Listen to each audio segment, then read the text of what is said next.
Okay, Dominion 6. Been a long time coming. It took a while for the itch to come back to Dominions to flare up, but the big catalyst in all of that happening was the Nation Randomiser mod. It got updated for Dominion 6 and it was exactly what I'm looking for, because whilst Dominions has a lot of different nations, and I mean a heck of a lot of different nations, the trouble is, kind of seen them all before. How many times do you have to fight Man, or Pangea, or Shiniyama, before you're just going, oh, I'm dealing with these guys, I'll do X, Y, Z, or oh, I'm fighting this, or with this again. No, what I needed is yet more variety in this game with infinite variety, and that comes in the flavour of, to the untrained eye, a list of names that looks just the same as all the others, but I've added in 30 randomly generated nations into the game. Some of them are a load of hot nonsense, some of them look pretty rubbish, some of them look like they've got real potential, but what's interesting to me is just having some new things added in. So what I'm going to do is I'm just going to play a lovely free-for-all. It'll include a mix of these new random nations and some of the old ones that we all know and love. But the big question is, what am I going to do to choose my starting nation? I don't know, there are a lot of different ones around here. I'll pick around a few of them just to show off what the randomizer is making, and then I think I'll leave it to chat to decide which of the more interesting ones we're going to pick up with. So the last of the vanilla nations here in the list is Riley, Fallen Star. We know and love them. It's these strange lipped creatures that have enslaved Atlanteans. But beyond that, we go into the likes of Itamon, Wicked City. So this is a random generated nation from NationGen. I pinned it in the chat. I was clever enough to do that. There's a link to it if you're interested or at least want to see what goes into it. Some Java, I gotta say. Rule Oceania. Oh god, I think I'll avoid the water nations. So what it's randomly done here is it's just, it even randomly makes the sprites, which is really cool. Picks one or more races, mixes them together, mixes the sprites together, gives them weapons, sometimes creates weapons to give them, and then randomly gives them assigned magical paths and traits for their everything, really. So with this nation, what do we have? We have humans and lizards working side by side. They've managed to enslave polar bears into servitude, and now that we're playing Dominion 6, the polar bear is a unit in itself, so if the rider dies, the polar bear will fight on, and vice versa. There's a chance to target the polar bear, kill that, and then the cavalryman probably injures himself falling off the bear and has to fight on with his hammer and his lance. His number lance, whatever that means. And they've got a sacred unit here, the Righteous Guard. Never seen this before, but they ride on nightmares. The bones of horses reassembled by sorceresses given to warrior maidens. It's a fear-filled sacred mount with full resistances, no mind of its own, and it's somehow demonic. Ridden by this sacred righteous guard, wielding nothing but a spear. Not a very killy unit, and that nightmare is the weak chink in the armor, but it'd be a great way to race around the back and spread fear among the quivering mages of another nation. So straight away I'm looking at this and going, wow, this is something new, I gotta think, what do we do here? Do we work with the sacred nature of these righteous guards? What about the weak part of the nightmare falling apart in pretty much one hit? Low health, low protection, but you probably get them back? I don't know. New things to think about. Also, they've pretty much got miniature Sobek guards of the unyielding Vindicator. A bite and a long spear, 2 to a square, excellent protection. Maybe screw the sacred guys and go with these. I like these new little problems that you're presented with and having to think about them, because if you're playing as something like M.A. Ulm, you already know what's going on. Good morning, Jake and chat. Glad to see more Dominions, says Camphor, probably saying that to a strained smile and some tears. There are a lot of people who are not glad to see Dominions, but that is the price you pay on this channel. A lot of things come in like a wrecking ball, and if you don't like them, you are out of luck. They also make the mages here. Some of them are really good, and some of them are so bafflingly inept that you don't know what you want to do with them. Why has this guy got a sword? I don't know. Air, earth, and glamour. Not a bad spread. Not a bad cost for that either. Junior Geomancer.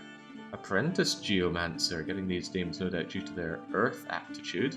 And then you got to look at what are the really fancy ones you end up getting. Adept Researcher that can change into a Great Bear. Interesting stuff brought together. Of course, it might seem a little overwhelming that we have 30 different ones of them, so I'm going to look at some specific ones that interest me. I have already looked at all of these. Of course, I don't remember them all, but I will have a look at the ones that I looked at and went, hey, I want to give these guys a go and see how we feel about them. I think the Hermetic Mages was one of them. The Invisible Harvest. Yeah, let's look at Tomark. Is that Tomark or Jomark? Tomark, the Era of the Invisible Harvest. So this one's pretty cool because we have clockwork hobergs. So the hobergs are these tiny little hobbit-like creatures. They're only size 2, so you can consider them about 2/3 the size of a regular human. Absolute manlets. Focusing in fire, earth, and astral with small access to nature and blood. There's our blood access. There's not our nature access. Where's our nature coming in? Also quieten down, you song. Here we go. This is our so-called nature mage. Free access to holy threes, but they're all manlets again. Their protection's real iffy, their hit points are extremely low, but what I really like are these clockwork machines that the hobergs have crawled into. Typical manlet behavior, trying to wear whatever makes them look a little taller. Taking a long weapon as well, just to get that extra height on them. Clockwork, well, it says right here, right? Heavy armor driven by complex clockwork mechanisms, increasing speed and strength, gradually runs down and needs to be rewound. What that says is they get exhausted, so in a long fight, these guys become completely useless. More or less fall over, and then just get beaten up by their foes easily. On top of that, you even have your clockwork sacreds here. These guys are not wearing the high-heeled variety, they don't get any extra size going, but their hit points are alright, their protection is really good. Their skills are passable, and that smiting halberd is pretty powerful. Tiny little guy like this, smacking for 21, 5 to a square, I like it. I don't like the gluttony, I really don't like the double exhaustion they have, I do like the fact that they are half as likely to pick up afflictions. Their encumbrance isn't that bad, all things considered. So yeah, I quite like these guys. They'll have some real attack density going on, although I have no idea what to do with their magics. Fire, earth, and astral. With some good buffing up, these guys would take stone skin or iron skin really well. They currently have 0 natural protection. Imagine them getting 15 or 20 natural protection in a fight. They will be difficult to kill unless you bring any kind of trampler. They would get utterly squished. So yeah, I'm thinking clockwork midgets is an interesting one, but what else do we have? There's a Sapphite Order with a really weird sacred here. They've got a club and a bow and very unremarkable stats, and yet that's your sacred to work with. How they have that recruitment point, or how they justify that recruitment point when they're naked, I'll never really understand. Perfect for death explosion. You'd have to mix fire resistance with that. Sadly, what we don't have are custom blesses. I hope to get that in someday, but not all the mods are brought up to date. Where were we? That was the Sapphire Order, right? Cave of Bones also interests me. A nation of half men, half horse? Bull men hooved things? I don't know, but we've got some big chunky units here. Heavy infantry, champions, sacred heavy infantry. Some weak priesting, some standard forts, but they produce more resources, which they're going to need, because they've got quite a lot of weapons and armor and desire for high resources. So we've got Minotaurs that get really, really angry. Berserk 2 on this character, Berserk... Oh, there's 2. I swear there was a Berserk 5 floating around here, but perhaps I'm mistaken. This guy doesn't even go Berserk. Main star of the show is this guy right here, your Furious Vindicator. He's not that expensive. His upkick isn't that bad for a big chunky unit like this. His stats, a passable attack skill, miserable defense skill, not even that great strength for a guy that's meant to be a bull. But what interests me is his lineup of extras here. So he is sacred. He tramples. So if he were to come across those hobergs, for example, he would utterly squish them under his size 4. If he ever takes any damage, he gets angrier, more defensive, more killy. The long spear, coupled with that and some attack skill boosts, means that he's going to be repelling quite a bit.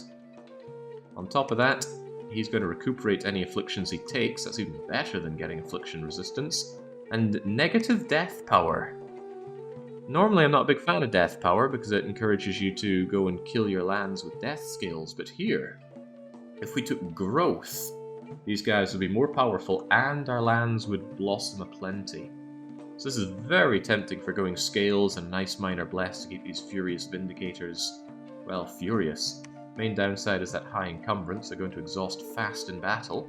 That encumbrance hits every time they trample, and they're going to be trampling probably quite a bit if they come across squishy little pathetic humans, which is good. Good hit points, good protection. I like these guys. What are we going to do with our macework? Who is this cool character? You might trample, but look at that greatsword. Look at that inspirational leadership we have out of you. Imagine you bringing in 100 of those furious vindicators. I like it. More inspiration, more berserking. Don't really want that on leaders. Oh, but this guy's even better. Plus 1, 2, 3, 4 morale for everybody under his command. He's also sacred. He also has that negative death power. Yeah, I like the look of you. Sacreds are always cheaper in upkeep cost. How about the Mage Corps? Very high nature access already. Look at that. Natural 4 nature access out of the Keeper of the Harvests. That's easy to boost up for things like Gift of Health or even Gift of Nature's Bounty if we get that far. High access for Earth as well. No problem boosting with 3 or even 4 out of that. That's some high elemental summons, some earthquakes, Army of Gold, Army of Lead if we get that far. And natural high Death Mage. This guy can already summon our Lich Kings, our Wraith Lords. Oh god, yeah. Strong units, strong mages, but they will tucker out quickly, so there are certain good counters to them. Also, with all that armor, what if you just shred the armor, make it all rusty? Then they're down to their basic 4 natural protection. And yes, a keen eye on Alex Spurdo noticed that we are able to naturally make a resource generator. So if we plug out enough of these Keepers of the Equinox, we don't really need to worry about being limited on resources, because we'll produce an arbitrary amount of them. The problem will be in those resource points, and strangely enough, we're not that expensive on resource points for our Sacreds, which are your normally resource point drinkers. So imagine a front line of our best protection units holding the line / trampling the everything. Yeah, the Sword Champion. He tramples. He defends good with natural protection. Well, not natural, but protection 22.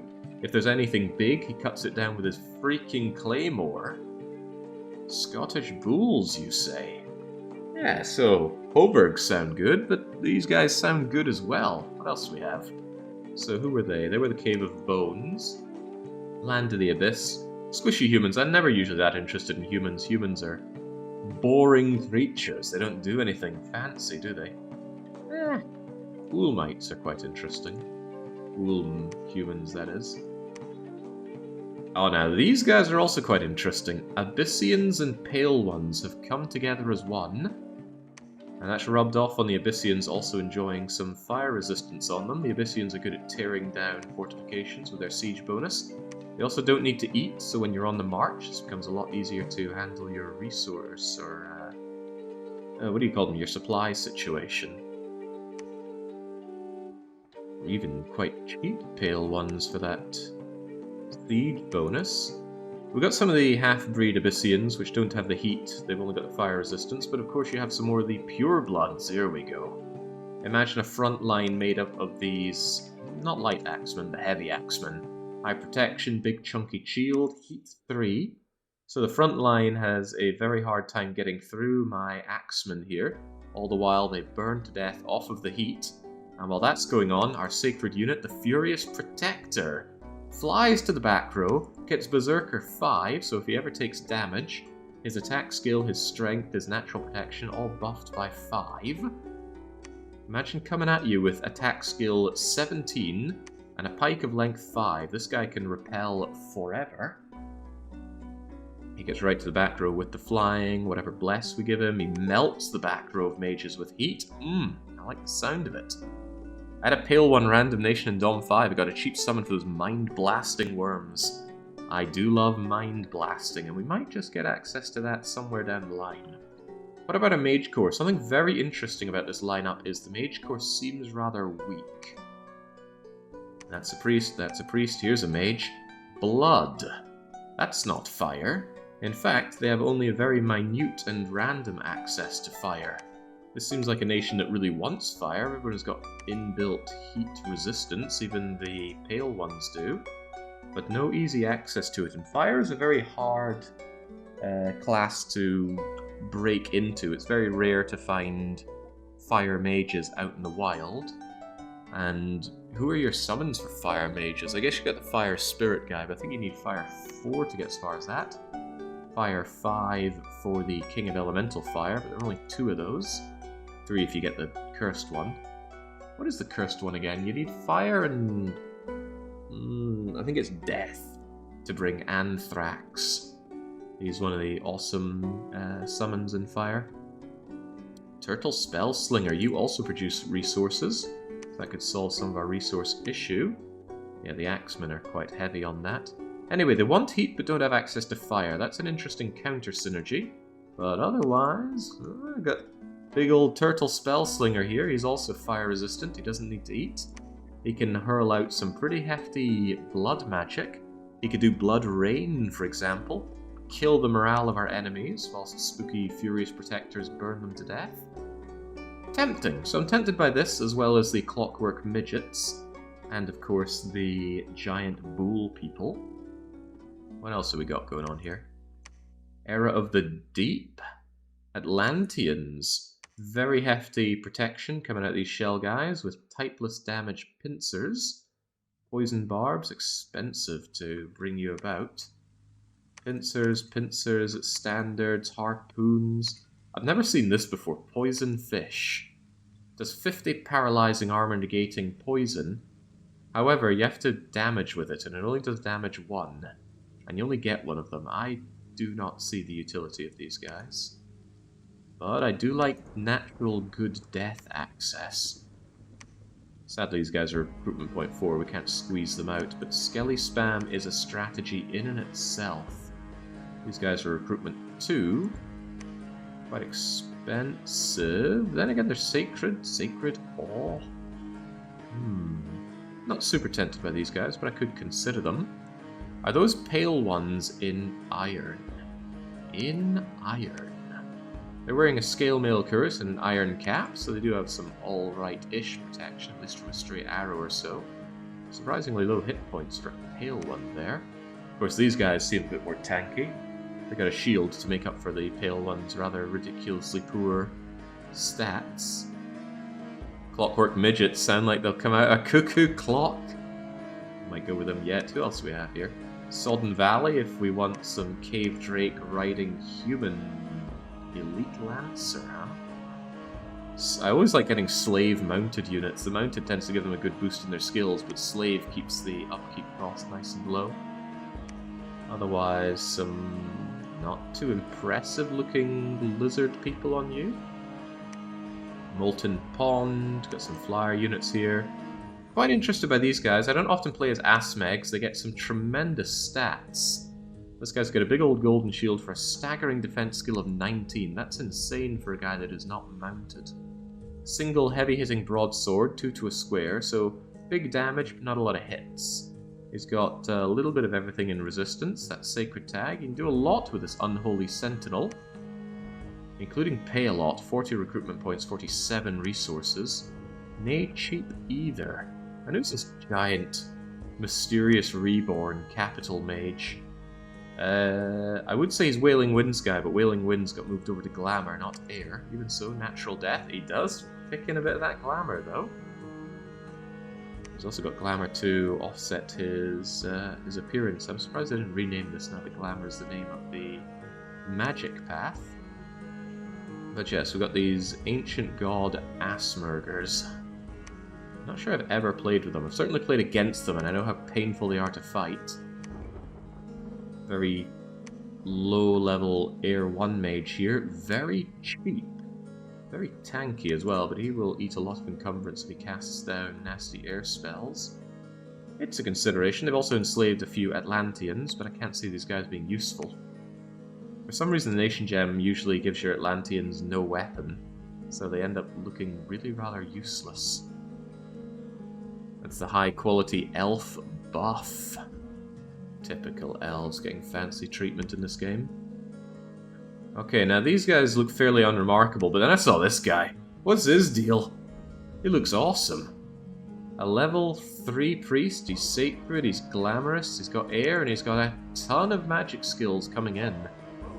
You could roll this guy with 3 or even 4 air, 3 blood, 3 earth, 3 water, or a random mix of the whole lot of them. Not that expensive for so many magical paths. Good research ability. Just look at him, he looks so freaking cool.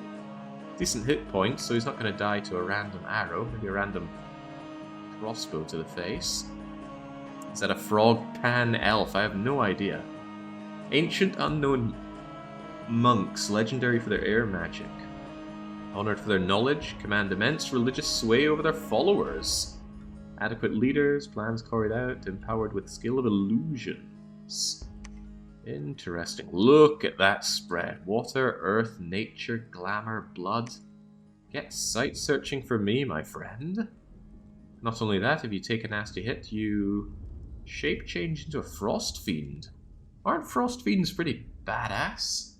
Hang on, we need to find our Dom 6 Inspector, which I am not sponsored by, but imagine if I was. Frost Fiend. Look at these freaking guys.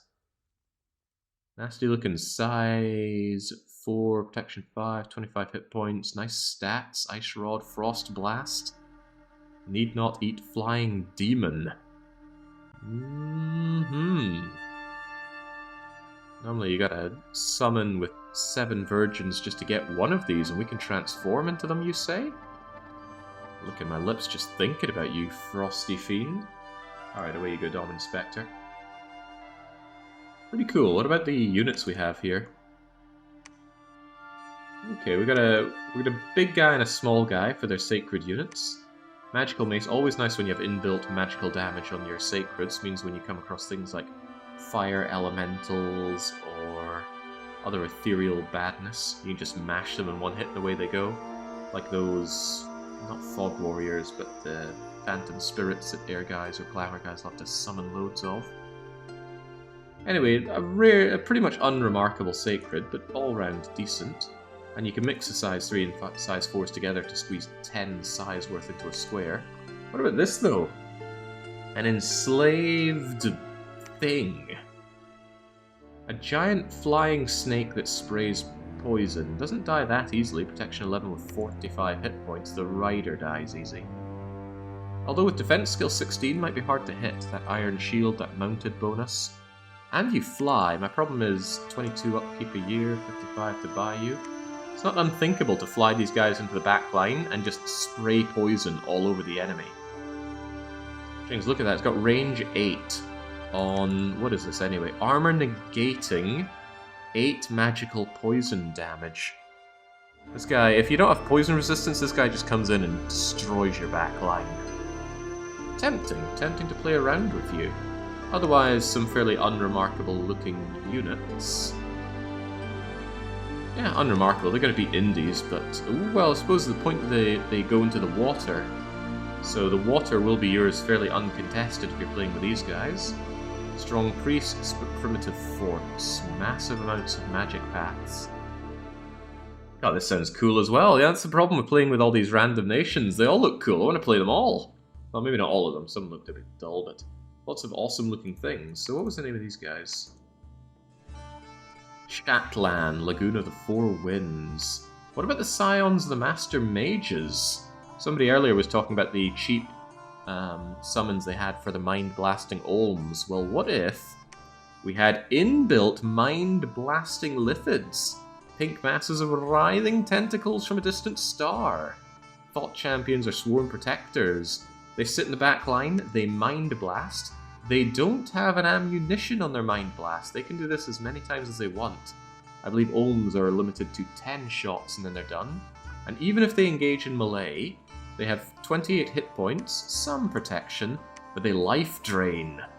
Armor piercing 15 damage, where they drain back half of the hit points that they deal, and they get some fatigue back as well. Not that they're very fatigued.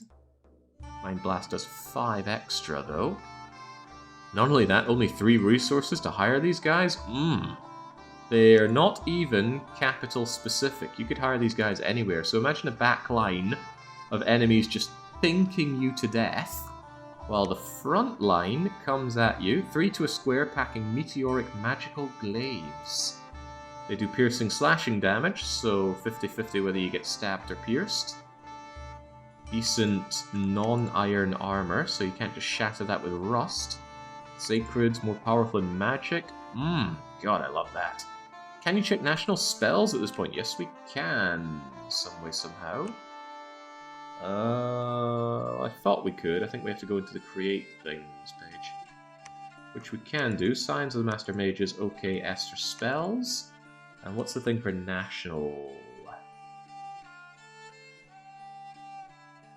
I thought there was something to check only your national ones, but we also know the national ones are in blue, so they get elephants and tigers. That's not very interesting.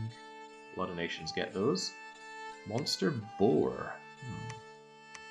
This mod does not add, to my knowledge, any custom magic, sadly.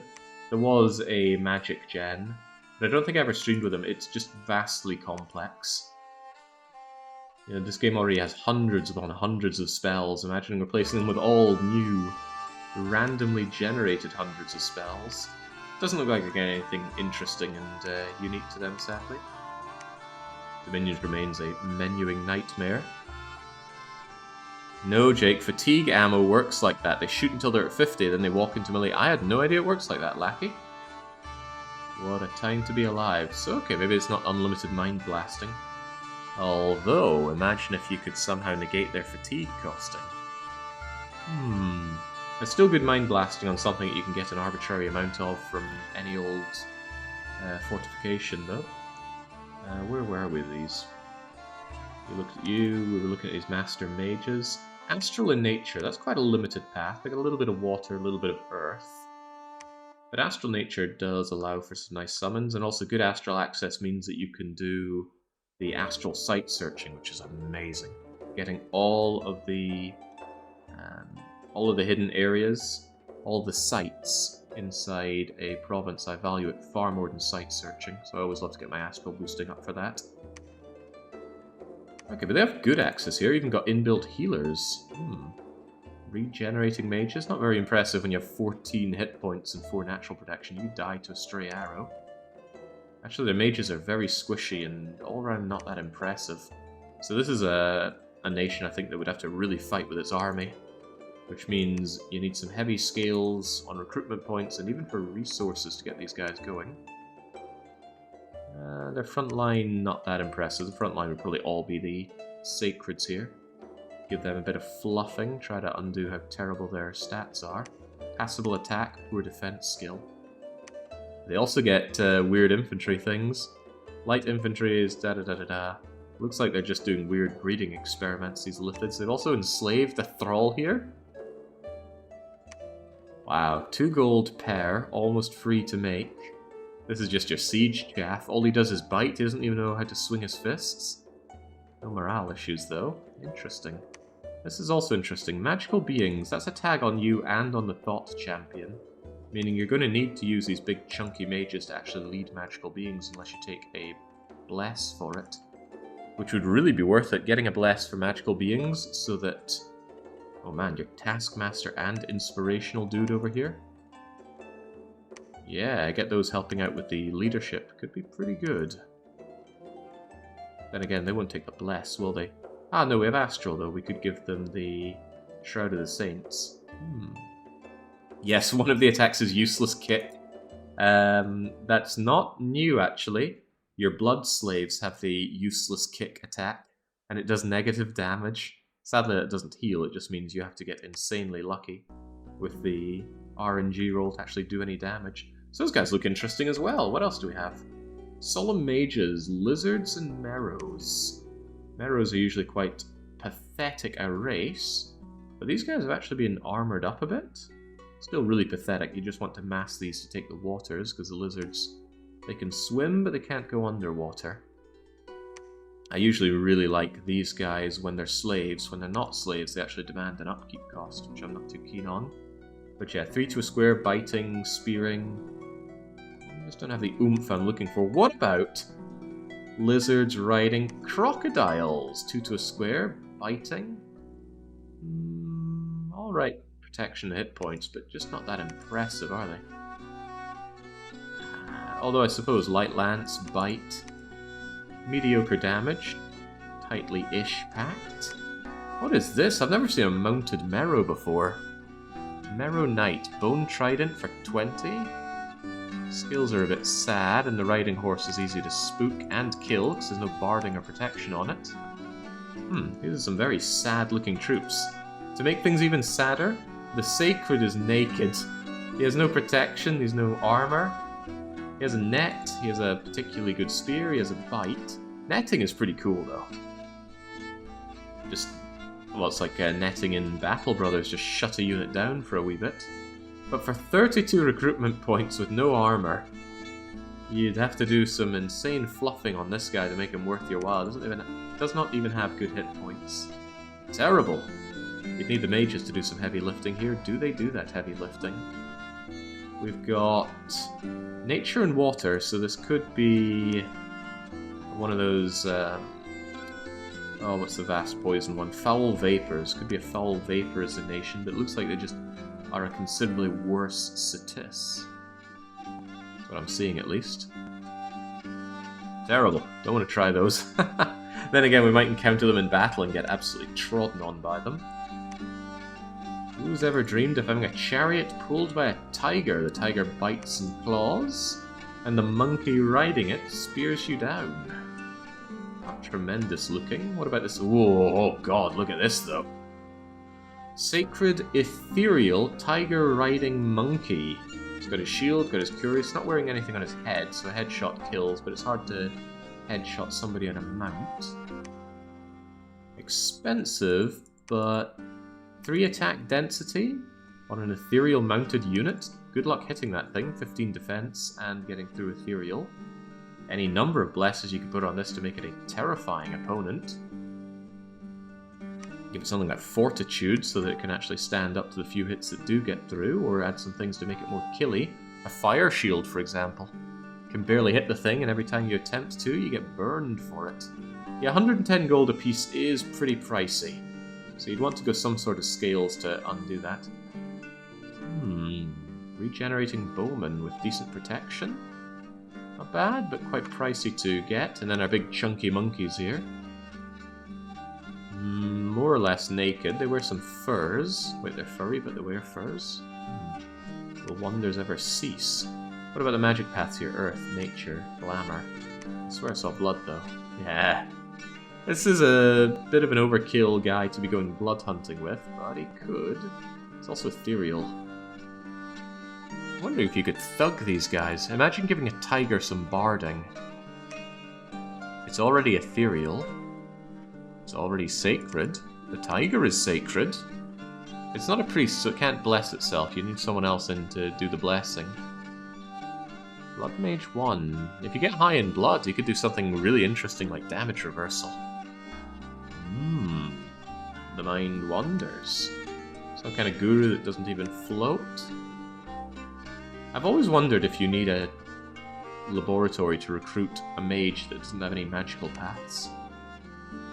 You get them randomly, but I'm not sure if that's enough to trigger the need for a laboratory. Guess we'll find out if we ever play as them. Obergs with Bakemonos, so the Union of the Midgets. Mountain recruitment, negative death power Bakemono, unusual. Amazing protection. Pretty good hit points for someone that small. Big chunky battle axe damage. A dark vision. Cheaper in the mountains, but 1 off of 14 isn't that amazing. Nice low upkeep cost though.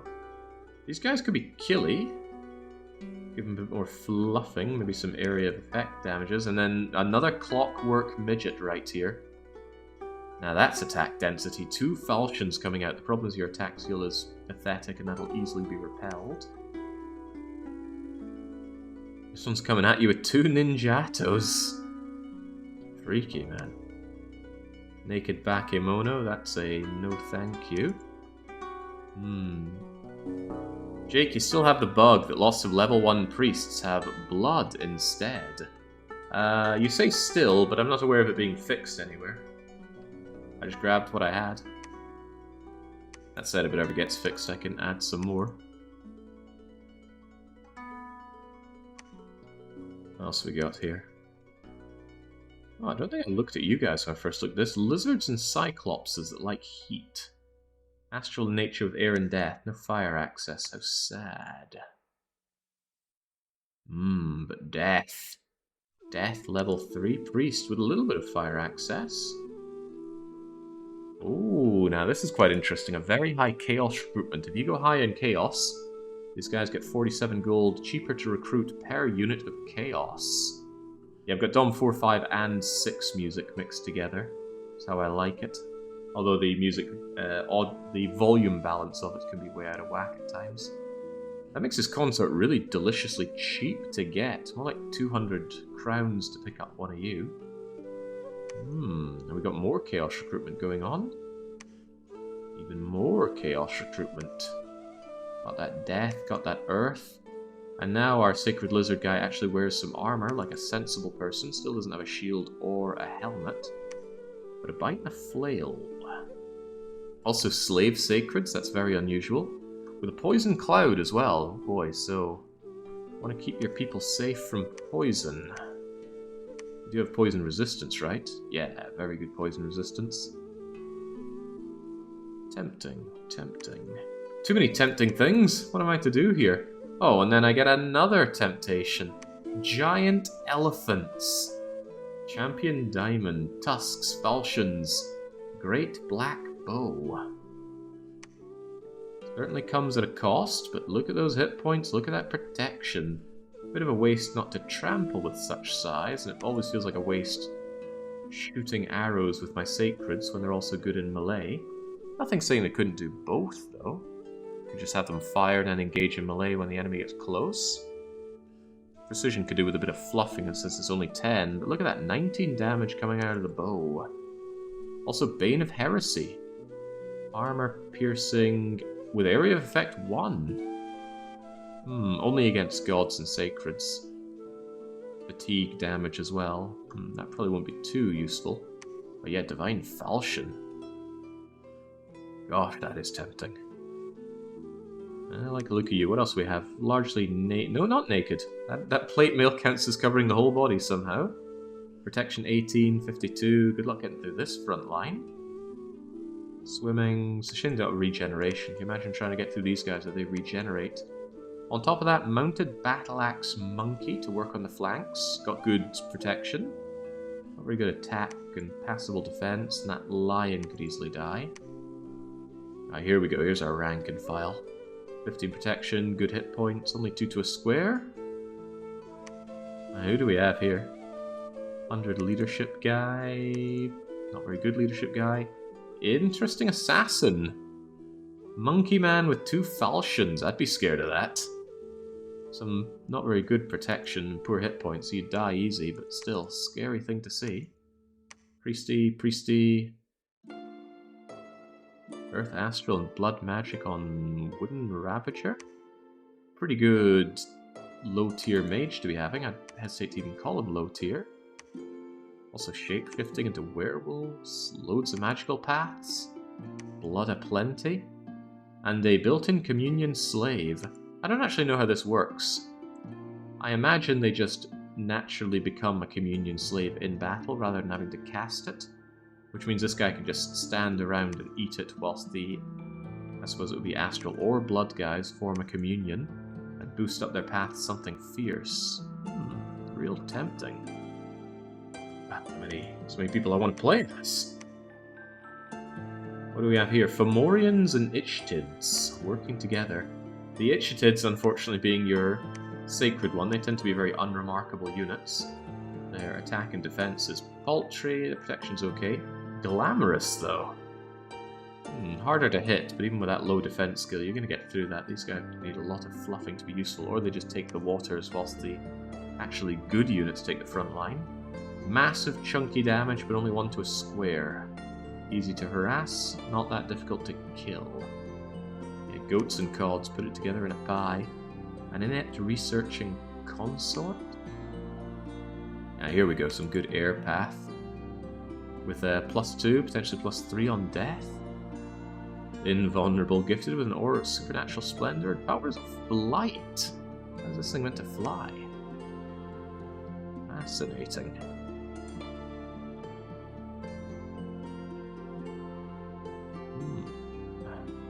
What else we got here? That was the Shrieking Vault.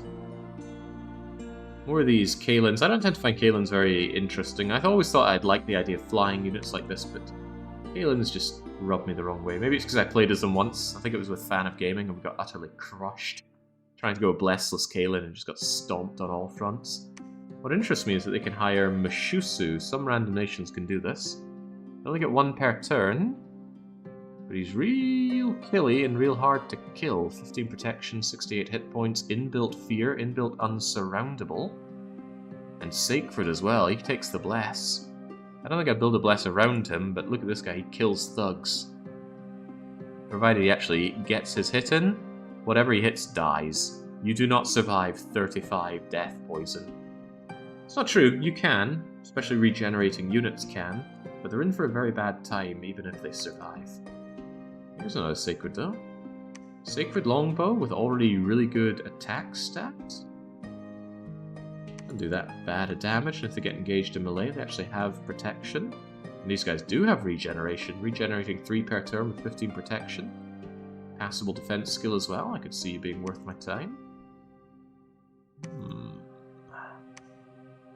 The Small Hawk gives us access to the Hydra. It's not the Sacred, but it's even less surroundable than that giant creature from before.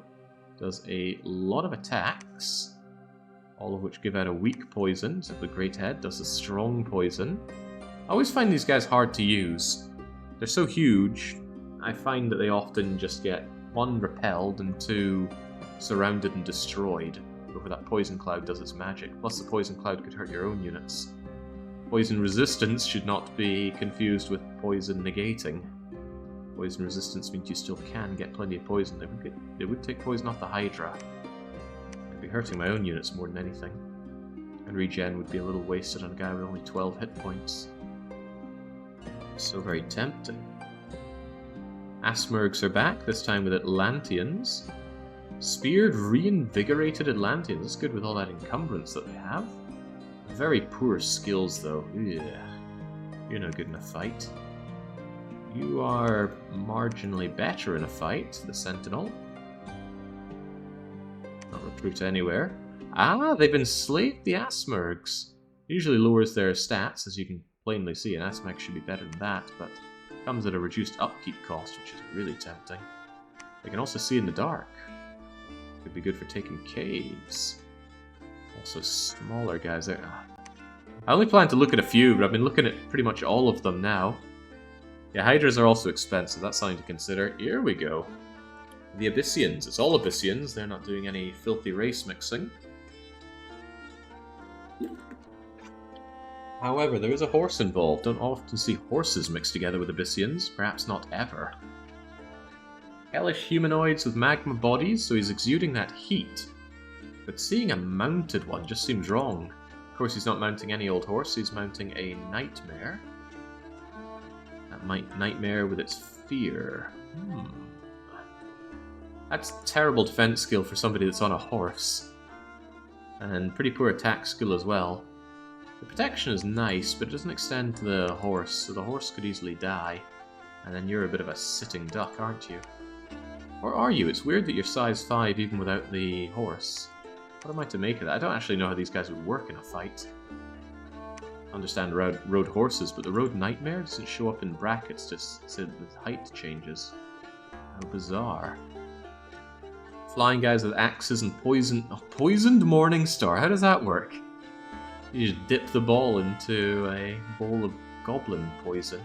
Not very good poison, but still added poison. Also it's magical, so it deals with your ethereal enemies. Weird counter synergy here. Heat, but also storm power. Storm brings rain, which lowers heat value, but it might be worth it for the buffing that they get in a storm. They can fly even in a storm. They don't suffer any attack penalty for having 2 weapons. Problem is that sad, sad defense skill. These guys will get hit and they will die. Of course, they're sacred, you can fluff that kind of stuff up, and unlike the other Abyssians we saw, these guys actually have fire access. 3 natural fire access, that's perfectly okay. Who else we got? Sect of the Brown. Jotuns with a hidden Minotaur friend here. Minotaur Hydromancer. But you work with Earth. And you get Berserk. Pure Champion, Iron, Scales, Golden Sword. Just one to a square though. And again, massive weakness for shock, as you'd expect out of the Jotuners. Yes, as you'd expect, because we all know this game inside out by now, right? Fungal Secrets, so hello. Ophidians. Very bright looking Ophidians. Recuperating, siege bonusing, poison resistant, blunt resistant, amphibian, so you can go and take the waters as well. I think you're our only sacred unit, and you're pretty unremarkable, especially since you're naked, only 1 protection. Low resource cost, what am I to do with that? Elite Harpooner? Harpoon hits and nets, that's interesting. Alright, well, we've looked at a lot of these nations, and I need to pick just one to play as. I can't play as all of them in one day. Fights and Dominions can go on a long time.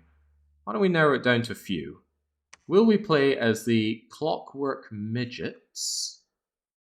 Will we play as the Abyssians with the Pale Ones? Will we play as... who was one of the other really interesting looking ones that we saw? We play as the Asmergs. We got Asmergs, the Obsidian Pale Ones, the Clockwork Midgets, or... yeah, let's give the Atlanteans a go. So, Fish People, Fire People, Midgets, or the Demigods.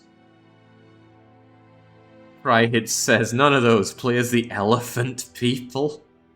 I cannot remember all their names right now. Rolling Ninja wants the fishy ones. Where are those elephants at? Ah, there they were. Effectively wooden. Really good with using sacred archers.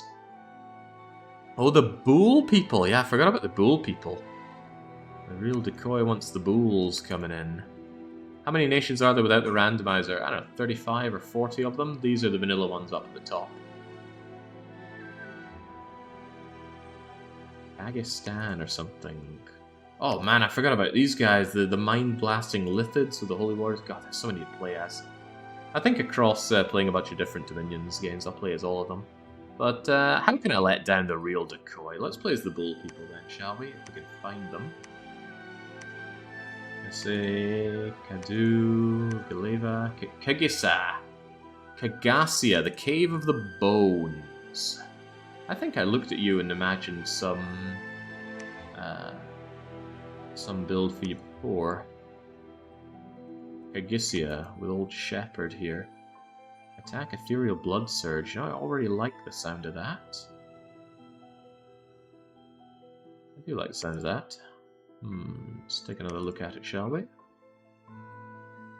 Kagasia, Cave of Bones. So, as is important in every Dominions game, is to spend way too long thinking about your build. But I think what appealed the most was just getting some old dude, imprisoning him, and just going with good scales on these guys. Because they are really good. I want to fluff them up as much as I can. Plus one for the elephants. We'll go for the elephants in another one, Lona. The real decoy won me over with simply saying Bull People. Also, maybe just decoy wins me over, period. There's something past theory crafting builds? Yeah, some Brazilians might make you think otherwise, but there is actually a game to play beyond just theorizing. So these guys are nice. The problem is they're very, very easy to hit. They have 7 defense skill, and that 7 defense skill is going to fall to 5 defense skill when they end up berserking. And basically anything below 10 means you're getting hit by crummy militia. And you don't want to be hit by crummy militia. Because they usually have spears, and spears reduce your armor value. Don't like that. Enough of those random hits and you will get pierced. So. My main thought was... what was my main thought? I don't even know. What gives luck now? Is luck and glamour? No, not luck. I wanted the other one. Ethereal. I think Ethereal's an astral. Yeah, who can get me astral? The Great Sage can get me easy astral. Yeah, so what was I thinking? Etherealness with... I always love Blood Surge. And these guys will be killing. Blood Surge means when you score a kill, you get more attack power, more strength, more defense, and you even reinvigorate. And these guys are going to need some reinvigoration. And that's a lot more stats than you get for your buck out of just fluffing up their attack, strength, defense, and reinvigoration. Of course, they need to get that kill, but I don't think these guys will be too hard-pressed to get a kill, because they trample, and even if they're not trampling, they're hitting for 19. The main problem is they're going to have a hard time with magical, ethereal enemies. Tough. Tough, tough, tough. I think I just wanted to fluff up their attack skill by giving them some fire buff. Just imprison this guy. What was it? 2 attack skill if I could? It's fluffing up their attack skill. 12 is passable, right? You'd expect 12 on a sacred unit. But then with Berserker, it's going to go up to 14. Then with Blood Surge, it's going to go up to 17. Now it's a problem. Then it's 18, 19. That's a huge freaking problem, especially with a length 4 spear. That is definitely going to repel a lot of hits. And he doesn't care about his defense skill going down. He doesn't have defense to begin with. So yes, I think a couple of chunks into... Alright, I need to level this out a bit. You know, if I'm going with this, why don't I just go with the Pretender I've already made? Double attack skill, etherealness, blood surge, imprisoned. They won't be ethereal until this guy comes online, but they shouldn't need ethereal until he comes online. We can take care of indies without having that. The blood surge and attack skill will do plenty. We get order, get productivity, heat 2, mostly for the points. Recruit 5 of these a turn until we really get our temples operational. No luck, but 2 magic, which was necessary for the etherealness. You know what, since Decoy chose this one, our god should be Decoy. I can't rename Old Shepherd. I don't want to build this again, too bad. We can make Decoy somebody else. Alright, let's go and play with this, shall we? We're going to create a world. How many nations are we going to fight against? I don't want to be here all day, so I better not make it too many. Random underground, and then we're going to use a pre-made map. I made a bunch of maps, because although the game has a map maker, it's not that good. There's some flaws in it, so I run it through a couple of things to make it unflawed, plus I want to add my random, or custom names to it. So what do we got here? We got 108 provinces. That should be good for about 6 or 7 nations. Let's say 6 nations. Should have an underground as well. So yeah, let's go with you. Enter game. Oh god, what are we even calling this one? Bull people. You know it's a Dominion stream when we're 1 hour deep. We're still in the new game screen. That's how the game goes. It's an investment. 1, 2, 3, 4, 5, 6. Right, we want them all to be land nations. These days I fight against mighty AI. I find it's the perfect balance. Difficult and normal are just too limp-wristed to pose any real threat. Whereas Master and Impossible, they just get far too many bonuses. You can grind them down and then just with their capital building, which is under siege, they can still ass-pull out entire armies. Because they get massive percentage boosts on their resource gain. Mighty is just enough resource boost to make them competitive without making them overwhelming. Although I find if you're in a 2-front war against mighty AIs, it can certainly get overwhelming. Random land nations. I want to ensure that we have a mix of old and new. So I'm going to make sure that some of them are just, and I'm just closing my eyes and picking whatever on these. I want to make sure that we're picking against some of the new ones. These ones will be random, new, or old, and we of course are playing as Kagasia Cave of Bones. Only land nations. I don't actually like adding pure water nations into a multiplayer. They just sit in the water and do nothing all game. It's no fun. That or they're Atlanteans and then they just attack you from all directions, which is even less fun. Alright, here we are, and then... I don't know if this is a bug in Dominions or what, but it doesn't actually show you the load your pretender button, but if you... What is it? Control L, then you can load them. There we go, this all looks about right. Ooh, could I rename you from here? I could, I absolutely could. Yeah, we're magical angry cows. Always a bit dull going with an imprisoned, almost rainbow pretender here, but it seemed like the best because I really wanted that etherealness, and etherealness is very expensive. 8 bless points, you need astral 8, you also need 2 magic, which I'm not usually keen on getting. Oh, but we can rename them. Alright, welcome aboard the Real Decoy. You probably look and cringe at that underscore, as do I. I'm going to get rid of the underscore. And we'll make it all non-spaced, just like my name. All praise the Real Decoy. Alright, the settings, the settings. Score graphs on, maximum Hall of Fame, maximum enchantment slots, limited spell but unlimited forging, standard random, renaming absolutely allowed. Could you imagine not being able to rename commanders? Thrones is a more interesting thing. Victory by Thrones of Ascension, what do we have this on? Let me think, there are 6 players here. 6 players, huh? 6 level 1 thrones, 4 level 2 thrones, 2 level 3 thrones. 20 points, we will require 12 to win. That should stop anybody just accidentally winning from having too many thrones, and it should prevent needing the entire freaking map to win. Assuming you get those chunky level 3 thrones, but you could win without any level 3 thrones. Very nice. And that's 10, 11, 12. So everybody should expect to have 2 thrones within their area. That might be a bit much. Let me make it 4, 3, 2 for 16. And then lower you to needing 9 to win. That seems a bit more sensible. Alright, let's go.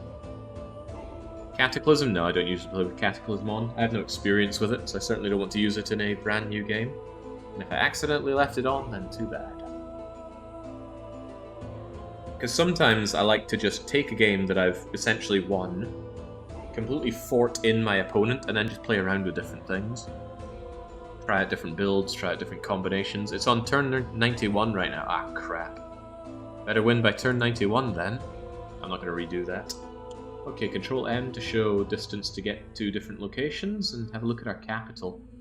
I run this through one of Nyx's programs to ensure that every capital actually gets a good start. You can get horrible capitals, like... Is there a good example here? Well, Loch Ness. Imagine having a capital here. You only have 2 connectors. Both of them only connect during icy season, and we have heat, so that'll never happen. Maybe it would never give you something that bad, but I have seen capitals where you only have 1 connecting province, and you really want connecting provinces to your capital so that you can draw the resources to get your big chunky units out of. Anyway. Good to see the custom names for the characters are working. Good to see the custom names for the provinces are working. Toxin Refinery, Argentina, right next to Rio Grande do Sul. Of course, Rio Grande has all of the good farmlands and population, and Argentina is just a wasteland. Iberia, Seto Inland Sea, Blue Moon Canyon, Bumbly Beach, and Sparse Reef. Yeah, I love these names. Right, how do we do? I'm not a keen enjoyer of blind expanding. I'm not a keen enjoyer of having expensive spies. You are expensive. We need to go and figure out where our immediate threats are. They're certainly not going to be to the south unless Blue Moon Canyon connects to somewhere. It might, though. Might be worth investigating what's beyond Blue Moon Canyon. Otherwise, Mos Moris. He has got barely any units here. Do I even want you as my... do I even want you as my... prophet? I don't think so. I'd rather have this guy, the War Chief. Leadership 100 means he can give he can give squad formations, and he gives a really chunky morale bonus. This guy gives an even chunkier morale bonus. Spearmaster from Kagasia. 18 protection on you. 22 protection on the War Chief, which I might prefer. The upkeep is not a concern, your profit is always free to upkeep.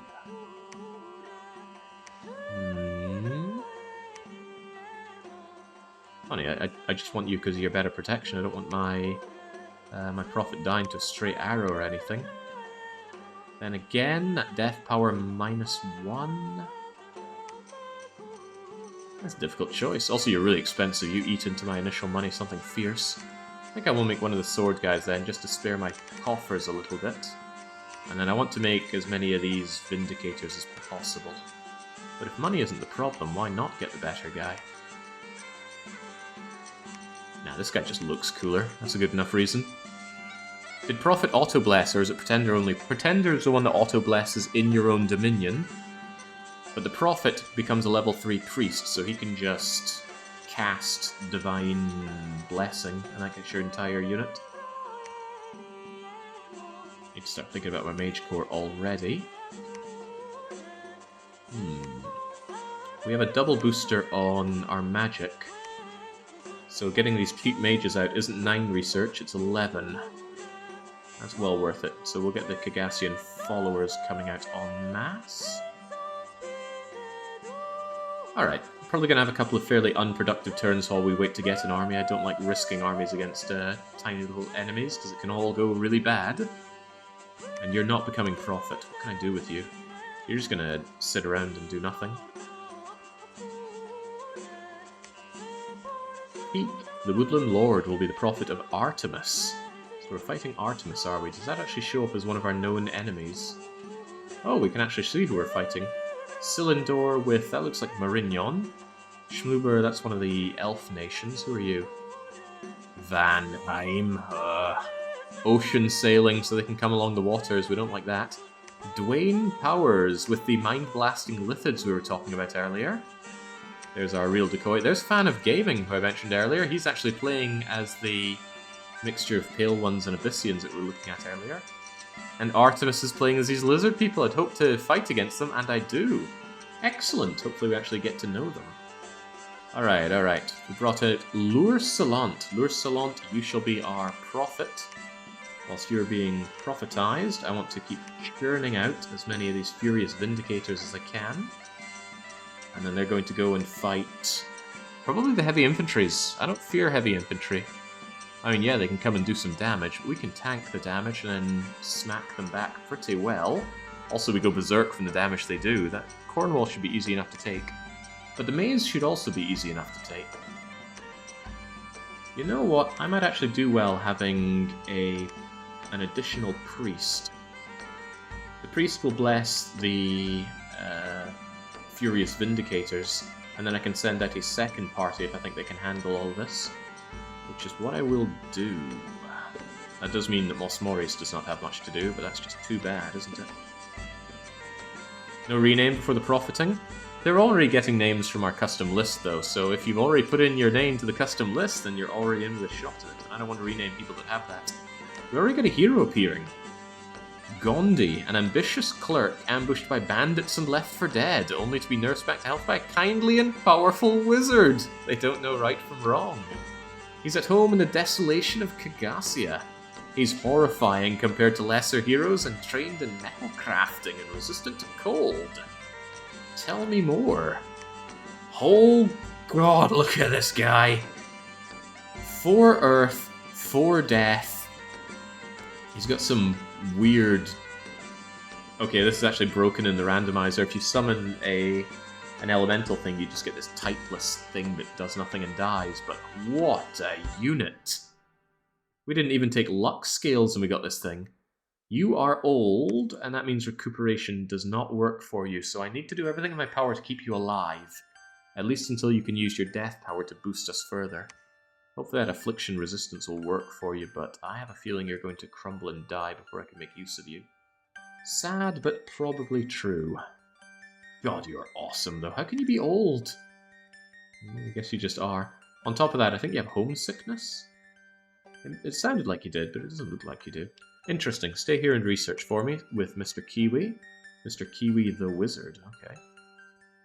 Which means I need to think about what we're going to research. Do we have any national spells? Also, there's a hotkey for national. I would have sworn there was one for nationals. No national conjurations, no natural alterations, no national evocations, constructions. enchantments, thaumaturging, or blood. Okay, no fancy crap for us, so we need to think about what we're going to want to do. How's our nature access? Nature 4, easy to make nature 5. Okay, in that case, I would love to beeline for Gift of Health. Gift of Health is enchantment nature? Yeah, level 7 and it needs 6 nature, so... also with Awakened Freelord, I like these two together. Great reason to go enchantment 7. That's a bit of a big ask, but we do have magic boosting, don't we? So let's go and get our construction level 5 to make greater magical items, and then work our way towards that enchantment, since I don't think there's too much we want to conjure. Although with death access... I swear Wraithlord wasn't 8 before, maybe they realised how incredibly powerful he is, but I find Wraithlords to be a strategy in themselves. If you can call in one Wraithlord, you can call in a million. And you should call in a million, they're amazing. Okay.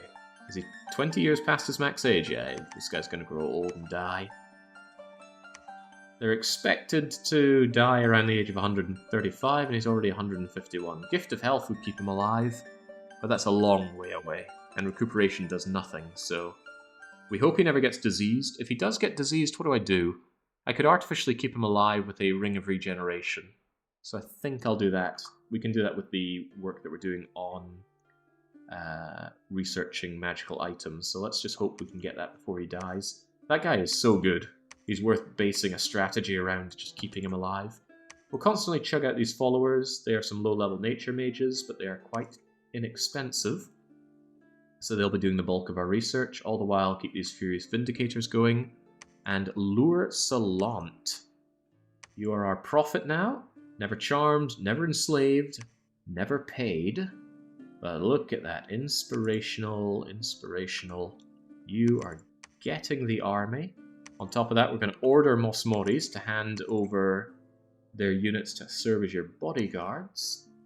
And I'm thinking I can probably do alright just with these Furious Vindicators. The question is, do I think I can take on 30 heavy cavalry and heavy infantry? The majority of them are heavy cavalry, you can tell because they're listed first in the name. Oh, hello. Gilligan's Island is where this ends. Okay, this is quite useful. My entire southern flank is free, unless those elves decide to sail over here, which they could do, and I'd be very unhappy if they did. How fast are you? Map move 20? Damn, that would be good if I owned these provinces. Alright, now that Mosmoris has surrendered the army, I think... Oh man, I want all these provinces. But I don't think we can handle 70 units, including militias, heavy infantry, and light cavalry. I think we'll take on Mr. Maze, then Pocket Circuit, and then I'm going to reinforce into Cornwall with the additional Trampling Sacreds. Oh wait, no, we should do Mudskipper Puddles as well. Then I reinforce into Cornwall, down through Lake Hylia. Probably can't make my way over to Albania, though. Yeah, no, because this is going to remain warm due to my scales. And we have to double back and make our way down. But during that time, I should scout out and see if there's somewhere easy picking up here, and then I should send over Mario with more of our Tramplers to go and deal with the upper area. That makes sense. It's slow expansion. I'm not great at the expansion phase of this game, but I just have to accept that, rather than spend any effort getting better. A lot to be said about just adding these guys into the front line, but I really don't want Lure Salant to die. So they will serve as bodyguards. The thing about this game is the more aggressive you are, just the better things go. If you can just barely get victory with no overkill, then you've spared resources to use for other things. You guys just go for it. You do spells. Make sure that your first spell is Divine Blessing. You always do, but let's just make sure that happens. That way all of these guys get the blessing. Currently that's just attack, skill, and Blood Surge. Down the line that'll be even better. Otherwise, Mosmoris and Mario, you just hang back a moment. We'll reinforce you even going into Pocket Circuit, I think. Mario, you could actually get away with doing a bit of preaching right now. Twice-born him. Ah, twice-borning Gondi. Now that's a pretty good idea. If he ends up very quickly getting disease, we could consider twice-borning. We do have access to death gems for some reason. Ah, Cave of Bones gives death. I wish it gave more nature. That'd be good for doing the nature boosting that I want to do. What is twice-born again? Is that enchantment or thaumaturgy? There's twice-born. It's only level 4. That shouldn't be too difficult to get. The problem is it's very expensive. 10 per size. No, 5 per size. Is it? I think it said something else there.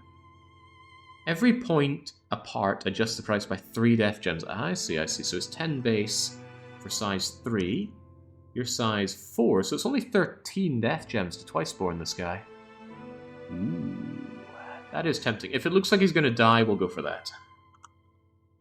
But only if it looks like he's going to die. Also, I might keep him artificially alive with a Ring of Regeneration anyway. Alright, let's get moving. Let's hope we don't immediately die on our first expansion.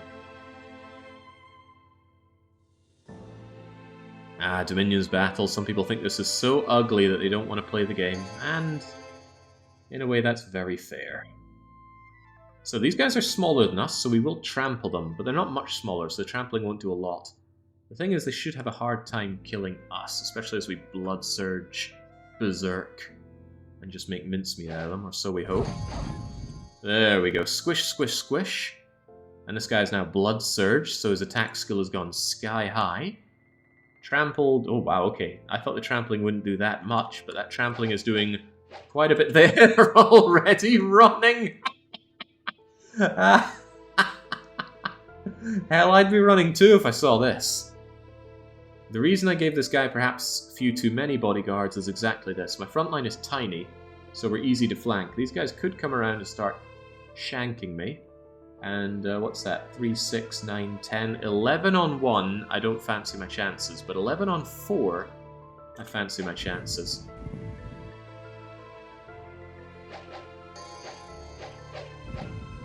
Squish them, squish them! Yeah, even the commander's getting trotted on. Tried to trample the commander, he invaded it, but even if you evade trampling, you still take damage. That one poor archer just utterly squished. I'm not sure if the morale's going to hold on these guys to even get to my commander. Nope, they just realized their army is dead and their only hope for survival is to run away. But come on, my blood-surging beastmen are hungry. And look at this guy, even with Encumbrance 7 and doing all the squishing, he has no fatigue. He reinvigorated and rested it back in order to squish some more. Ah. 2 frames of animation. That's 1 more than necessary. War Chief hit the Furious Vindicator with Word of Power. The War Chief did. War Chief, is that our guy?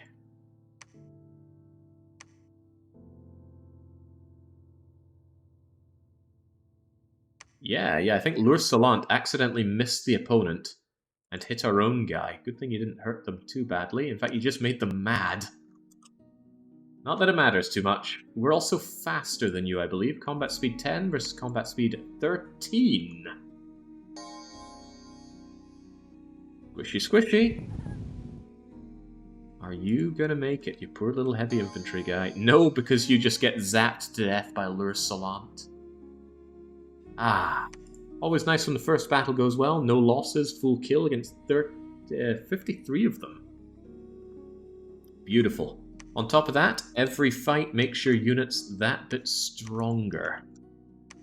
So they build up experience, and they get experience just from fighting, but they also get experience from kills. I don't know what level it takes to get first level.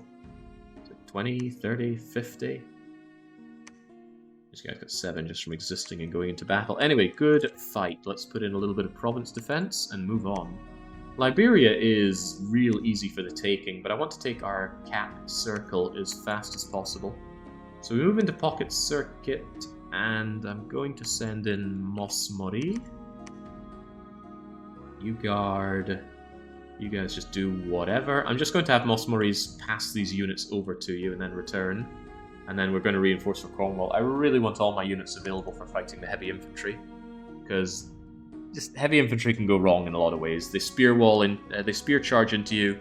They do surprising amounts of damage. They follow it up. They kill your units. I just don't want to take losses. Even though I'd probably do better to do a more aggressive strat where I take small units of these guys and branch out. But I can do that after I get my cap circle. Especially since there's no real downside to adding in regular champions in with my my sacreds. They're not much slower, and without the super ethereal bless, they're not much weaker either. I'm limited on the amount of these guys I can recruit per turn due to holy points. That's okay. We only get 5, so let's only limit it to 5. Limited more on resources and money than anything else. Halberd or long spear? 30, 12, 32, 12, same hit points. You're not going to be striking anything anyway, but even so, if you are, I'd rather you guys were involved.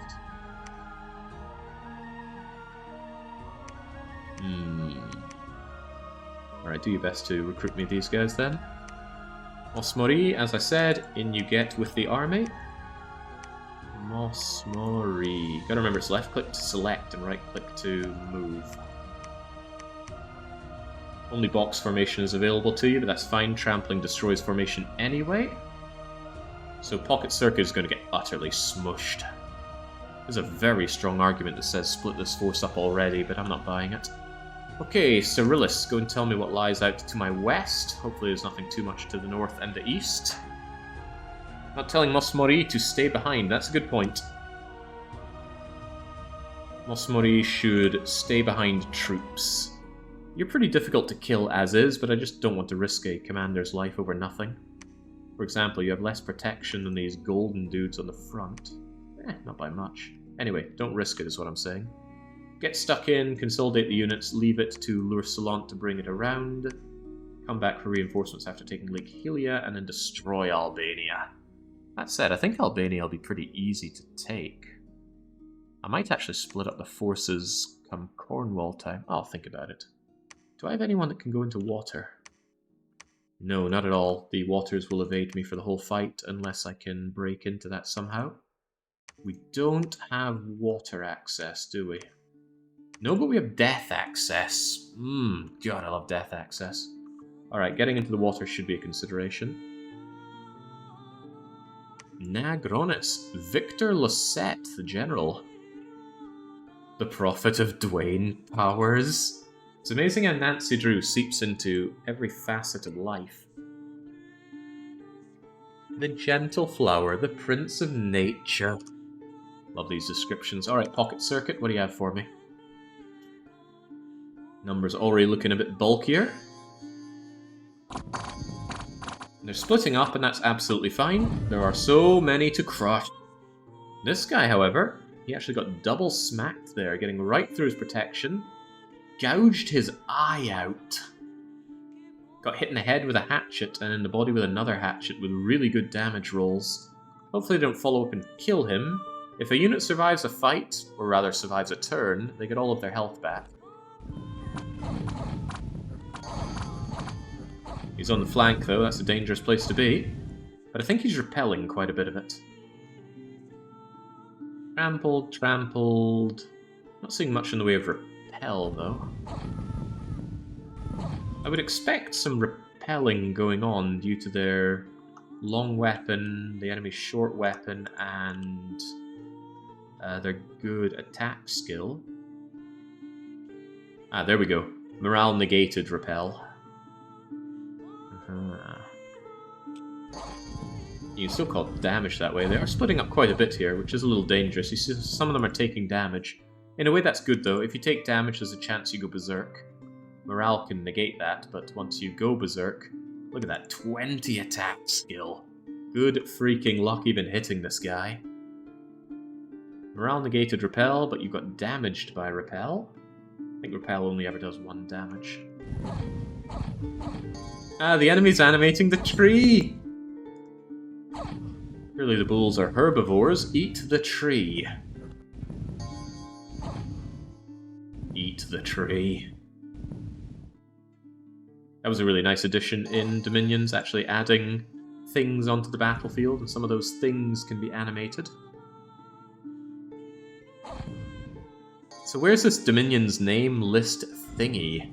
I keep a general names list, chatters add to it, and I periodically keep it updated.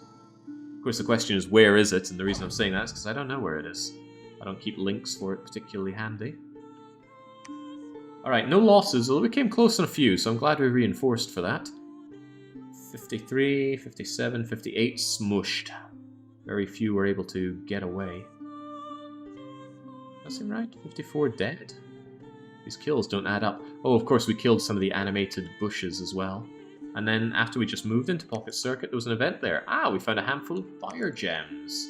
Excellent. Reinforce it with some very poor province defense. Lure Solant, absorb all of Mosmori's army, except for his personal bodyguards. Maybe you could take one of the bodyguards over. Actually, map move 12, map move 14, map move 12. Mosmori, hand over your faster bodyguards, just so Lure Solant has better movement across the area. These guys are pretty cool, but map move 12 slows down the entire army, which otherwise has map move 14. Yeah, due to you. Maybe I should have made a faster one the Prophet. Oh well, decisions have already been made. Continue taking the capped circle. Lure Solant, go over the mud skipper puddles. Mosmori, grab even more of our reinforcements. Ah, these guys have map move 12 as well. Maybe I don't want you, but it's all map move 12 all the way down. These guys are 18? Maybe I should have these guys instead.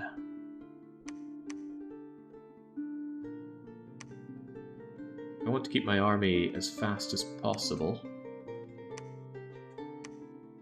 Wait, no, it's map move 16, it's recruitment point 18. Even so, 14 could be useful for jumping over an additional province. You guys look a bit sadder, but you still trample fairly well. What's the big difference anyway? 23, 18, 25, 17, so a little easier to kill. But you're mostly there just to trample and keep a front line going, so I think we will have you guys bulk out the army.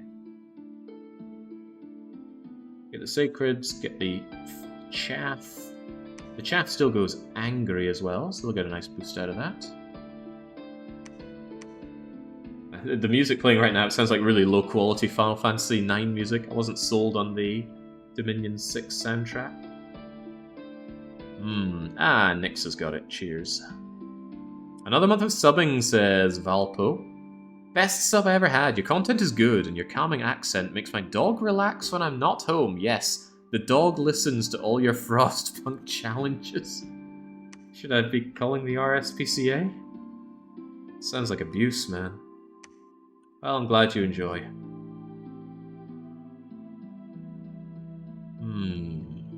Alright, this seems fine. Go get those. Move into Mud Skipper. At least our units can now take formation. I bet that guy's still missing his eye. No, the eye already grew back due to recuperation. This guy's got a never-healing wound. That's a very poor misnomer. It does heal. And it will heal thanks to their recuperation, and later on due to Gift of Health, if and when I get it.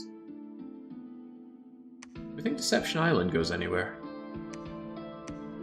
I might not be convinced. Let's continue moving on out. Let's check out Eudora, which has been plucked dry by Wilfred Dion. Stands to reason, that's how we play the game. Building up the Sacred so that we can have an even better attack in Cornwall, as is desired. Mudskipper Puddles. Ah, Eudora is also being taken over by those blasted elves. In a way, it's good to know they're there. That makes it less likely the elves are going to sail around to me. Let's go see what the elves are up to. Ah, hello, battle unit. Here are our bastard elves. We hate them. Love playing as them, but man, elves are just such a pain to fight. Look at these guys, they're all blurry. They're hard to hit, especially this leader guy. Casts out many glamorous visions of himself. Blood, glamour, death, air. God, I hate fighting you guys. Also, I don't have magical weapons, so if they spam loads of their phantasmal warriors, I'm going to have a hard time even hitting them. They're going to... Well, come on, why do they have to fight practically nothing to take a big province like Eudora? And their flying spear guys come in, charge bonus on first attack. Enchanted Blood, this is a good opportunity to see their bless. Blood Surge, larger, Enchanted Blood, Blur, Defense, Poison Resistance, Affliction Resistance. These guys are good. And fighting elves is always cancer. Also, they are size 4, so I can't trample them. So these guys are a pretty good counter to my build. They don't have magical weapons, so when we get Ethereal on the go, at least they'll be difficult to hit. Their smaller elves won't be too hard, but their sacreds will be. Also, he's casting Frighten a fair bit to force the enemy to morale rout as well. Boy, I want a non-aggression pact with this guy.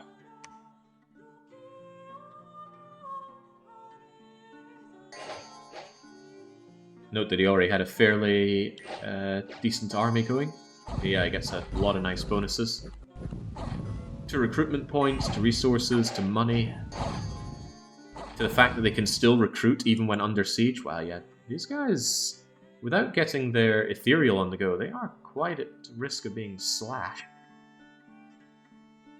Barbarian Chief hit him in the body with a greatsword for 13 damage. Oh well, you didn't... oh, there we go, never healing wound. Well, just don't die and we'll all be fine. We're fairly resistant to get missile damage. We don't use a shield, but our armor is good. And then we come along and just squish, squish, squish, squish, squish. I'm occasionally tapping N just to pass a turn. In case you think the combat looks a little jerky there, it is, because I'm jerking it. No losses, all killed, that's what we like to see, but now we have to actually fight in Cornwall, and Cornwall could be a different story. Mosmori! Pick up everyone, and then move them over to Cornwall. Although taking Albania as well would be tempting. That's right, I also want you moving over. Loch Ness is there, and the Netherlands in 10 years is here. It's unlikely we'll ever get a chance to get over the waters here. Hello, Toxin Refinery. Soulless and Long Dead. We should also look if there are any good recruits in the places we're taking over. Indie Priest is nice. Nature is useless, we already have access to that. Nature with a chance of death, also quite useless. We have both of those things available locally. My treasury is being run very dry very quickly. Perhaps I am recruiting a touch too many units then. Let's just call canny on that. My units are quite pricey after all. All the more reason to take these areas over here. They're farmlands, that means they produce good money. That also means I want Rio Grande do Sul, so I really hope that the elves don't get over here. Rio Grande do Sul would be an excellent second fort location. Of course, will I be allowed to get that far? I don't know. Right, we already know the elf people are there. It doesn't really matter what's behind them, so instead, move across Pilot Wings Resort and see what's north. If anything good is to happen, it's for the elves to go and engage with another enemy behind the existing elves. Get down to Cornwall and get our units arranged for Cornwall. Yeah, just shove them all together. They all just go in and trample anyway. Although they won't be trampling these things. Once they get the rider off the horse, they'll be able to trample the rider. What size is a horse? I guess horse's size...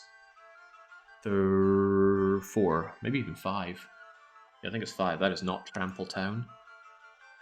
Well, not that it matters all that much. Get in there and get killing. Continue recruiting more, get the money, get around. And continue the research. Thanks to our magic boost, the research rate is going to hopefully skyrocket, because all these little guys do... Ah, it still says 9 research. I guess it was 9 by default? Maybe this shows the boost from Magic Path already. I would have expected this to say that they're doing 11 research. Does that add up? 9, 9, 9, and 9 for 36. 46, 56, 51, 61. No, this doesn't show the boost from magic anymore. That's bizarre. Oh well, no skin off my nose. Horse size 5, that's an elephant. The size got changed from Dominions 5 to 6. It's no longer 1 to 6, it is 1 to 10. So 1 is a cat, or maybe more accurately an insect. And then 10 is... I'm not even sure if elephants reach size 10. Famous hero, that's a good sign. Marignon is around, and Keppa the Paladin. That'll be the prophet of Cylindor.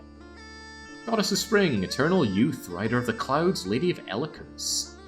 Alright, Cornwall, what do you have for me? A bunch of horse burgers, it's like I'm shopping at Iceland. Getting a sizable army now. It's the size 5s versus the size 4s. And yeah, there we go, the horse is indeed size 5 and wearing barding. But easy to spook. Heavy cavalry come in and hit hard, but if they fail to get good kill going, they tend to rout really easily. They've got surprisingly poor morale. Anyway, come and have a go. Wow, they had a really hard time actually hitting us there. Why? Because we actually repelled them. Despite them using a long lance, our spear is longer. So we were able to repel their attacks. That also hurts them, and then it should be pretty easy to poke them to death with 21 damaging long spears. More so if we're already blood surging or berserking. You're already blood surging? Who did you kill? You skewered the rider clean off the horse. You hit them right in the head for no damage, and then you hit them in the body for 11. Bizarre. See, it's all Battle Brothers all the way down. I think I could have won this with half the units, but I don't want to take that kind of risk. Poor guy on the flank is getting brutalized by the heavy infantry, but then you just go in and squish the heavy infantry. And by squishing them, you blood surge, and then you get really killing. Get out of here. Well, I do love to see it, and that's a good sign that I should be confident in my army. They do good work. No real damage taken, everyone destroyed. Cornwall, children are disappearing in Cornwall! Life imitates art, imitates life. Also, L'Ursulant's brave deeds and heroic battle prowess are told by bards. So you've become a hero? Your hero gets increased attack skill, not very useful for you, since I don't want you engaging melee in the first place. I just want to keep you alive and being our, essentially, cheerleader. Lake Hylia is a really easy thing to take. Look at that, militia, light cavalry, heavy cavalry. I actually think Mos Moris is going to go and prove himself a bit. So how are we going to do this? Let me think for just a minute. Those are all the sacreds. I'm not sure if that's quite enough to handle that on its own, but if I mix that in, that should be able to take the southern area. So if Mos Moris takes control and goes down to Lake Hylia, and L'Ursulant goes over to Albania... Oh god, Albania is only 16 map move away. But you're too heavy to make that in one go. I bet Mos Moris could if he lightened up a bit. Alright, L'Ursulant, go back, get reinforcements, crush Albania, take Blue Moon, Gilligan's Island, Deception Island. Oh, but we don't know what's in the Bronx. I do want Albania. It's in the cap circle. It's got probably good money. Yeah, look at that. Income 102 from Albania. That'll be boosted. Income 190 in Lake Hylia. I want all these things. So grab that and then turn our attention north by going Blue Moon, Seto Inland. Maybe score Amity Airfield. Might be a better place for the fort. Oh no, I really want Rio Grande do Sul.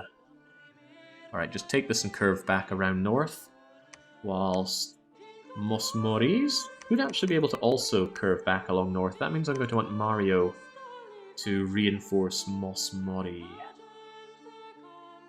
Yeah, by meeting up in Mudskipper Puddles. That sounds about right. Alright, I'll deal with that. You get in, that'll be fine. You reinforce, take Albania, and curve back up north. Tesco, how dare you slander Iceland?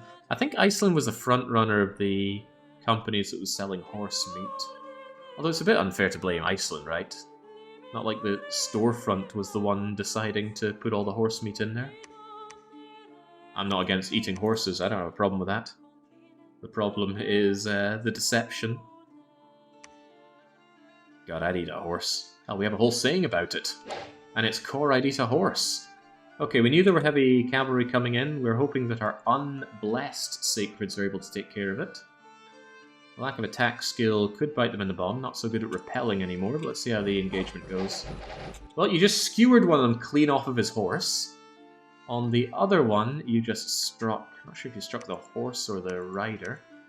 Okay, you just limped the horse. And you've gone berserk. You're almost dead, but maybe the berserking will keep you alive. Losses here are okay. It's worth taking a loss or two just to take the province. The problem is if we don't take the province.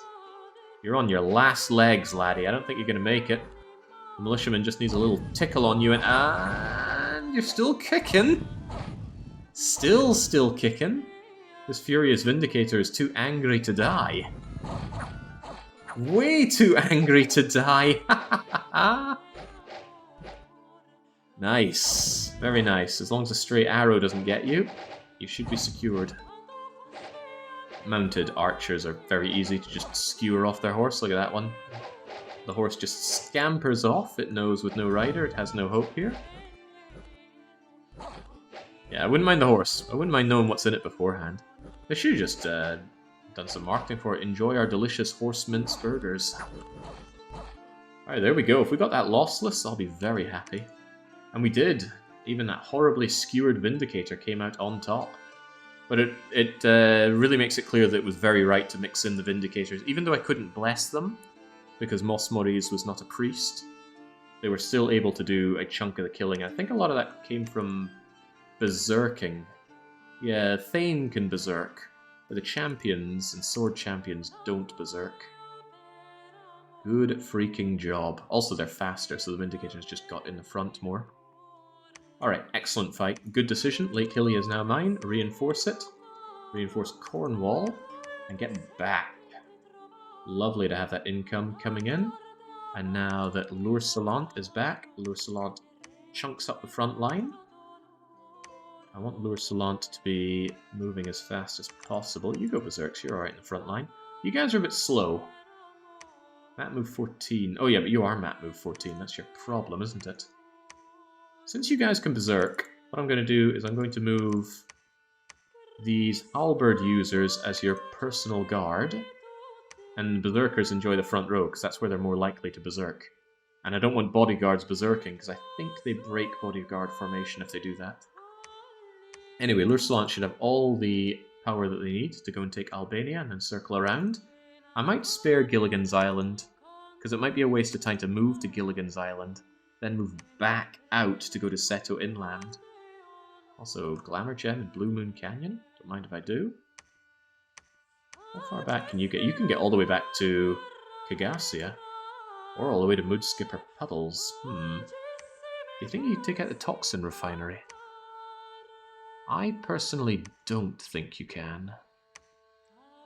Go to Kagasia, pick up the next round of units. Mario is a bad leader, but he might be better than Loursalant just because he can bless. You're really easy to kill though, actually. I'd rather have both of them in case you get shot by a stray arrow. Alright, then Mario and Mos Mori can work together to take the north. Does that mean that I have too many units here? Too many units on Loursalant, that is. Loursalant, you're going to make do without those extra padding units. I think it's better for Mos Mori and Mario to take them north. That means the Sacreds have to do a long campaign without any opportunity to rest and recuperate. But I think they can handle that. God, I wish I had some scouts. I'm not willing to do... Oh, hello, scouts. Excellent. Just get me a bunch of those. Like 6 or even 8 of them. I'm going to spread them out. This is... there are a lot of nice things you can get on independent recruitment. But cheap scouts are probably one of my favourite.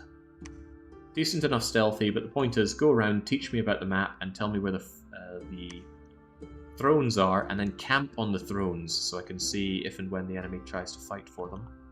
If you just camp in enemy territory, they always know to patrol you out, because the AI is a cheating bastard. Alright, let's move.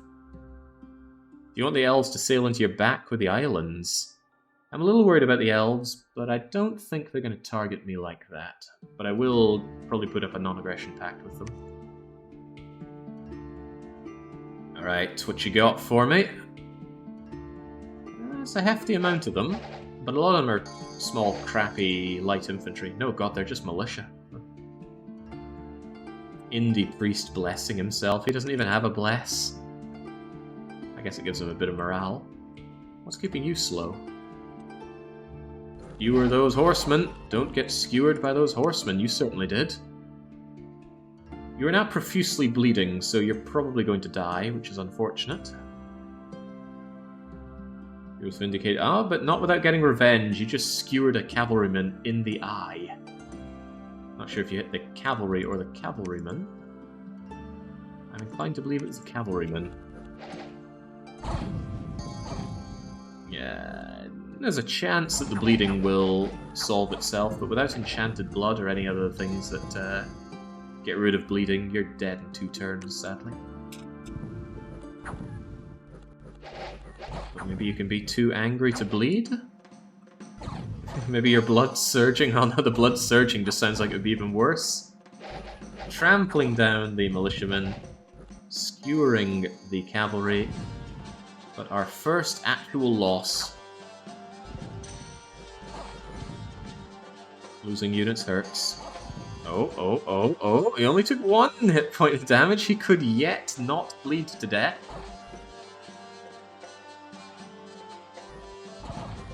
A brave soldier, he marches on until he collapses and dies from lack of blood. Well, you don't play a game of Dominions without losses. And frankly, only taking 1 loss this far is good, especially since I split my forces. Also, Mos Mori is considered a brave and heroically quick individual. Quicker attacks and move in combat. Doesn't give you map move, but it certainly makes you speedier in combat. Again, not useful. I don't expect you to be doing any fighting. But Albania is mine. Let's reinforce it, check it for recruitment. Get a priest there. Make our way over to Blue Moon Canyon. Where does one do diplomacy in this game again? Ah, here we go. We have no contact with the nation, so we can't do it. Well, that is a damn shame. Where's my scout, anyway? Ah, here you are. Maybe don't go into Nagornos, but that's a bad sign. My neighbors are really close. Odds aren't good that I'll be able to get Rio Grande do Sul before they do, and they've already set up a 2nd fort. I'd ask, how does the AI get the resources for this, but I think we all know. Go and check out Hyrule. I've got my sneaky guy. Go and check out Constantinople, please. This is freezing over. Interesting. You might be able to get around there. Anyway, Lursalant, take over Blue Moon Canyon. Mario and Mos Moris, you guys work together. I just want you to cast spells while staying behind troops. I definitely want you to do a few blessings to begin with. And I want you to stay there. And yeah, just bulk up that front line with pretty much anything you can. Map move 18, map move 20, map move 12. Yeah, it's a bit slow, but should be okay. The priest could go all the way over to the Toxin Refinery, but oh well. I think Mudskipper Puddle's Toxin Refinery, Argentina. Try and circle into Rio Grande do Sul. Another idea is beeline Rio Grande do Sul. I do want it. Big farmland province, lots of adjacents. Holds a river as well. Could be really good for cutting off our friends Nagornos. Also might be an interesting idea to choke Narognos in the cradle. If I can keep non-aggression pacts with my other neighbors, I could focus him down and steal his capital. Capitals are amazing. Everybody starts with a capital that's pretty much the same amount of good. Resources, income, population, and they all have at least 5 adjacent provinces. That's not vanilla, that's because of me using Nyx's amazing tool to make the map generation less bad. Probably a fort from a site, since it's a level 2 fort, so 8 turns of production.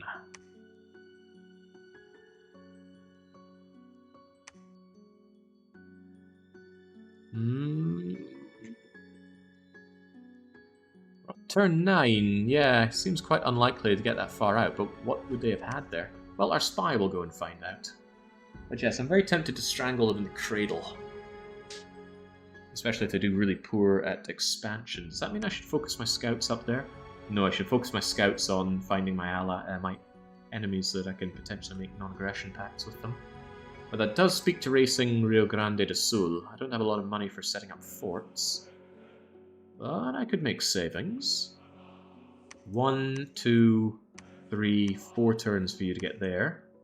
But you could go there in 1, 2 turns. I'm going to make myself a couple of priests, since they can move around pretty quickly. Who's our priest anyway? You're our priest. Ugh, you eat into my holy points. I don't have a spare holy point. Means I could be making more of my Furious Vindicators. Not that it matters, because I do want my priests. Eating into those much that they will. Yeah, 2 priests so that one can go up here to set up... You know, I'm kind of also thinking about setting up just having the fort being made by the priest. Send up an elite lord as well. Don't want to eat into my Vindicator creation too much. Yeah, be ready to send up more units up there. I can easily send up one of my mages to construct a laboratory. But yeah, taking Rio Grande do Sul I think is very important. If I do manage to strangle my neighbour to the north, I can essentially have a north-south line with largely connected forts. I don't see a problem with this. Are those cataphract centaurs? Cataphract? We're not riding anything, but we are centaurs, or bull people. Oh, hang on, we have this guy. Kagasian Centauri Desert Champion of Kagasia. Crossbow-wielding centaur, wearing full armor. I don't tend to rate ranged units all that high, but look at him, he's actually got amazing precision. The reason I tend not to use ranged guys is because I find that I could win a fight with no losses, or I win the fight better using archers, but also with losses, because I tend to shoot my own people a bit too much. I don't like that, not unless I have something like regeneration to stop those stray hits from killing me. Anyway, Pocket City, Rio Grande do Sul. Or if I don't think that they're going to take Rio Grande do Sul, I could take Argentina, Rio Grande do Sul. But if Rio Grande do Sul is the prize, why not take it first? The reason is so that I can circle around and take Liberia as well. Am I willing to take that risk? Maybe. Construction research goes along nicely. I need to check in on our Death Mage, make sure he's not getting sick. If disease is going to strike, it strikes in winter. Also, it's an unusually cold winter. We're just beating it back because we have heat scales. Hard to see the coloured square of my units on the snow, so I'm glad I've got heat scales. This should be easy, right? Squish them some more. Utter destruction. Not a single loss. He's not diseased. Good. Continue researching away from me, and I swear I will do my best to keep you alive. If we were to look into forging, I think we need another couple levels for Ring of Regeneration. Is Ring of Regeneration a magic item or a strong magical item? That is where the Dom 6 Inspector tool comes in. Tell me about the item Regeneration Ring. It is a construction 5, requires nature 2 and 10 gems, so just by getting to construction 5, we'll be able to make these rings of regeneration to keep our beloved super mage alive. Let's keep that pinned up there for future reference. This is stuff any Dom player should know, but I'm very good at forgetting things. I've never seen Clockwork Bird before. Every morning, the owner takes out the bird, winds it up. For the rest of the day, the bird observes the surroundings, lets out a shrill note if enemies approach. Lets commanders avoid assassination and seduction attempts. Maybe you'd want these fighting Abyssian, but is it really worth putting 5 earth gems per valuable commander for only 60% warning chance? Tough call. Ring of Regen doesn't do stuff against disease, as disease reduces max hit points.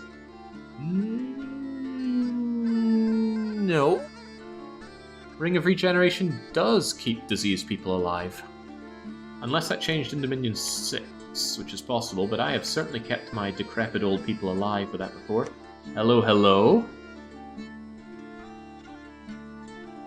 This province contains about 30 enemy units. Thankfully, the spy gives me extra information about the province. Mostly human thralls. A huge hermetic master is towering over the army. It's commanded by Celeb Goldman, the hermetic master. Local defense is quite well organized and is a walled city. It must be sieged if we are to take control. Alright, thanks for the information. Doesn't look like I've expanded anywhere else unless they've gone to Sao Paulo. But I want to learn more about Hyrule. I will take Rio Grande. I want to immediately reinforce Rio Grande with as much as possible, so do we just move straight in? Actually, we can't get there in one go because the snow is slowing us down. Do we bring in yet more reinforcements, though?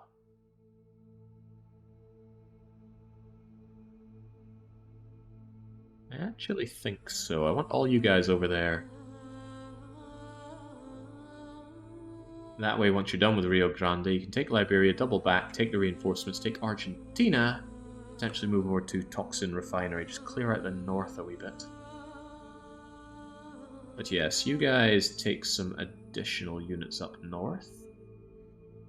Actually... IFT take these guys. Mr. Kiwi, don't move out just yet. Mr. Kiwi can move later because I'll want the laboratory later, and chances are I won't be able to afford treasury, fort, and temple, and laboratory in one fell swoop. I'd have to wait a bit on those. My expenses are still disgustingly high. Oh, you bastard! The elves have taken the Seto Inland Sea. I wanted that province. There's damn good money to be had, and I certainly don't want an early war with them. So what do I do in this case?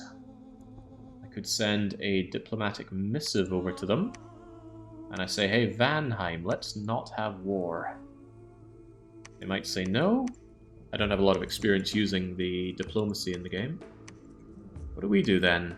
We should take Gilligan's Island, but damn. Shouldn't be too surprised, that's only 1, 2, 3 provinces away from their capital, but it's only 2 away from mine. I don't want to kowtow to the elves, but I do like the idea of strangling Narognes in the cradle if I can. Is this vanilla or modded? The nations are modded. I want to get over to the Bronx and see if they ever make an assault on the Bronx. If they make an assault on the Bronx, they'll do an assault on Balaton, so maybe I should also plunk one in Balaton. No interesting recruitment options around here. Plenty of indie priests, though. Cheaper than my own indie priests, but they don't have Inquisitor, nor do they have Recuperation. Of course, recruiting priests in my capital comes at the expense of recruiting more of my relatively cheap, good researchers.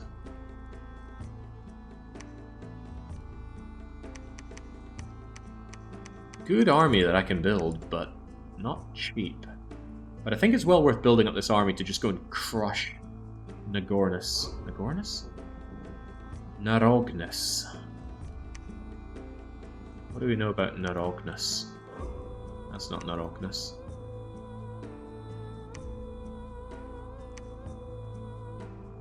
Dwayne Powers runs Nagornis. I can trample their holy warriors, but these light mind champions could be a bit of a problem. They're life draining, they're mind blasting, paralyzing. Magic resistance negates. I don't know how our magic resistance is. Animals tend to have quite low magic resistance. Air and astral, air could certainly cause a problem. How is our magic resistance? It's not good. We will definitely get hit by that mind blast. Provided that he has a lot of mind blasters, but he certainly has the resources to make them. Oh well, I think we'll go for it anyway, but we'll have to charge in fast. But yeah, hopefully I get my non-aggression pact with these guys. If I don't, I might have to rethink my brilliant plan of attack. Alright, take Gilligan's Island. Maybe consider Balaton. It's a cold winter. The thing is, I don't want to be stuck on this side. My Dominion is a heat Dominion, so we're punching through the ice. Well, that won't last forever. Alright, Gilligan's Island. We're just crushing monkeys. It should be a no-brainer. Well, monkeys are involved. Of course there's no brain. They're just flinging their dirty little monkey poo at me. Yeah, sticks and stones. That's definitely what they're calling it. What's brown and sticky? A stick. Crush monkey. Crush monkey! Alright, down they all go. What about Rio Grande do Sul? Perhaps a more interesting fight, because I don't have my souped up units for it. Haubergs! Oh, wow. Hauberg militia, trained to use very small staffs. What's brown and sticky? Alright, this should be easy. We just step on them and they die.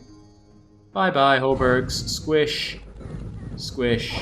Squish. Squish.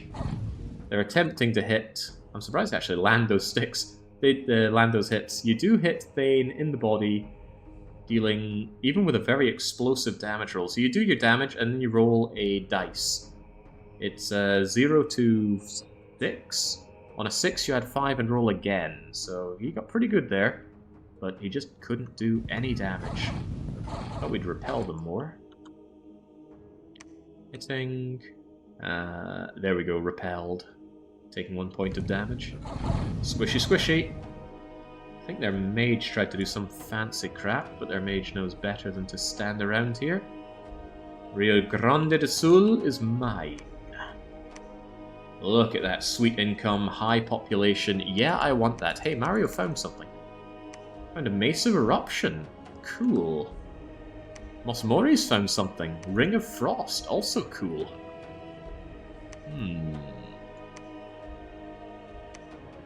Mace of Eruption's only a length 1 item. But anyway, this is ours now, and we need to make sure it stays ours. Palisades are very expensive, but we will have them. Actually, not yet.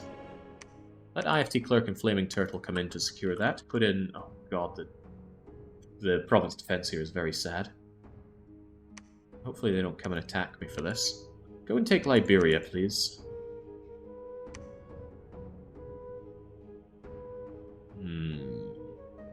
Very fragile province here, and I don't want to invest in the fortification, only have it destroyed, but I do want Liberia. It's nice and cornered off by the mountains. Alright, so Balaton, Lion Tribe Archers, Lion Tribe Warriors, Heavy Infantry.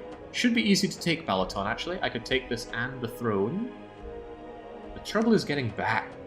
I take it, I claim the throne, I try to come back, it's already spring, all this is melted, and my only way back is going through Vanheim. So there's a very real risk that I get stuck over here.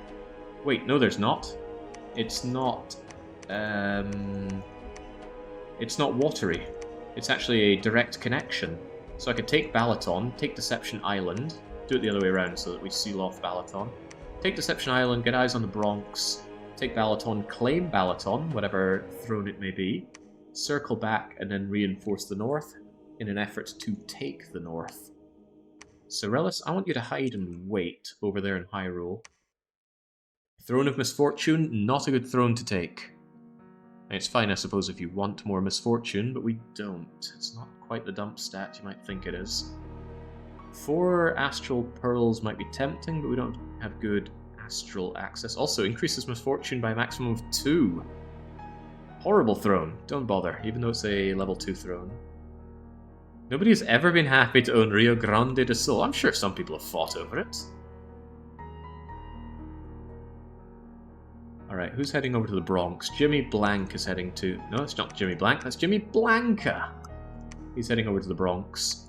Kate Lars, I want eyes on the west of Narognus. I need to know what my enemy is up to. We have eyes around Hyrule. We have eyes around Kvalach. We'll know exactly where and if they're expanding, and where and if they butt heads with... you. That means that going to Liberia might not be the right call. Maybe going to Pilot Wings Resort is. Secure this, seal off my enemy's expansion, try and convince Vanheim not to expand yet further, especially if we nail the non-aggression pact. Diplomacy is binding. There was diplomacy kind of in Dominions 5, but you couldn't impact it meaningfully. You couldn't offer a non-aggression pact, you didn't know if enemies were at war with you. But AIs did have states of war and states of not war, and they didn't always declare it. Anyway, take Pilot Wings Resort. Better to pin my horse to their... oh, hang on. This has access to the caves. Then we absolutely take it. We don't have vision underground, but you don't need vision to trample people. You just need to step on them and all is well. Get over to Rio Grande do Sul, start building up that fortification. I could even be convinced to fortify up Pilot Wings Resort. Could even just do a line of fortification here. Keep those damn elves out of my land. It's a consideration, but fortifications are very expensive. Yes, what's your problem? Still that never healing wound, but it will heal. Don't believe the lies. Lure Salant, you ride with the more elite cavalry. Battle Fright, never healing wound, they'll be fine. Yeah, trample towards any noise until there is no more noise to trample to. Good advice, better take it. Skipper Puddles was missing out on a bit of province defense, we'll fix that. Really want to make my way around here, but my armies can't be everywhere at once. Could they? Could actually build up another army to go and expand in this direction, expand towards Brazil. And Constantinople. All it would really take is adding in Priest. Priest has good enough leadership. A priest could single-handedly move the armies. And think about it this way, although they lack protection, they do have hit points, so they'll survive an arrow or two. Unless it's a very unfortunate arrow. Yeah, sorry, mages. I think I'm going to go down the priestly route here. Get myself more of an army to expand out towards Brazil. Don't repeat that, though. He's hanging on. Gondi the hero.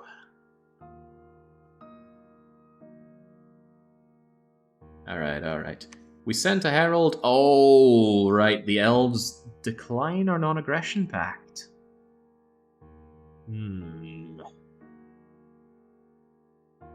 The head of our herald has been returned to us.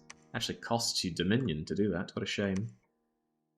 Alright, so no easy strangling in the cradle of our friends in the north.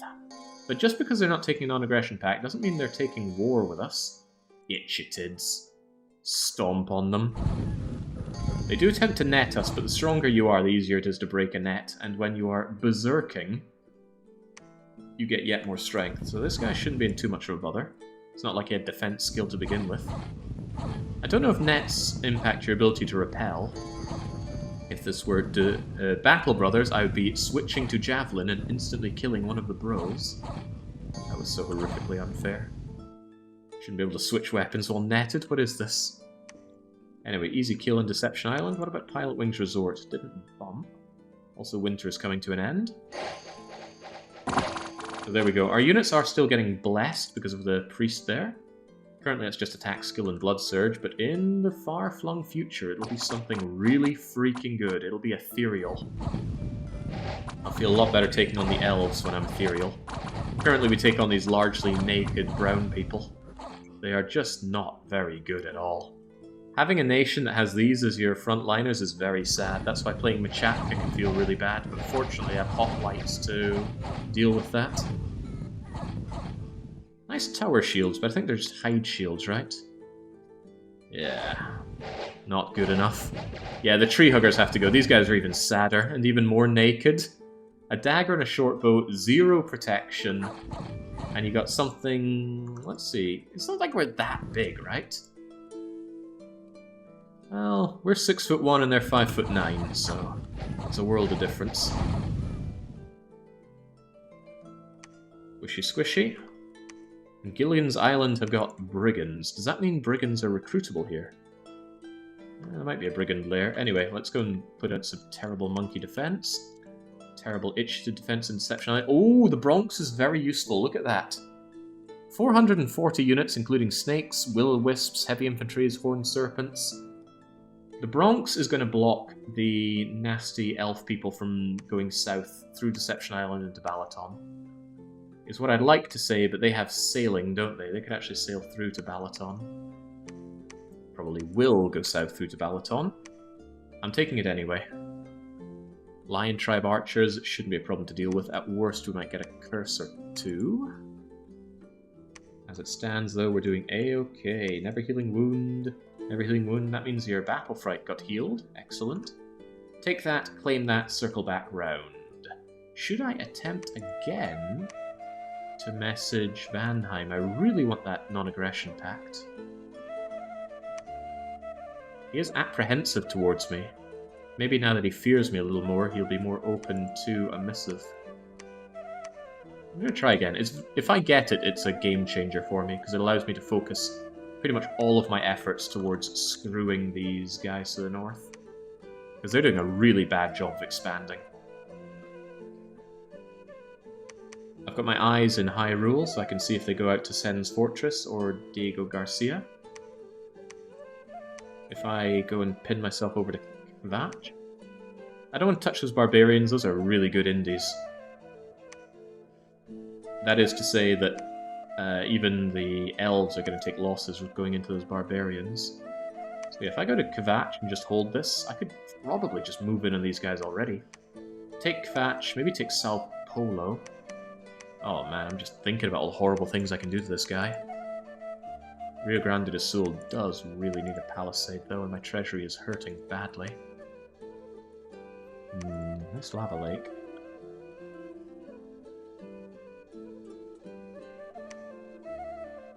I worry a bit about the defense situation here. If I get attacked by the elves into here, they clear me out, they steal 1,000, or they ruin that 1,000 denarii investment. But I need some kind of fortification up. I don't know. 1,000 denarii could be dumped into a whole bunch more furious vindicators and thanes to just win the war better. I'm starting to wonder if I even want this. How good are we at taking on forts, by the way? That could be a real chink in our armor right now. Our strength is okay, but we do need to eat. And I don't have good chaff for sieging down forts. That's going to be a problem. What's a little less of a problem is that I can forge enormous cauldron broths. I can also quite soon make little bottles of wine, right? Endless bags of wine. Once I get myself construction 5, it's feeling further and further away since I've slowed down on my mage core. Where's my expensive nature 3 guy? If I made a Keeper of the Harvest... Keeper of the Harvest would be able to make the pot of broth if we end up in a prolonged siege for another 150 resources. We're not gluttonous or anything. Kill all this, siege down Cragfield, siege down Nargonis. I can see this being more of a pain than not, though. But I still should go towards them, keep them under pressure. More provinces for me is more income for me, as long as we can draw a line to it. The question is, do I make this palisade? What else would I be doing with my people? I think one of the answers was grabbing my units here, strapping them onto a priest. Giving that priest a little bit of bodyguarding, lest they come for him. And get those frontliners out.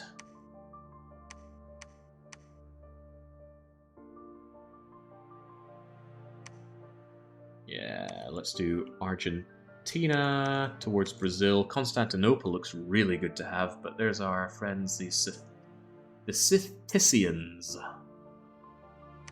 What do you know about the Scythians? Dinosaurs riding dinosaurs. If I could claim Constantinople... Hold on, look, there's a river there. Ah, but those little slimy buggers, no swimming, they can get across rivers. Still good to take Constantinople, though. Alright, I'm going to take this extra unit, deploy it over, take Brazil and Constantinople, potentially take more around here.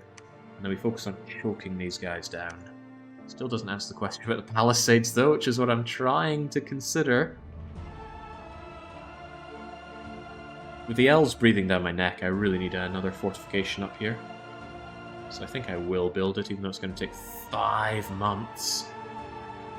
5 months of being able to bully these guys, but I could just raid through them. Take Kavach, take Narita, destroy the defenses of Cragfield, but don't take the fort. Take Sen's fortress, and just keep this guy pinned down. He might counter-raid, but at least it's more provinces giving me stuff than him. I don't want to take Hyrule. I could even...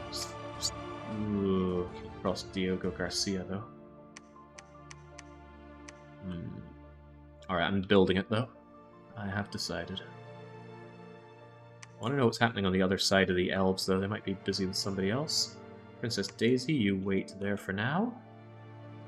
IFT clerk, you breach. Sit and wait in Constantinople for now, Father Loris. I want to know what's going on with our friends over there.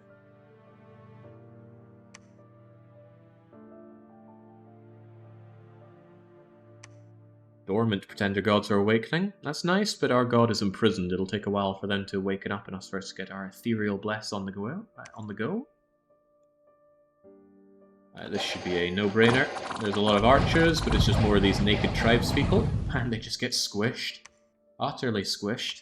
Hang on, you killed one of my thanes! There will be repercussions for this. Just a thane, though, not one of our holy guys. You can definitely see the difference between our regimented, well-led sacreds and that gluttonous mass we had before. This could be a problem. These guys have gems. He could boost himself and bring down an air elemental, and that could really cause me problems. This guy could bring out, and probably will bring out, fire elementals in Fire Mage 4. That is a problem. Looks like they are giving themselves formlessness. Giving themselves fire missiles. That's pretty good. 5 armor-piercing damage in from these. Could cause me issues. Hopefully they don't shoot my leader. Hopefully I can just squish enough of these guys so that they don't actually do us in. Thankfully some of those attacks have caused my guys to rage. How did you blood surge? Who have you even killed?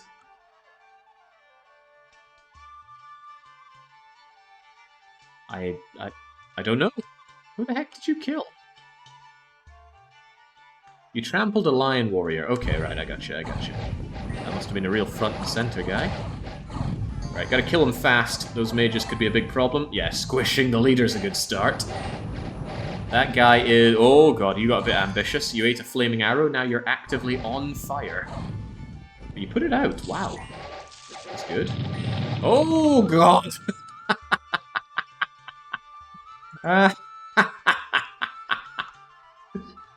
Yeah, I knew that fire mage would be a problem. He drops a massive fireball on my guys. It's okay. Do not let him summon that fire elemental. That becomes a big freaking problem. Ah, crap. We don't have magical weapons. This thing is ethereal. Can't trample it, and it will heat us up and burn us down. Best thing I suppose you could do is kill this guy. Then they have no magical leadership.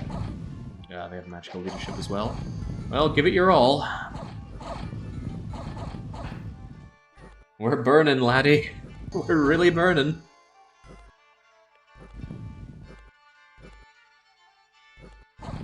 Okay, just the existence of this elemental is a problem. It's hard to hit and it's actively burning us. Oh, there we go. It fizzled to nothing because we killed its magical leadership. And this guy, with 1 hit point left, was able to extinguish his own fire. However, he is diseased. So he's just going to die next turn. He won't be able to get his health back. Even with recuperation, it's unlikely it clears the disease before he dies. Sad, but I would take 2 losses for Balaton very happily. Now we uncontestedly hold the Throne of Law. Order increases. Nice. 2 ascension points. Spreading my dominion. Getting order. Dominion, province defense, conscription. Automatically recruit This level plus order scale 1 per month, but only up to 10. I find that very sad. That's no real boost at all. In any case, still claim the Throne of Ascension. No word back about our missive, so I don't think we're going to be getting that non-aggression pact with the elves. Probably even less likely, since we just went and took a throne, and they will not take kindly to that. I just don't like them being in Seto Inland. I want to push them back. Kagasia, get some small province defense. Same with you, Balaton. I know I get this for free, but I'd rather just have it immediately than wait a few turns to get it for free. It's hardly expensive. Do we continue on? Kill off some... Oh, wow. Sao Paulo is a really nasty province to expand into. It's got a lot of... what are those called? Those are like Amazon... Yeah, Amazons and Pegasus riders. Not a friendly place to go. Who's moving over here? You're sneaking over. I want to keep an eye on Sao Paulo, see if they ever go there. However, Shikoku and its barbarian scum might also be interesting to keep eyes on. Be cool to see how Vanheim handles barbarians if they expand there. Just say Brazilians! Now, this stuff writes itself, right?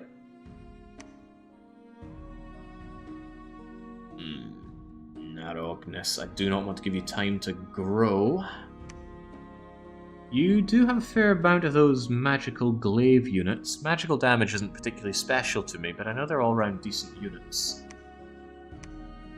Narita, Cragfield. Do I just focus them down, though? 'Tis the question. It's not an easy question. If I get bogged down here and then I get ganked by Vanheim, I'm in a very bad situation. Because then I have to relieve this to save myself from Vanheim, then these guys bounce back, take their circle, and then I'm just in a two-front war. Decisions. Alright, we already know about the Bronx. We've got an eyes on Constantinople. There's just water up here. I'm going to send you further afield over to Cerulean City. I'll continue to crank out some spies, because it's just so useful. I really need to start building my own infrastructure and doing site searching. But I want my research done as well. Do I have any good site searching units?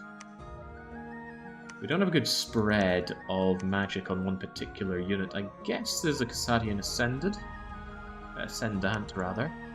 2 and 2 is okay, but... you know... not made of money. Far from made of money.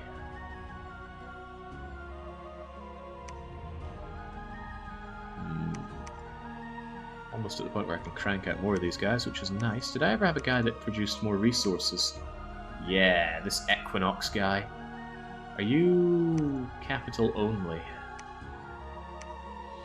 Sadly, yes. If I want more resource bonus, I have to dedicate my capital recruitment to it. Nothing wrong with this guy, I'd just rather have the level 3 Death Mage. So maybe a few of them just to boost up my my amount of units that I can pump out. Princess Daisy... do I dare put down a temple here? My Dominion is weak as sin. But I think it's better just to push with armies to take Narognes. It's just that good. Yeah, the money does not look good. I agree with that. But we're being, at least for me, quite aggressive. Pumping out these units as much as I can. Maybe a second load of it get taken over by Princess Daisy. Thread them up through Liberia and then focus on the Cragfield. It'd be nice if they upgraded this fort for me. The thing is, they've had all this time to build up an army in Narognes. It's possible that they've had a lot of failed expansions into Sao Paulo, which has decimated their army. But it's also possible that in here they have a huge number of horrifically powerful units that they've just been building up. Perhaps they're full-on turtling here. And then if I attempt to fight it, they bash me back. My army gets shattered and I'm in a very weak position. Hard to say. I guess I should just expand so I have more resources and money at my disposal. But yeah, next turn I think Daisy takes the rest of the army and heads up into Liberia. Just give me more provinces and then reinforce the northern location. That is not a big army. That is not a fort-sieging army. I could raid, of course. Nothing stopping me just stomping down the province defense in Cragfield, taking Sen's fortress, Diego Garcia, doubling back, raiding again, and then the reinforcements should arrive in time to actually start doing a bit of siege work. During that time, Lure Salant should be able to race up north and help as well. Yeah, this is coming together. This is something of an idea now. You'll be ready soon, so I definitely want to get a magical item. Yeah, I would quite like to get an enormous cauldron of broth just to make sure my armies can eat. Supply usage is only 33. Why is it so low with you? Ah, you're forest survivors, so that means you use far fewer resources in forests. Of course, these are plains, so that doesn't really matter. There's no plains survivor or farmland and river survivor. Okay, not to worry, there's no preaching worthy of Princess Daisy's time. Continue researching to get me construction level endless bags of wine and we're okay. There's also the possibility of my enemies buying mercenaries, and that's another problem. The AI will almost always outbid you on mercenaries because they have lots of money. Oh well, once again, the elves... You know, my beautiful missive, they chop the head off and send it back to me. They're just nasty, nasty, nasty stuff. Lursalant the War Chief has taken the Throne of Law. Good for us. Battle in Narita Airport. Barbarians. Like I said, it's unusual to take barbarians without losses. They hit really hard. I think they already killed one of my guys. Yeah, there we go. They took out a Thane. Hold formation, lads, and squish them down. Yeah, you are down and out, Thane. Or maybe. They're about to rout. Hey, good job. Yeah, barbarians are scary propositions because they charge in and they slash at you for very big damage. Great defensive capabilities, but they rout easily. Really nice for province defense on an area, though. Yeah, even a Vindicator bought it there. First real losses that I've taken. And 7 out of 28 units is quite a lot. What about Argentina? I really enjoy watching you right now, says Rick, 999H. Why, thank you. I enjoy playing Dominions, so it is my pleasure. No blessing going on here, at least not for now. Don't need it though, these guys just get squished to death. A single Thane goes down, so yeah, attrition's starting to come on in. I can't wait to get my Bless operational. A little worried about pressing this advantage. Oh, they did upgrade the castle for me, thank you. If I press into this, I'm engaging in war with a very reduced army over here, whereas what I could do is just expand my influence over here. I could also build that second fort over in Pilot Wings Resort if I feel extremely greedy. Since I'll be poised and ready, the moment these guys look like they start expanding into me, I can just bounce back and crush them. Some of you can just get straight over to Rio Grande do Sul, which is quite funny. Or we go down and back around. It's a lot of wasted time. Or we just attack you. 10 enemy units here. I don't know, I'm so tempted to just take the fight to them, but there's so many ways that can go wrong. Princess Peach could marginally reinforce it. The Argentinians could get involved. I know I wanted you to go over and secure this area, and I still do.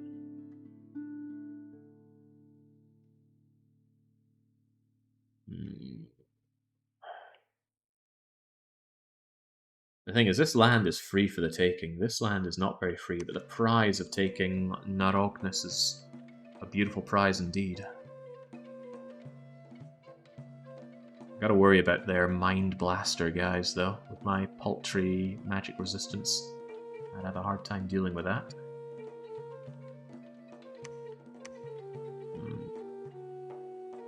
What do I do if I back away from this? I already have you, Lursalant, who's going to work your way back along here. I could bide my time. Nothing wrong with just waiting in Narita Airport. nothing too right with it, but nothing too wrong with just waiting in Narita Airport. Maybe even making that fort and Pilot Wings Resort. If you guys tuck back here and started making another fortification here, give me about 5 months, have these 2 forts operational. 5 months allows Lursalant to go here, here, here, here, here, and then be poised and ready with the main army to crush. And that buys me a bit of time for Midgaris to take the army through Toxin Refinery, Netherlands, Constantinople, Unseen University. Leave behind a little unit to set up a fort in Constantinople, or maybe Brazil. Look at Brazil's connections. 1, 2, 3, 4, 5, 6, 7, 8. Holy heck, yes, Brazil. Alright, you guys circle around and take Brazil then. We're going to hold off on war for about 5 months. Get back to Pilot Wings Resort. I still want you sneaking over, but I do want that built up in Pilot Wings Resort immediately. So tell you what, before you sneak further away, begin construction of the palisades. Maybe slightly increase the province defense, since I want to have these nicely. Hello, is this MA? Yes, I almost always use Middle Age because we're running with randomized nations. So they feel always best mixed in with MA. Alright, we've got eyes on Constantinople. I plan to have a fort on Brazil. We can't cross any of this river Lark unless it freezes over and my dominion is hot. So the best place to go scouting is further beyond the back of the Elven Freaks. Princess Daisy, I don't need you moving into Liberia anymore, although you still have a nice big chunky army. Perhaps I should have the army poised and ready for any counterattacking around here. You know, I said I'd go into Pilot Wings, but what if I wait in Narita? That way if they try to expand here, declaring war on me, I just kill them as they come. Unless, of course, they come with everything. That could be a problem. I'm more keen on making Vanheim not want to attack me, but it already has good options for attacking into me. That might be wasted money.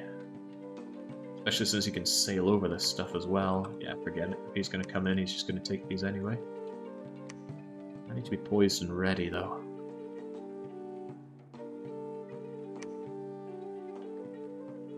Yeah, I mean, quite glad at the amount of units I'm able to pump out. Nothing inherently wrong with that. Lursalant goes 1, 2, takes that. Princess Daisy. You know what, it's going to take you a while to get around here. I'm actually going to send Princess Daisy out already. Princess Daisy, get moving. Have your personal bodyguard. The rest of you take that. Oh, right, you guys are better for personal bodyguards, I think. Oh, heavens, yes. You guard Daisy. You guys do whatever. You cast your spells.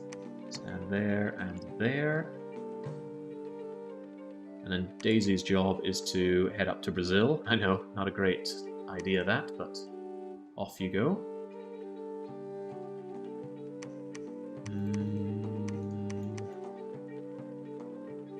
Yeah, take Brazil, build up a fortification in Brazil.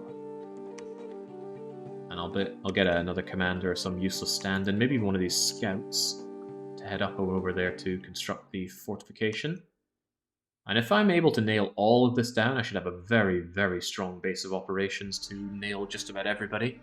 But that's assuming a lot of things go well. That's assuming the elves don't attack me, these guys aren't harnessing some ungodly power, and that the lizard people don't just swim across the river and take all of this right out from under me. So yes, hoping for a lot, maybe hoping for too much. But you guys just kind of stand there, preach, defend. Give them no real cause to attack you. Do worry about Rio Grande do Sul. Put a little bit more defense into there, even though it's just crummy little hobergs with sticks. Someday it will be a proper palisade. Ooh, Dominion's nice, says Dyslexic. Felt weird how the 6th version units and mechanism are similar to 3rd, or I forgot. Quality or stability, I guess. This is a rare gem to see on stream. I only have the 4th. The 4th Dominions. Dominions really took off in quality with Dominions 5, in my opinion. But my opinion is not very well aged. I only picked up Dominions 4, thought it was kind of bad. Then Dominions 5 came around, and boy was it good. Agent 47, the hearse. He's claimed the throne of beasts. Hope that doesn't give him animal awe, because... Well, no, we're technically not animals. We don't have the animal tag.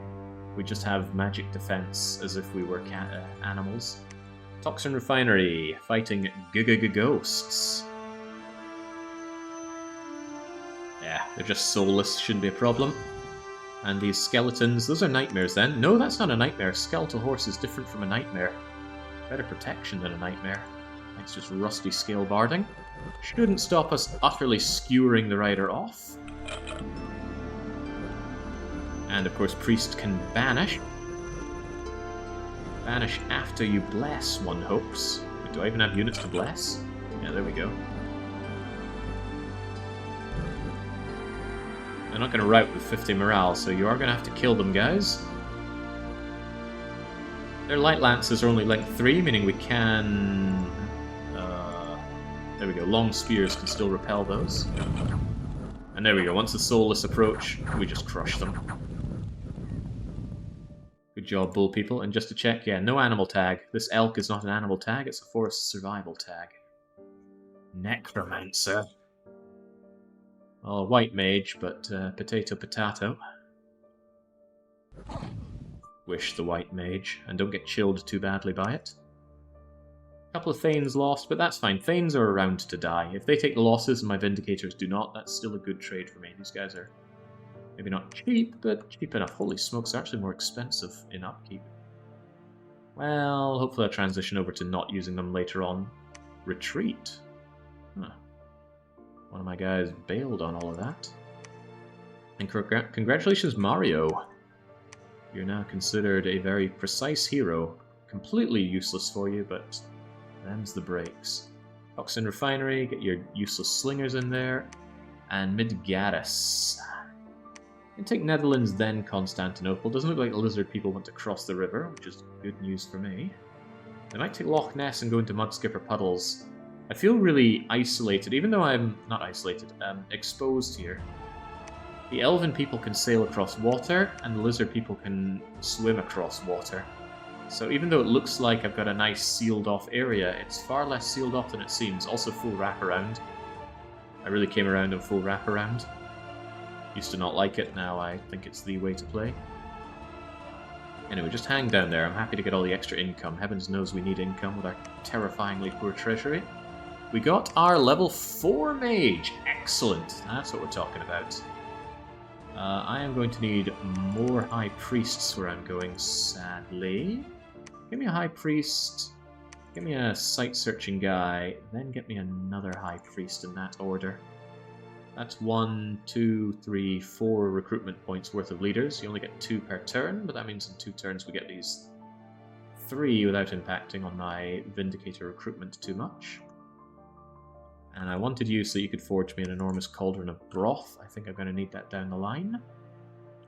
The alternative idea is, by the time you need resources, you're probably going to have endless bags of wine, which are more cost-effective, right? This is 150 for 15 nature 3, but the other one is 50 for 5. I think cauldron of broth is better in a number of ways. Especially if I give it to somebody that really matters. Somebody like L'Ursulant.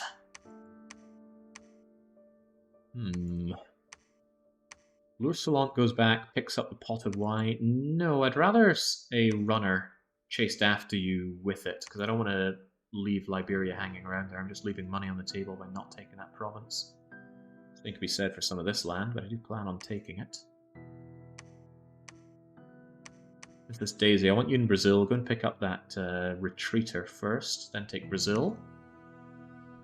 And I'm going to need a runner to come along and build Brazil. Laharl, Prince of the Netherworld. You'll feel right at home building up Brazil. Dominions 3 didn't even have thrones. I've seen Dominions 1, never played it, but it looked like a face only a mother could love. Right, hide and wait over there in Sao Paulo, Catilars. I need to know if our friends are... Hold on, what's this? The reason they've not been going to land is because they go to the sea. Narognes. I hadn't even considered that, but of course you guys are fully amphibian. Wrong one. Narognes is with Dwayne Powers. Yeah, fully amphibian units they've decided to take to the waters. That could be a real problem down the line, because I don't think there are any other competitive water goers. Marrows are hardly competitive on the water scene or the land scene.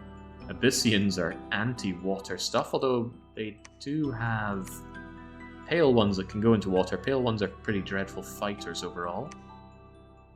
We have no water capabilities at all. We don't even have water access. That will change when Keeper of the Forest starts getting online. I am looking forward to that Death Mage potentially force spamming out some real undead options, especially when we get nature gems every turn. The elves don't go into water, but they do sail over the water. There we go, sailing, max size 5. That's funny because he has larger. That's very funny. They might not be able to sail. This guy has the larger bless. And I believe that means he's going to be too fat to get on the boat.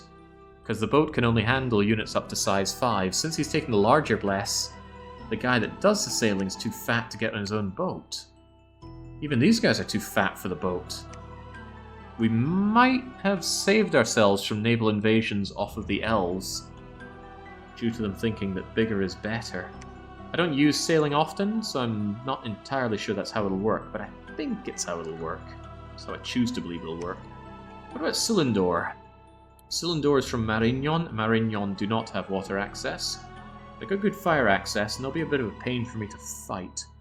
Because they got good morale, amazing Knights of the Chalice. These guys are so good.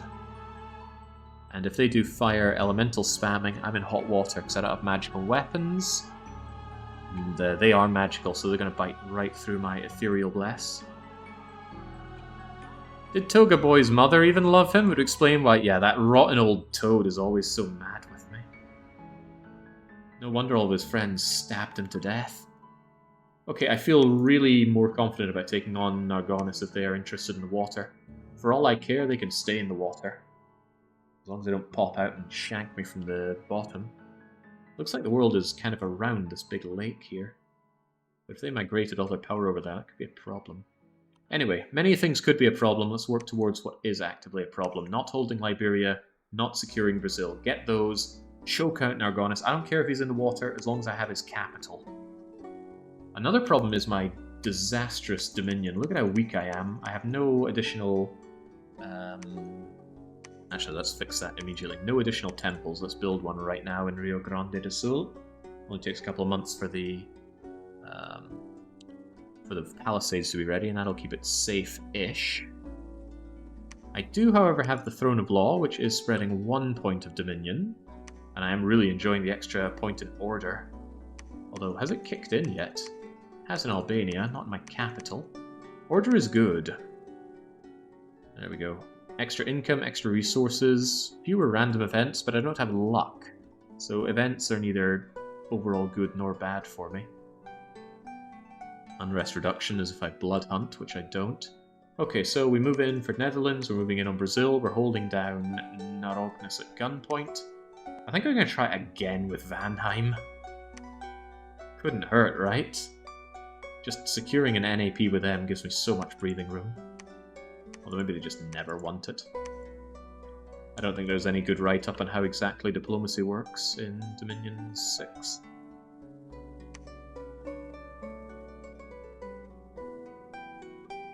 Well, they're not immediately writing back. That's a bad sign. Netherlands in 10 years. In we go. Horse archers, a lot of them at that, but that should just serve to make us angry enough. If they land any hits, we start glowing red because we're berserk. And then we charge on in and kill them, right? Get moving. Shanky shanky. There's a lot to chew through, though. And they are doing damage. The light bow might only do 11 damage, but it's piercing damage, so my armor value gets reduced. And enough of those getting through will be a problem. We don't have shields, and we can't exactly repel an arrow. We can certainly repel their light lances when we get up close to them, though. Okay, a lot of damage taken. Worth it for the province. Oof, a lot of losses. 6 of my Thanes are down. Now that was heavy attrition. I need reinforcements at this rate, then. Or do I? Constantinople's just got crummy little foot units. Those should be considerably easier to deal with. Get in there regardless. They're probably very unhappy with going in against, what is that, 90 with 15, but I have faith in you. Pick up that errant retreater that we saw earlier. Take over Brazil. This will probably be the last major fight for Midgaris before he either gets reinforcements or settles down. But we'll take Brazil, we'll reinforce Brazil. If you fail, I'll send in Princess Daisy to pick up the pieces. If you can't get there in one shot, yeah, try your luck with Constantinople. It's just crummy little humans. Although again, it's a lot of archers. It's majority archers, actually. Do it anyway. We got our first of hopefully many forts up. IFT will continue to preach because my Dominion is terrifically bad. Not quite a Pyrrhic victory. If we can continue fighting, it wasn't Pyrrhic enough. Loving all the scouts I have. If only they could get over to Sanctuary, but they don't have the ability to walk on water. I already have one in the Bronx. I would quite like one over in Shikoku, just to see if anybody takes on those barbarians. It's a scary fight, but it can be done. Valis, I don't think there's anything for you to do, so get researching, because I would really like to get Construction 5, so that Gondi never dies. God, I love that Death Mage 4 right there. There's an argument to go site searching with him. But I really like that 25 research that he currently does. It's like 2.5 of my lesser researchers rolled into 1, and I think he's free. Yeah, I don't have to pay him. You don't pay heroes, largely. Alright, Lieutenant Surge is on the go. This guy's getting recruited. Those are getting recruited. Plenty of units that I can move Surge up with.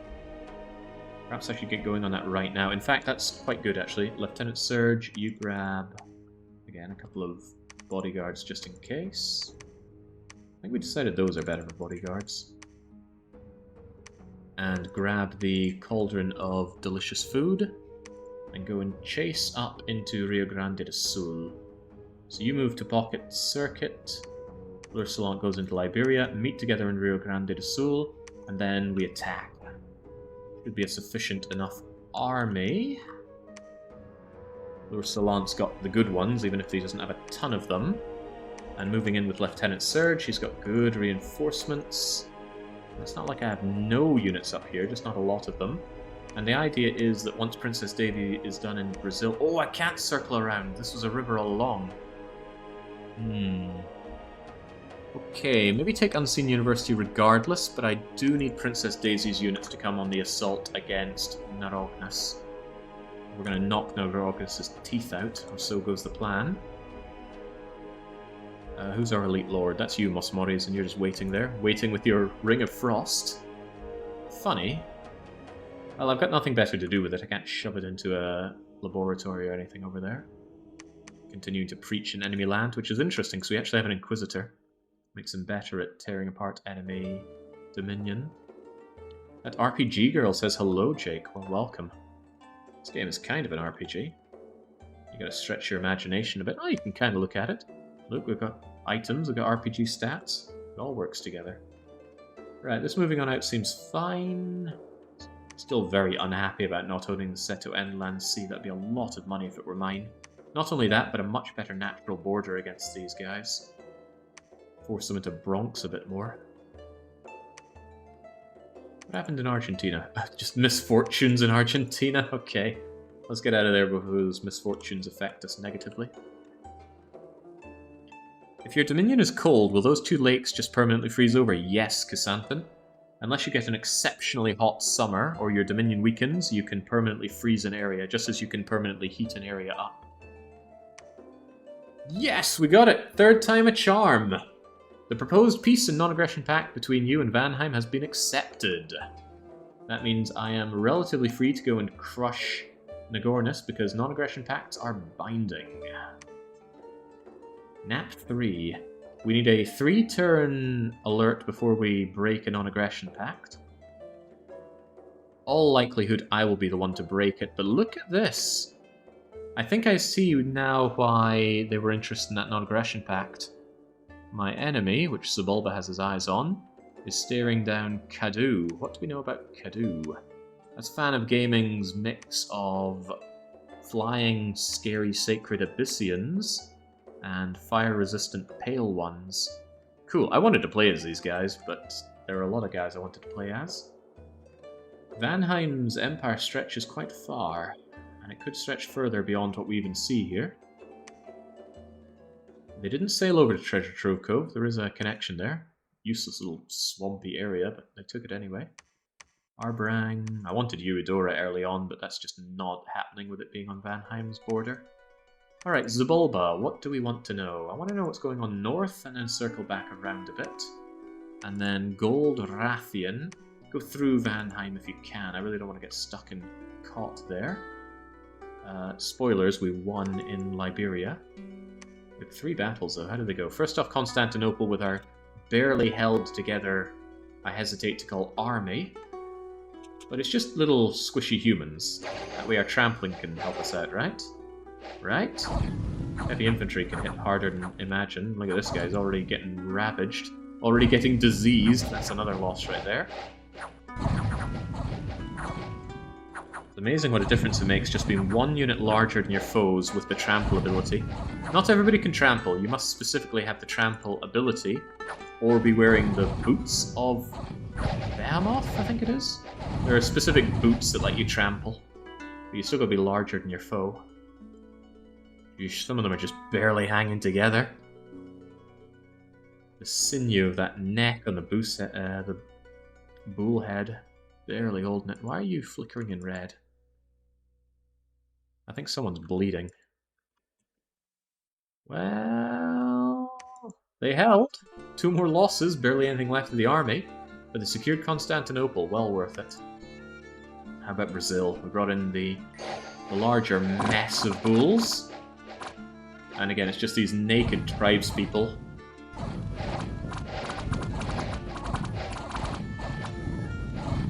There are certainly more involved methods of fighting than just stepping all over your enemies until they're dead, and we will have to find better ways. But currently it's working. And let's not change a working strategy. We're going to need to back it up with summons and magic and buffing. But I have a big bonus. Oh, one of them started bleeding to death. I got a big bonus coming in when my god awakens from imprisonment, and that is turning these units ethereal. That way they'll be able to go through walls, ignore non-magical damage 75% of the time, and just generally be a big pain for everybody. There we go. I like seeing these guys. They're much more regimented. Rather than a block of square, they come in as a proper line. The line gets broken quickly because of trample, but that's actually good.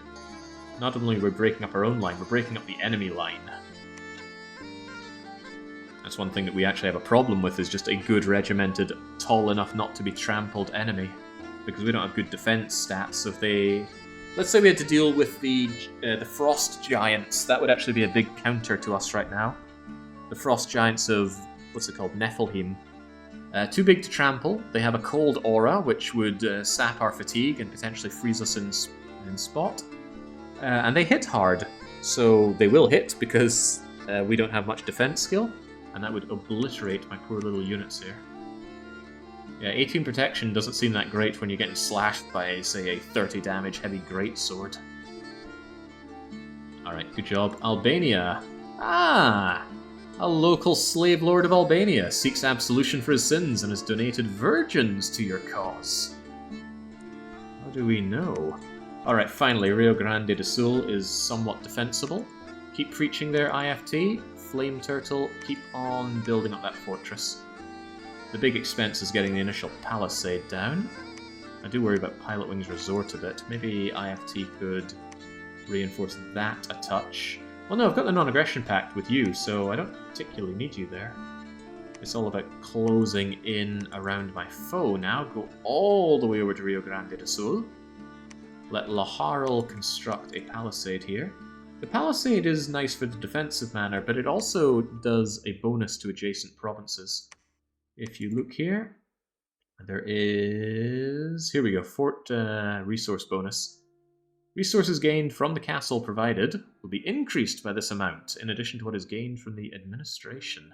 And the administration here actually gathers more resources from neighbouring provinces. And the tax. And I certainly want more tax out of Constantinople, because a 172 income, it is competitive with the Seto Inland Sea. Although, better than Albania, a little worse than Lake Hylia. Still, I gotta hand it to you, Midgaris. You did a good job. Could you also take the Unseen University, and then you can finally take a bit of a break. Still, Princess Daisy goes back to Rio Grande do Sul. Lord Solant goes to Rio Grande do Sul. Lieutenant Serge to Rio Grande do Sul. And then we move in on the Crag Field. I don't know if I should take Crag Field or focus down on Narognes. It's turn 17. We're still a long way away from our god being online. But if this somehow stalls out, our god could come quite early though, couldn't they? They could come as early as turn 24. And suddenly having ethereal nature on their big fort would be awesome. It would be cool if armies consisting of Frost Aura units could cross rivers at any time, says Nix. Well, there's a lot of potential energy in water. I think you need a bit more than a Frost Aura to suddenly freeze all that beneath you. You'd need those Legends of Zelda magical frost arrows for that. I might want these extra units just to go and fight in the Crag Field rather than reinforce Pilot Wings Resort. With a non-aggression pact, they should be fine there, so just stand around, preach a bit more Mos Moris. Wrap that spaghetti around your fork in preparation for sticking it into Crag Field. It's not racist, they're Italians. Right. Wanted that Death Mage, but I'm not sure I wanted enough to invest in it currently. I want that nice Knight Ascendant, though. I think I'll make a few of you, and then do a bit of site searching around here for wood and... well, I don't know, look at the cost on that. 168 per... No, I can't reasonably do that kind of expense. Give me the cheap guys for now. However, I do want to site search at least a little bit. We could send out Captain Swox into the more likely places to have sites for us. Highlands and mountains, for example. That boosts the chance of sites. I don't know how I can break into Astral, but I would love to have Astral access to completely site search areas. That might be too much to ask for, though. I should just get a bunch of mages to go and site search for me. Which means you... Ugh, it's a lot of mages to do site searching. Oh well. Our nation was bound to have weaknesses. Do I constantly feed in reinforcements? Won't those Crystal Pegasus ladies have neutral Astral mages? Well spotted, Nunu. I should be able to get the Amazon Crystal Priestess there. It's also worth noting that there is a cave here. We should go and explore the underbelly as well. Whilst it looks like Narognes is going to hold the water fairly uncontested. Oh, I don't like this. Just when I thought he wasn't a threat. He could attack me from the underbelly. Let us perhaps reinforce our bottom a little bit.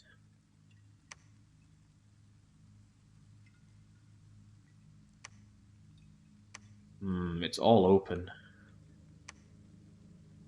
And you guys are useless as Province Defense. Yeah, Quite likely that he wants to attack me from the south. And I can't get into the water to strike him back. I'd not considered that. Perhaps I should have. And his units aren't terrible either. You're suddenly having these holy warriors popping out with their meteoric glaives. I can trample them because size 3 and their protection isn't very hot. But getting struck by a magical 22 glaive is unpleasant, especially when these guys can stun me in place with Mind Blasts. And I don't know what their bless is. All stuff to consider, but I'm still going to throttle them. If I take their capital, they really won't have a lot of resources to make good things out here, and on top of that, I believe they can only recruit those scary guys from the capital. The Hermetic Master, the War Master, the Holy Warrior is recruit capital only, but these Mind Champions are recruit anywhere. And they're the threatening ones. At least it only does paralyzed damage. Well, that's not true. Armor negating psychic magical damage. And it's not capped at 1. This just does exploding damage. These guys are actually terrifying. I don't have the magical resistance to negate this, so we get paralyzed, we get hit by 1 plus an exploding d6 dice. Scary. Again, it could be further negated by magical resistance, but we don't really have that. It could be a more frightening war than I think. All the more reason to have more numbers. Strength not added, unlikely to do much, but it's random. Plenty of rolls, you eventually get that plus 16, and then suddenly we're looking at a bad time without armor to negate that. Scary stuff. Alright, what am I thinking? I always like to have just a few bodyguards on my commanders, especially with these guys. A couple of turns to get to Rio Grande do Sul. I don't have more backup units to move people around with, though. Should I just hire some indies to ferry troops around? I could get commanders just from here to go into Kagasia and ferry troops around. You can move in faster and lead even more of them. The scouts can't lead anybody. Yeah, just because I'm lacking people to ferry them around, I'll go and pick up Mr. Maze from the maze to grab my bull units and bring them up, because I don't know how bad this fight's gonna do me, but I'll be fine, surely. Out of money, though. I really need money. Alright, before I pass the turn, I'm going to take a short water break. I need to refill the old bottle. I'll be back in just a minute. Well, probably 2.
Alright, excellent point coming in from Kissaten. Indeed, sights can affect scales, so if you see something that's quite unusual, then you can go and check it out. But there are a couple of problems with that.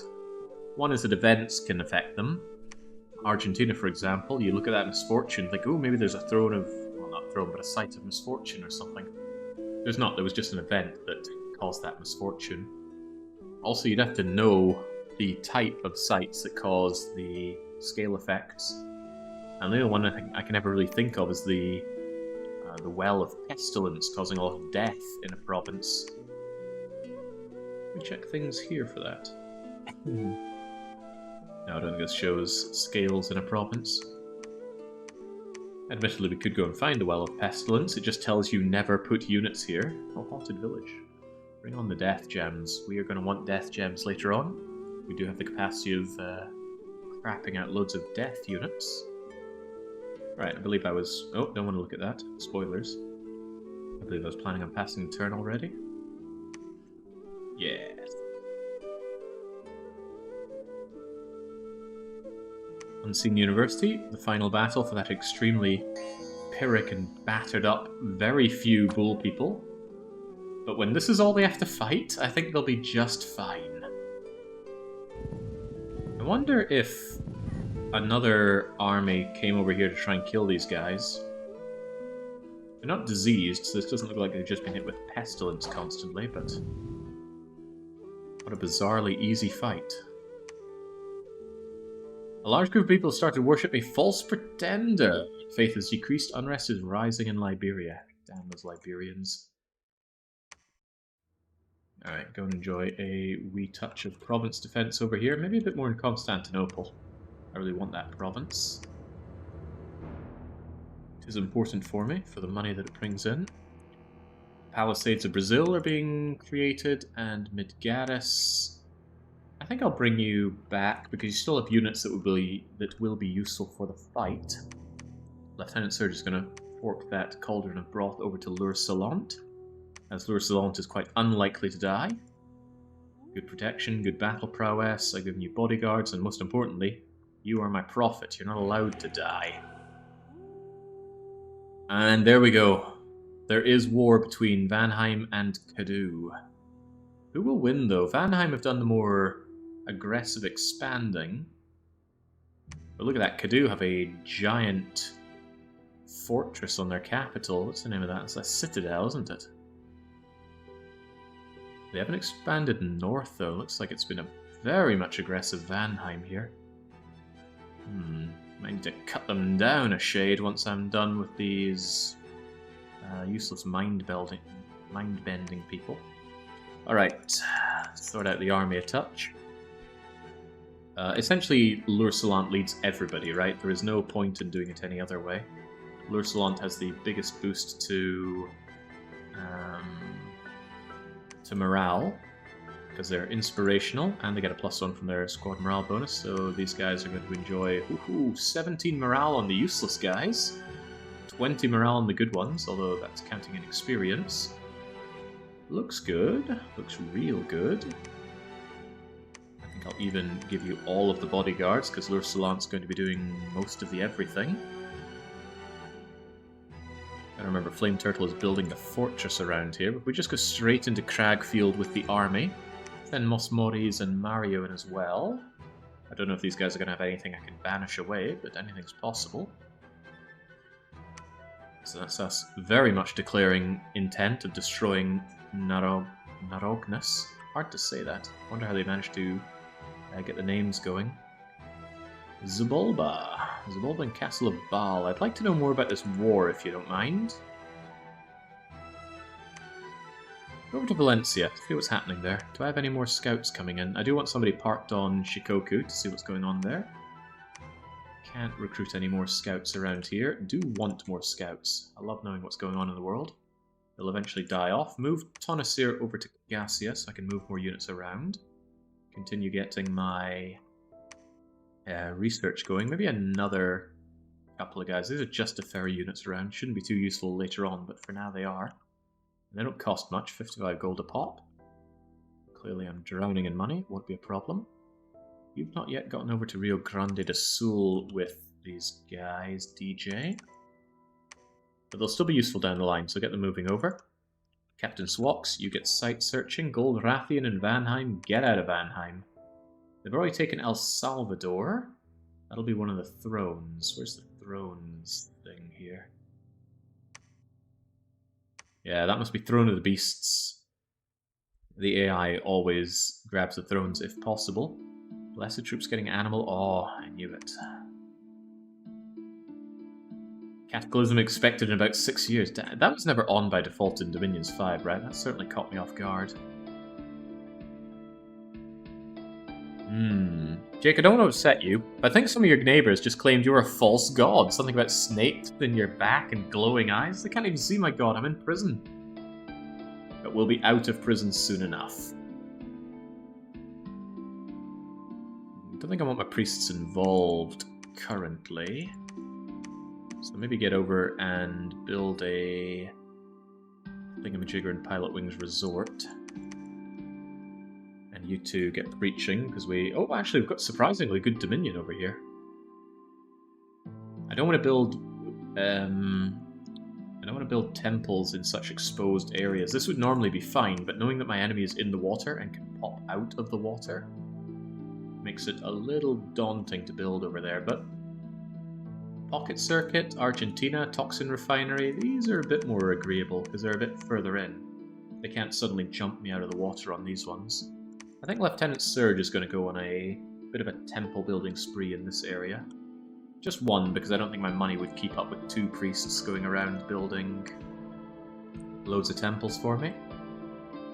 Is there any downside to mixing in both the Thanes with the Furious Vindicators? Now that I have a lot of them. Things coming to mind. Tell you what though, I think combat speed 12, combat speed 14. Separate out some of the Thanes. Separate out some more of the Thanes, about half of the Thanes here. And what we're going to do is we're going to grab the Thanes. Move them to the flanks and tell them to attack the rearmost enemies. And when they do attack rear, per box formation. That way, I've got a fairly good front line that shouldn't allow anything to pierce through me. And if we're able to enrapture the enemy, these guys can go around the back and crush their mage core, handle any of their counter-flanking. Should work fine. Just give them whatever orders, and Lure Salant has loads of food for them. A truly enormous cauldron filled with broth. Once emptied, it real-fills itself. It's not very popular, but it is filling. Do with that in real life.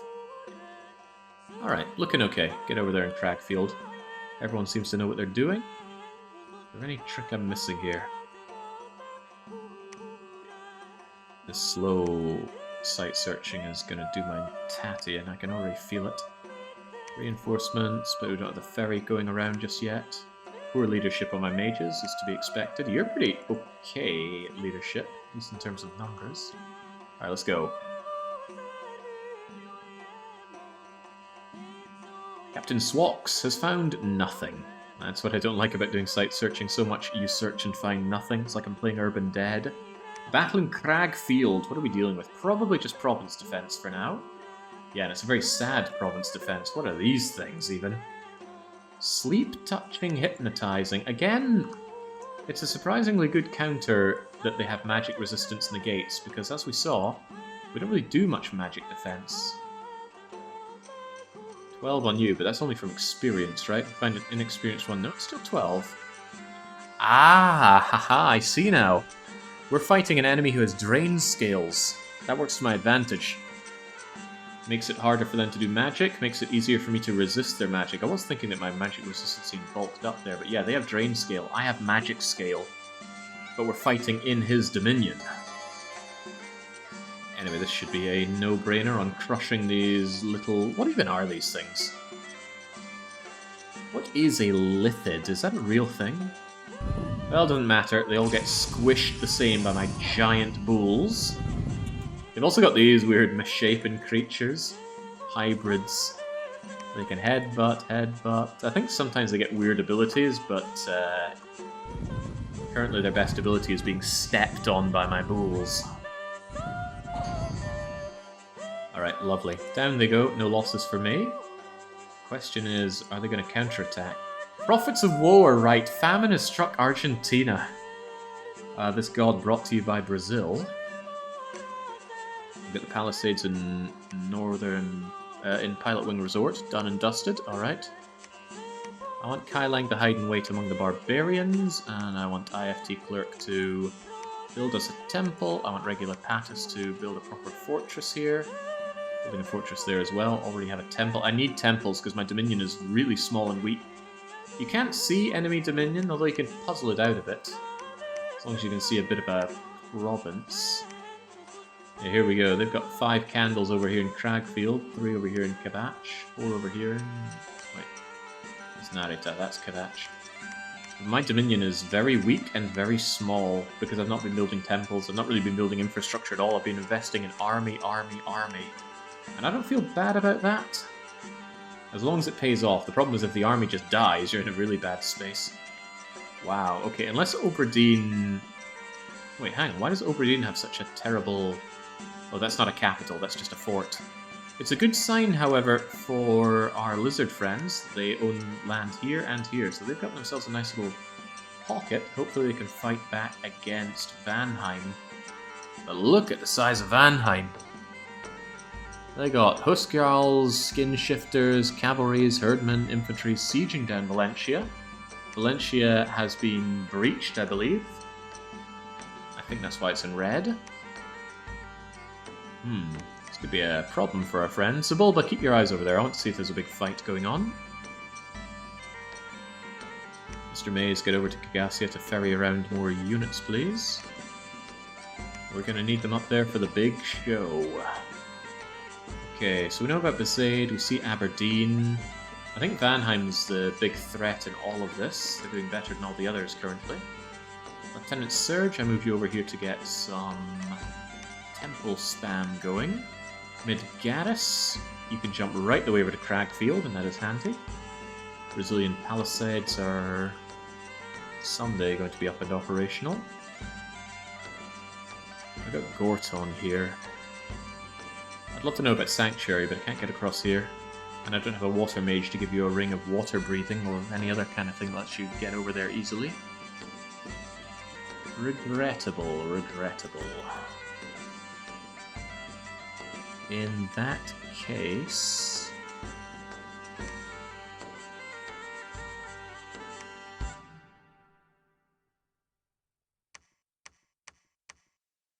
Looks like I go through Arborang, Treasure Trove Cove down into Altheria into Saint Mystery.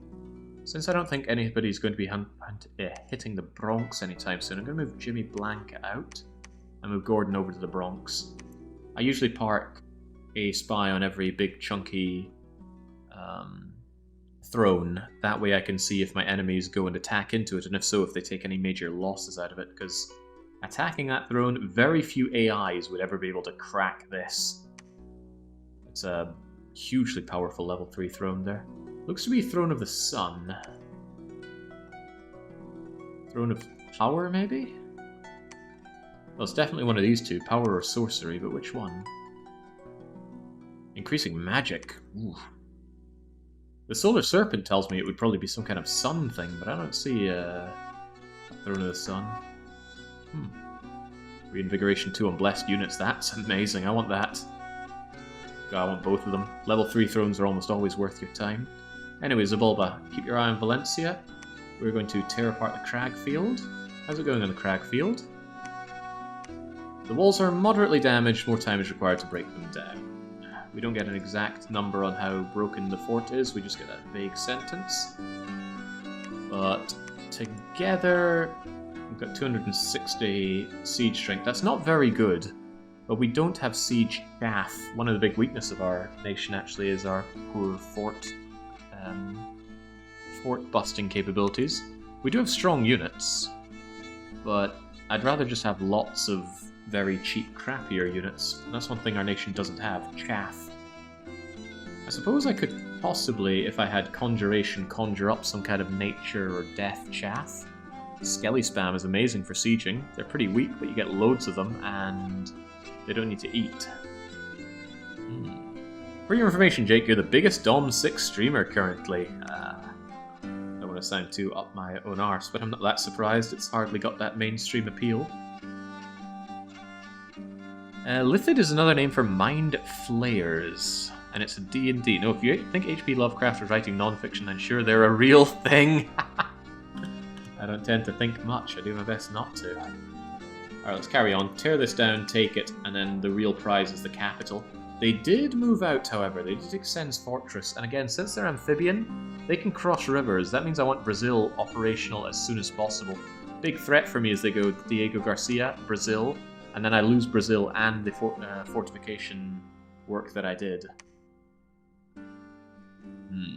I could forgo the siege and kill them if I think that's a big enough threat.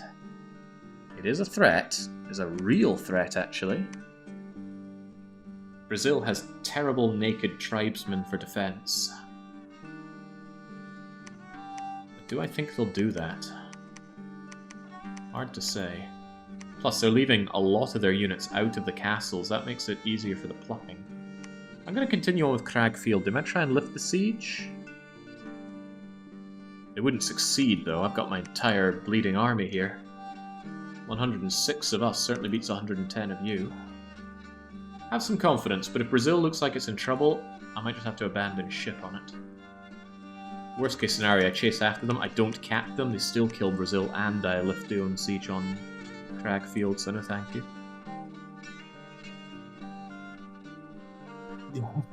Is he the only one? There's a lot of games I end up being the only streamer for, and that's fine by me. I stream for me, after all.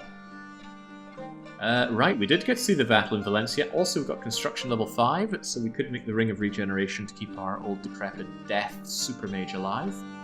We're working on enchantment now, so we can get our way over to Gift of Health. And Awakened Tree Lord. Both are good. Valencia, what's happening over here? Vanheim going on the assault on the palisade. Here's their breach. Here are the very sad defenders. This looks like the overall leader of the place. Urdnot Grunt, the Grand Turtle Spellslinger. Urdnot Grunt would never have a hopeless last stand, would he? Against his ancient enemies. What are they rocking here? They've got crossbowmen. For some reason, they've got some barbarians. Horse Tribe Cavalry. Randy Random, the Vanderot. A whole lot of these disgusting elven footmen. Vanheim, Veneer, humans, Composer. Don't tell me these are humans. These are warped visages. Fey Boar. An immortal boar. I thought the boar was... Yeah, there we go. They don't need to worry about supplies because they can bring in Fey Boars.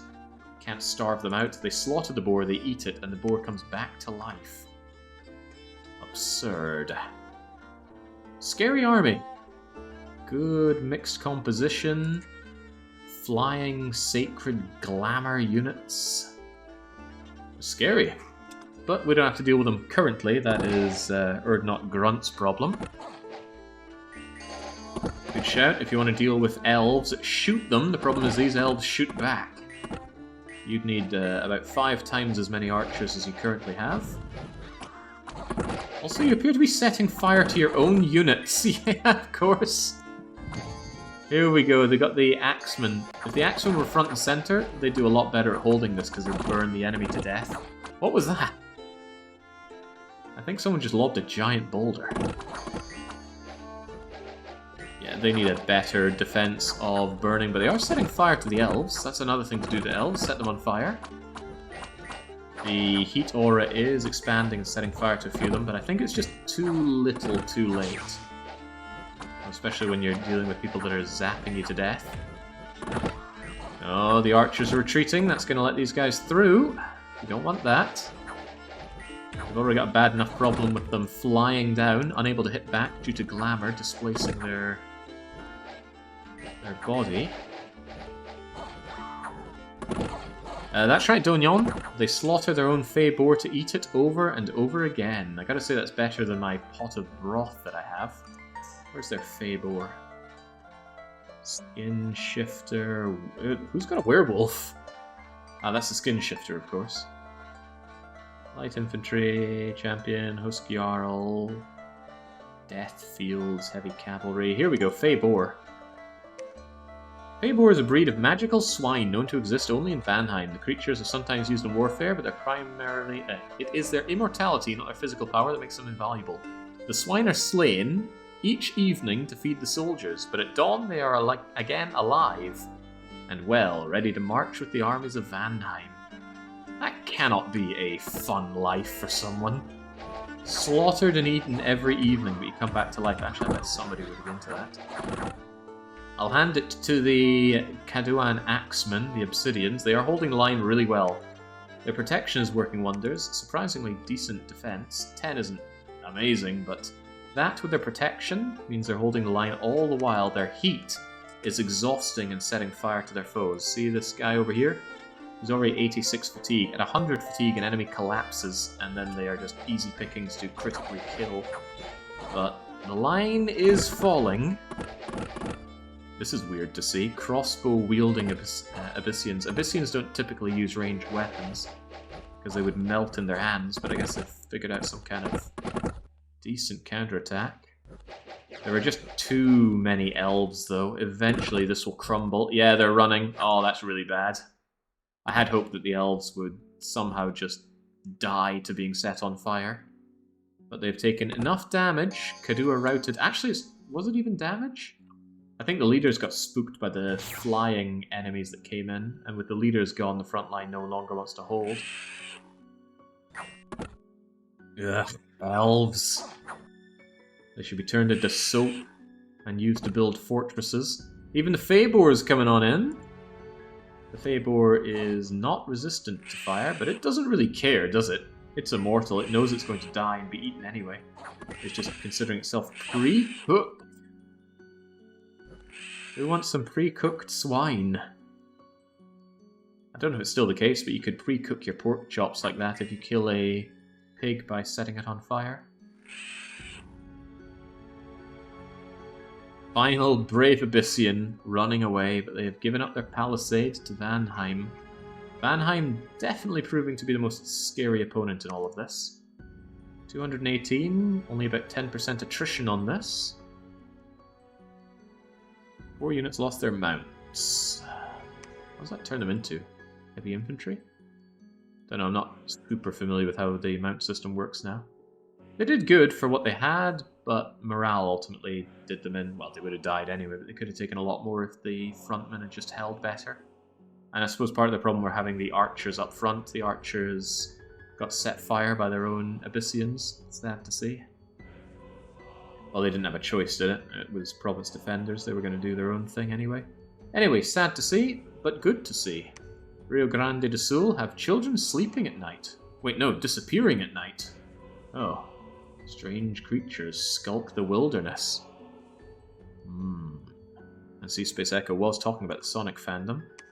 Rio Grande do Sul Fortress is operational, and the walls are severely damaged over in Cragfield. They did not move over to Diego Garcia, so Brazil should be safe. But they're probably mounting a counterattack for Cragfield. Look at all this. 170, 100... Princess Daisy doesn't have any reinforcements for me, but Tonasir does. I still need a couple of turns to get you in there, though. Lieutenant Surge, good job on the temple there. I will want one over in Brazil next. Maybe even just have you preach in Brazil. Maybe get one of the toxin refinery. This whole area could be doing with it. Although I do worry about the lizard people sailing on over and doing me in. Once the back is broken of Narogness, I should be a lot more free in how I approach everything else. Alright, Hell's Kitchen. I need more information. Not on the Ober Din, of course. Fortress being built. We already have a temple. I don't want to counterattack anything, just get preaching for now, IFT. We don't have anything else we want to look at in Valencia, and if you hang around here, they're going to scout you out. So go and figure out where the capital of Cadu is. Oh, it's right here. Well, tell me more about this information, this region then. I love this song. What's it called? This is called We Are the Chosen by Peter Gaudry. It was part of the Dominions 5 soundtrack, and one of the reasons why this... streaming Dominions makes me negative money, you know? The videos get claimed by all of the licensed music used in it, so... Too bad for me, I suppose. Right, Flame Turtle, there's a whole lot of not much you've been doing, and I don't need you over this fight, so you're actually going to come back so you can move units around a bit more. Just ask Ninja, yeah, he knows about children not sleeping at night. Baron of Hell, where do we want more information? We already know about Shikoku, we've got someone moving into the Bronx. I might need to know more about this filth that is Canada, so move over in that general direction, please. And now we have no more scouts, but we shouldn't need more scouts. Father Loris is hiding and waiting in Constantinople in case anything happens around here. I don't have access to Loch Ness. I think we'll be fine. Denker, get over there. Deerso, wait for moving units around. 15 isn't enough to bother moving around, but soon we'll have more. Okay, take Cragfield, destroy Nagonis. We already have construction 5. You are not diseased. We love to see it. In fact, you're getting more experience as time goes on, and even better at researching. Where is that Amulet of Regeneration? Don't tell me it's a Construction 7 thing. I don't want to hear that. I guess it is. Bummer. That move, or was I always mistaken? No, it's right here. It's Ring of Regeneration. Has its graphic changed? Anyway, good to know I have that. If this old coot starts dying, we're going to make him one of these things to keep him alive. I shouldn't need one otherwise. Retinue of 1 homunculus. What in God's name is a homunculus? Dominion's 6 Inspector Tool. Go to units and tell me about the homunculus? How is that spelled? Homun. Homunculus.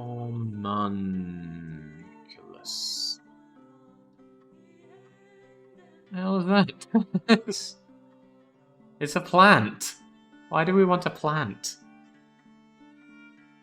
I don't want a plant. Go away. Just wondering if there's anything else worth my time to construct. Maybe going construction was a poor idea, but I wanted to keep this Gondi alive. But no, I think I want to go down the enchantment path, because getting myself Mass Regeneration, Awakened Tree Lord, and Gift of Health are all immensely good. I need level 6 for the Gift of Health, but we already have level 4, and I can boost that to level 5 with the Thistle Mace, and 6 with the Tree Lord thing. Isn't there another nature booster? Yeah, I think it's Astral Nature. Could be dead wrong. They might have introduced new ones as well. Ooh, Board Leather Barding. Cool. Also improves hit points of your mounts. Yeah, I'm interested about boosters, because I want to get to boost level 6, so go to items, search by booster nature. Tree Lord Staff is one such amazing one, but it is a level 7 thing to do. Ring of Sorcery, Astral, Rogue of Magi, Blood. Ooh, Tome of the Gaia, but that's construction 9, so that's out of the question. Armor Twisting Thorns with Blood Nature. Do I even have blood? I should look into that. Moonvine Bracelet is what I was thinking of. Again, it's construction 7. So it's Twisting Thorns or Nout. I could also just Empower for Nature. I could also just say NAF to the other one for a wee while, because Tree Lord Staff is a more obvious booster.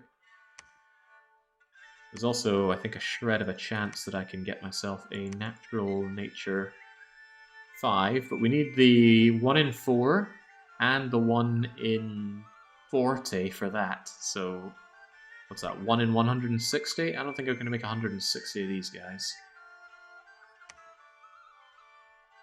But what does that tell me? If I already have 4, make it 5 in nature.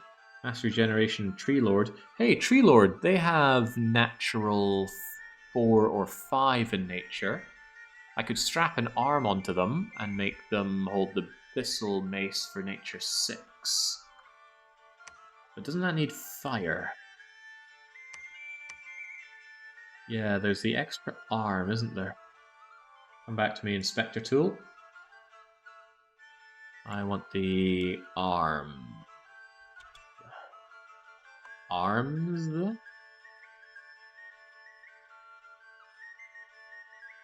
Hey, silver arm. Wait, level 9 unique? Since when?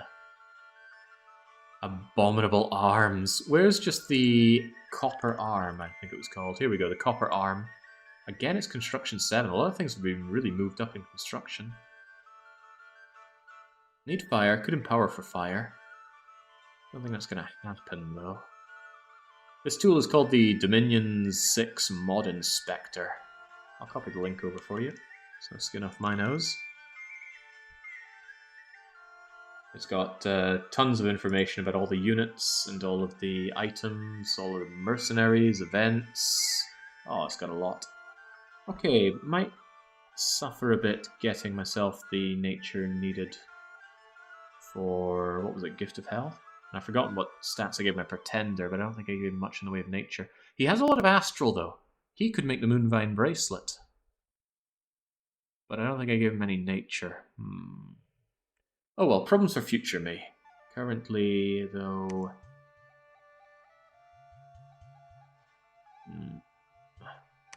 Thing is, I also want Conjuration so that my death can get somewhere. Mount Fiend is really nice. Wraith Lord is really, really nice. Nothing stopping going Enchantment and then getting my Conjuration. But what is it for Horde of Skeletons again? Is that Alteration?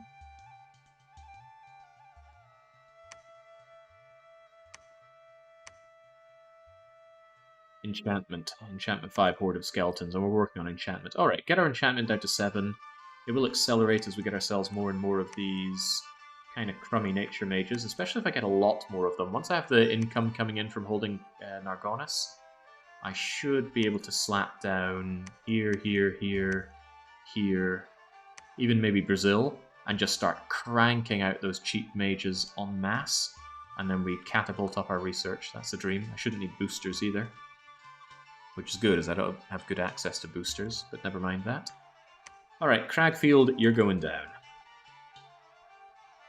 Enchantment done, enchantment done. Captain Swox has searched and found nothing. There was a battle in Ulm. We just headed over to Ulm. Marignon is attacking Ulm. Not with much, though. In fact, it's a strange choice to attack with. Men-at-arms mixed with light infantry. Mixed with Bear Tribe warriors. It's a good thing you're just fighting garbage here, or else you wouldn't stand a ghost of a chance. As it stands, you still didn't make it. Pathetic, Marignon. Even your bodyguards are getting slaughtered. A little noodle slapping contest over there. Order increased and unrest decreased, thanks to my throne of law. Justice and order permeate through the spheres. Cragfield has been breached, and now Midgarris's brave deeds. To be fair, Midgarris did do brave deeds. You were fighting over here until you had almost no army left, and yet you continue to fight. That is brave. They still haven't gone to Diego Garcia, so Brazil is absolutely 100% safe. Lieutenant Surge, continue with the temple building. Looks like they're not doing a good job on the waters, but that's good news for me. Fortuna, Pizza Tower, Jolly Roger Bay. Work your way up north. I want to see what Hinamizawa's throne is all about. We saw that battle in Ulm. Do we wait around and watch a bit more? Wow, Kadu is actually under siege. Go and keep an eye on that. Kadu might not be long for this world. Sandwiched between Marignon and Vanheim. Vanheim has taken their south. Marignon probably their north. Kadu could be going down. That's a damn shame. I really wanted to play as these guys. Maybe that's for the better. If I don't fight against them, it'll be all the more enticing to play as them. See more of them. Denker, you just wait there. You're there to ferry around troops if it comes to it. Captain Swox, could you please find something when site searching? Try Liberia. Check out the haunted village, see if it has any haunted greeneries near it. Flame Turtle, grab the units. We are still heading north with these guys. Take yourself a mediocre bodyguard unit. Deploy the rest front and forward and move on up, because Cragfield will be easy enough to fall, but I expect Narognis to have a bit more bite back. Yeah, I updated all the names, Fishlips. I don't know if and where I keep a list of all my, where I keep the link to all of my chat names, but I'm sure it's floating around somewhere. Which I had to go through and update the list quite a lot because I took a massive axe to solve a lot of the submitted names. I had too many abstract ideas like the Dutch. Or too many names from one reference or one game. Several different iterations of someone being called Caesar, Big Caesar, Toga Boy, Julius Caesar. I think I just slapped it down to Caesar or Toga Boy, I forget which. Oh crap, I forgot to actually order the assault. I just wasted a turn there. On the plus side, maybe it's a good thing that we didn't order the assault, because we just got attacked. Let's go and see that battle. So this is our sieging... Wait, no. This is our sieging force. This is the force that they've sent to try and lift the siege. It might look big and mean, but if you know a lot of these units, you know there's a lot less to be scared about. There's still stuff to be scared of, though. Shamblers, for example, are quite terrible. 0 length claws. Passable morale. Easy to repel, at least. Normal coral spears aren't to be feared. These sacreds with their meteoric glaives, they're to be feared. Giant toad warriors, what the heck? Giant toads have poisonous armor-negating spit. That's a problem because we don't regenerate. Unused monster slot. This, I think, is a bug in the random nation maker. If they spawn one of these things, they just get a blank monster. This guy does almost nothing. He looks like an air elemental, but he doesn't have any of the air elemental tags, so he doesn't fly, he's not ethereal. But hey, it's version 0.8. Practically early access. These guys are the problem. Ooh, his prophet is here! And he's wearing armor. If I can kill him, that's handy. Strips him of his prophet for a while. Alright, what'll it be? That is the problem right there. Look at all these attacks coming in to paralyze my units. Not just paralyze, but hurt them. Failed to resist, took armor negating damage. And someone said it doesn't hurt much. It's only 1. No, it's 1 plus an exploding dice. So you just took 6 points of damage that you could not nullify.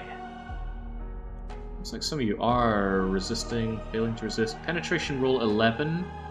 So we should resist more often than we fail to resist. They penetrate 11, we resist 13. Thanks to their drain scale actually helping us. It's still pain, especially if it hurts any of my commanders. God, I love seeing the blessings go off, but this allows us to see what their blessing is. Are these leaders? Yeah, they are leaders. It's a mix of leaders and regular units. They have inspirational and leadership. That's not very good. Is that really as good as their bless gets? The AI is disastrously bad at making a bless. But they get a lot of points for it, so they can inadvertently make ultra cancer blesses. I'm going to slow this one right down. So we meet, we're bigger than them, but the guys with the meteoric glaives can certainly smack us a fair bit. Meteoric glaive repelled, nice, but slashed in the body for 11 damage. Stomp them, my bull-headed masters. I am but the thrall. You're the cutting edge to this entire nation.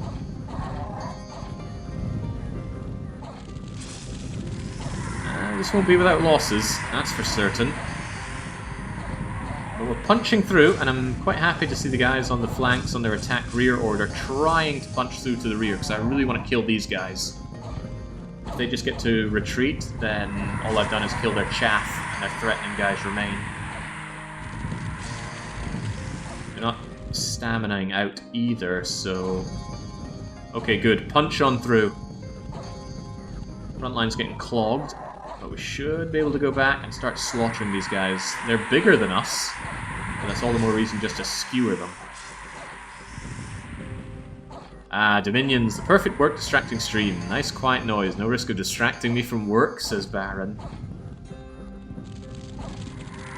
Couldn't you just rewatch yesterday's Slay the Spire VOD? Alright, great. Seems like we've got them. As long as they don't turn tail and run. They're slower than us, so we should be able to chase them down. Weird to see protection on them. Good hit points as well. We have the front line. The front line is ours. The main thing is killing these things. They've got to freaking go. Some of them are running away. It's not too unexpected. We get a little clogged up because we're a little too big, and we're not that killy in regular melee. Killy as in making kills. Good, good. Keep shanking them down. The fewer of these I have to deal with in the future, the happier I'm going to be. I think these guys are going to be able to retreat without consequence, but if I chew down one of their flanks, that's plenty enough. I don't think these guys are particularly cheap to make, although I think they're cheap resource-wise. Where's their prophet, though? Did we kill the prophet?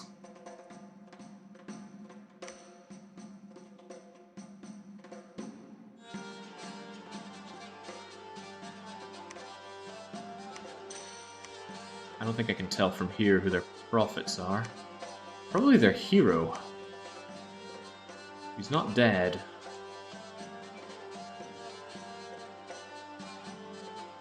I'll have to double check the fight, see if their hero, if their prophet died or not. Pretty sure the prophet was in the south, though. And I'm not seeing him on the retreat, so I think we killed him. I hope we killed him. Killing someone's prophet's a really nice boost. They won't get their divine blessing off quite so easily anymore. Level 3 priests who can do divine blessing are rare. You can make them, though. You could make bishop fishes. They're very good for that. Of course, they can only live in the water, but that's why you give them an amulet of something? Amulet of air walking? I don't know. An amulet that summons water around them so they can live on dry land. Good, good. Not so good as seeing one of my poor guys bleeding and poisoned. So this will not be without losses, but oh yeah, kill those toads as well. Good, good, good, good. Poor giant toad is on his own. We're eating good tonight, my bowl friends, but I swear there were more of you when this battle started. 19 losses, more than 10% attrition, but they suffered a whole lot more than we did. Who was their prophet? That's a hero, and the hero survived. That's bad to see. Who did most of the killing? The Holy Warriors, yeah, as expected, the Meteoric Glaive guys. However, we killed almost all of their Holy Warriors, and they can only make these in the capital. So it was actually really good for us to have that fight. Really, really good. I'm sad to lose 10% of my Vindicators, but we can crank 7 more of those out in a turn and a half. They are going to take a long time to remake this, and they will not get the opportunity to remake this. There's armor that allows them to go on land. It's way cheaper and easier to make. Really? Is that new in Dom 6, or have I been overlooking it this whole time? Alright, lovely fight. Gilligan's Island gives us resources, although we killed 60 people for them. Fortress and Pilot Wings is done. Palisade in Brazil is done. Right, this time, don't forget, Lure Salant. Go and take any extra units off of those that have brought you more. Mos Mori. Just walk it on over.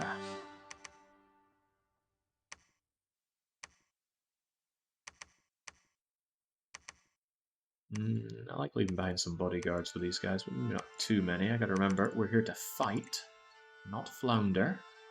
I like Mos Mori's just great sword-wielding bodyguards, they're so cool. Bodyguards are cool, Mos Mori's, don't get carried away. Yeah, just hand them all over. Lure Salant is in an excellent position to be the main army commander. No point investing in anything other than you being the absolute dog's bollocks. I want you to be nice and fast. I think I can give up some bodyguards for this. Oh, I wish I hadn't thrown you in there. Now I need to find you.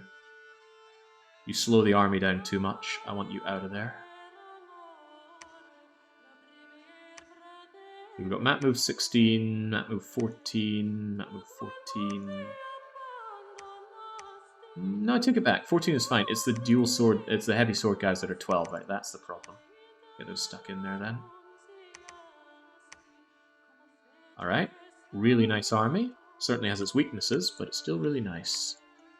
Going to be confident in pulling out all of the Thanes from the main front line. And now I equally spread my Thanes on rear attack, order, flanks. Attack, rear, hold the main line, enjoy the bless. Some of them... Are they all the same here? No, some of them don't get the bless. These guys that use the halberds, but that's okay, they're still doing a good job in there. And they all get a massive morale boost, courtesy of Lursalant just being an excellent leader. Alright, alright. Lursalant and Mario and Mosmoris. I'm going to have you all on the breach. Storm Castle is capital T. The reason I'm sending in multiple leaders is because you guys just breach away and you maintain the siege. A stray arrow or a spell or something killing Lursalant would cause the entire army to rout, which is not allowed. So as long as there are backup leaders to still take command, the fight can go on. We storm it, we take it. Probably take Sen's fortress and then grab Narognes,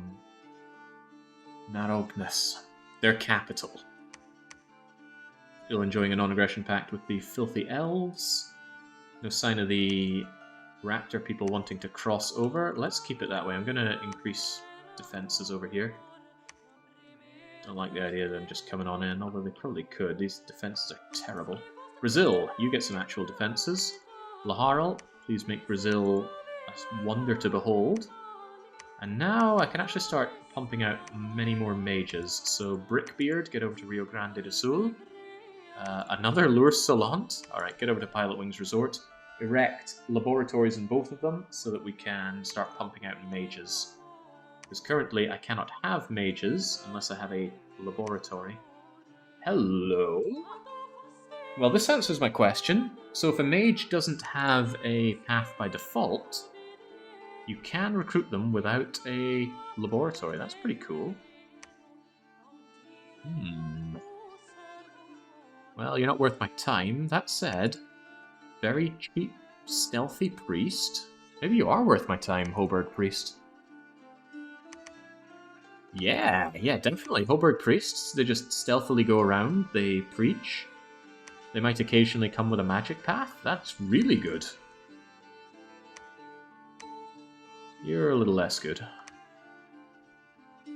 Yeah, 90% chance of no path, but that's fine. That means I just get a regular, stealthy, cheap priest, and that is also good. Not a big fan of witch doctors. Really preaching to the midget. Preaching to the little ants. Little kittens and that. Still pumping out the cheap mages, but maybe I should transition over to better mages. I can get a lot of resources if I crank out some of these level 3 earth mages. Could also roll for the level 4 earth mage, or possibly make the copper arm with you. Was copper arm more fire or more earth? Ooh, it is earth fire. 3 earth, 1 fire. And if I get the random roll fire on you, I can get copper arm for my tree lord and give him the nature booster. And then suddenly I've got a really good nature caster, who I will keep in the capital, because he's going to boost growth here and just make Kagasia a really nice high-value province. Okay, that works out really well then. So yes, we're switching over to making Keeper of the Equinox. I can only get one every 2 turns, but he also gives me a resource bonus. And resources are the linchpin, not recruitment points. In fact, holy points, that's good. That lets me kill off quite a few of you. Let's just kill off all of that. Want as many of these guys as we can handle, and then everything else make up with... Do I even want that many things? They're so expensive. Their upkeep is almost double that of their superior Furious Vindicators. The reason we get these guys is because I can have as many of these as I have resources for. Still think they're worth it though. They still get in and they do the killing with the stamping, and they can still repel pretty well with the long spear, as well as go berserk. But there's another argument. Why get them when I can have these guys? They're cheaper. Why are you so expensive? What am I paying for? 50, 26, 18... 18 protection versus 17 protection? Same long spear, 11 and 7 versus 11 and 8. Okay, so I'm getting 1 extra defense skill on a unit that I don't care about defense skill for. I'm getting Berserker. Okay, I'm probably paying for the Berserker. Am I willing to pay that much for the Berserker trait? Probably not. Alright, we're switching out. These guys are going away. They're being replaced with... Actually, I don't want the Spear Champions because they look so much like the Vindicator, I won't be able to tell them apart. I think they might be identical in their looks. How about you, though? Are you cost-effective? Are you an effective team? Hell yes you are. Get in there. This will be the golden guys that we recruit then. To hell with the Thanes. Thane Krios is tossed aside like yesterday's garbage. Although it does speak to needing resources even more, this is fine. It'll first make the Vindicators when I have the holy points for it. And otherwise we're going to crank out Keepers for a while. Not eternally, but a while. I need to make them on my capitals, so make them there I shall. The reason you need to make them 2 a turn is so that they stand one atop of the other and wear a big overcoat. Alright, please find something in Liberia. Captain Swaps has failed to find anything ever so far. And Lieutenant Surge, you're going to Brazil. It's not as bad as it sounds. You just need to go there, build a church, and leave. And Zabulba, you wait and keep an eye on Kadu. I want to see what's going down over there. Oh my. The Vanheims are getting really dangerous. They almost stretch from the top to the bottom. The elves are my main enemy in all of this. Gordon, you went to wait in the Bronx. Baron of Hell, why are you even in Rocket City? And do I have any more building operations that I want to do? Our treasury is actually looking quite fat, and I wonder why. Did we get an event or something for that? No, we're just making very good money now that we have all these provinces. There's an argument for putting a fort on Balaton. It's a big, wide open target that anyone's going to want to go and take.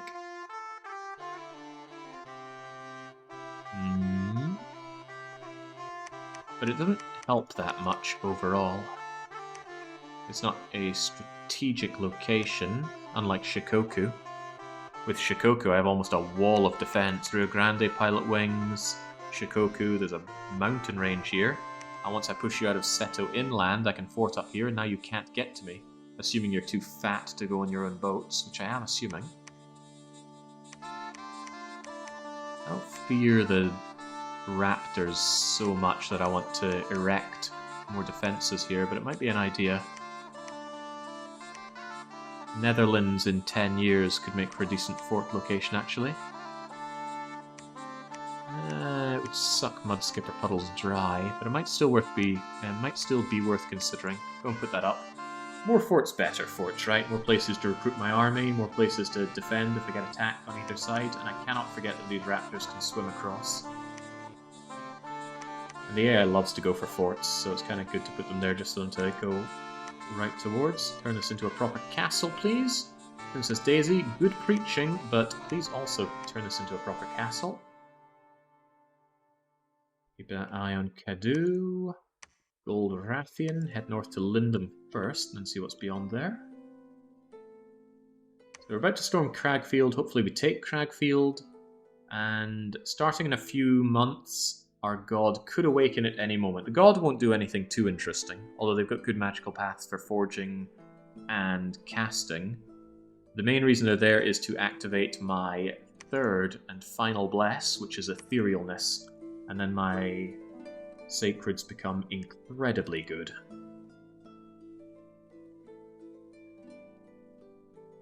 I know you love this game, but it's really ugly. I get that, Moot. And in a way, I'm glad. It means the developers can focus on what the game's really about, rather than trying to make it look good for the normies. But it's a very, very rewarding game. Hey, finally found something. There's a mud field in Liberia. What? Okay. Was that really worth sending in a mage to go and find? Alright, what's happening in Cragfield? Oh, I never checked if I killed the prophet. I was meant to. Maybe it'll still be here. If it did run away, it'll be here. If it isn't here, it probably died, and it's not here. So I think we killed the prophet. You're a chunky guy. I think you're the hero? You're certainly a badass. No, you're the hero. Okay, if we win, they all die. There is no escaping from a failed siege. Unfortunately, because we're not ethereal, we can't pass through the walls. So we are going to have to chew our way through here. On the very plus side, we trample through. So these little pathetic human archers, they're only going to make us mad. Ah, there we go. There was a paralyzed kick in. I don't know what that is meant to be. Is that a rock or a statue? Kind of looks like a chess rook. Anyway, you are paralyzed for 4 turns. 0 attack and defense skill. You're just standing there. Get stuck in, lads. Just stomp your way through the archers and destroy everything else. I don't care if they rout or if we kill them.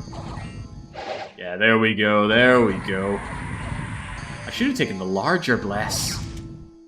We'd still be 2 to a square, but our trampling would be better.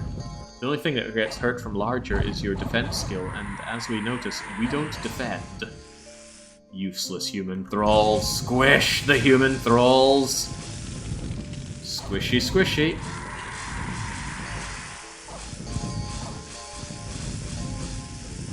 Wow, that was the most pathetic defense of a breach I've ever seen. Is that their hero?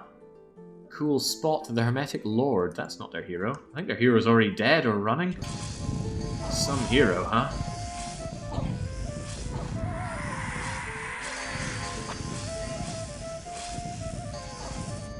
There's their hero. And to the hero's credit, they've cast Ethereal on themselves. Blunt resistant, but we don't do blunt damage. They're already scared of battle. Well, too scared for words. They are out of here. Morale broken. It's a bit of a shame for these lithid creatures. They had a pretty good counter to me. If they focused more on these mind champions, I would have been in a really bad situation. Because they could paralyze me with the mind champions and then slay me with their meteoric glaives. But I guess the problem was they never really got off the ground fast enough. That or I choked them too fast. If they'd had the time to build up the resources to get a lot of these guys going, I would be in a lot of trouble. But often that's just the secret to winning. Just strike first. Don't give the enemy a chance to think. So many cowards playing Stronghold 2 multiplayer said, peacetime, give me 30 minutes peacetime. No. No, my assassins are ready to kill you right now. Or at the very least, destroy your granary. Hey, we stole that ring armor that we saw earlier. Who took it? Mos Moris. Well, I'm hesitating to take it off of Mos Moris. Seems like he earned it. In fact, he's just collecting everybody else's rewards there. Protection on body 13 with hit points 4. In a way, that's worse than just full plate mail. In a lot of ways, that's worse. I don't think you should wear that, Mos Moris. Give it to a high priest. Give it over to DJ. He needs it for his street fighting career. Now suddenly he's got a much better load of protection on him. And it's not even that heavy. No map movement penalty on it, which is great. Alright, good job. Cragfield is ours. Do we press the advantage, or do we consolidate what we have? Considering that they just built a temple in Sen's Fortress, destroy that temple. Midgaris, construct a temple here. DJ, Breach. Toniser, there's no real use for you. Go back to Kagasia. Kagasia continues to build up a giant army for me. Do I want Mario and Mos Moris moving in with you at all times, Lur Salant? I'm not so sure. Also, Blessing, not really what I want on you these days. Just cast whatever spell you think is better. Also, if Mario is the one entering the fights, DJ, give that over to Mario. There we go. Alright, that should be fine. Destroy Sen's Fortress, destroy their temple, circle round, crush their capital. They won't be destroyed as a nation, but they will certainly not be much of a threat. They'll have to spend a long time picking their nose underwater before they can actually emerge and be a threat. Although I do need to keep in mind, I should keep half-decent protection on my coastline. But currently I can't think of a way to follow them into the water and kill them. They'll have the watery advantage because their national troops can actually be made in water. I'd have to get some crappy things like vermins and Not Murmurs, marrows and shamblers. I really want to try this game, but every time I look at it, I just see a really complex Excel spreadsheet. There is a really good write-up, Thug Slug, on getting into the game. Community member, fan of gaming, wrote it up. And I don't have it to hand, but maybe I could change that. Let's see if I can fish it out. If you're interested, it's well worth giving a read for it. I have you somewhere. Public stream stuff. Dominions. Huh. What do you mean I don't have Dominions folder? No, I do. This just isn't ordered by alphabet. Oh, it's inversely alphabeted. What is going on here? Here we go. Dominions. Write up.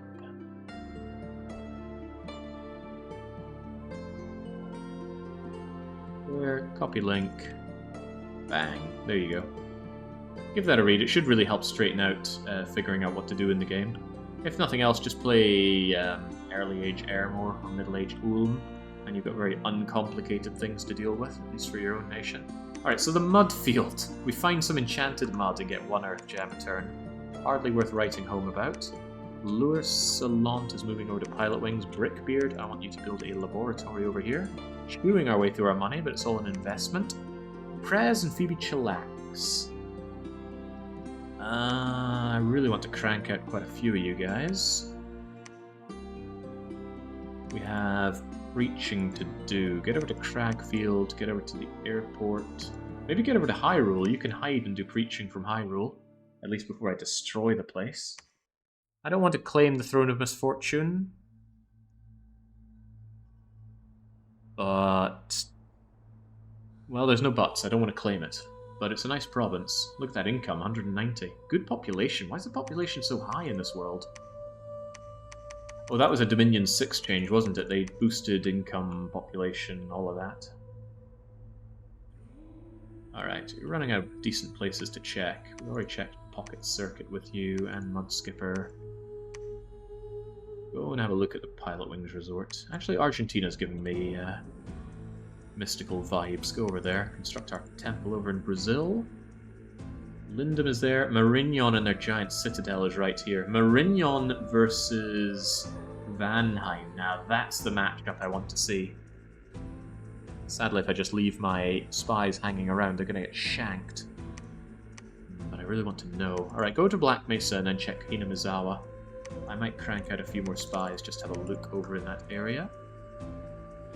Cadu will soon fall to Marignon, and that actually might put Marignon at an advantage over Vanheim. Vanheim might have more land, but they're more spread out. Marignon, on the other hand, will have 2 citadels, 2 capitals. That is powerful. Well, we'll see what they make of that. Mystery Lake is one thing, but Jimmy Blanca, go and check out Lavasa. And go down to Lego Island. We've almost revealed the whole map, but we don't know anything about the underground. We could take the underground. We're in a position to do so. All in due time. Right, you're moving on up, moving on out. Time to realize nothing will stop us. Barbarians, we like barbarians. Get a lot of barbarians here. Kavash, you've got useless units, but do what you can with them. Pilot Wings is being expanded. Good. Flaming Turtle's bringing in the reinforcements just in time to move them over to Narognis. I'm looking forward to never saying this word again once we cleanse them from this earth. Good units. Very tempting to actually take the units on an underground expedition rather than focus more on Argonis. Very tempting indeed. Is NRB free to take command? Flaming Turtle could actually take command.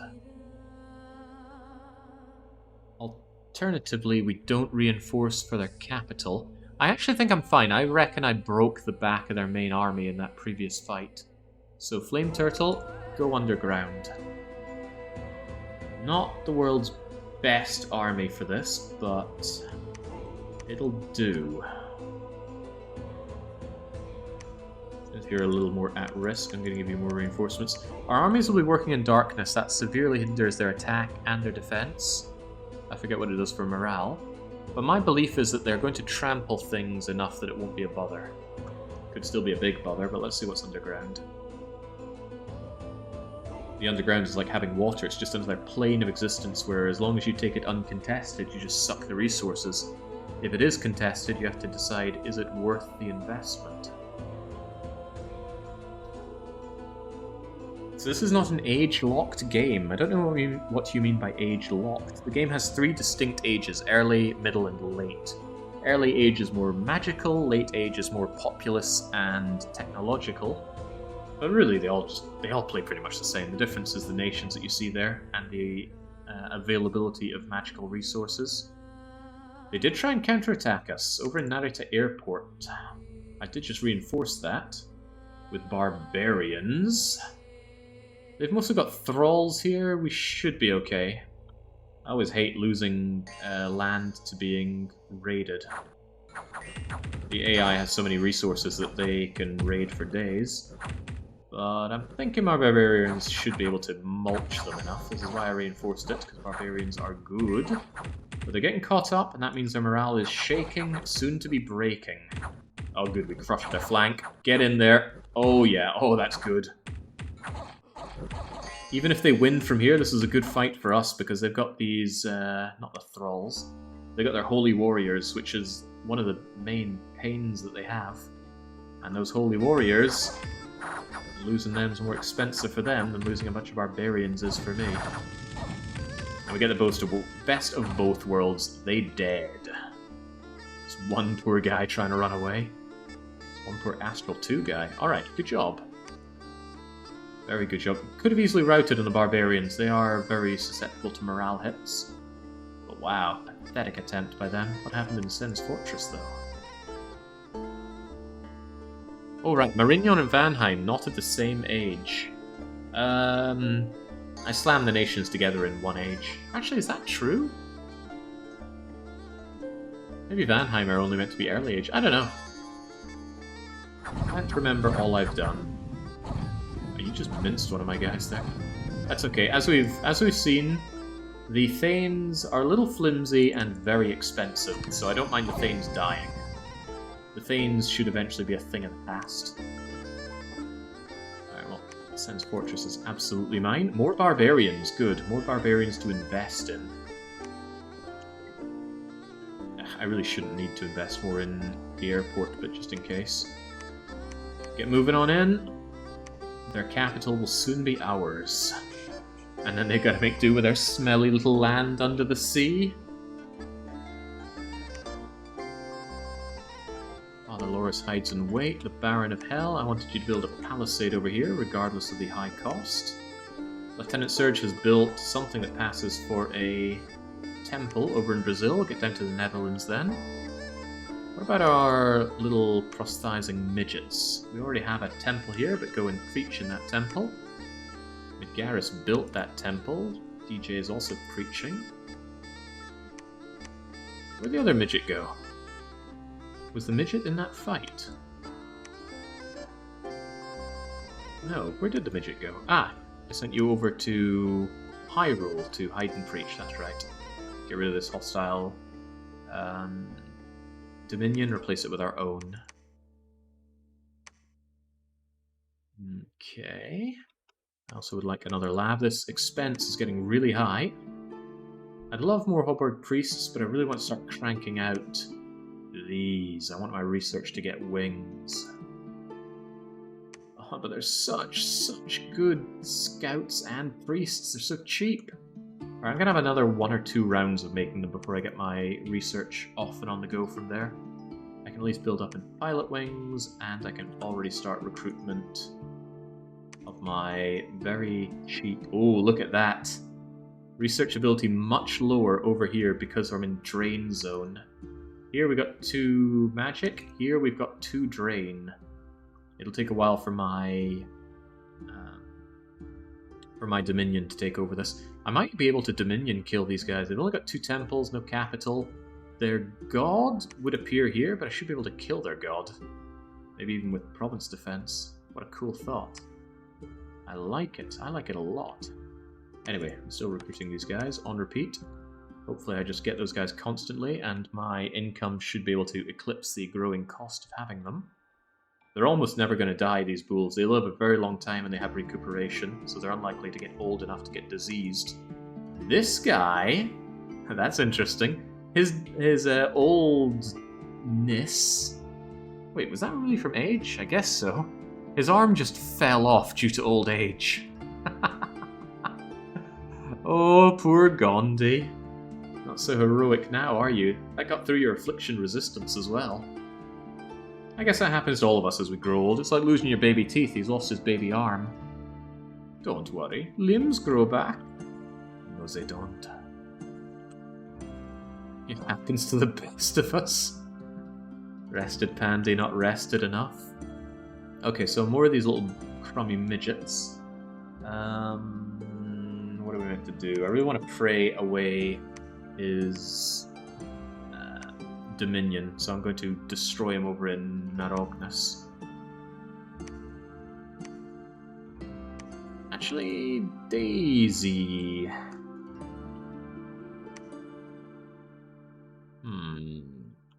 Daisy, leave behind that weirdo and go over here. I want you to pray here. The reason I want you over here is that you're Inquisitor. You'll be twice as good at destroying his faith. Tonsir, you take over construction of the fort. The proper fort, that is. Midgaris, you are also good for such things. You get stuck in there as well. Spell, spell, spell. Staying behind the troops. This should be fine. I've got my eyes on Kadu, but Kadu is not breached, is it? No, far from it. But they're bringing in trolls. Cool. Trolls are expensive, so I don't often use them. Hinamizawa is not yet taken, but we can see the extent of Marignon. They've got a lot of land. Would not be surprised if Marignon start butting heads with the lizard people. Do I have a spare scout to send over there? Because I'd like to see Sanctuary. I got the man of the Vasa. Go over to Sanctuary. I want to see what's happening over there. Elf, you get back to seeing what's going on around Mystery Lake and so. So Bulba, keep your eyes on that. Destroy Nagonis. Continue our recruitment effort. And look at that, we've already gotten an Earth Mage 4, but we've also gotten an old age guy. I didn't realize they aged that badly. Could be a problem if my oldies start falling apart. You're not old. Yeah, max age 270 on the Keeper of the Harvest, but this guy's just old as balls. I still want the resource bonus, so I don't mind cranking them out. At least for a little while. The main desire, of course, is to get that enchantment level 7 Gift of Health. Gift of Health will mean that people will almost never die from old age, because we keep healing their afflictions, so we'll heal their diseases, they'll regrow their arms and eyes and whatnot. Even dementia and never healing wounds will go away. So that makes the capital a really good place for my old as sin people. It also doubles the health of my fighters, as long as they're fighting out of good dominion. And with the research speed growing and growing, it shouldn't be too hard to get up there. That's the dream at least. Alright, carry on.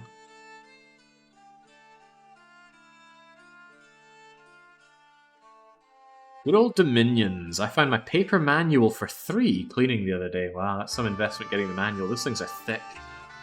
I don't think I even have the patience to read the whole thing. Just play and play. Captain Swox has searched and found nothing. I don't know why I'm surprised. Marignon have gotten Maria Theresa von Habsburg the Paladin as their new prophet. And Mudwater Caves. What's this all about? Ah, that's right. We went underground, didn't we? Alright, so we can't see, so our attack skill is garbage. Our defense skill is practically non-existent. And we have to fight cave dwellers who can see underground. Not perfectly, but a damn sight better than we can. They've also got nets. And those stone spears can hurt. What else are we looking at down here? More stone spears, clubs. Whoa. Heavy hitting clubs for these guys. But again, they're all smaller than us, so my incredible logic was that our bulls should be able to trample them and not care about how dark it is. Since we already struggle on defense, losing more defense isn't really much of a problem. Because yes, trample doesn't check for attack and defense and all of that, and even if you move out of the way, you still take some trample damage. Oh yeah, this was a good call. I'm a bit surprised my bulls don't have dark vision, but they're already really good, so asking for more is getting greedy. Good job, the underground will yet be ours. Shikoku, we had our eyes on you. What's going on over here? These are the barbarians that I wanted the enemy to take the loss on fighting. Although with this many units and with ranged attacks, I actually think they won't have too much of a bother dealing with these barbarians. These guys are dead, though. Clump, clump, clump, clump, clump. Wow, they're holding. Well, not for much longer. Good. Kill elves. Elves must die. Total elf death. Uh-oh. Barbarians are already routing. And these skin shifters have regeneration. I was hoping for a lot more damage to the elves from this. I think the archers are putting in the work here. Not necessarily killing, but certainly causing more morale checks on those barbarians. This barbarian is frozen with fear looking at this blurry elf. Anti-elfism must end, though it'll end when all the elves are ended. Yeah, look at that, only about 10% attrition for the vanheims. Impressive. Hey, there's that Fabor again. Down it goes, but it will come back. They are immortal after all. How do you kill something that's immortal? Just don't give it anywhere to regenerate. Alright, we're taking the fight to the enemy's capital. Securing this capital will be a huge boon for us in terms of our economy. And yeah, you can see they have severely lost a lot of their killing power.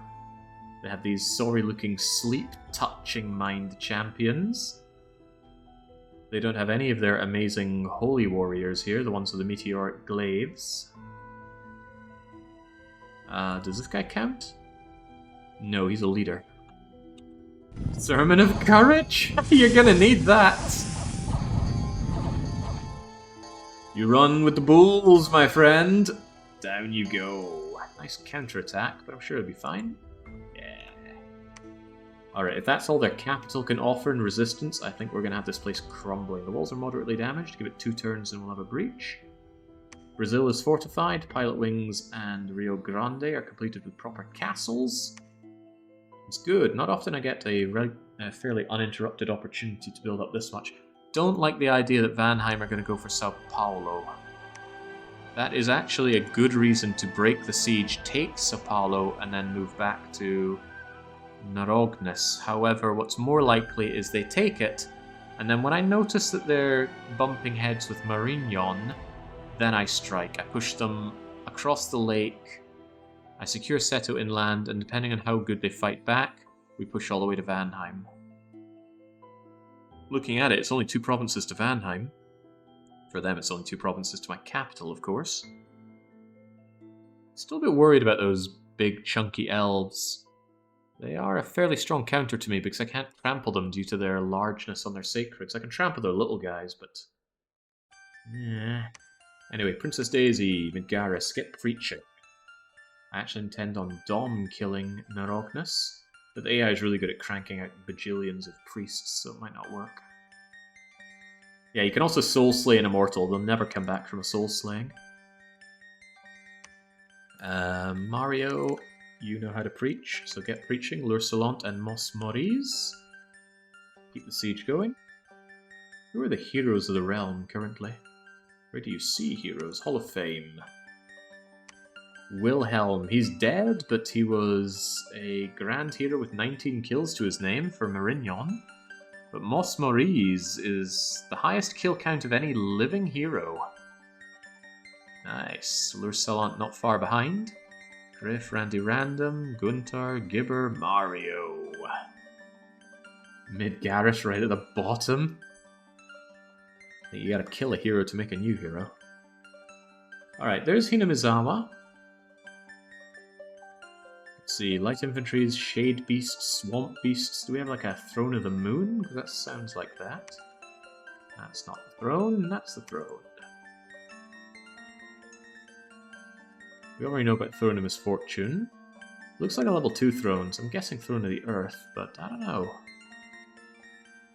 Nidhogg the Linnamer. Don't know what that is. Okay, good job taking the underground. Let us enslave these weird cave people. The chambers underneath. Bakemono shows, light cavalry and ko-onis. Interesting. The Mudwater Caves is actually a nice place for a fortification already. It's got 4 adjacent places. Same can be said for the Hot Hollows.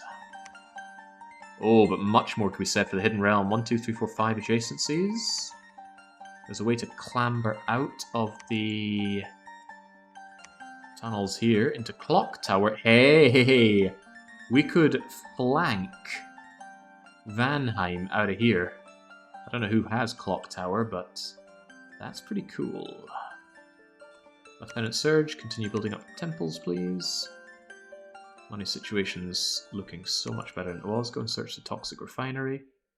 Rio Grande de Sul Tonacer, you finished building up the castle. We cannot build better castles, so go down to Kagasia for creating more units.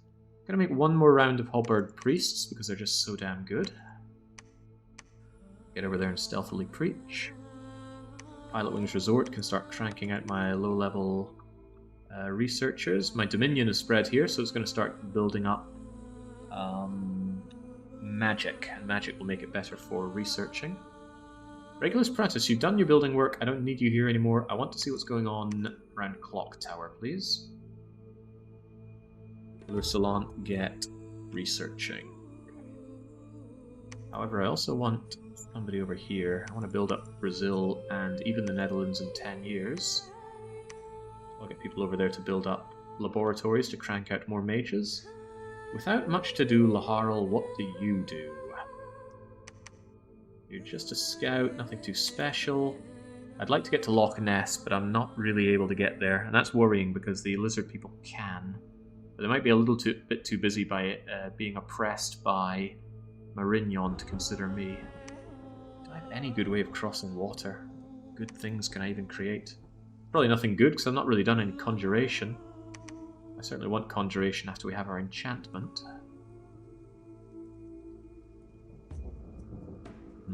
Such mysteries. Once you're done with Cargonis, I certainly want Sao Paulo, but I want Diego Garcia into Hyrule. I can move straight into Hyrule from here. Emelita the Sorcerer. Jaguar Tribe Warriors. They're not great, but not terrible either. I'd want those, but I want a good priestly individual to be leading them. Interestingly enough, the Hoberg priests can lead, but they're so flimsy I wouldn't trust them in battle. And the rest of my priests are currently spoken for over here. Once I get my next Keeper of the Equinox, I could get rid of you in favor of getting 2 priests, and 2 priests will lead the assault up through Argentina, Hyrule, and Diego Garcia. That's just a good way to punch through this while keeping these guys free to go into St. Paulo. And once the opportunity arises, I'm going to break the non-aggression pact with the elf people and put them to sword, or put them to hoof. Otherwise, just taking my main army to take these 2 provinces is a glorious waste of time. Has the age grown to such a degree that we'll see more dominions, or is this a one-off? There'll be more dominions. There's a lot more randomized nations that I want to play as. Don't repeat recruitment, but get these, get 2 additional priests, and then continue making another Keeper of the Equinox, and we'll check you out. Also, looking good on the army front, because of the resources coming in from the Keeper of the Equinox. Keep that going. That's right, Brazil can yet be made better, so please improve Brazil yet further. Phoebe Chillax, hide and preach. Yeah, stealthy priests can hide and preach. Keep an eye on Kadu, it's still not busted, so this is a bit of a stalemate, but this is Kadu's last stand.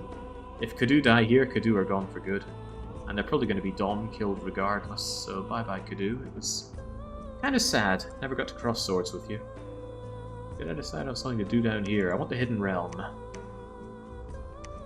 probably just make a useless bear ride champion just so we can move over and build a fortification in the Hidden Realm. And then we should be able to clear out the rest of this without too much bother, one could hope.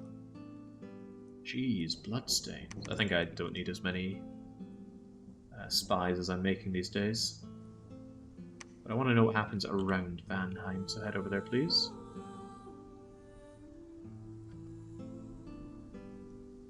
Alright, 2 in the Hidden Realm. Hang on, I bumped? That's not me, though, is it? No, it is me. The Hidden Realm. What happened here? So it looks like Vanheim were also coming down here. This won't break the non-aggression pact because it's a bump. Why are you so injured?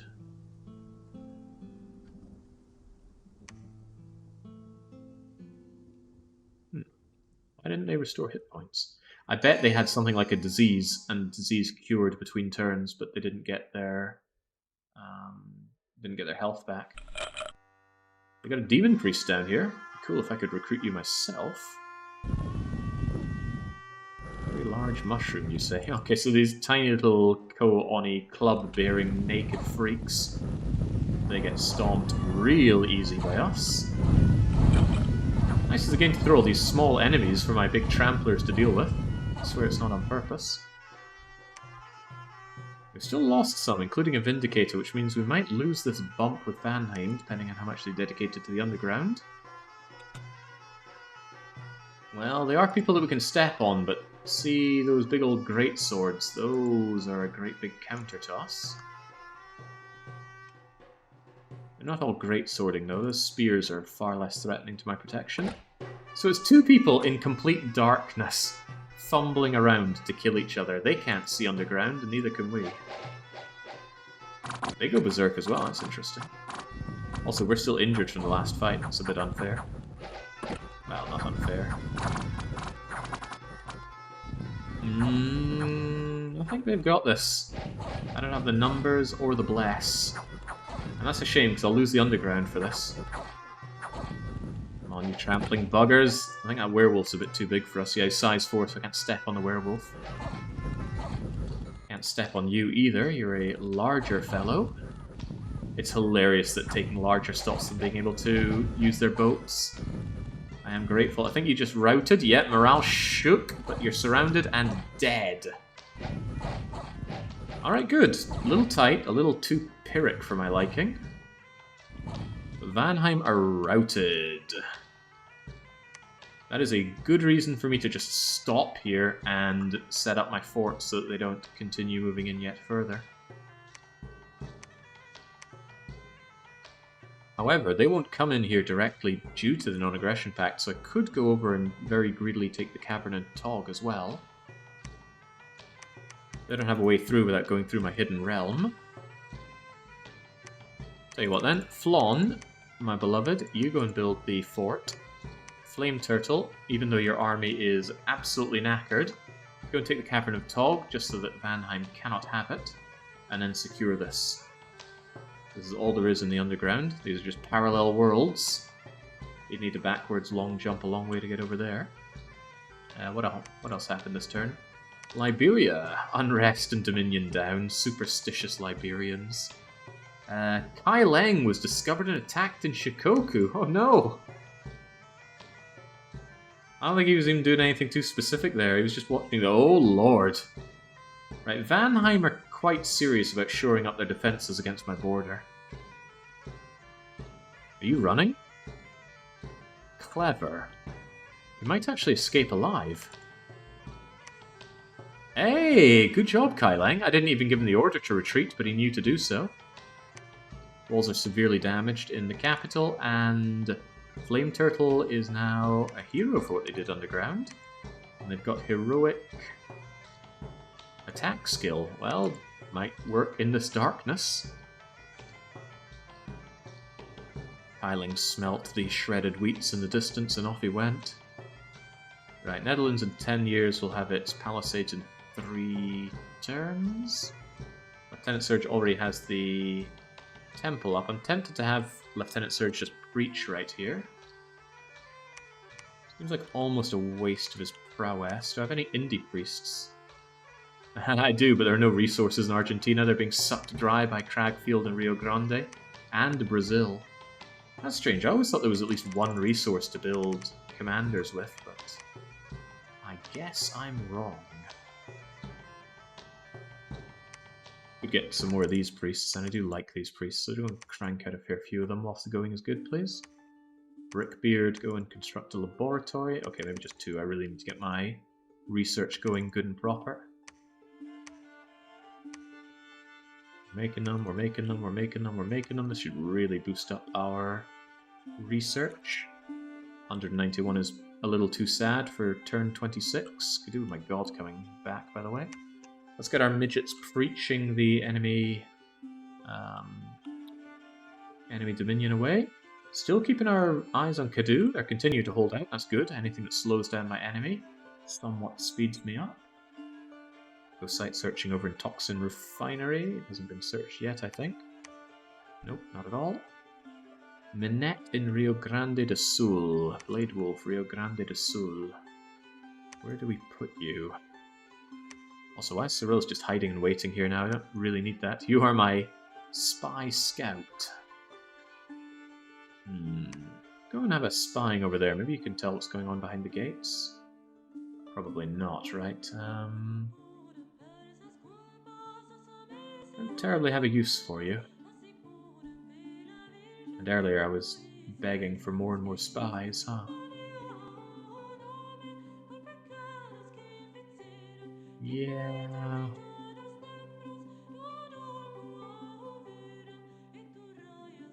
Yeah, I guess just wait there. I don't have any particularly good use for you. Kadu is good, but what do I do with you guys? Preaching, building. Pocket Circuit could do with a temple, so could Liberia. Alright, get on those then. More temples, more strengthening of my own dominion, which I absolutely want to be strong. We want that order, we want that growth, we want that magic. Enchantment 5 coming up doesn't give me anything too great, although group regeneration? Needs a 3 nature mage, which is a bit of a tall order. I far prefer mass regeneration. Oh, it's no longer the whole battlefield. I could have sworn mass regeneration was a whole battlefield thing. Army regeneration, that's it, and it's nature 5, which we can achieve in battle. So if things get really hairy and we have a massive pitched battle, then we can add mass regeneration to our fairly tanky hit-pointed bulls. You restore 10% of your hit points rounded up every turn in combat. So if you have 11 max hit points, you restore 2 hit points. What do our main guys have? 26, so they'll restore 3 hit points per turn. Rather nice, but with Gift of Health, they'll be able to restore even more. Alright, what is going on? We didn't get the breach. Kai Leng is just chilling out here. I already have eyes on Sao Paulo.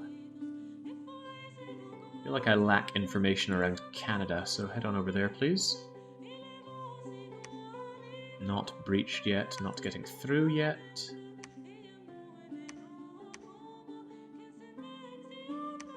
Do I want to bring in any more units? If so, where would they go? Could actually do with some reinforcements underground. We took some heavy losses down there, and there's still some big nasty people I want to kill. Not to mention a throne I wish to claim. I only have 1 Holy 3 available to me. I can't make another one easily. Looking good for the recruitment of my units. Holy smokes, we've got quite the army here. 71 just hanging around doing not much with their time. That speaks well to me getting my High Priests operational. The High Priests are going to pull them out and I think bring some underground. And then some poised and ready to fight Vanheim when the non-aggression pact fades away.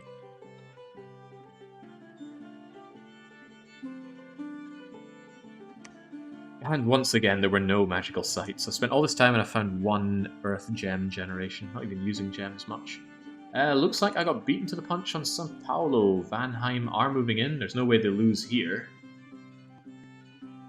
Daggers, short bows, not very scary. What I really want are these guys, the Crystal Priestesses. Wait, not you. Where are the mages? Interestingly enough, I believe you can recruit Pegasus and Pegasus Rider. They're really nice indie sacreds to get. Very rare to find sacreds that you can get like that. Amazing defense skill on these guys. Fine enough attack skill. They got bows, which are whatever, but they can hit you with the hoof, the lance, and they would take the ethereal bless that I have as well as the attack skill. And I suppose the blood surge, so yeah, good fight. Charge bonus on first strike too. Oh man. Yeah, Vanheim looking a bit scary.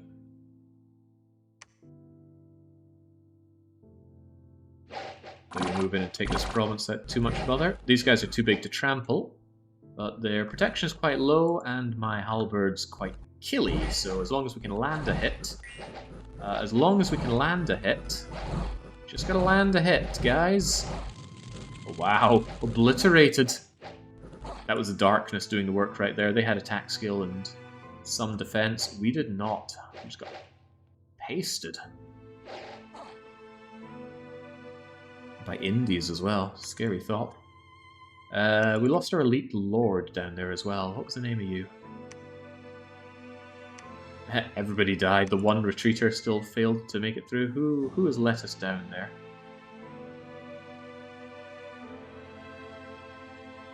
Who's the leader here? Who can we blame? Flame Turtle. Well, we lost a hero today, but we gained some humility. Big old chunk of gem income off of Liberia, thank you kindly. Kagasia, 5 units diseased. We are able to combat disease with our recuperation. Still unfortunate to see there. And critical damage, but not yet breaking through. That could be a problem for me. I haven't reinforced it in a long time. I'm going to change that. A little shattered by what happened down south. 43, I'm going to grab half and put them over here.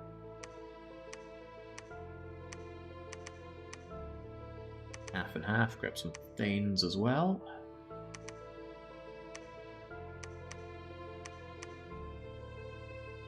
Guard you. Guard you.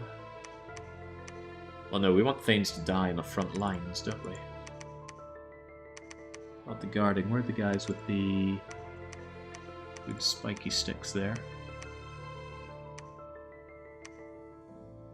You guys got on guard duty?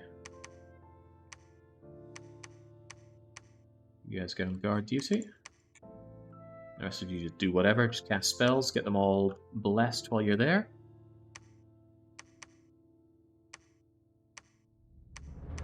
I don't mind square formation, it makes it easier to land buffs on them. In this case, blessing. So, do I still want to go underground? I think I do still want to go underground. There's some good resources to be had down there. And some half-decent dosh. And you're going to pierce your way... Actually, hold that thought. I rule first. Paga Circuit, Argentina, High Rule, Diego Garcia, circle back around, be ready for this. And then the next batch of units that I have ready, I want to be ready to punch into Seto Inland Sea and really scale back Vanheim's land. Don't know if I'd consider them having a land advantage over me, especially since I'm the one that's about to have 2 capitals and they do not. But there are still far too many elves in this world, and those elves need to die. While we're at it, make sure that our Dominion is superior. We can actually see how our Dominion is doing overall in the score graph. If we look at Dominion, who are we? We are Kagasia. Marignon actually winning out on Dominion. In research, we're actually winning on research. That's lovely to see. Army size, Vanheim beats Marignon. Beats whoever they are, beats us. Wow. We are doing sad on that. Ascension points, just because we got a level 2 throne there. Gem income, we're coming out on top. Income, we are vastly coming out on top. However, the AI gets a multiplier on theirs, so we're actually below most nations. Tied with Vanheim on forts. Number 1 in provinces, though. I'd like to see that. We've got a good shot winning. The main problem would be if Vanheim and Marignon signed a non-aggression pact. Marignon... Actually, they kind of do me a favour. Vanheim completely cut me off from Marignon, so I don't have any chance of butting heads with them currently. That's good, actually. Real good. Right, Swox, you have not found anything ever. Could you please find something? Go check out the Netherlands. Brazil is being built up. Brazil now has a laboratory. It's a poor place for researching, but it will eventually be better, so just research for now. 2 of you preach that nasty Dominion away. and start bringing out more of my researchers. If I have a research advantage, I want to press that advantage. Continue preaching away. Yeah, that poor guy's dominion is falling and falling. If his god is around, his god will be weak. Blon, please construct a palisade down here. I feel quite humiliated by what happened in our attempt to take the south. Well, the undergrounds, rather. Just checking around all the provinces to make sure that they all have some province defense. Deception Island, not having much. Deception Island would allow me to recruit some armored Ichtids, which could be useful for going into the water. But I'd be very slow to recruit enough to do anything with them. That said, having Bumbly Beach and Sparse Reef would at least be some income. Could pay for itself. Could well pay for itself. Do I have anywhere else that has some indies that can go into water for me? Merman Captain. Mermans are so bad. Love it if there was a summary of all the independents that you had access to recruiting. It's hard to keep track of them all. A lot of clicking to go through them.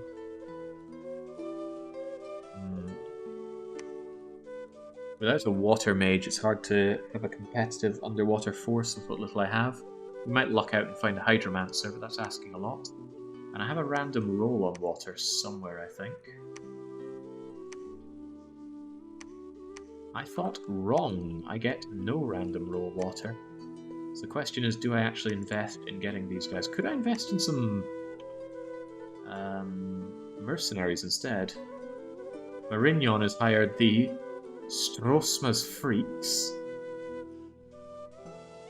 Sith have the Barbarians or Skull Smashers for Marignon.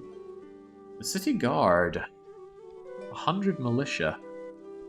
Yeah, those could be really good for sieging things down, but I don't currently have a job for them. Unless... no, they'd be horribly useless underground.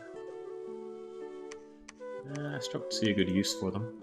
It doesn't answer the question though. Do I hire myself a ton of Ichtids? 10, 20, 30, 40 of them? It's 400 gold. There's 500 with you added in. It just takes too long. I don't think so.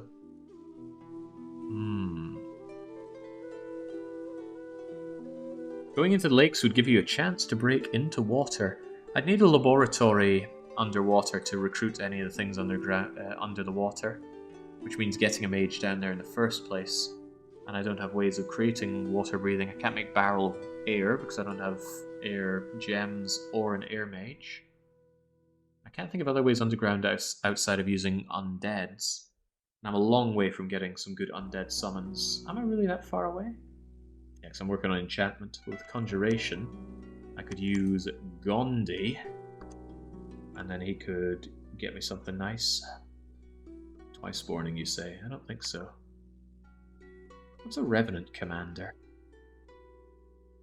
He has some knowledge of death magic.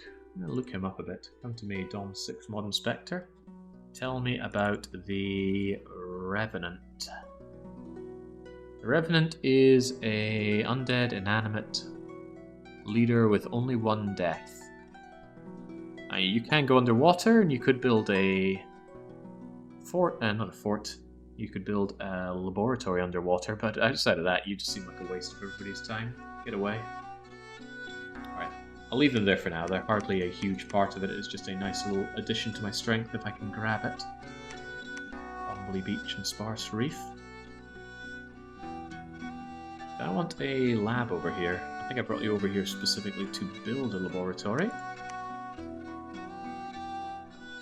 And Tonacer, you just wait there for when we can move around more units. Alright, one more turn, and then this capital goes. And once we have that capital, not only do we take all its delicious income, we also take its gems. Whoa, whoa, whoa, why is there a fight going on in Ardbarang?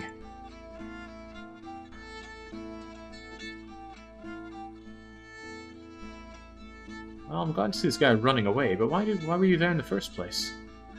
Did that break the non-aggression pact? No, we still have non-aggression pact. I don't know how that happened. These guys are meant to be sneaking around somehow, but what caused a battle there? Maybe it's because, once again, we're getting spotted here. They're clever enough to run away. They are keen on sniffing us out, it seems. Maybe they run away because there's a non-aggression pact.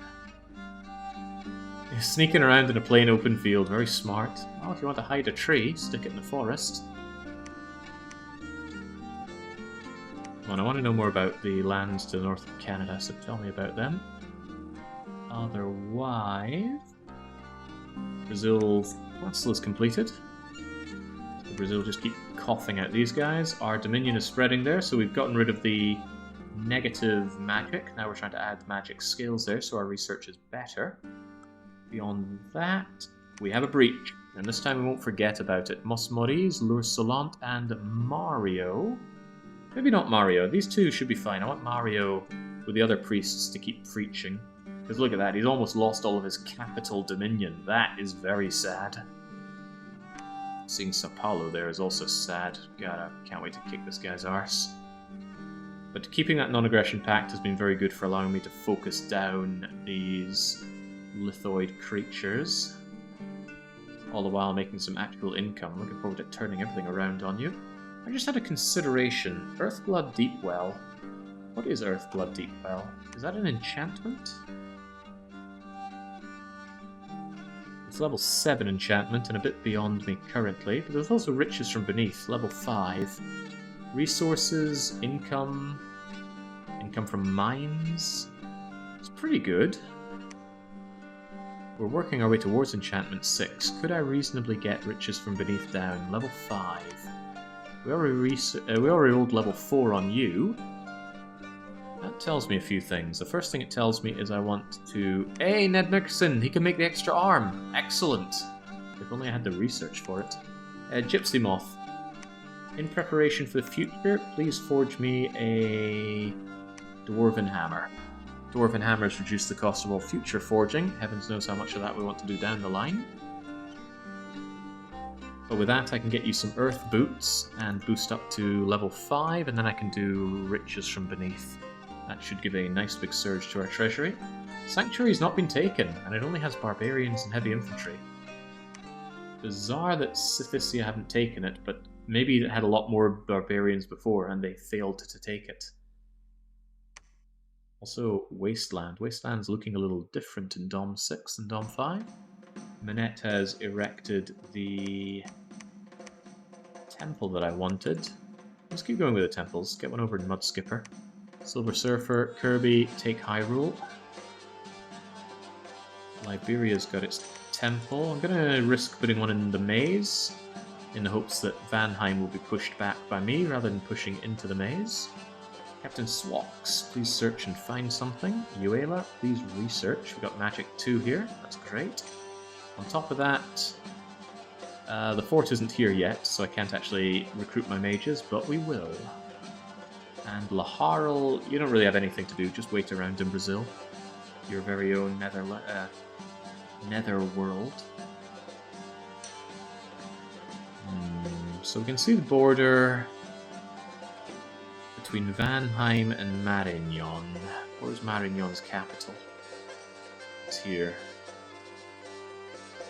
Looking at it from that way, it feels like Marignan is more pushed into Vanheim, but I don't know if there's conflict going on between Marignan and Sith. Keep my eyes on Albion. It probably gives me a bit more information around the surroundings. Sebulba's keeping their eye on that fortification fight on Kadu. We're breaching Narongus. We're still waiting on our god. I really want that bless, my ethereal bless. Elves can enter underground from Sao Paulo now.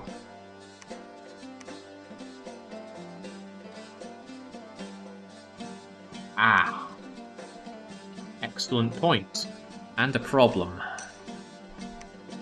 As long as we have that non-aggression pact, they're not going to be able to go through Hidden Realm or Mudwater Caves to get to the chambers underneath, but it does mean the underground is really delicate for me. I'm not good at seeing underground, I'm not good at fighting under... Well, we trample underground. But if we fight anything bigger than us, we're in trouble. I don't want to hire the Indies underground just to cover some of that. They only have partial dark vision. Guess I'll just have to cope with that. Ah, there are 2 cave exits around here. Where do these lead? Pizza Tower and Clock Tower. Battle of the Towers.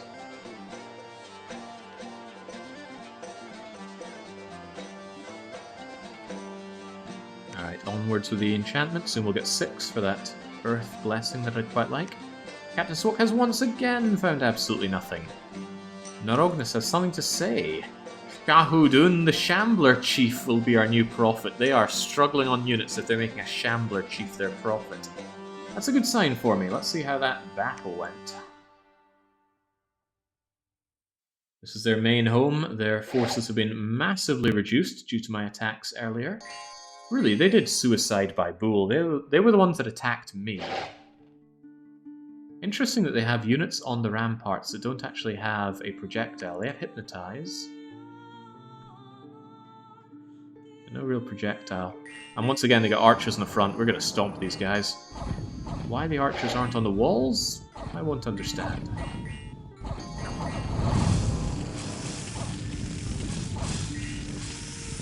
These poor, slimy bastards.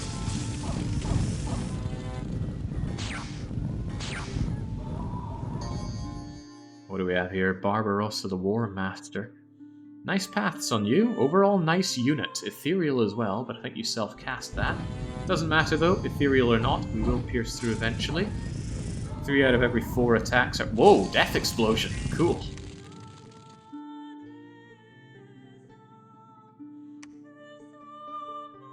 Well, some kind of weird explosion effect. I'm not sure if it was explicitly Death Explosion.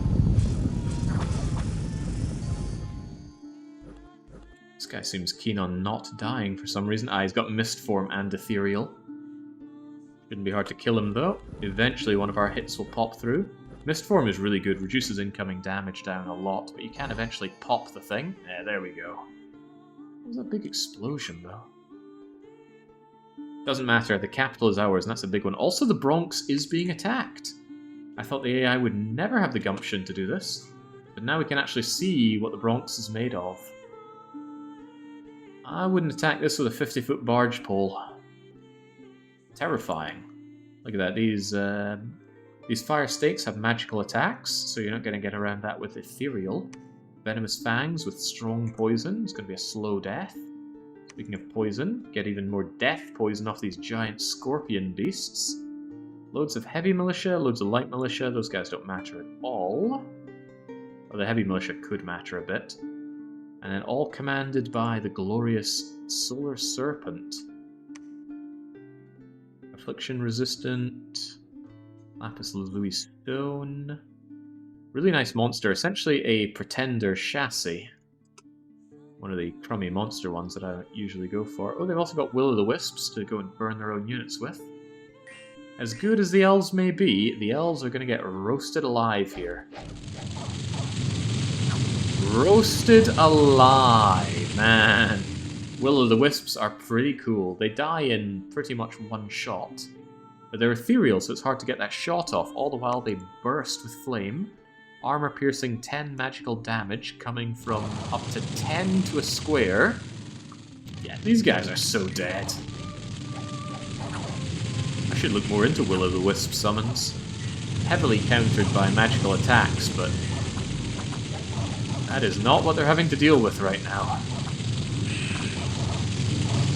Burn, elves. They don't have a heat effect. I guess that would be too overpowered.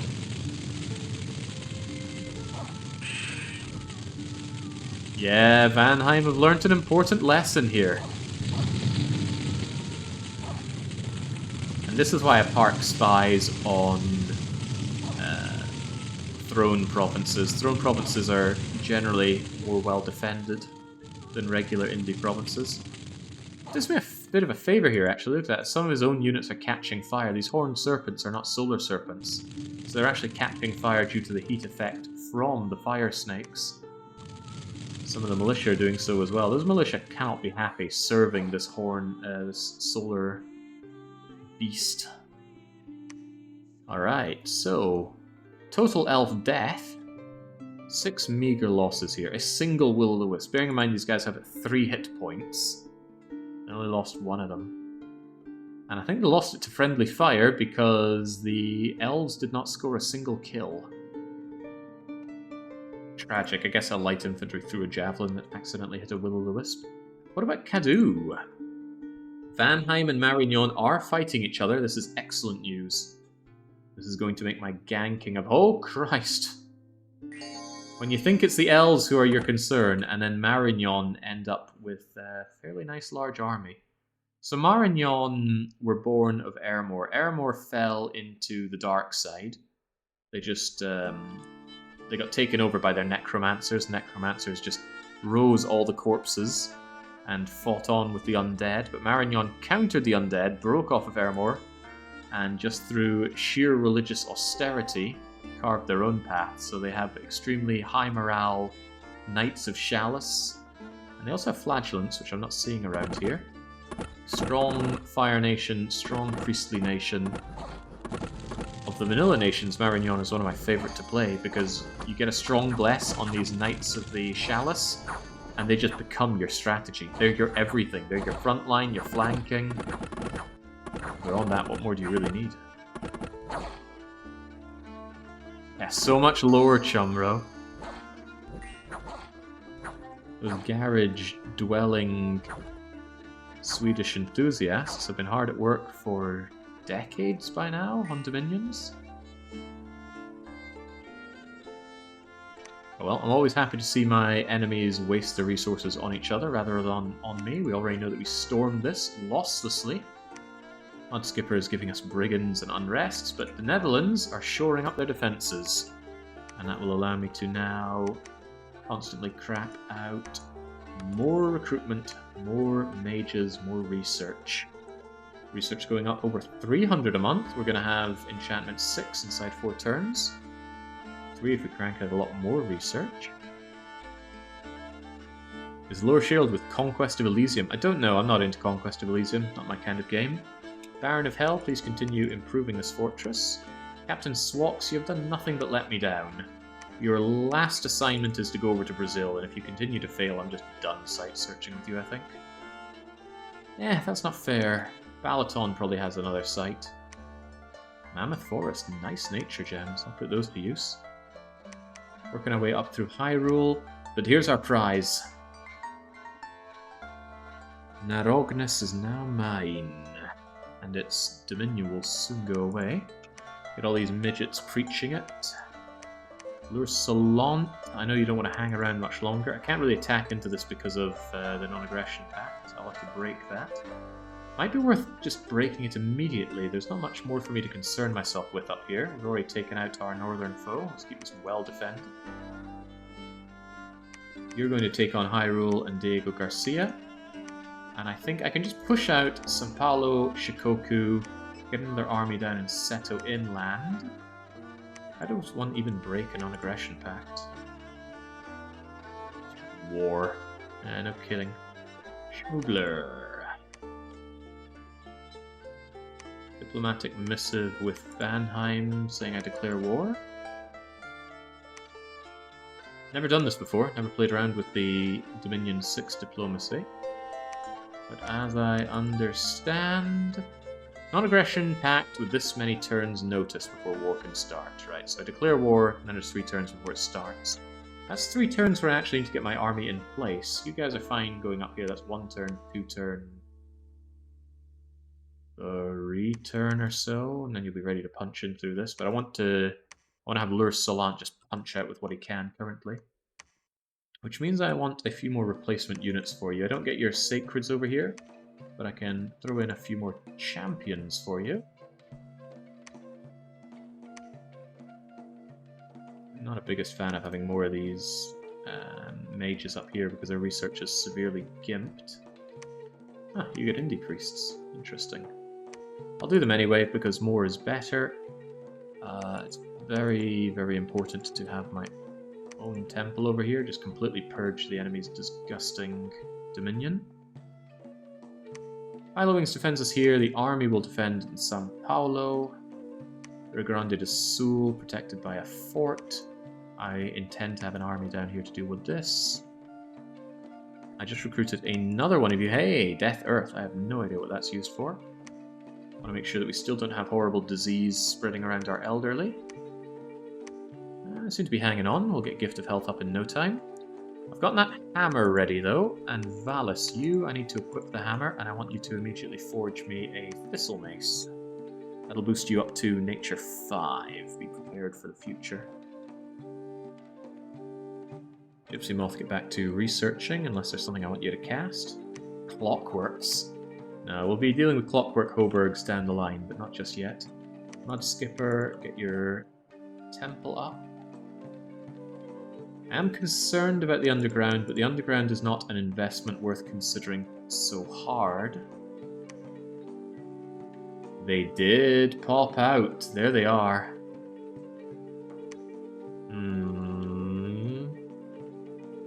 Am I willing to invest a lot of money in holding the underground? Because they are probably going to fight us down here. Got 3 turns to get these palisades up. Don't know if they'll be up in time, though. These guys are useless, man. Useless. True sight, but completely naked. Poor skills as well. Not exactly backed up by the best of units. I have a feeling I'm pouring money down the drain by investing in the south here. But I already invested $1 grand in building a palisade. And I don't have troops to spare. I will invest regardless.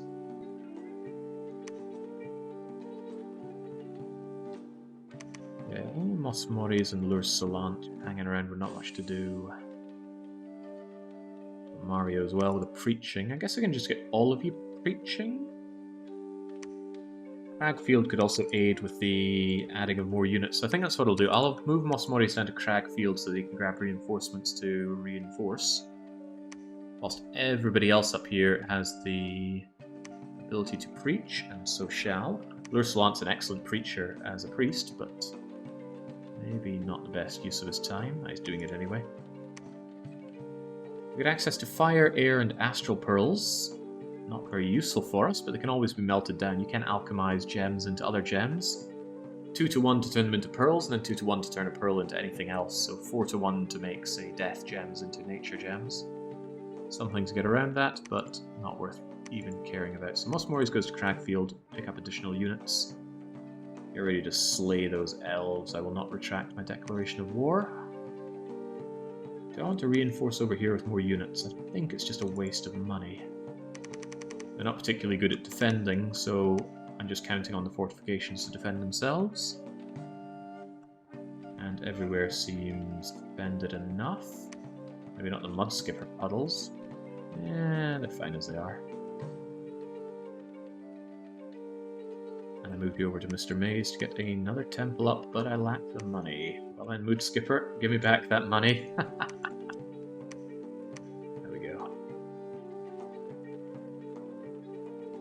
I'm happy to keep my eyes on Cadu. What about Albion?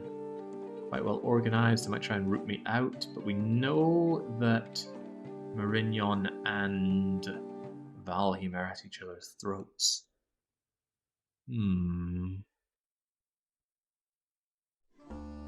Get an eye on Clock Tower. Get an eye on Charance. Charance gives me a very good idea of where the units are all going to be. Don't go via El Salvador, they definitely have a big patrol stack going on over there. Catilar is no longer necessary over here. Get eyes on Uidora.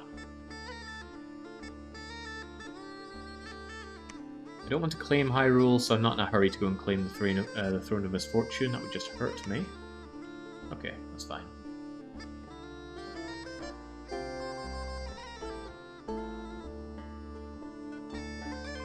Yeah, the Scarface VOD Neefington got utterly nuked from orbit on Twitch and YouTube. So many licensed music tracks, and several of them just caused complete global blocking of the video. Alright, fight in Hyrule, as expected. It's a big unruly mob I have going in, but with 2 priests, they should be able to get the blessings going. Oh, but they bless themselves first, they're so greedy. They're just hurling stones at us, right? Yeah, slinging stones are no big deal. They're not going to do much damage, and if they ever do damage, like what happened to you, they're just going to go berserk. Worth noting that my units are also getting stronger, at least my sacred units, wherever I can find them. There we go, they have negative death power, so they're actually getting stronger due to life here. Actually, no, there's death. There's death up here? Yeah, that's right. These buggers actually had death scales, so that hurts the performance of my units. How about that? Guys, powering on through, repelling. I hear repelling got nerfed big time in Dominions 5, but I still like repel. It's such a sensible mechanic. You're hitting me with a dagger and I have a spear? Well, repel. You can't repel forever. Alright, lovely. Also, a hardwood club for Silver Surfer. What is a hardwood club? A single-handed, not very impressive weapon, but it's somehow magical. I'll take it. I will not, however, be taking this throne, so just leave that be. Maybe throw a temple on it. I don't foresee anybody murking it. Continue on the fight to Diego Garcia.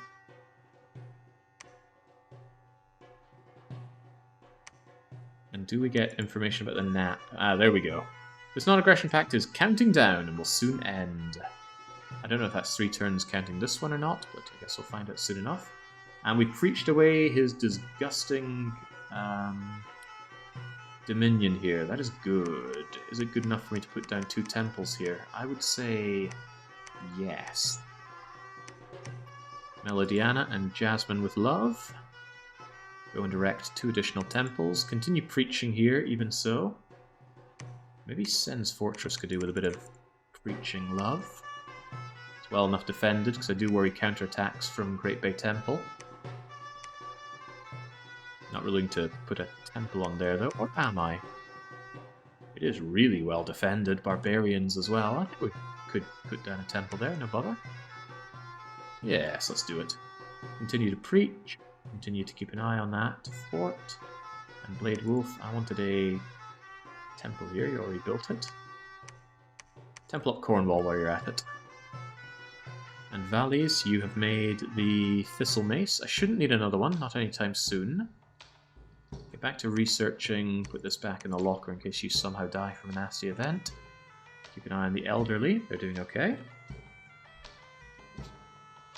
What do you mean forever lost? It's on Jake's hard drive. I have a rolling 1-year backup of all my streams. It will die in a year. I did upload it to YouTube and it's still there, but it's just so hammered. I can't think of a reasonable way to share it.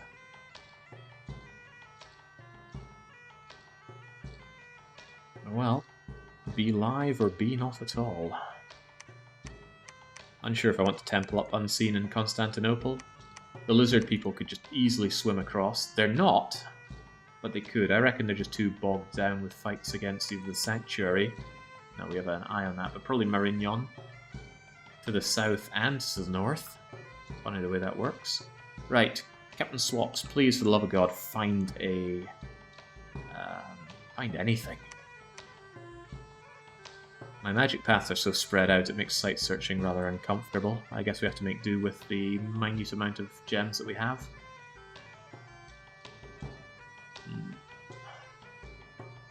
Could always sell them in a back alley in Hungary on bootleg DVDs. And I could finally say that I'm integrating into Hungarian life. I actually don't see much of that. I don't see any of that I can think of. Let's keep these guys going. I'm certainly going to want more of them down the line. I'll just grab as many as I can. Once you grab yours, you're going to go over to Kavac. Pilot wings.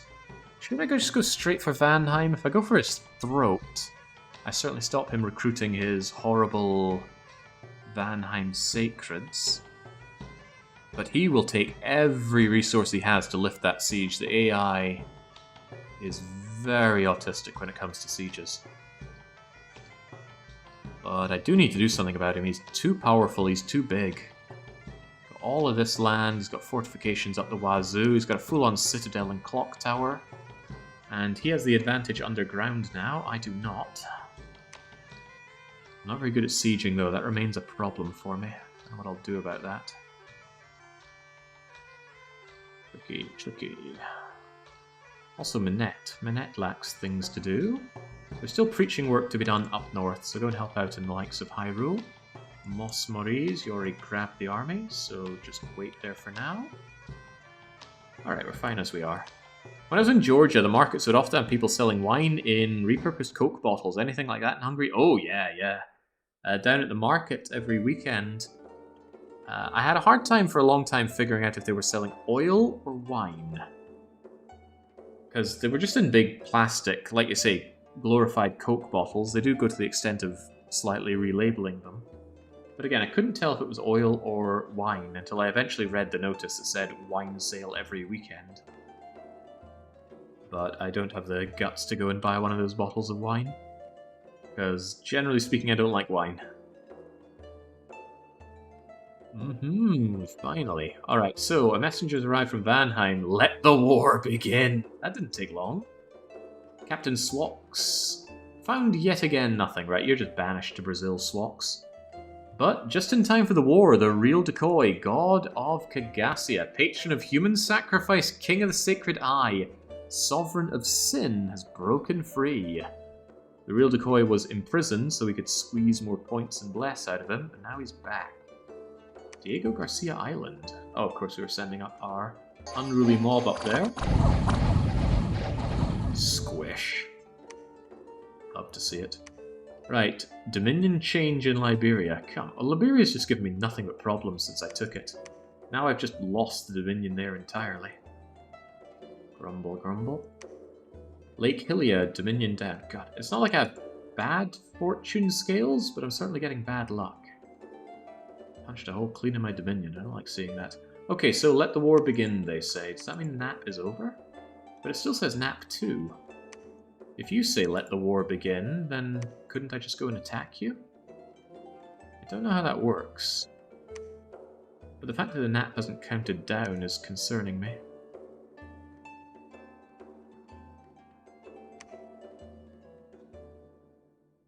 Maybe that was just him also sending me a message saying it's wartime. I think if I go here, we just automatically retreat, so let's wait until the war is for sure not about to happen. Continue preaching into the abyss. There's some crummy province defense here, but the province is ours now at least. Good income off these lands, but maybe that's just my Dominions 5 thinking going on. Thinking I will go underground with this army. It might be a bit of a risk going down with so many, but I don't like the idea that I'm just leaving the underground to my foe. Flawn there feels very surrounded and insecure, I'm sure. How would this work then? What's the fastest way to get down here for you guys? Argentina, pilot wings, go underground? Or maybe we ignore the underground and focus on the top. Speaking of which, by the way, I might end up with more of an army that I need to take care of. So, Valis, would you be so kind as to... Oh my, since when did Endless Bag of Wine give 75 bonus? It's now looking a lot juicier than the Enormous Cauldron of Broth. Okay, Valis, continue researching. I will tell Illuminati here to grab that and constantly make more bags of wine. I don't want to make another hammer because my amount of earth gems isn't too hot, and I will want riches from beneath. In fact, I'm very close to riches from beneath. That does require a booster, though.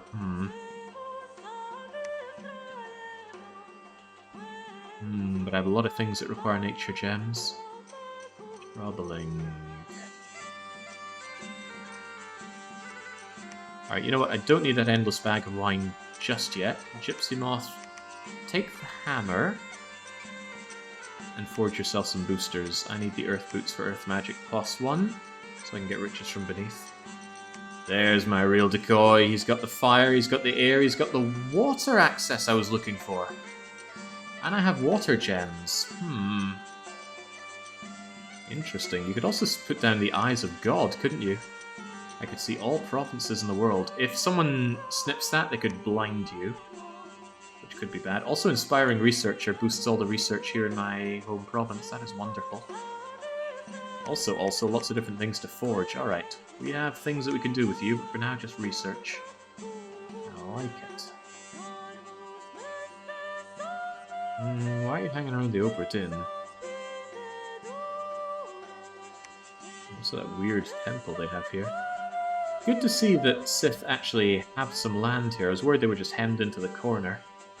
But Vanheim are once again getting their slithery little elven fingers everywhere they can put them. Keep an eye on Disneyfraud and see what's happening around there. Catilars and Eudora, that is fine. Just wait there. You might get caught, but that's a risk I'm willing to take. Captain Swox. I won't banish you to Brazil, get back to Kagasia. No, actually research. I really want to get the next level up as soon as I can. Preach in Hyrule. Construct more temples. Considering buying... Oh god, 50 boars. No, I don't think I need 50 boars.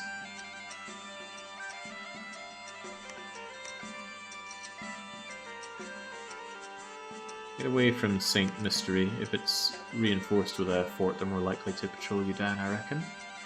Mos Moris, make sure you have as many of that army as possible. We're going to need to punch into Vanheim real soon.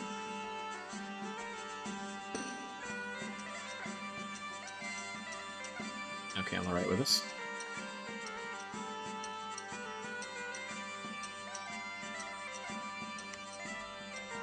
Excellent. Enchantment 6 going on Enchantment 7. Enchantment 7, some big wins for us. Vanheim crushing more independence over in Sanctuary. Oh god, Vanheim could be making quite the throne pool on this, right? They want the Bronx. They're not going to take the Bronx just yet. They've already got El Salvador's throne. They're eyeing up Sanctuary. They've expanded south so much. They are so powerful.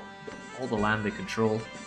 Picking a fight with them might be a bit of a dangerous move to make. On the other hand, if I divert some of their forces, it means Marignon could counterattack them that bit better. Marignon are just wasting away in Cadudo. They're failing to take that fort really badly. Good, I got my fortification down in the Hidden Realm. Please make it a better fort in case we get attacked around here. Double check on that nap. Alright, counting down will end in one turn. Question is, can I attack now? I think it's worth giving a go. Better than having them attack into me in Kavach, that's for sure. That means Lursalant, Mario, and nobody else. It's a pretty beefy army, though. I like it. Mos Moris. Grab what you can, keep Kapitch safe in case they go for it. Shouldn't need to have more units here just yet, although there's a good argument for just having more units. Oh, what? My Sacreds are recruit anywhere. This was not part of the plan, but it's excellent. Oh, wow, I wish I'd noticed this earlier. I think I did notice it earlier, and then it just escaped out of my mind entirely. Okay, this puts the shoe on the other foot, especially with all the temples we built. Every 5 temples gives you another holy point to invest in making more holy units. Okay, what do we do with this new information? Means I don't need all these jokers, just get back to recruiting as many of these things as possible, and keep cranking out as many mages as possible. What about the really good mages? Or do I just want crappy ones? We have good boosting on them. I really just need the access, not the bulk number of mages. Yeah, I mean, what can I do with several death mages that I can't already do with one good death mage? That's the question, and I don't have the answer, so keep crapping out really cheap, crappy ones. Yeah, mistakes made, but we are correcting course now. Netherlands in 10 years. These guys are expensive to initially make, but my goal is to very suddenly have a lot of money coming out of nowhere. Brazil or Netherlands? Who should have the army? I actually think I shouldn't have an army at all over here. The forts will just hold the line if the lizard men approach, and I'll divert forces over.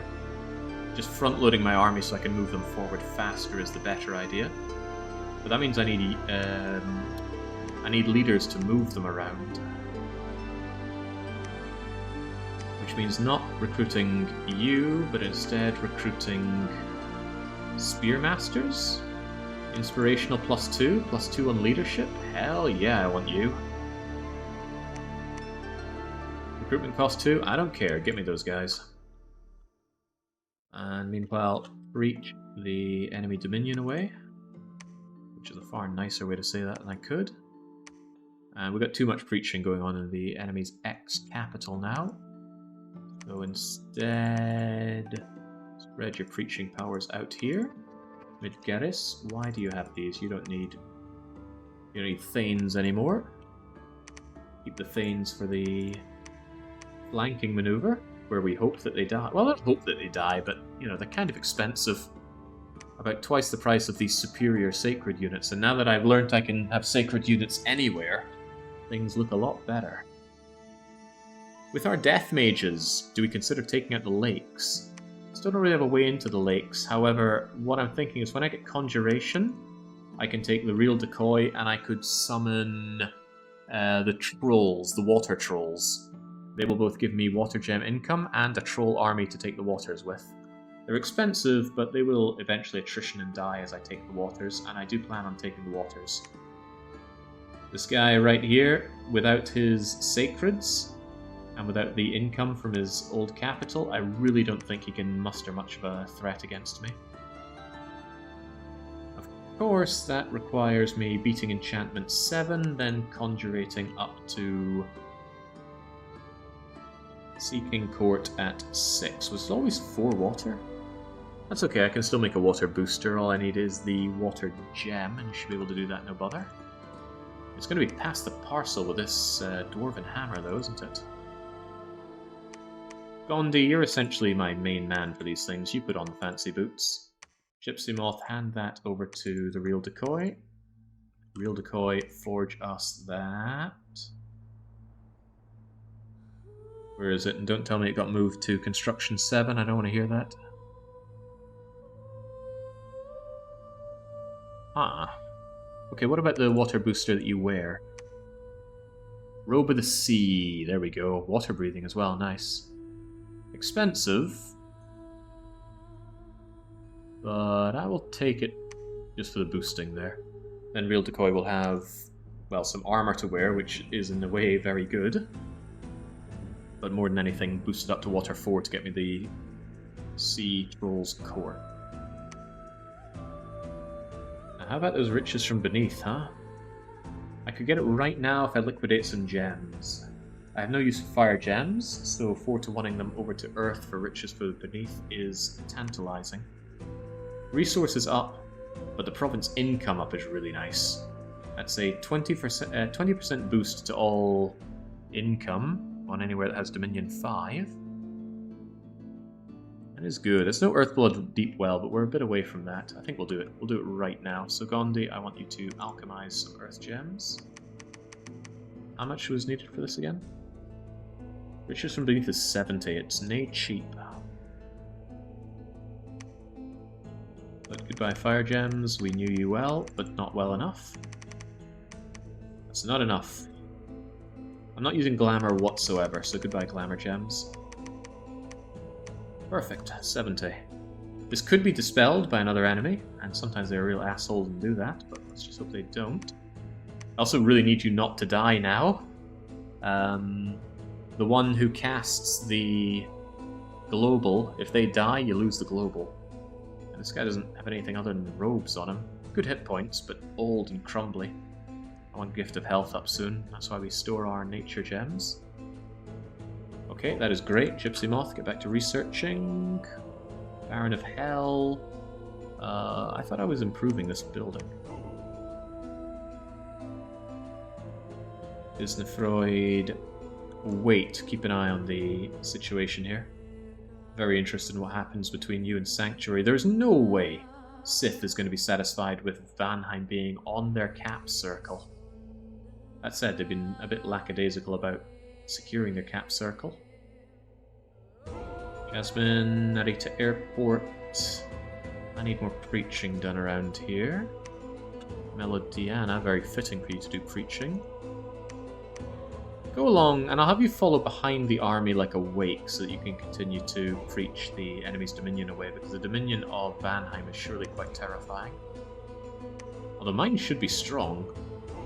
Hey, we actually beat out Vanheim. It's Marignon who's winning on the dominion. The sleeper elite Marignon. They look densely populated here, but... well, they are a very priestly nation. Hang out in Mystery Lake, and... I wanted that temple in Cornwall, but I'm out of money. I could forego on some recruitment. I don't want to.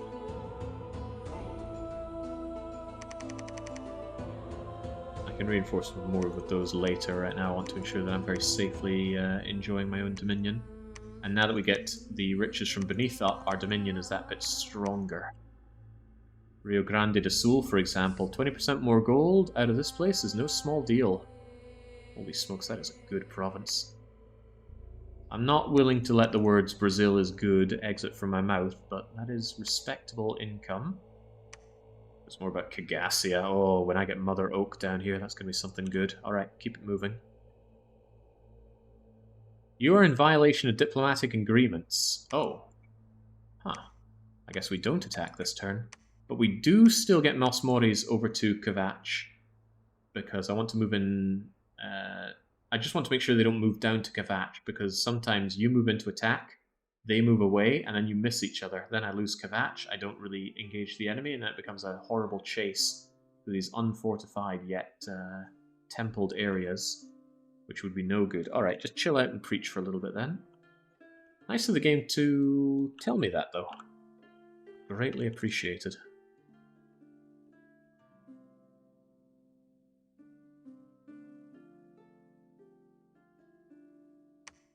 Let the war begin. Didn't you say that before? Agent 47, the Hearse, claimed the Rainbow Throne in the name of Schmoobler. So that's another throne. That was probably the one on Sanctuary. For Vanheim. I need to worry a little bit. You can win by total domination, but grabbing the thrones is the traditional way of victory. Here we go. The people of Kagasia are truly blessed among the people of the world. Their lord, the real decoy, patron of human sacrifice, has commanded the earth to yield its treasure to his faithful. His armies are more well-equipped and numerous than ever before. And suddenly even Brazil is bringing in the bank. That is real nice income. That's not normally the income spell, but it's our income spell. So we absolutely don't want Gondari, the hero, to die. The reason I'm not twice spawning him is I really want those death gems for getting Wraith Lords going if I ever get that far. Jake likes Wraith Lords. Lure Salant, I'm also going to give you an endless bag of wine, so that you give a massive bonus to supply for your troops. And Silver Surfer and Kirby, between you two, you also have quite a lot of units. So I will give Silver Surfer the supplies. I mean, you're the guy with the club after all. Our Real Decoy could be casting Sea King's Court, but we need to get the Conjuration up for that, and I'm not willing to let go of Enchantment 7. It's too good to get. Enchantment 7. Feels like a lot of great things have been moved down to 7. Maybe they were never moved in the first place. Gift of Health, Awakened Tree Lord, I want them both. Oh god, why have I not done...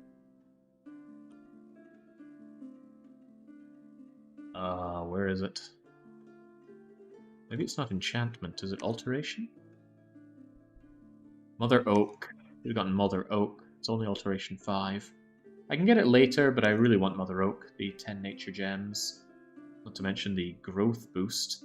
Hang on, I think I was mixing up Mother Oak with Awakened Tree Lord. I thought Tree Lord boosted growth as well. I definitely mixed the two up. But I might not need the Tree Lord. Gift of Health is more important. Although I do want Conjuration 5 for the Sea King, and then I probably want Alteration 5 for Mother Oak. But the research speed is going up, and that I'm happy to see. Right, Minette, continue on with the preaching. Mos Morith. Pilotwing Resort enjoying even more sacreds over there, so maybe Mos Morith should get together with you. Am I really wanting to go underground with these awesome units? I'm thinking I should ignore the underground. He's probably also going to ignore the underground. Better to beat him up top. Yeah, especially since we have a great disadvantage underground, right? And look, you guys are poised and ready. You've got your supplies. You've even got extra sacreds to throw into the army. How could I say no to that? Who are these guys? Why do I have Lamius? I'm not paying for them. Pretender's not researching, that's fine. Towards the end of a turn, I always mash N to see who's free.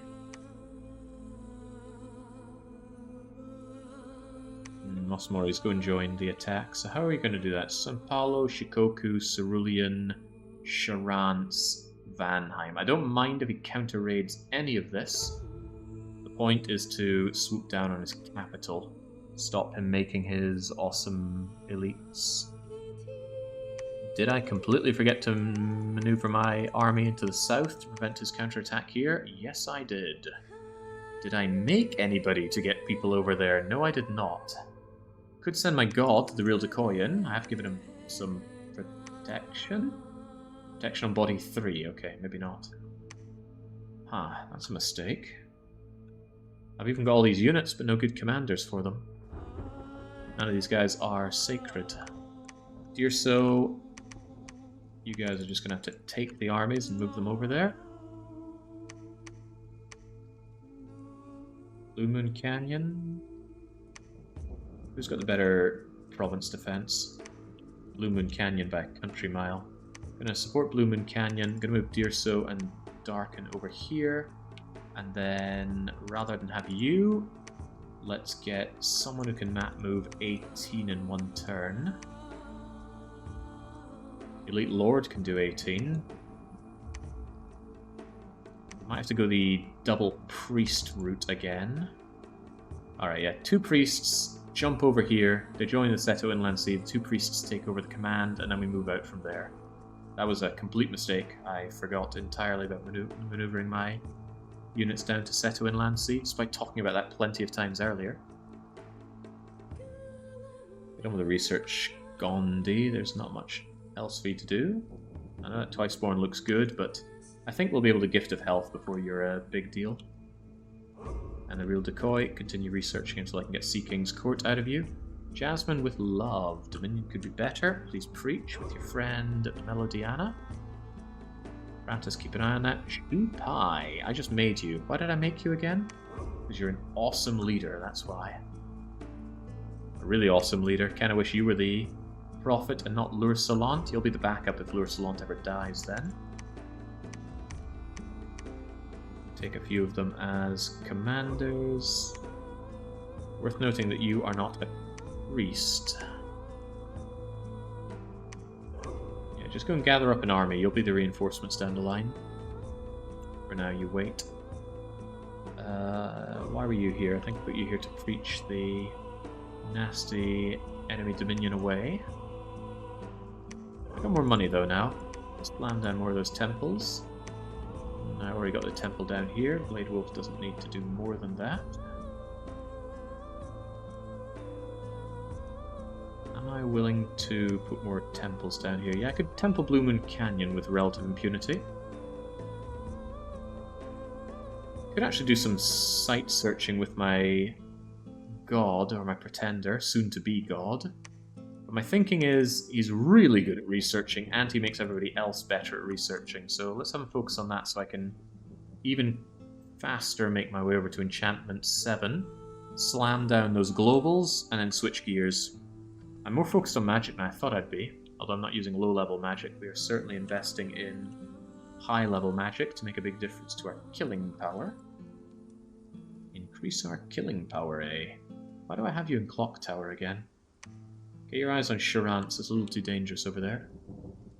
Cadiz is still not breached. They must be really terrible at sieging. Actually, Marignan is quite bad at sieging. Hard to siege well with horseback units. Since you're low on death gems, you may want to get on getting your land search for death. It's gotten less tedious in 6. Or not low, but hungry for them. Am I really, though? I don't know about that. I don't think I need to do site searching all that much. The gems that I do have will do me fine. A couple of Wraithlorns are all I really need. My main use for Wraithlords currently is to take the sea with relative impunity, although the Sea King Court should also do that. I just don't think I'm well set up for site searching because I don't have good spread on any particular unit aside from my Pretender. And I want my Pretender researching. But that's a typical thing in a 4X game, right? You want everything, you cannot have everything, at least not at the start. Cadiz, finally a battle. Vanheim attacking once again. For some odd reason sending in heavy cavalry. Traditional Vanheim unit. Heavy cavalry are a joke compared to Marignon's cavalry, but what the hell is that? The Atix is a flaming bullhead servant to the Mother of Storms, emerging from its cave during storms and bad weather to punish those who angered the mistress. But where did you come from?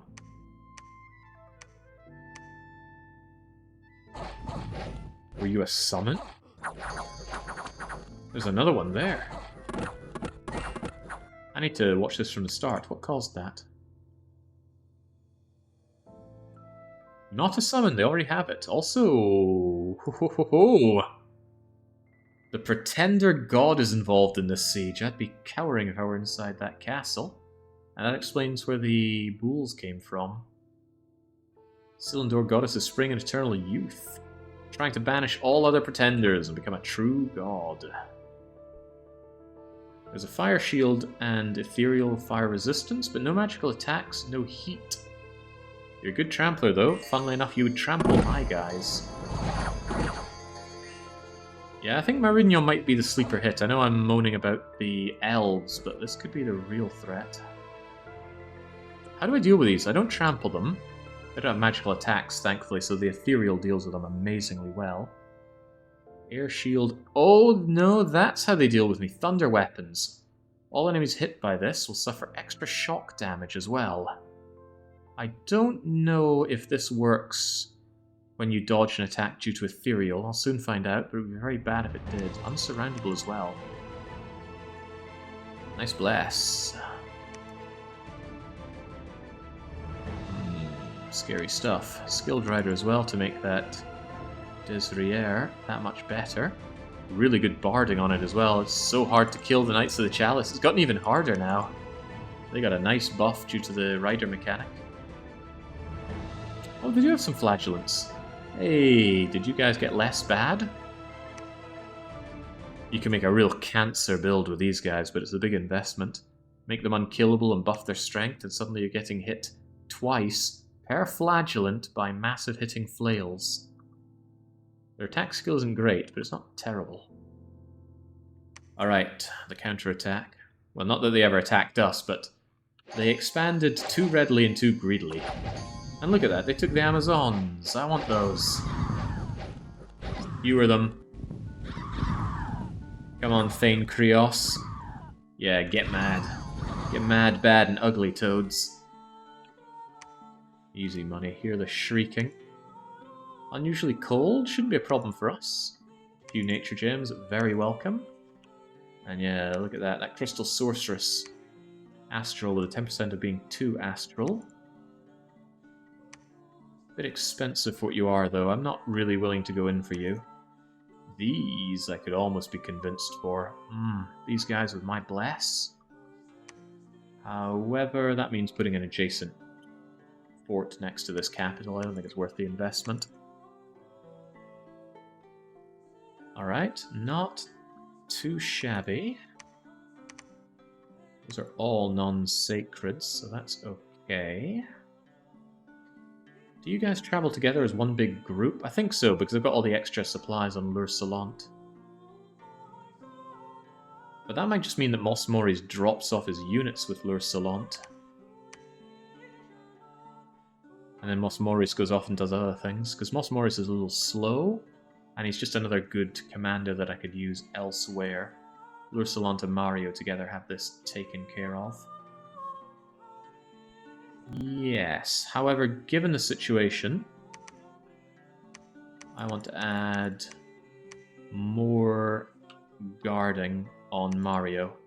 Reason being, if there's ever anything that comes and gets us by surprise, flying units, spells, arrows, whatever, I want some bodyguards there to protect the prophet, because Lursalant is an excellent prophet. Could be better, but he is excellent. And now, courtesy of being blessed, they enjoy being ethereal as well, so they are hard as hell to hit. Excellent, get to work. That means you, Mosmoris, hang back. Lursalant and Mario, work your way around to make over to Vanheim. Keep the defenses going. With my extra income, it shouldn't be difficult to get extra units down for protection. Put down 30. Big chunky movement arrow. I like the look of it. Halloween's Resort can look after itself. And now, I believe I wanted Blade Wolf and Draco over to the Inland Sea. Why can't you both move? Because Blade Wolf was not who I wanted. What's Blade Wolf doing here? Why are you here? I think I sent you to Blue Moon Canyon. I want you with Goka Ryujin over to Seto Inland. The army moves on over as well. It's going to be a bit of a sloppy fight. But cast spells, stay behind. Get up close and personal.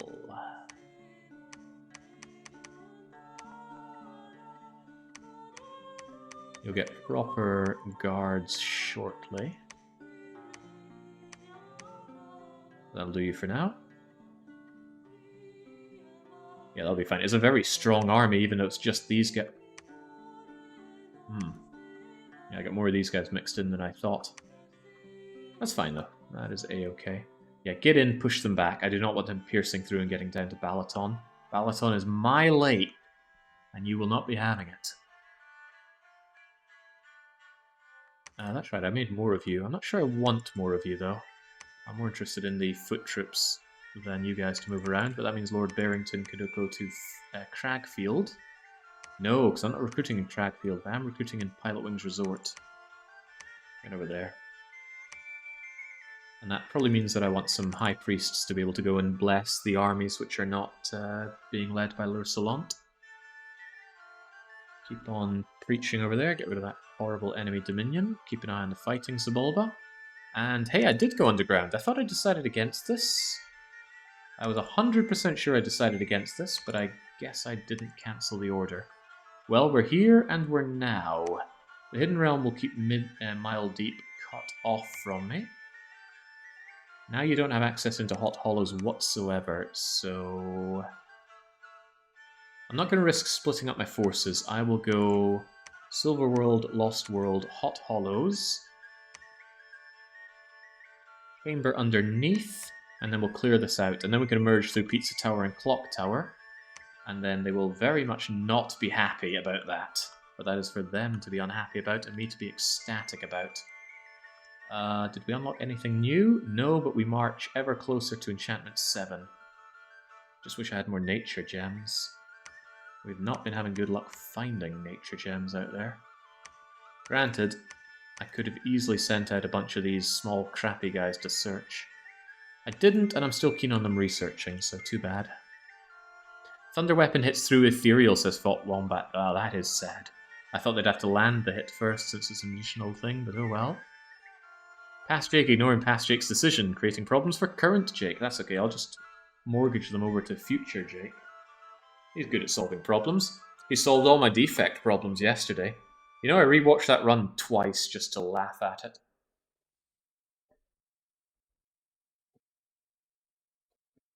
It was a good run. Looking forward to more Slay the Spire runs from others in the community. You know, people who can show me how to really handle the defect. There was one particularly loud chap telling me about how slow and bungling my defect was. Can't wait for him to pick up the defect on A20 and show me how it's done. Right, Seto Inland Sea. Shouldn't be too hard to push them back out from here. They weren't in a position to reinforce that. Crunch. Good job, Bulls. Silver World. I don't think the game is using custom names for the underworld. Those must be in a completely different names list. Right, so these guys, once again, they were a problem for me. And I think part of the problem is they also go berserk. So they also chew through attack and defense skill. So they have the dark vision and the berserking. That's why we need the numbers game. And the numbers game kills them. Good, get out of here. Still some losses, but you know, we had to fight quite a few of them. We were able to find yet another fight between Vanheim and Marignon. Vanheim, I think, really want Marignon's god dead. Or they somehow have an alliance with the people that are under siege? I don't know. But it's battles like this that are keeping the other team still barely alive. That, in fact, the AI can recruit whilst under siege. That's an absolute cheat for the AI, by the way. The player cannot recruit when under siege, but the AI can. I was gutted when I learned that. Job Marignon. Good combined arms for Marignon. They're not all cavalry. Plenty of good armoured foot troops on the bottom to add to squares. And they've got plenty of crossbowmen firing around from the back. Crossbowmen are armour piercing.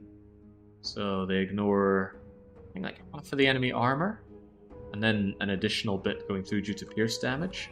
You don't want to get shot by a crossbow. It's a lot like Battle Brothers. The god just flying up, trying to bully those that attempt to escape. Sure, it's ugly, but I've been playing games for a long time. I still have the power of imagination that was needed back in the 8-bit era when everything looked like ass. Nice clean up, Marignon, but you're failing at that siege. Shikoku. And here's the real fight of us. Man, it gets wide with all of those guys. But yeah, barbarians, we outnumber them so much they don't even pose much of a threat. And then the Battle of Kadu. Wait, another cat battle? Oh, they did the breach. Interesting. Now this is everything Kadu can throw, and it's not much. Once again, archers on the ground? I don't understand this. I don't know if this is a vanilla problem or a problem with my mod, but... why? Yeah, they put their best units on the ramparts, but couldn't they all be on the ramparts?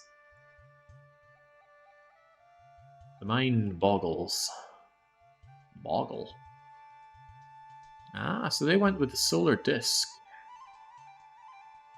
With ice armor, yes, of course. Sight vengeance, a bit of experience. That's why he's got ice armor, he's got the ice aegis. That's actually bad for him, right? Yeah, he has negative protection due to having this shield. Ice armor gets worse in heat, and this guy is hot. Heat level 19, that's terrifying. I hope I never have to fight this guy, he'll blind a lot of my units, although we can unblind ourselves. This is why the AI needs the buffs, because they don't make smart decisions. A lot of shots coming out from the archers, but Marignon can handle projectiles very well because of their heavy armor. If you're going to be shooting Marignon, it better be with crossbows. The Ethereal Bull is able to climb onto the ramparts. That's an advantage of ethereal units, they just climb up. Dearie me, I can't say it looks so good for you. I think their god just died. I think their god flew into battle and immediately got curb stomped, but the same is happening for Marignon. On the other hand, they were sensible enough to go with mist form, so they're very unlikely to take damage, period. The magical damage could pop that, and did pop that.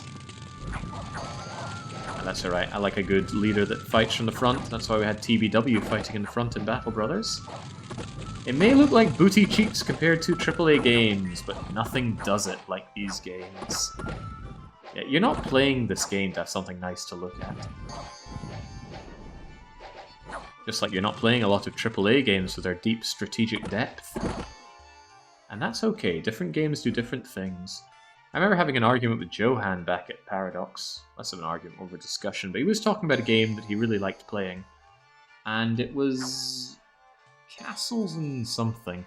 It was a relatively new release, kind of indie game, and it was a very shallow game about building up castles and things. And I remember saying, oh man, that game is so shallow, so you don't get anything out of it. And he said, yeah, but I just wanted to relax. Just wanted a game I didn't really have to think hard about, but I could still play a strategy game and relax. And that was very fair. Yet more Dominion changes. Foreign priests infiltrating the local churches. Corrupting tenets of the faith. Yeah. Who is behind such a thing? I bet it's Dwayne Powers again. Castle in the Netherlands done. Fortress in the Hidden Realm is done. Fan of Gaming, the god of Cadu, permanently vanquished. Sorry, fan of gaming? But you don't hold a single location anymore.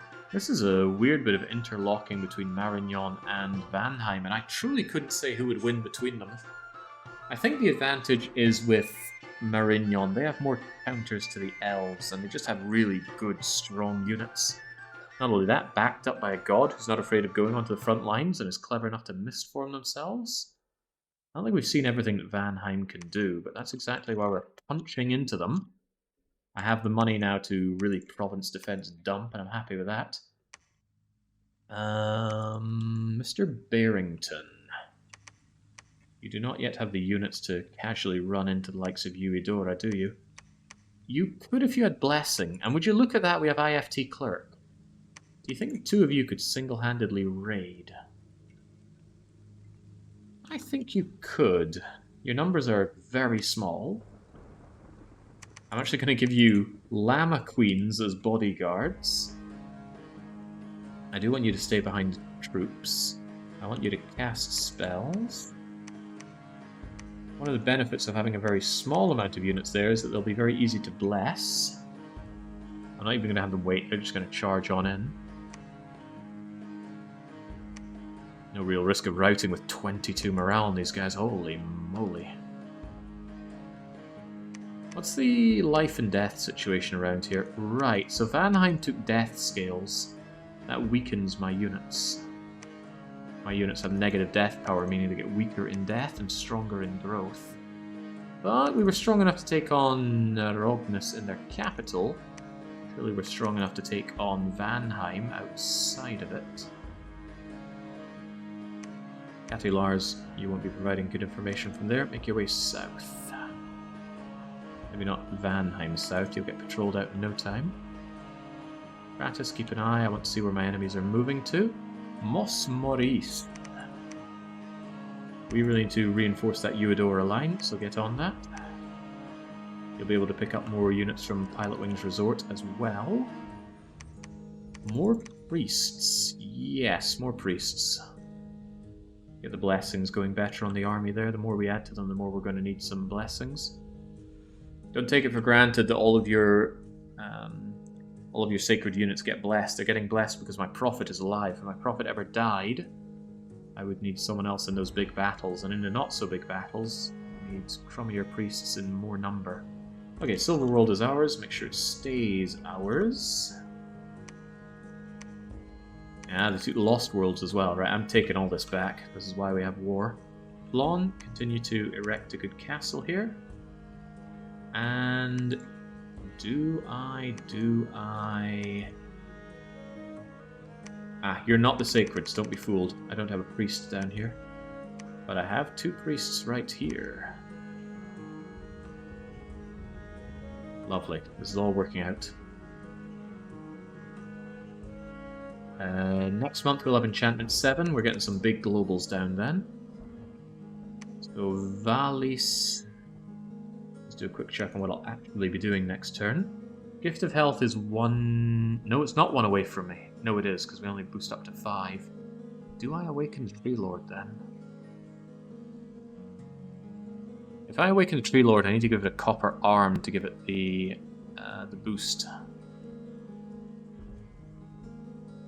That's spending 35. Just empowering you would cost 75, so it's definitely a saving, provided I actually get the right Tree Lord. Maybe I say screw the Tree Lord, but I can't Gift of Health without the booster going. Hang on. Didn't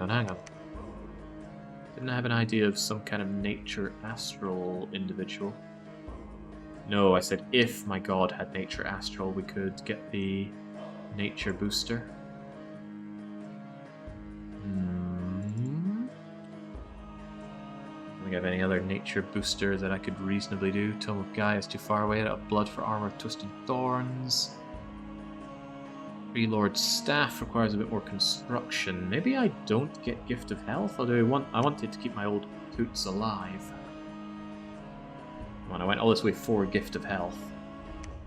Really good for making my units stronger as well. Alright then, we will awaken the Tree Lord. I will give him a copper arm, which means Ned Nickerson needs to equip this hammer and forge me the copper... Oh, bollocks, the copper arm is away from what I can do. Ooh, this is getting complicated now. Don't tell me I did all of this research for stuff that I just can't do.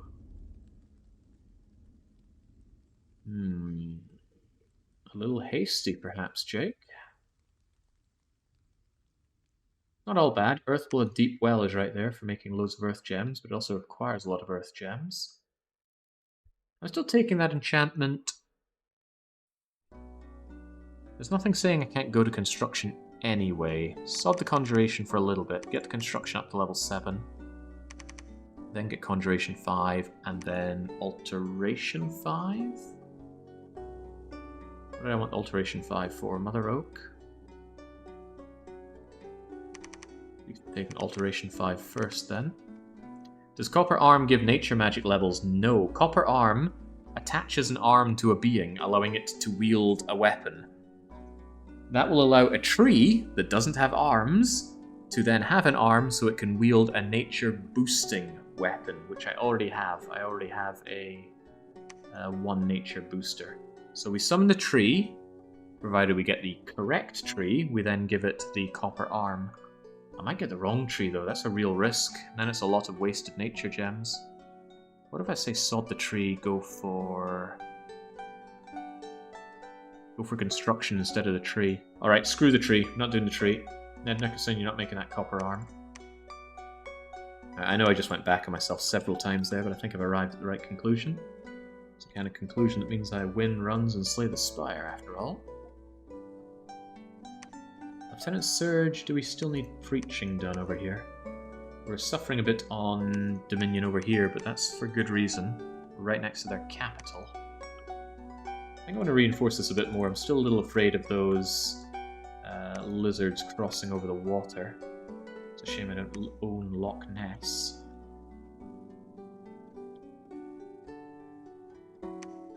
Yeah, and the sooner I get my conjuration, I can get my watery guys as well. Basically just getting my research up and passing a few turns will unlock everything I need. So let's just believe in that for a moment. Seto Inland Sea with all of you. Let's see, let's just transfer all of the units over to the priests. And that means you guys are returning back home, my regular crummy leaders. Spells, and I absolutely want you both to have some... How do I keep clicking this the wrong way? Go away. 1, 2, 3. Oop. Bodyguards. That's what I'm looking for. You are not good enough to give formation orders, but that's okay. It's either box or skirmish, and there's no way we're doing box. This is fine. It's just an unruly mob, but it works. Go and take Amity Airfield, and this just pushes him all the way back from my lines. I like that. Push him, put pressure on Vanheim.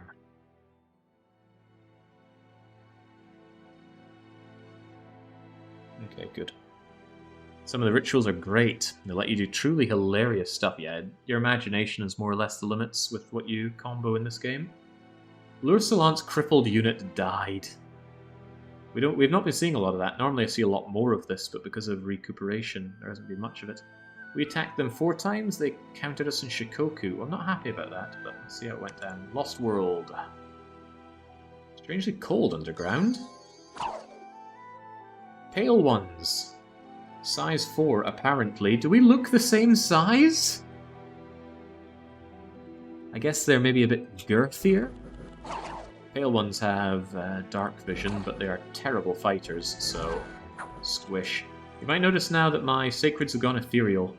75% chance of hits being ineffective unless they're being hit by magical weapons. And we're not noticing a lot of those.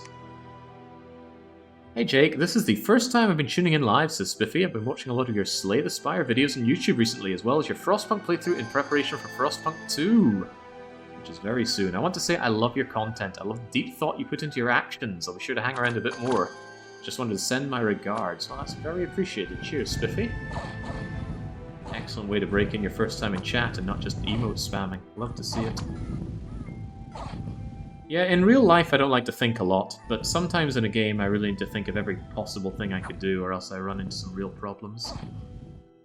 This is a game with a lot of thinking, but fortunately we have a gross advantage currently, so the need to think has gone way down. That said, they decided to cut me off here.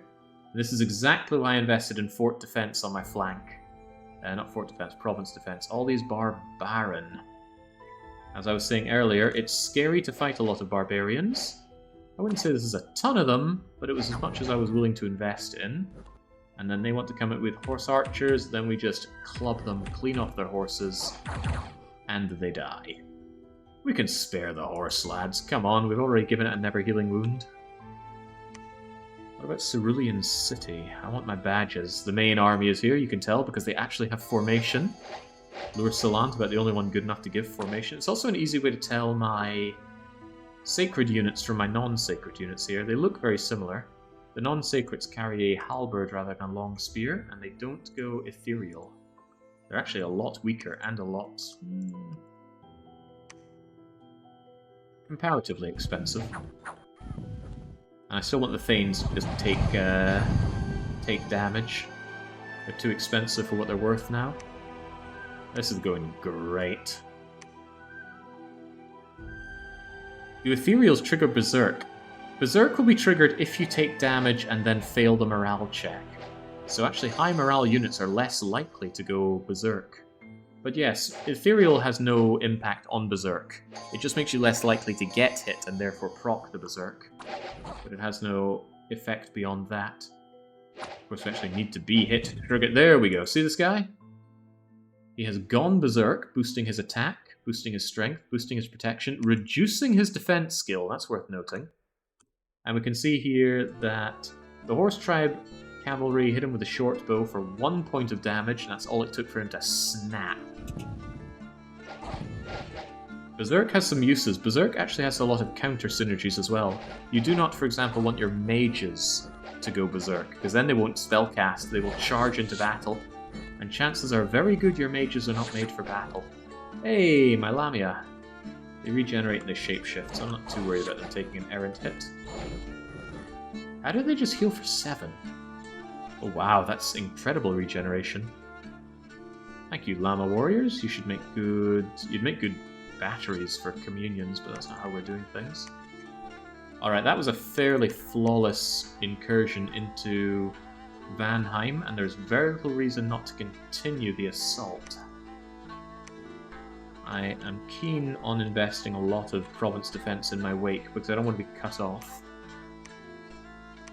Swing down to Sharanth. We have Uidora. I want my priests to catch up. Catch up in Arborang, perhaps? That means the Amity airfield units can combine in Arborang, although Treasure Trove Cove is another possible place to fight. I don't know what province defense we get in Arborang. It's good having the money to just slam down province defense, that's for sure. Not going to take on the Bronx, that is a bad fight for everybody. There's so much to Vanheim though, they own so much land. But that's all the more reason to just move in on their capital and crush it. A Dominion 6 stream, my birthday was last week, but I'll take it as the late present, says Selectimo. Yeah, it just took me a little bit to prepare the present. Oh, hello, Gorton. Old Coot is getting diseased. That is speaking towards getting Gift of Health up. But we were just talking about how we can't get Gift of Health up, because we lack 1 level of Nature. If I'd been cranking out more of my Nature 3s, there would have been a small chance of getting that Nature 4, but it's like 1 in 160. I don't fancy those chances. A feel bad though. Don't want these old coots to die, and I don't want to invest in rings of regeneration for them. I guess sometimes they just gotta die. This is a more important guy not to let go old and die, but Gorton's hit points just falling away due to disease. His chest is wounded. Almost feeling bad for these guys, but not quite. Let's see, was I wanting a few more priests? I think I was. Keep the priests flowing for now. Let them charge in with the main armies. The priests are quite inexpensive as well. Because they're sacred, you pay half upkeep for them. Deerso and Denker, you just wait here. Catilars, I no longer need eyes over in Arbarang. Do worry a bit about leaving this open, but Vanheim has to fall. Once Vanheim has fallen, tearing this guy apart from the inside out should prove quite easy. Where's his main army, though? Could be anywhere, he's got so much land. For all I know, he's gone and burned it in a big fight against Marignon already. Oh well, never mind that. Continue taking the south. Ugh, Pale Ones. Horrible province defense, but I'll take it. And let's finally get that temple down in Blue Moon Canyon. The wolves' troops are attacking. No, I think not. I shouldn't need that many additional priests, but I'll still take a few more. Shupai is already here, collecting as much of an army as she can. I think all things considered, I will have an army being built up over here in Cragfield. Really nice seeing my magical dominion come through, so my crappy mages end up a lot better at doing their research. Yeah, just building this up and chewing our way through research feels so good. Alright, continue the offense. There's no reason to slow down. Yeah, this does not seem like Andarius' kind of game. But you know what would be Andarius' game? Streaming some Defect, doing A20 heart runs. Apparently I play too slowly. Show me how quickly Defect can ascend. Oh wow, I haven't seen this in a while. I was so mad at this game when I first started playing it because I got berated by this. Constantly being attacked by Great Hawks, and they're probably going to take this province, unfortunately. Well, they didn't attack the leaders, thank goodness for that. Also, these guys are sacred and ethereal, cool. Those Hallbergs aren't quite as much of a joke as they appear. Yeah, Black Hawks coming out of nowhere, assassinating my leaders and taking my provinces just felt so unfair, and I had no idea what to do about it.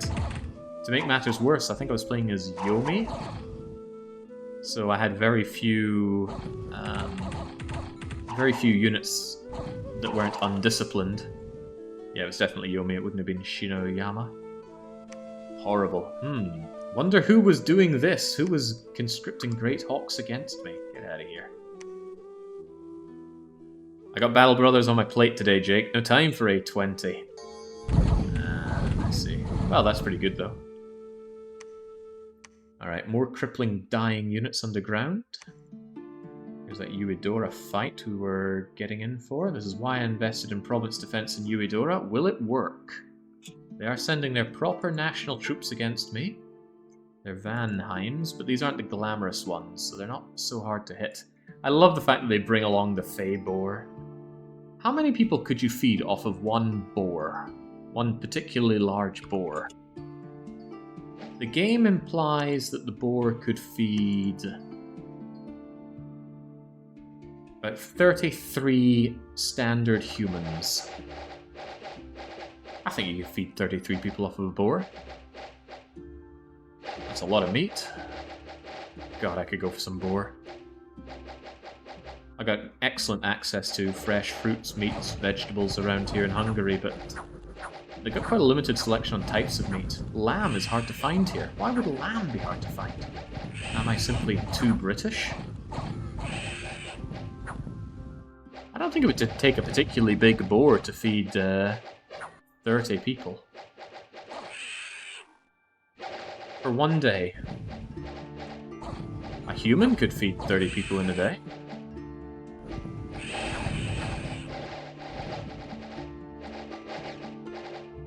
Maybe a bit of a bit of a tight meal, isn't it? 15,000 calories on a human body. Or is it 150? I always get that mixed up. It's 1, then 5, and then either 3 or 4 zeros. Anyway, good job. We invested in the province defense and it worked out. They weren't able to combat back. How good are you at processing the boar? Well, I'd be terrible.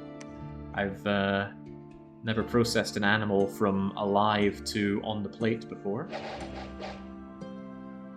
Wait, Kadu. Vanheim continuing to do these paltry attacks over here, but that's of no consequence. Hot Hollows.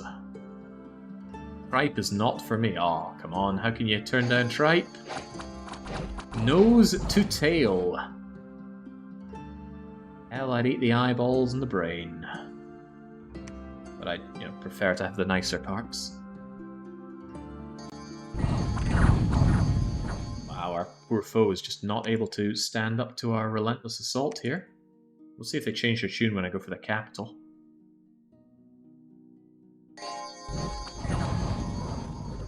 I feel bad for the foes, and they're on mighty AI, so I'm actually surprised that their armies aren't bigger. Did I get lucky, or did Dominion 6 change a fair bit of the AI? I think these are the mercenary ogres that you had. Could be wrong, but they are all dying. Alright, easy money, easy money. I think Vanheim is about to choke and die. But I'm also thinking I don't need to focus everyone on Vanheim. We've got 444 siege power just out of these guys. If I reinforce Charents with a dangerous amount of barbarians, they're not going to likely be able to reclaim it. And that allows me to send my Arborang army, which now that we brought in Lord Barrington over, I can actually switch over the units. I'll keep the priests around to do the spellcasting though.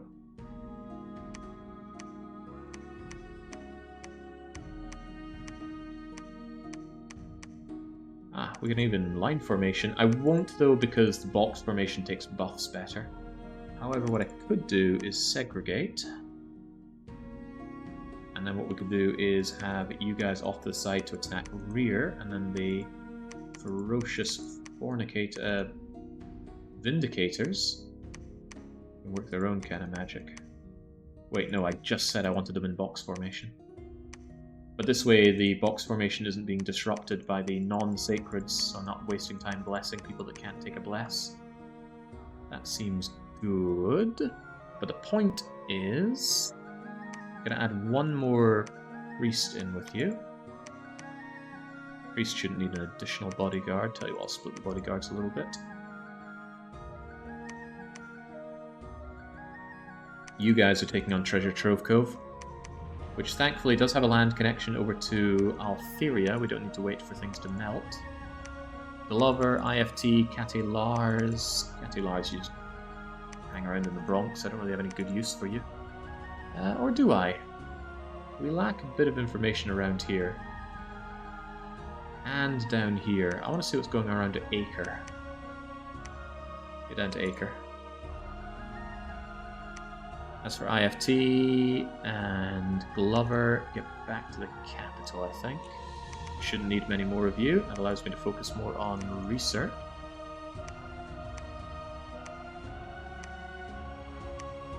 Keep forgetting whether it's left click or right click to tell a unit to move. What a jump over they're making. Excellent. Good map move. Mos Morris, you're bringing up the rear. Aid the assault on Vanheim. Three leaders for such an attack. Shupai.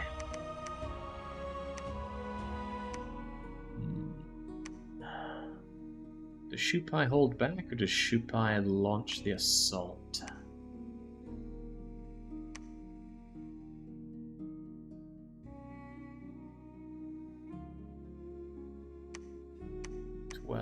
Six movement 14. I could launch you all the way over to Shikoku. Although you do have a very, very small army with that. I don't think that's good enough where we're going. I'm going to give you another turn or two before I do more. 2 more turns. In one turn, I take part of the army up to Nagornis, and then we move over and we're going to take the north of Vanheim. They've got to go. Using the meat alone and not the excess fat, skins and bones and organs, 100 kilogram boar would feed 27 out of 27 people for a day. Using the meat alone, yeah, and again, who settles for just the meat? I'll tell you who. Not people who are on the war march. Alright, good job in Hot Hollows. Again, keep it reinforced. And then I really want the chamber underneath, but I don't have anybody claim it unless we bring Lur Salant down here. But there's nothing saying we can't do that. I'm going to claim the chamber underneath, at least figure out which throne it is. What if the people are elves? Well, they are still the same size as humans, these elves. You can tell they're size 3, like a human. Alright, multi-front war. I'm about to open a 4th front. Should be fine. Pilot Wings Resort is still cranking out more units, right? Naturally. That actually tells me that IFT and Glover should head up to Pilot Wings Resort. That way they can consolidate the units better. Actually, it's a good amount of units. I want to open up the northern front 1 turn faster. DJ, grab these units. Bring them up to Shupai. Ipai grabs them, the extra units moves out to Shikoku, gets joined up by the mages, pushes into Cerulean City, assuming it's still standing. Let's reinforce it. And then we push in towards... You won't have the numbers for a full-scale assault, so raid your way through Castle of Baal, Ulm, potentially Albion, not Marignon. I'm not going to non-aggression pact Marignon, but I'm not going to fight a proper war with them just yet. Destruction soon.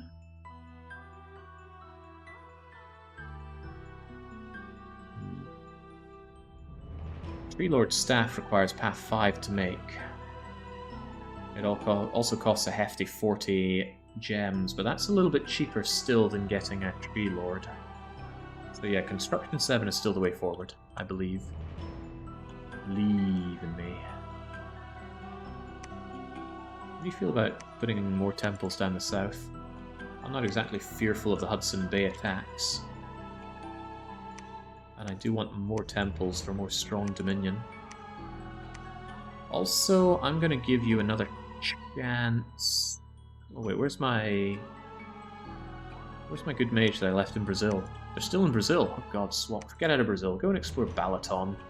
Look at how far this guy can go.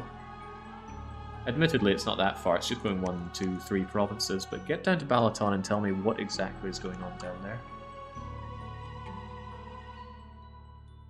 Oh, you're asking a lot for me to set foot in the USA again, Andarius.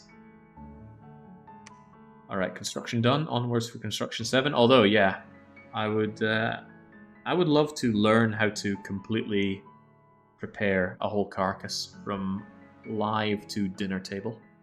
I feel like it's a hole in my life skills. What is this? Earth Sense. Patrol strength, protect, duration a month, 3 per extra. I don't know why that's a ritual that takes part in a battle, but I do know when I see a bunch of dead elves. Squishy, squishy, dead elves. When I grabbed these units, I really did not think that trampling would be our main strategy into the mid and late game. But the fact that we're dealing with largely size 3 units just means that's where we go, because we're actually not that great at melee. Our attack skill's fine, but we're not as killy as I'd like to be, and we take hits like crazy. Bye-bye, Fey Horse. Not a smart mount, it's not going to return. Alright, but that's good. That is Vanheim in a real pickle right now. Meanwhile, what's Valheim doing with the Kiel Canal? Here's where their army is. Messing around with little babies. Baby deer tribe archers. Kargonis. Ooh, look who's back. Ah, it's their god! Their god is back! Dwayne Powers, the Golden Lion, the Fire Nature Lion. He's terrible at research, he's terrible at smithing, but he's scary. He's also big. We're certainly not trampling this guy.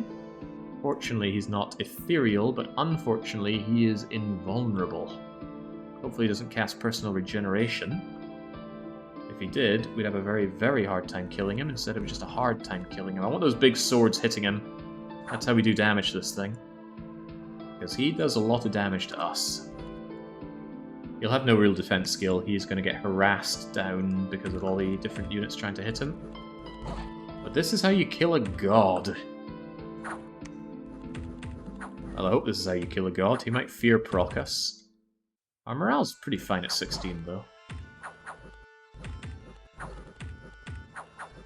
Well, we're chipping away at him. He's also profusely bleeding.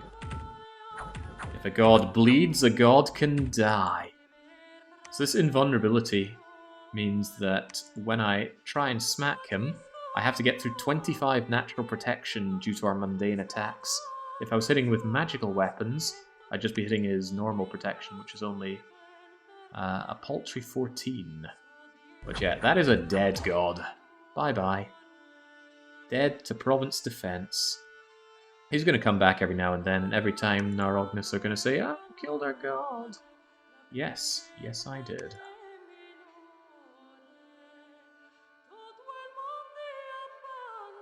Province defense losses actually don't matter unless you lose the province. They always get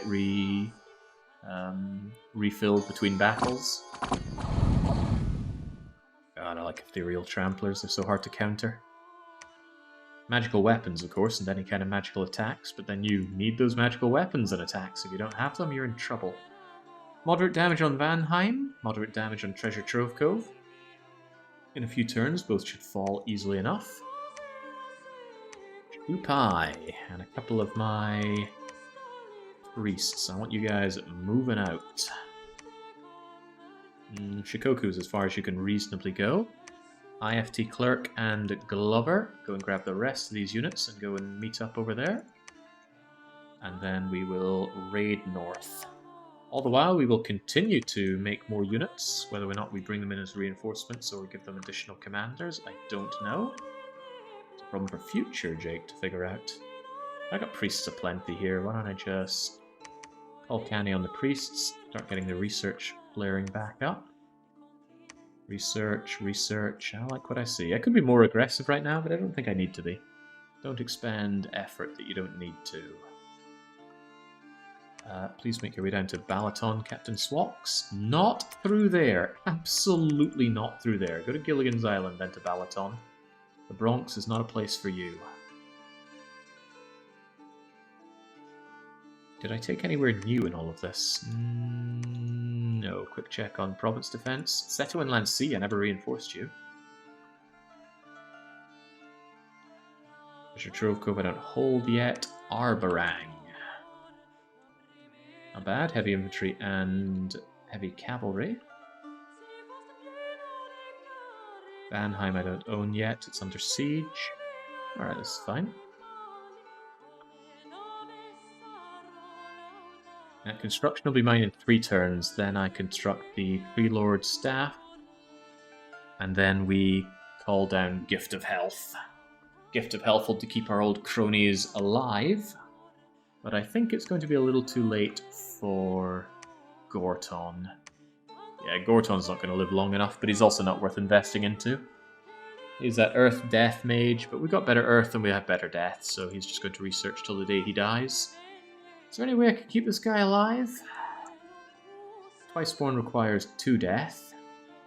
Also a bunch of death gems that I don't want to give to this one guy. Nah, he's just going to die. How about before he dies, he does 1 go at site searching. Let me check out Liberia. I have a funny feeling Liberia's holding out on me. EJ. You've got units that I was meant to give over to Shupai. Please take them, and then head on back to Cragfield. Not you though, Shupai. Shupai's meant to go over there. A lot of units are doing nothing, and that's okay.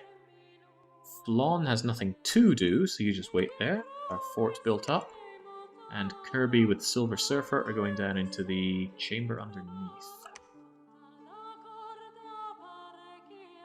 I do feel really sad that I don't have another Holy 3 to claim these sites. I could send my Pretender to also claim the Holy Sites, but the real decoy is really squishy. Certainly should get you some better protection, but my whole plan is to get the Sea King Court out of you. My first game of Dominions ever, says Andarius. My Griffin God ended the game with no eyes, a rot curse, and all kinds of long-term damage. It can be pretty funny. Yeah, the reason we're not seeing a lot of those long-term damages is our units have recuperation, so they lose those over time. And I often get Gift of Health up anyway just to remove that. Oh, look, more of these things coming my way. And splat. Yeah, please don't do that to me. You're just wasting your air gems. I assume it's still air gems for Blackhawks. Marignon and Vanheim. Okay, Marignon, I think, are actually the sleeper giant of this. It's not Vanheim all along. This is a real freaking problem to fight. And also, they're in their dominion with their god. They get insta-blessed. Their god has how many paths? 8 in air, 7 in nature. Regeneration. Air shield isn't a problem. I don't do fancy attacks. But you have extremely heavy-hitting magical attacks. Those will crush even my fancy sacreds. Oh, you're using Hammer of the Mountain. Yeesh. Heavy. Real heavy. God will always have a special site presence in its home province. Really? What does that do? Vanheim wants Charance back, but they don't want it hard enough. It's strange. I didn't have a big fight against Vanheim, but they really feel broken. As in, their back is broken. What do they have left to throw at us?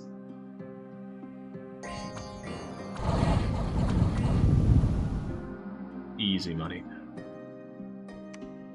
Blood slaves. Oh no. Bogus and fellow adventurers aided an old wise man whose daughter was held captive by your blood mages. Yeah, years ago. A young girl and a couple of other blood slaves were liberated in a daring attack. Well, we're not into blood in this run, so that's not a consideration. Jimmy Blanca finally died over in Sanctuary. Moderate damage, severe damage. A few more turns, these walls will fall. Yeah, do we know anything about Marignon? Just its location. We don't know that fancy site. I could look it up, but I won't. So, the bunch of you together. How are we doing this? Shupai is taking control because Shupai gets all of the morale bonus. They're all the same as well here, aren't they? Yeah, no point switching more of them out for... Whoops. None of that, please. I do want a maximum amount of bodyguards on you, because this should be fine enough for attacking.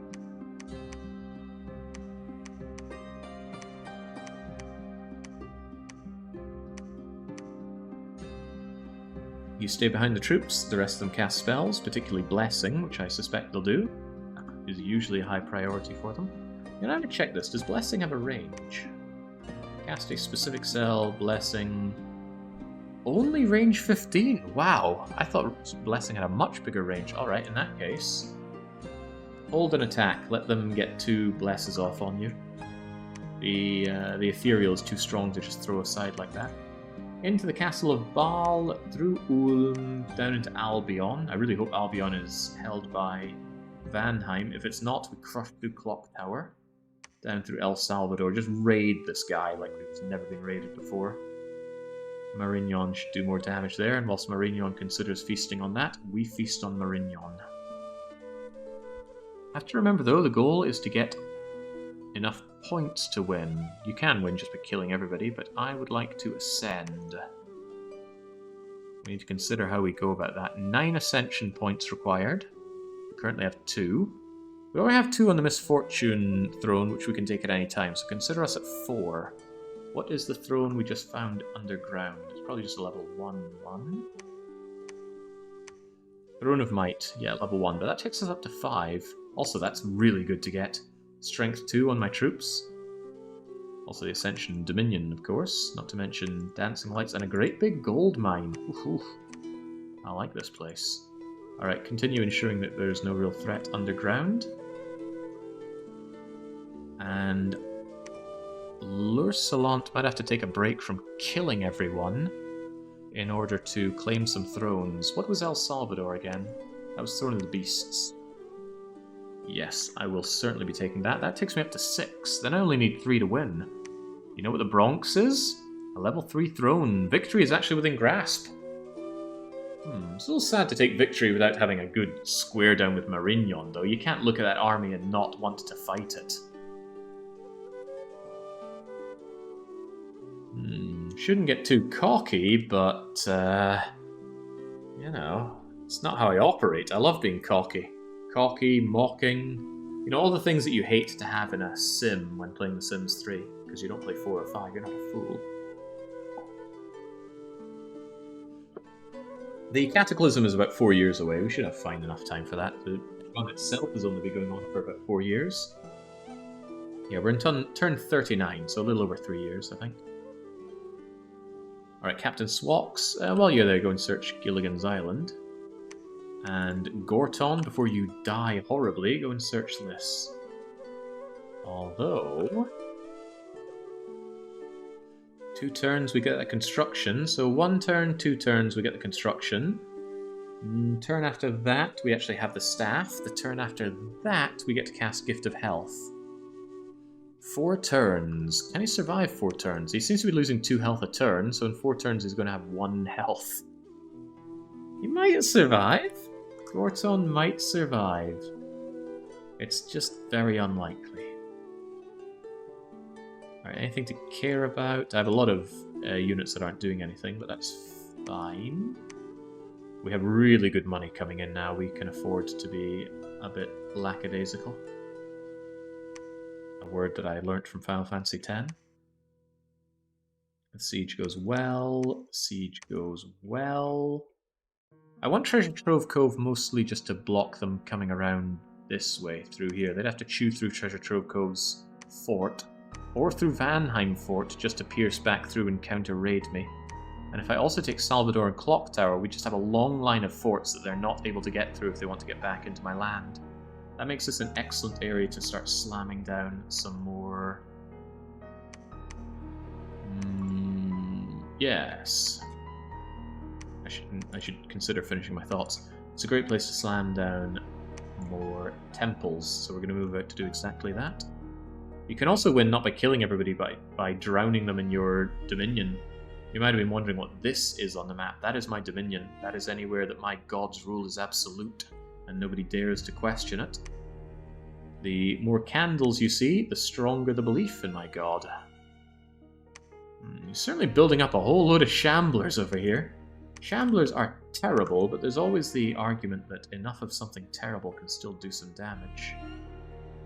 Enough for me to consider a little bit more defense on the border with you. And bump this up to 41 province defense across the board. Same with anything adjacent to the Hudson Bay. We have the money for it, so I really don't mind this investment. And this isn't so much a strategic idea. After all, if he took this, what does he do? He just gets blasted back into the sea by me. It's more a I don't want to be bothered by it kind of investment. I chased him into the water, I can watch him drown there for all I care. Which is not much. Alright, carry on.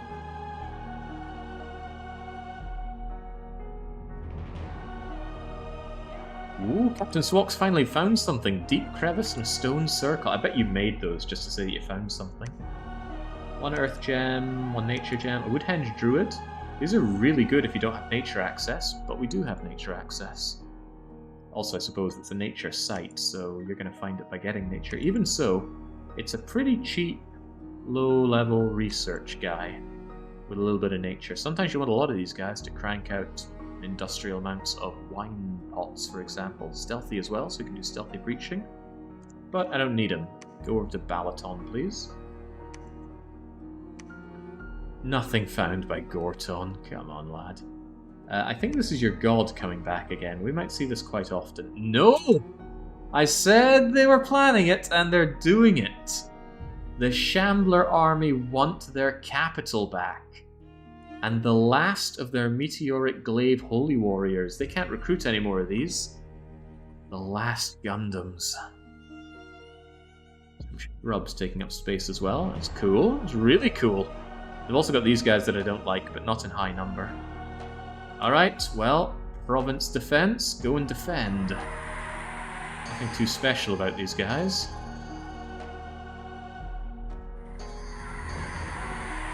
Gamblers are size 4, so I can't trample them. Good counter to me, a good cheap counter to me. However, I have the guys with the big swords. They can actually do some damage, unlike the wee pokey, non-so-killy spears. Also, unfortunately, since they're in such high number, they're actually able to flank around me. That mind burn damage means they just get annihilated. I am likely to lose this. But we're holding out well. Gamblers are terrible. Look at this freaking guy. He's got the attack skill of a militia, defense skill worse than a militia. Okay, his claws hurt for 15 slashing, but good luck hitting them. Easily repelled because there's no length. And crummy morale on them. They're just bad.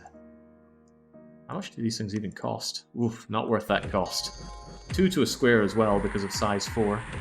Size 4 is a very inefficient size.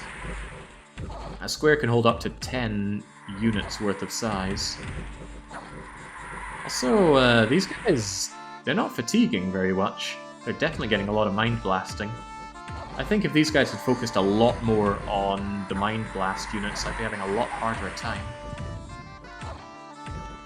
Just hitting them with big sticks now. Alright, who's going to break first? The answer is they're breaking first. They spent about a year and a half in the water building up the Shambler army, but it was not enough for big bulls with even bigger sticks. That said, my guys are exhausted from the mind hacking, beaten up from being frazzled by the mind blasting and the Shambler claws. I think there was a lot of repelling going on there to stop that. Yeah, chase them back into the sea!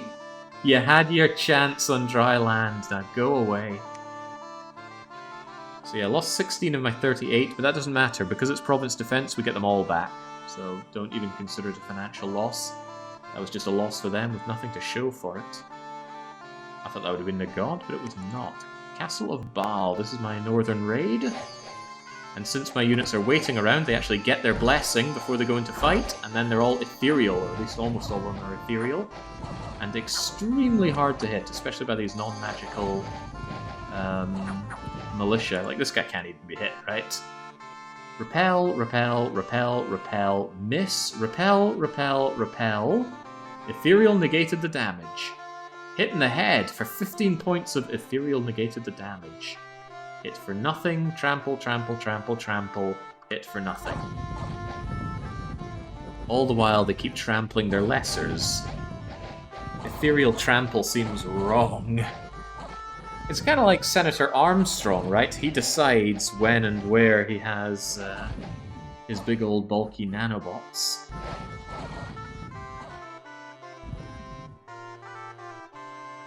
So we just choose to be ethereal and not get hit whenever we want, and then go ethereal when else. Still lost a couple of units in that fight, which does surprise me. But it shouldn't be of concern, right? Okay, I lost 2. I think I churn out 25 of these guys a turn, so no big deal. Maybe I should turn up the AI. I feel like in Dominions 5, my AI enemies were more threatening, but again, it could be chance, could be luck. Could have wasted himself on some other fruitless attacks. Bye, Sebulba. Walls are severely damaged and breached in Valheim. Oh boy, this is bad news for you. Storm that castle, everybody. It's tempting to leave Mario out in case he gets shot. But come on, I didn't give you that ring of enchanted mail armor for nothing. Who's this? Oh, that's right. Mos Marie's brought over some backup for Lursalant. Only one of you has a wound, and that will go away. Yeah, take that castle down. Yeah, I did use AI mods in Dominions 5, most particular the AI no recruit mod, which makes them only recruit their national units and specific really good units. But I think Dominion 6 has improved that anyway. We're not seeing our enemies fighting with loads of crummy militia. Shamblers aside, it's not like he had much of a choice. I think I just need to make the AI get more bonuses, which is sad. Because it means if you have a really bad start and the AI does not, they are overwhelmingly powerful. But that can lead to some fun fights. If you recall one of our Dominions 5 fights, I had to summon every mage I had into one huge fight, just so I could cast down enough lightning bolts to defeat my Famidian enemies. I think they're called Famidians, the big giant guys. I think they have death and blood and stuff. Alright, good job up north. Continue the raid. Let's not pick a fight with Marignon just yet. Let's go into Ulm. Blade Wolf, build up Balaton. Captain Swox, explore Balaton. How about Gorton the Dying Man? I don't think I moved you away from there. Perhaps the maze holds secrets for you. You know, as you slowly die. Very notably, Construction 7 right around the corner. I need and want that to keep our old man alive. Doesn't seem to be too much else to concern myself with. The attacking powers that we have seem to be doing a-okay. However, I do have additional units that I could throw in. Do I have an additional Ernie Hecklerock? Freaking love Ernie Hecklerock. Get in here, you scamp.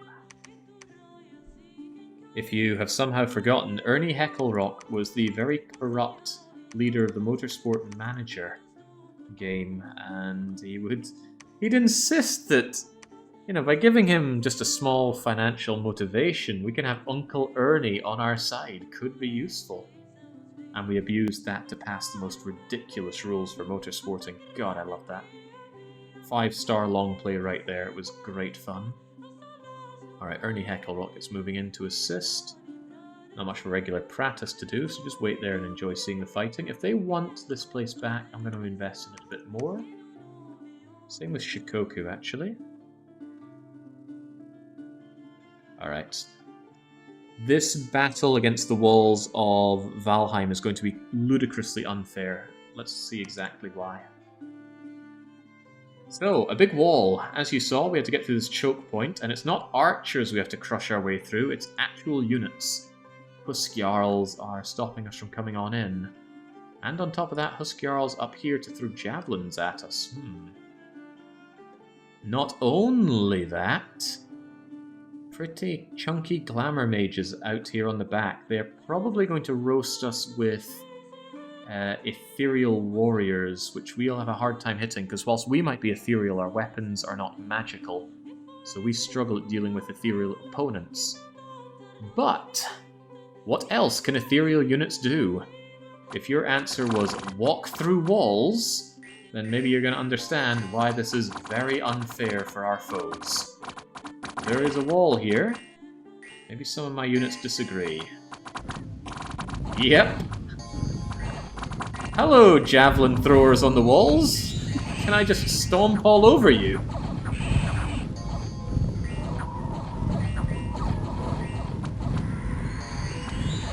Nerf now, not even remotely fair.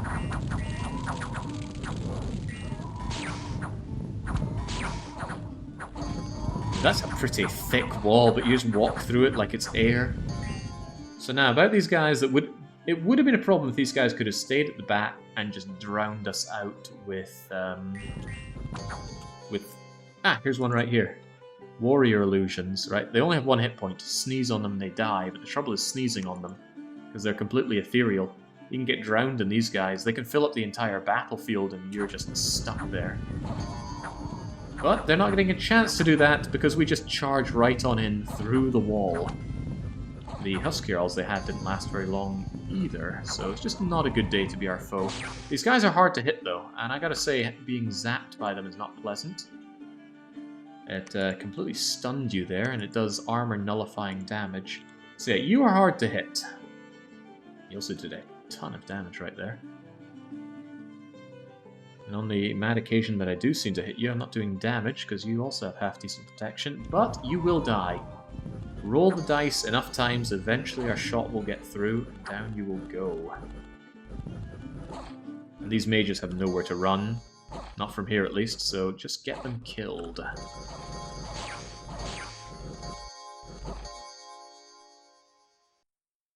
Nice. Easy money. Oh, little horses run away. Good thing bulls are vegetarians, right? So yeah, not even fair. We took about 5 or 6% attrition. They lost everything there. After the battle, we found something interesting. Mos Mori grabbed a Mirage Bola, and why is Mos Mori just stealing everything? I don't want to draw the lines to him being Italian here, but they're kind of drawing themselves.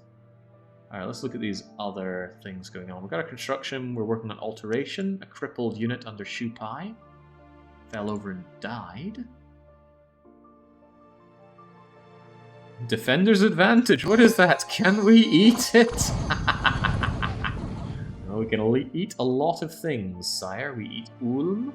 They tried to attack us in Charans. I did boost up my province defense of Charans, and I really don't think 3 shapeshifters, 1 horse, and 1 priest is going to beat the barbarian army.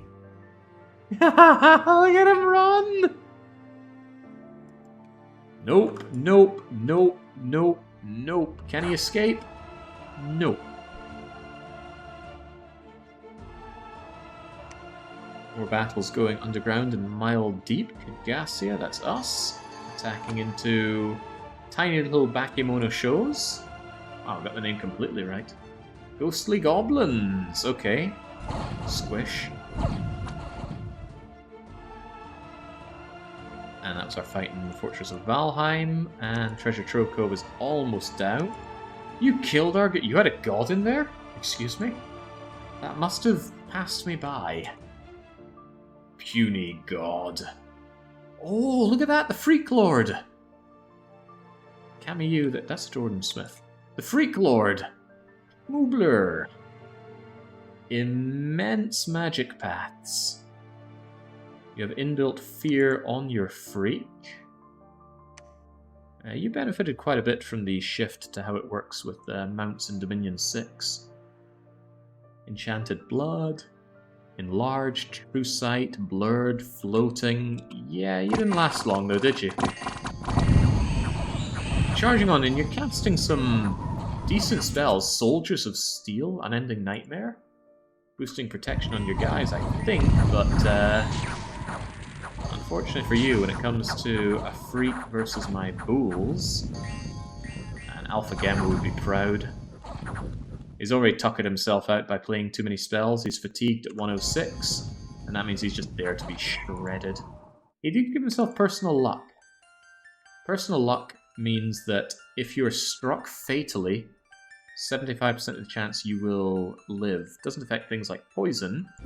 It does affect attacks. Problem is you're getting attacked. It's gusted away. Gone with the wind. Alright, goodbye.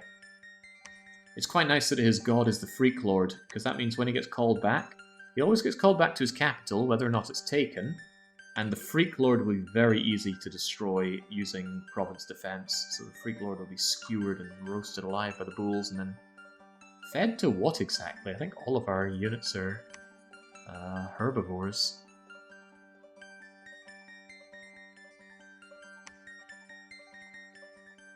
We took some hits, but nothing that our ability to heal through recuperation won't be able to manage. Where do we go from Vanheim? Give me El Salvador.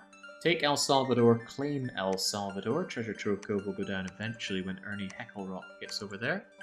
Captain Swox gets searching. Gorton. Oh, Gorton. He's getting weaker. He's freaking dying, man. Alright, Valis. Equip the hammer and the thistle mace, and I want you to forge the Tree Lord's staff. It is expensive, but it gives a 2 boost in nature magic, bringing up to 6. Notably, I don't have nature gems, but I can liquidate things like air gems and fire gems, because I never use those. All the while we work on alteration. Why did I want alteration 5? Because I want Mother Oak. I get Mother Oak before I get the Gift of Health, because Mother Oak gives loads of nature gems. Although we might be reaching the point where that really doesn't matter anymore. Then we get Conjuration 5, and then from there it's anywhere, really. As long as my really good old guy is holding it together. Yeah, he's still not diseased. I was talking about how great this old guy is, but it looks like we're doing just fine without him. But it's all about having plans. You never know when things would have gone horribly bad. Imagine that I very quickly was getting ganked by the lizard people and I couldn't have expanded over in Brazil region. What is that? Oh, it's just a bit of water. Maybe I failed at my attack here and I'd end up pinned down here. Then I'd have to really search for other solutions. But as it happens, we managed to get enough land to get enough power that we can keep the ball rolling with our regular foot troops. But I had backup plans, and I'm glad I did. I'm playing Slay the Spire, gotta be ready for anything. Do I want to push into Cerulean City and Charance? Yeah, we have enough money. I don't mind throwing down more temples. More temples, more better. Took Ulm, going to reinforce Ulm heavily because it's probably going to get attacked. And then this is not a sieging army, so continue the raiding through. Raiding is wonderful. You take the province, you take the income off of it, and even if the enemy takes it back, they have to go through the effort of doing so. Not only that, you can cut the enemy off. Of course, you yourself can be cut off. You can also move and pillage if you're fast and you've got good pillager abilities, which we do not. Never played a good pillaging run before. Will I ever? Hold on, the cave is larger than I thought. I thought it ended here, but perhaps I need to rout out more of you. Whatever, I want my revenge on Cavern of Tog. However, if I came out here, I'd be in Clock Tower. And maybe that's good, because this is an army that can siege. Start tearing apart Clock Tower. I do need to free up L'Ursulante so that L'Ursulante can claim thrones. Claim the throne of the beast. Claim Hinamizawa by punching through Marignan. It's possible. I can do so much damage to my enemies I don't really care about reprisals. Then again, looks like Valheim heard me running my mouth about them having no army. They have 450 units down here. I actually suspect that they want to lay siege to Vanheim. I might invite them to do so. Yeah. What if we just say, come and have a go? While you do that, I'm going to tear El Salvador apart. And then when it looks like you're going to breach, I'm just going to turn around, kill you, come back to El Salvador. That does speak towards not working Clock Tower, but it does speak towards bringing my units together. Bring Shupai's 50-odd units down south. Combine the two. Decisively crush his army. Although, who knows, we might have more hanging around over here. That also speaks to bringing out more of my units from down south. Yes, we've accomplished what we wanted to accomplish down here anyway, and he's not getting past here without going through my hidden realm. So with this you pop out here into Clock Tower. I'm not looking to siege Clock Tower down, I just want to put the spook in my foe here. But I wanted to throw down another temple here. Yeah, the forging system in this is really great. So well thought out, there's a lot of excellent mechanics. I struggle to think of anything in this game and I think, oh, that's a bad mechanic. Oh, that's ill-designed. No, it's really well-designed, the game. How often do people come away saying that about something, even if they like it? Don't have the holy points to be getting more furious Vindicators, but maybe someday. I think I need to struggle a bit more on yet more research fodder. I might grab myself more of these commanders, because they're really good for leading the armies. Alright, keep it moving. Yeah, that's the Freak Lord. He appears every month. We have to kill him. Don't worry about it. We've been doing this for years. The fun thing is that he will get gradually weaker as I keep killing him. He will eventually lose magic paths and acquire more and more afflictions. You lose afflictions from being called back, but maybe I just give him enough that that's not a consideration. Alteration 5 is now mine. What did I want Alteration 5 for again? Mother Oak, right? Conjuration... Gorton Keeper, before he died, found the Labyrinth of Skulls in the Garden of Bones. Maybe we should name it after him or something, but he is so dead. There is a small chance for you, my friend, if and only if I care about putting up Gift of Health before you're dead. It's only 50 gems. I could get 50 gems.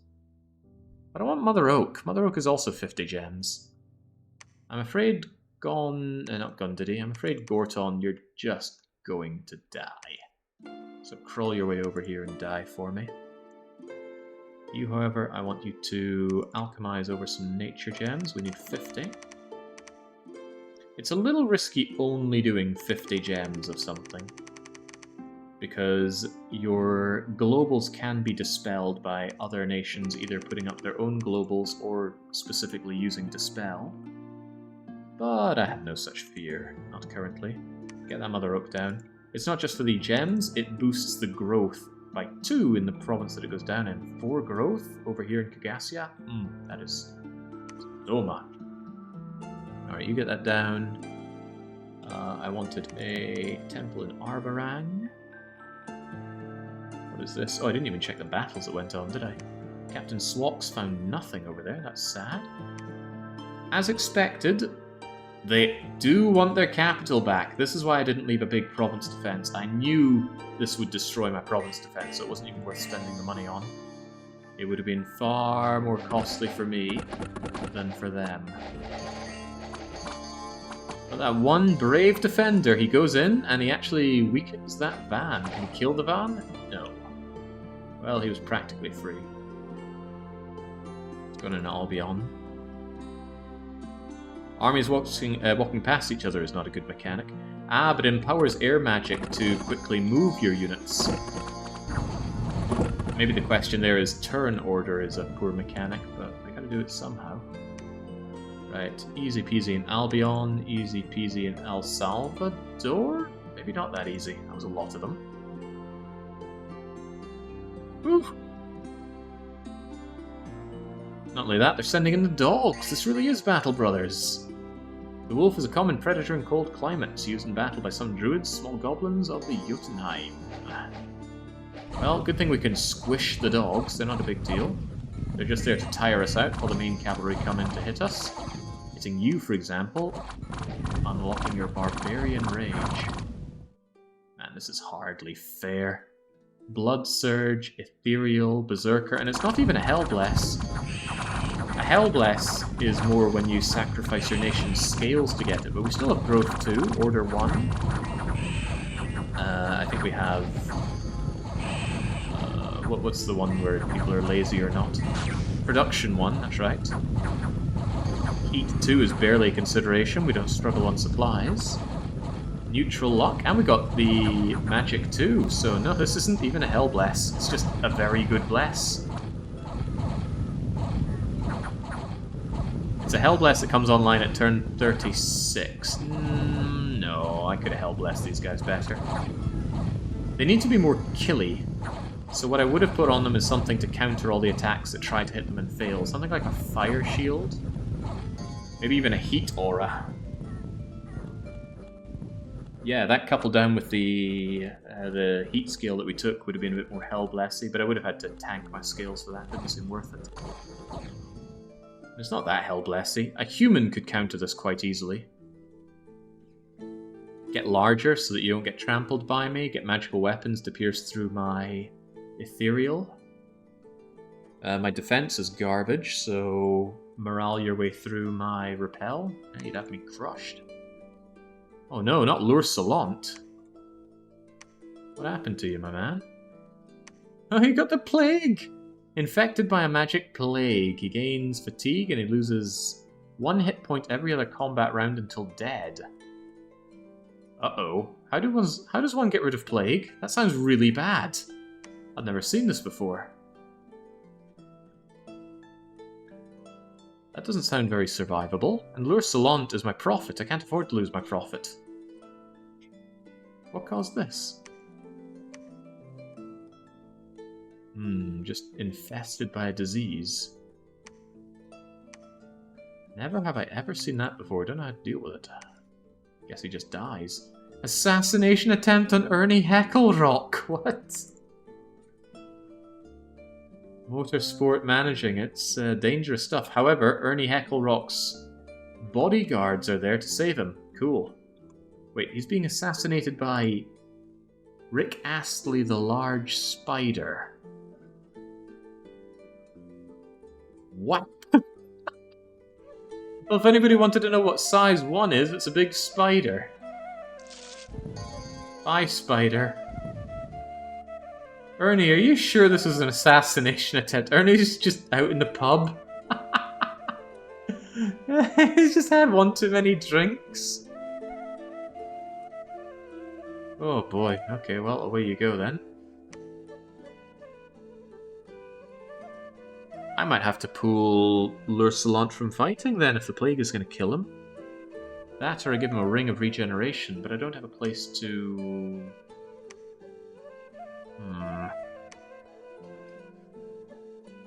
Mother Oak is already up, right? Well, it will be up. Maybe I should make a ring of regeneration for Lursalant to try and keep him alive, but I don't think he's going to do too hot. Loses 1 hit point every other combat round until dead. And very notably... the Dominion penalty is hurting his health, right? I thought he was actively getting hurt by that. Do I want to siege down El Salvador? Vanheim has already been half cracked open, and it'll be full cracked open real soon. I won't have time to take El Salvador. I think I need to pull Lursalant back to Valheim, hold there for a little bit, get him a ring of regeneration, throw it on him to keep him alive. That plague has changed my plans a little bit. Another idea says, wait a moment. Move down to Besaid, have these guys move into El Salvador, and that way I can pincer on Vanheim a bit better. Well, more than pincer, I can bring in the very big guns to Vanheim. They won't know what hit them. This will break the back of Vanheim, of that I'm certain. There was something about plague spreading to nearby units. Shouldn't be a big deal for him, because he's only going to be surrounded by his own blessed units. Although, yeah, what if it does keep spreading and kills the whole army? I doubt it would be that bad, right? We would have heard about plague if it was that bad. I'll shoot a blue blade wolf. Go and put down a temple to the north. Ernie Hecklerock, after that savage assassination attempt, you can actually go and help with Treasure Trove Cove, even. Treasure Trove Cove is ready to go. Storm the place. Hecklerock. Surround Vanheim. There's plenty of supplies in Vanheim, so we could easily just crush it from all corners and then spread out from there. But yes, once we have Mother Oak down, we should easily have the gems to make a ring of regeneration, and then we can hand it over to keep Lursalant alive. Because Lursalant does need to live. He's my only Holy 3. Other than my Pretender, he's my only way of getting the thrones claimed. Speaking of my Pretender, the real Decoy, you've kept a low profile, but I've wanted you around so that you can cast... It's Conjuration 5 away, but I want to cast Sea King Court. Oh, which is level 6 now. Alright, get Conjuration 6 for that, and then get ourselves a bit of basic other evocations. Not blood magic, we don't use blood magic. Defend, that's fine. We're not doing anything important. Barely any games have disease mechanics, and as brutal as it is in these, I do appreciate it. Yeah. Just seeing good units get diseased and die, it's good. You know, you miss them because you love them, I think. Mother Oak is up. The king of the sacred eye, the sovereign of sin. The oak growing in a sacred grove is the Mother Oak, the oak that stands in the heart of the world. You even see it on the map now. Sure, it looks ugly, but at least it's there. Easier to find. And this is what it's all about, getting that growth boost over here. Slowly turns plains into forests, so I'm more interested in that population boost. It's got a lot of negatives due to density and total population, but with the scale bonus that we just got out of Mother Oak, and yeah, that grows and grows. What's the word for it? It compounds. Ideal size for 25,000. We're almost doubling that. Anyway, good job with that. We want the Ring of Regeneration. Please forge it. Gotta keep my good main man alive. Was there anything else I wanted to forge while I was here? No, I've already got my boosting up to 5.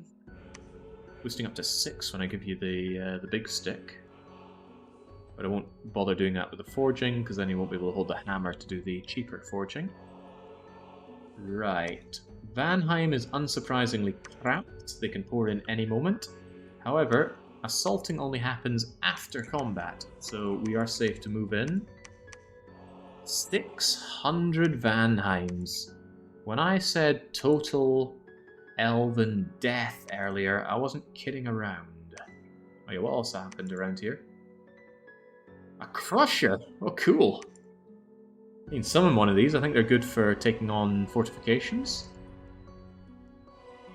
Wait, no he's not. I swear these guys had fort siege strength bonus. I think I'm thinking of another crusher type.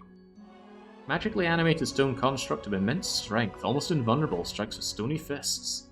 It's benign damage, and 24 protection is hardly indestructible. It's that 110 health that I'm worried more about.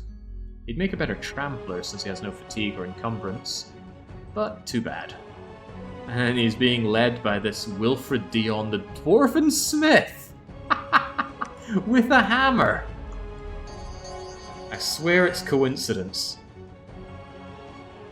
That joke's going to fly over 90% of people's heads here, but Wilfred Dion is the protagonist from a very good strategic RPG game with slight economic elements. And he is indeed a... what would you even call him? Not a wizard, not a necromancer or earthmancer. He's an alchemist, that's right. He's absolutely an alchemist. And he fights with a hammer. Stands to reason that he would have power over constructs like this. Oh, it has many other elements there, Lethan. All that only add to it being an excellent game. Alright, so let's see just how invincible these stone crushers are. We obviously can't trample them, so how good is 24 natural protection? Well, not that great. See, glaives do pierce damage, which negates a bit of their protection. And glaives are pretty powerful too, so whilst a lot of these hits are just bouncing off for 0, the nature of the dice roll on attack and defense means that they will get through, and at best they can only hit one person. With attack skill 8, even our paltry defense skill is likely to dodge it, and even if they get through, it can easily be repelled with the halberds. Morale negates the repel. Oh, I take it back. With morale 50, they're not going to stop their attack due to repel. They could take counter damage, but they won't abscond their attack. Even so, come on. Those constructs are just there to die. I don't know if Wilfred Dion survived, though. Wilfred Dion is dead. D-E-D. And I bet you killed him. No, you killed a priest. Alright, easy money. What's happening in Besaid?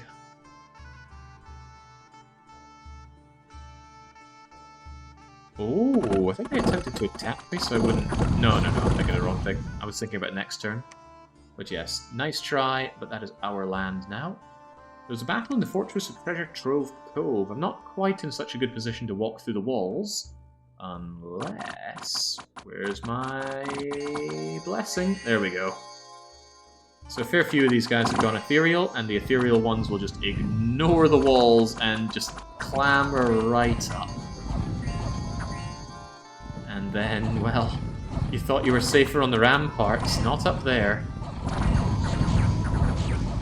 It seems brutally unfair, but there are many counters. They're actually almost using one. We are very weak to electricity. Electricity is armor negating, so that protection is meaningless. It's also magical damage, so it goes through ethereal. It's funny, because they are an air nation, right? Or did they trade their air for glamour? Maybe they weakened their air a bit for glamour. But yeah, if Vanheim here focused more on casting electricity on me, my units would die horribly, especially area effect thunder strikes. And I know they have the gubbins to do that. That's where multiplayer becomes a bit more engaging, because a human can think about these counters. But I don't like playing multiplayer in this game for a variety of reasons. God, again with the Dominion change. I'm not having good luck with that. Ah, the Blood Slaves multiplied and came back. But you assure me they're still all virgins, right? Right, Vanheim is breached. They can come in any moment. El Salvador is moderately damaged. Gorton, the Keeper of Equinox, has died. Bye-bye. At least he died in his hometown. Not a bad way to go, really. Otherwise, I don't think there's much else for us to concern ourselves with this turn. We're already moving in where we need to be. Quite a lot of reinforcements that could be moving on in, though.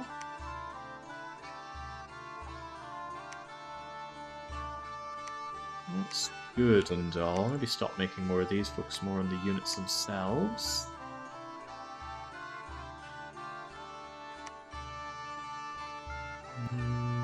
How about you occasionally make me a high priest, alternate between the two? Give the regen ring to your 4-4 dude. Regen ring is going to go to my Lursalant. Oh, look, his plague went away. That's weird, maybe it only lasts one turn. Your other heroes claiming your house spiders are trying to kill them. Yeah, you mean give it over to Gondi, right? He'll be fine. An arm has fallen off, but otherwise he's fine. Liven statues, lion statues. I actually like raising loads of earth statues to protect areas, especially the ones that cast a lot of lightning. Not a concern, though. Keep on researching decoy. Conjuration 6 is what I want. It's still 2 turns away, but I will get my Sea King's court, and then they're going to take the waters for me, and then they're going to take the fight down here. I lack water gems for doing it more than once, but that's just one weakness of my nation. We lack gems overall. We don't have a good way of getting lots of gems. At least not a wide variety of gems. Keep the temples flowing. Treasure Trove Cove is ours. Do we continue the relentless assault south? The army seems decent. I want you to attack rear. I actually want you to hold an attack so we can get more blessings done. The lack of blessing actually ultimately weakens how good you are. But if I go and raid the north, he's going to lose a lot of his temples, especially if I go here, here, here, here, here. That's a clean run, destroyed 1, 2, 3, 4 temples. That's a lot of economic damage. I do not even care if he takes the land back, because he's already lost the temple, he's made the economic investment and lost it, and he's not getting through Treasure Trove Cove. I want a priest in Treasure Trove Cove. Is that you, Nivern? It is. Get over there and erect a temple, please. What about Mucus? You don't need to be not in Charant. I'll build a temple for the hell of it. I'm going to really reinforce Charant so nobody gets in. A little unsure about Bob. Bob? Who gave us the name Bob? One thought is that since I have Construction 7, I am actually in a position where the real decoy could forge us a Sea King Goblet. That means a 100 units. 100 units could go into the water. And although we're going to be pretty terrible at fighting in the water, we can still trample. It's an idea. I think I'll invest in this after I get Sea King's Court, because I really want Sea King Court operational. More for variety than anything. Just about every problem we've had in this game, we've stomped them into jelly. Gift of Water Breathing for 450 units, on the other hand. And you have air magic, but I need to empower it, and I just liquidated my air gems. Alright, not a concern. Let's go and have a massive face-off against Vanheim.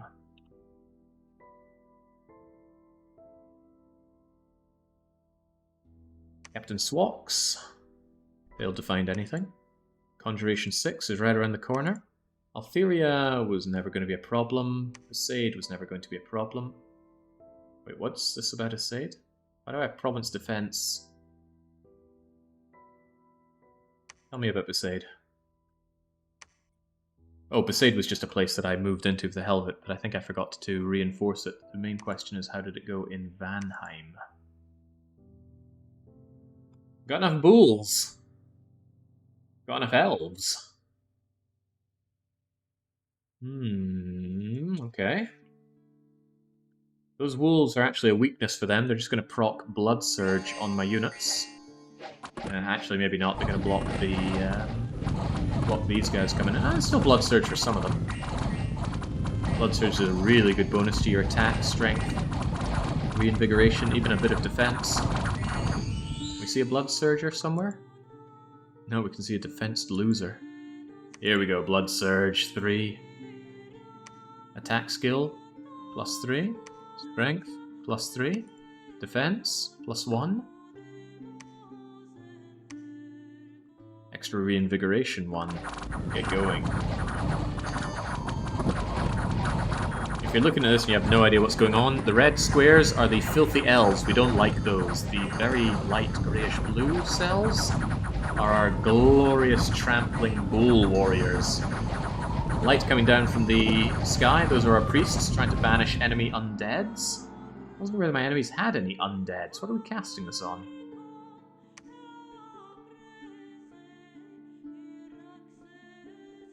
Stellar Decree.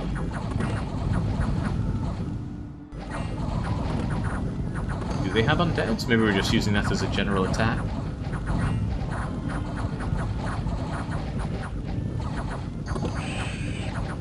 I'm afraid your front line is crumbling, elven friends. They're just trying to look busy for the boss. Aye, could you clock me in, son? Aye, didn't hear the boss like. He doesn't need to know. Filthy cowardly elves are routing. They don't want to stand and watch their horrific defeat. Cheers and good day, Jake and chat. Hope all is well, going well, says Kadira. Well, if you like giant bulls, then yes, it's going very well. Skin-shifting elves. Well, I'll shift them from their skin, alright. Good fight. Real good fight. Who's this loser? Just a skin shifter? Ah, looks like he got blasted by Stellar Decree and has been frozen in place, so that's very unfortunate for you. You regenerate all you want, you're still getting squished to death. That's the end of you. There was a false fetter that just dropped on me at the end there. Ah, nothing like a good, glorious victory. Also was able to thin out some of those Thanes. Remember, I'm not a big fan of these Thanes. They cost me quite a lot, and they're worse than my sacred units, which I can now pump out wholesale. Said glorious sacred units did a majority of the killing. We only lost 2 of them. All the while, of the 584 enemies, which are 357 faced off, 480 died. What a slaughter. I love it. I'd love it more if magic were more involved in it, but we're not really a strong magic nation. Well, we could be, but it's not how I built it. Rivers are swollen, land is flooded. The terrain changes. Did the terrain really change? This looks a bit bluer here. Or did this river appear out of nowhere? No, I think there was always a river there. Rainbow roses, nice to hold. Maybe I'll reinforce it a bit. I want to hold on to those. Alright, so Valheim is safe. Lure Salant needs to think about what he's doing. You're going over to El Salvador to claim it. Silver Surfer and Kirby. I really want to chase down the elves. I don't want to give them an opportunity to recuperate. I already have a lot of Punic things happening down south for the pathetic elves. So maybe Silver Surfer and Kirby could go over to Besaid, take it back. Crush them in Moon Lake, move over to Aberdeen. Now then you get locked out. Also, is Aberdeen even taken? Point is go and cut them off in that direction, so if that's you guys taking care of it. Ernie Hecklerock was just here to bring in reinforcements. I wouldn't mind giving those reinforcements to Lure Salant, but also Lure Salant needs to break off and claim thrones down the line. So for the time being, Ernie Hecklerock is going to join you in El Salvador. That's more furious Vindicators. Tell you what we're going to do in that case. I'm actually going to reinforce all of the Thanes onto one flank, tell the other ones to attack the rear. Hopefully all of these guys eventually die, and then they can just be replaced by Furious Vindicators, or I could mix the Furious Vindicators in. That's another option. But no, I want Ernie Hecklerock to branch off eventually and take his units for another front. That leaves IFT Clerk, Shupao, Glover, Vishnal, and the Hanseatic Patrician. They have a small but well-drilled army. Too small for Clock Tower. Could make my way towards Sanctuary, which means you would be joining the attack on Besaid. So through Besaid, through Jolly Roger, Lake Biwa, and Sanctuary. Sanctuary is only a level 1 throne. But I'll be on 1, 2, 3, 4, 5, 6, 7, 8, 9. We could actually get victory if we claim Sanctuary and Salvador, because I need to double back, take the Bronx, and claim Hyrule. Problem is the real decoy. You're a claimant, and you're pretty slow. By the way, did I get my conjuration? No, that's next turn. Maybe you could make something to get around faster, like a flying carpet. Fly speed 20. Your only map moves 16, and Hyrule's 28 away. That's a thing. I'd hope to move you around a bit faster. What if I make you some boots? Could be some very fast-moving boots we have available. Yeah, Boots of Quickness. Map move up 12 is a nice bonus, and just have you run over to Hyrule to claim it. I mean, you're good at what you do research-wise, but we just about have our main research thresholds. Yeah, that's alright. Alright, Valis, give the hammer over to the real decoy. And whilst I might not have a ton of water gems to spare, go and make the Boots of Quickness. Also makes you age twice as fast, but that's not a big deal for you. For you have mastered your own mortality, I just about said morality. And you will live for many hundreds of years yet, so you'll be fine. Just make those boots. Forge makes it sound so inelegant. I don't like the lack of protection on you for what it's worth. A simple assassination could really dampen my spirits. So while we're at it, Ned Nickerson, I want you to make the Army of Knights. That 4 movement penalty brings you down to 12 plus 12. That's actually just enough for this not to be okay, huh? Make it anyway. Unless you can make something that doesn't impact map move. Black Dragon Scale Mail does exactly that. But I really like the Armor of Knights. Make an Armor of Knights, it's nice and cheap as well. Okay, everybody knows their plan. 13 commanders doing nothing. I have too many commanders. Well, there's no such thing in Dominions. That's not true. You can have so many units that the game actually starts purging some of them. But get back over there. Valis, just defending. Not on my watch. Get researching. Although, take that off. Equip the better booster. Eye up that Gift of Health. It's 50 nature gems. I need only wait 2 turns and I can cast Gift of Health. I won't liquidate down the gems that I do have. I may have other liquidation ideas. Illuminata, get researching. Hold on a second. I told Illuminata to make a huge amount of these, and I didn't have a use for them, so I wasted 1, 2, 3, 4, 5, 6, 7, 8, 9, 10, 50 nature gems. Whoops. I forgot to tell her to stop doing that. Because she wasn't showing up as idle, because she was busy. Oh well. At least we can have a nice celebration for our victory by drinking 10 endless sacks of wine. Conjuration is done. Charance dies horribly. Besaid. This is where we're powering through to go and grab the Sanctuary.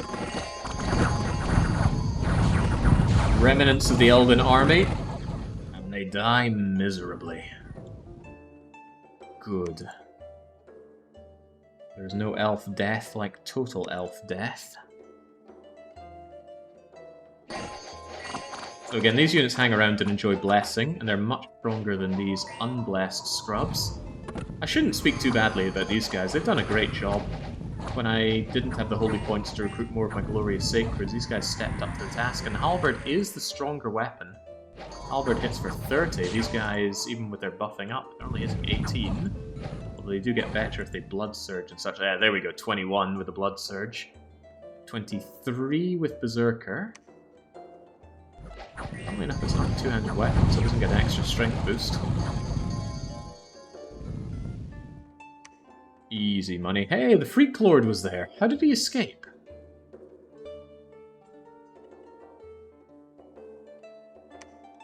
Well, it's a bit odd, but there he is. And then El Salvador. Yeah, but we're sieging down El Salvador because I want that throne. As for Besaid, go and dump a whole load of province defense on it because you guys are moving on out. Get all the way to Sanctuary. You think that's the fastest way? I'd rather take the Jolly Roger Bay way. Not too worried about Aberdeen or Moon Lake. Those are not vitally important. Just keep running around and... Oh, hang on. There's a mountain pass on the way here. I can go over to Moon Lake and down to Dire Docks, and that's actually a really good move. Do that. Meanwhile, continue to do province defense dump, so even if they do try to retake their lands, they're going to have to bring actual armies to do so. Good job, Ned Nickerson. And Real Decoy can finally cast the King's Court. Glorious. Also put on your new boots. Later on I'm going to want you to leg it over here and claim the Throne of Misfortune. Even though it is unfortunate, it does give me the ascension points that I need to secure the victory. Jake, could you do a run where you choose the worst random generated nation and try to make it work? Like Bad Ideas Guy. We would need someone to decide for us what the worst nation is. What I could do is post up the nations that I have. I have the mod, so if anybody has the game, they can run the mod and look at the nations, and then they could decide which is the worst. There are some really bad ones. I actually think these guys are really bad. They have a naked... they've got naked sacreds that are really poor. It could well be worse. Pangaea already exists. Not Pangaea, but the other one. The Carrion nation. What are they called again? Asphodel. Yeah, Asphodel already exists. I feel like the worst nation setup in this could actually be unplayable. With magic, anything is possible. Although imagine if you say only got access to blood magic, that would feel punitive. Alright, I sent you down here specifically to build a temple, get that temple built, get El Salvador ravaged down. We're gonna get 1, 2, 3, 4, 5, 6, 7, and then someone goes underground. Actually, given that the passage underground is right there, once you're done with El Salvador, I want you to go up there. Is that true? That might not be true. I think it's safer for my god to claim Hyrule and then go underground to claim the other one. Yeah, that way you can claim El Salvador and Sanctuary, and then we couple around to deal with the Bronx. But surely I should face off against Marignan before I do that, right? I don't think I've ever seen Jake play a Sea Nation. Are they really that bad? It's not about bad, it's about being boring. You own the sea uncontested because you have all the sea units that are better than any land nation is reasonably going to make against you. So you just sit and enjoy the sea, all of it. The problem is you getting out of the sea can be very difficult because you're not very good for land combat, and just land is more exciting. So I usually just disable sea nations and lower the amount of sea provinces, so if anybody is able to take the sea, they don't get a massive advantage out of it. Still a good advantage, but it does not do massive. El Salvador, they don't want me taking this. I thought they'd put up a bit more fight if they didn't want me to take it, but I did break their army in half there. Kiel Canal will not be retaken. Mile Deep will not be retaken. That's weird. Why would Vanheim send wet ones at me? I think he got those as a mercenary unit, but they even got defeated by Bakemono Shows.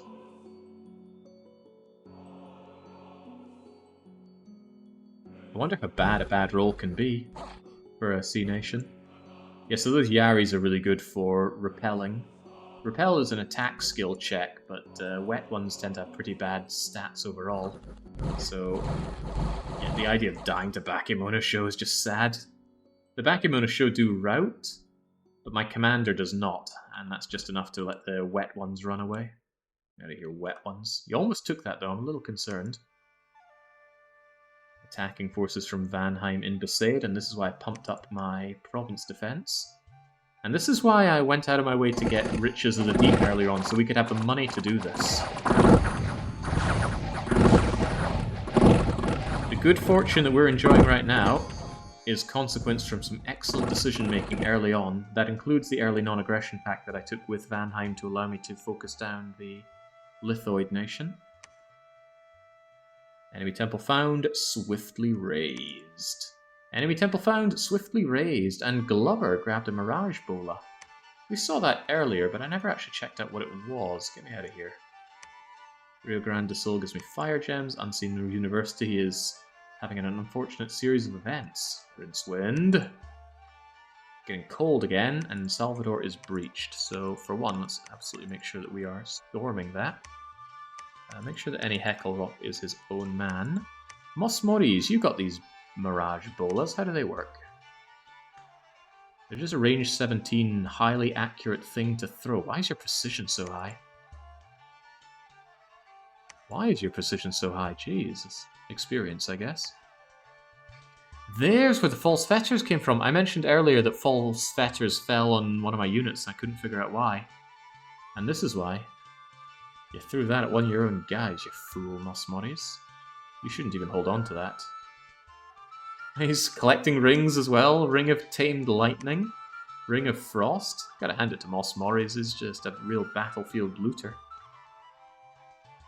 Alright, what else is going on out there? Nothing we need to concern ourselves with too much.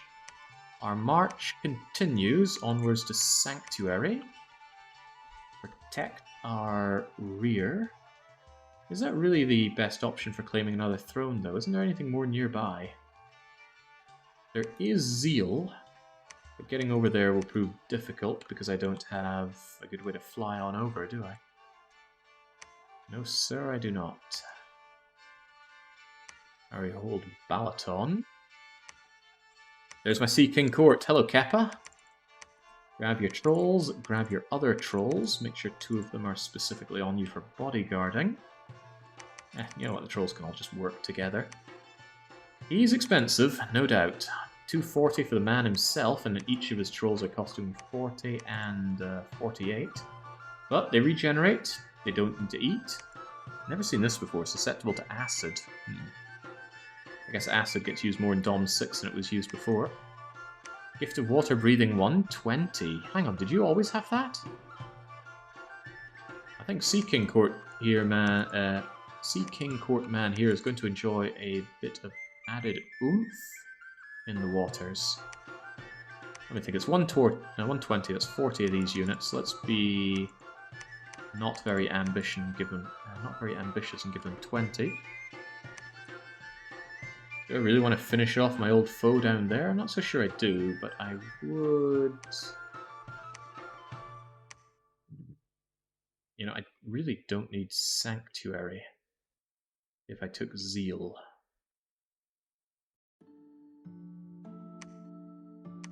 Real decoy, can you breathe underwater?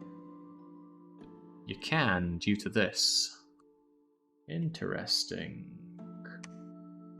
I might hold Sanctuary, but not do anything more with it then. And what I can do is I can head down over to Zeal, take it, and then have our Pretender God just leg it over, claim it, and then leg it back up for Hyrule. Because I need time to claim El Salvador and move in for the Bronx anyway. Also bear in mind I need to go underground. If only I had more level 3s. Level 3 priests, that is, to do more claiming, but you can't have everything. That or a flying. You couldn't make something that lets you fly, could you? Not seeing anything with wings on it. That doesn't let you fly, sadly, it's just a winged helmet. Flying boots. You only fly up to 20, you do much better with the boots of striding very fast, which you already have. Alright, not too worried about it altogether. In that case, go and claim Hyrule while the going is good. You won't need that hammer where you're going. Claim Hyrule, come on back. Potentially claim Zeal once we have it cleared and well defended. Or maybe even go into the caves and claim that while you're at it. Yeah, I think that'll work. That'll even work better even. Moon Lake is ours. We shouldn't need to claim Aberdeen. Let's just keep Moon Lake well defended. It's just about keeping these guys in their bleeding place. Move on to Dire Docks and continue raiding. We're already storming this castle. And I'm getting a little lazy. I have a lot of units that could be doing more, but you know when it gets to this stage in a game, you're pretty confident you won. Why would you continue to exert a lot of effort? I don't live my life to exert tons of effort, although I do want Captain Swox researching. And the research queue is empty now. I got my conjuration up. I got my gems as well. That means Valis, it is time for you to cast Gift of Health. Get it up there. Our province name is generated. I have a custom list of province names and it's fetching from those. It also lends weight so that provinces should make sense. Rusty Bucket Bay, Seafoam Islands, Great Bay Temple, Hudson Bay, notably water provinces. We got anything else that might make a lot of sense here? Pizza Tower, up in the mountains. Jolly Roger Bay, on the coastline. Bornholm, in the water. Alexandria and Brazil and Constantinople, big, rich provinces. Not by coincidence, but partially by coincidence. Alright, move on up, move on out.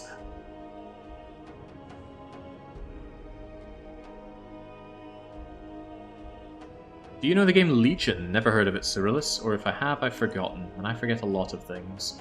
Alright, the Gift of Health will now keep even my old coops alive. I love Gift of Health, it's just such a great way of keeping people alive. Now, El Salvador. They wanted to stop me storming the place by sending in their best. A small pack of dogs and 3 elves. Sucks to be them. Defeating them in Besaid. We did eventually lose Mile Deep because they sent in ghouls to deal with Bakemono shows. I don't think that's a concern, though. I wasn't exactly holding on to these with great expectations. What a terrible novel that is. Corpse eating? Since when did ghouls get corpse eating? Maximum hit point can be raised at most 6 points. It's really sad that they capped the corpse eating, but if they did it to give to more others, that's cool. Also Battle Fury. Ah.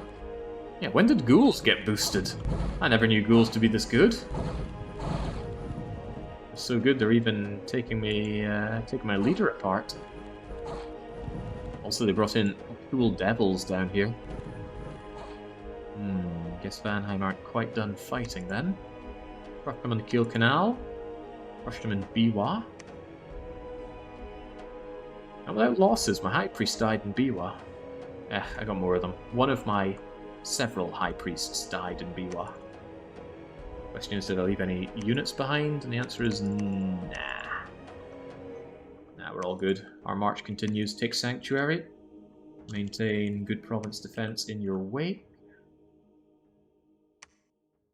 El Salvador fell without concern, although we'll take a look at it.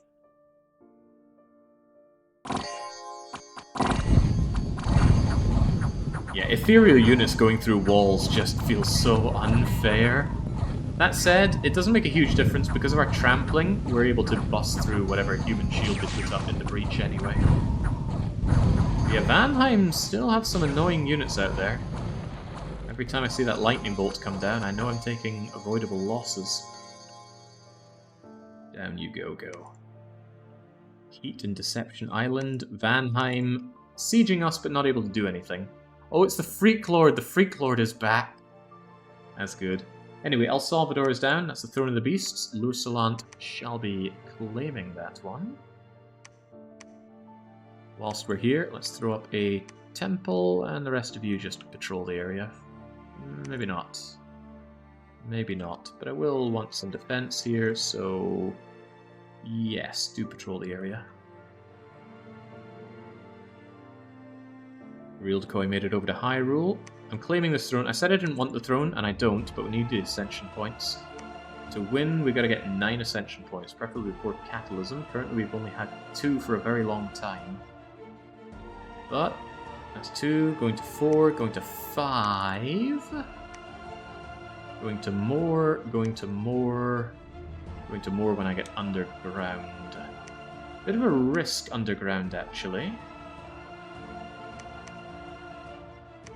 Nah, you won't be able to get through this. It's no big deal just to pop out and go over to the chambers underneath to claim it with my god. Soon he will be no mere pretender. He will be the real decoy. Keep those defenses up. Don't want to screw this up at the last minute. Nothing left to research. Finish off conjuration. Give myself some basic thaumaturgy. And then work on more conjuring. Wraith Lord is level 8. Not sure we'll ever see a Wraith Lord. But who knows.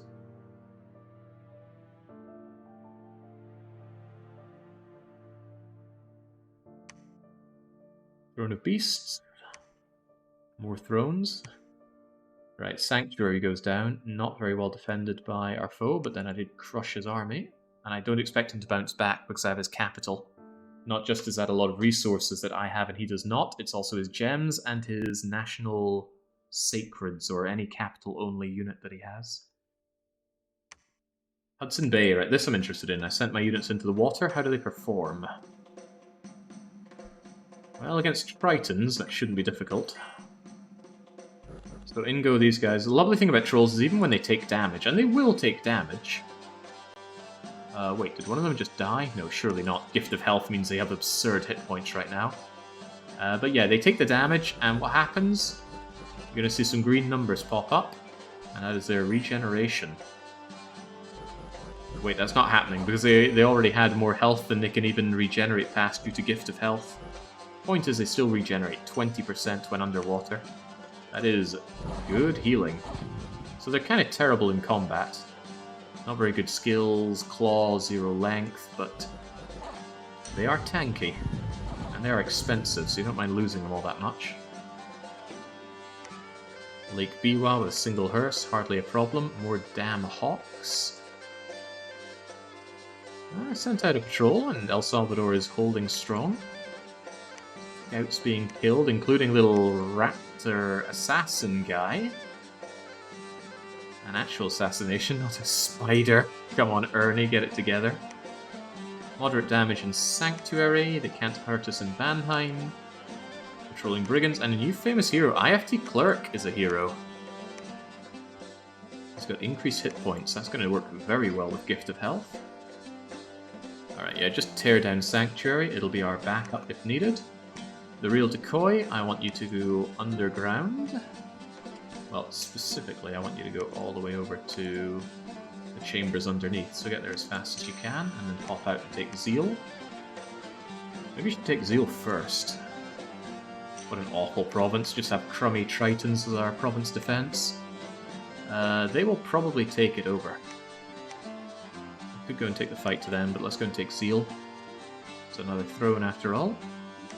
Whilst we're busy piddling all over Vanheim, let's not stop. Keep taking it over. In Valis, you cast up Gift of Health. You can pretty much retire now. Just sit back and enjoy my vast libraries. And this old coot's arm has already grown back. His arm fell off, but Gift of Health ensures that he has it back now. Good job.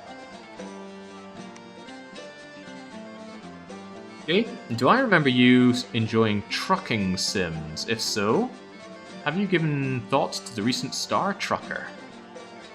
Haven't heard of Star Trucker, but yes, I am an enthusiastic enjoyer of trucking sims. It's been a while since I've played one. Alright, Real Decoy's already got this claim. That means Lure Salant needs to think what else to do. This is a dangerous place to take. All that fire, all that magic. There's a very high chance that my army suicides itself going into there. Might be more sensible to pierce through for Hinamizawa. This fight has a lot to lose and not a lot to gain. I think we're going to punch our way up to Hinamizawa. Also gives us an opportunity to fight against Marignan. We'll see what they pull out against us. Yeah, you should be able to handle this. Why would you not? A Divine Blessing helps out a whole lot. Oh, that's right, Lure Salant. I made this for you. You might as well equip it. Here's your Ring of Regeneration. And while I'm at it, you may have full plate mail, but I think I'll give you armor of knights. It's slightly less protection, but improved defense over the full mail, right? Yeah, improved defense and better hit points. That together makes it worth my while for you, I think. Especially since we're going into Dominion penalty for you, so get in there and don't die.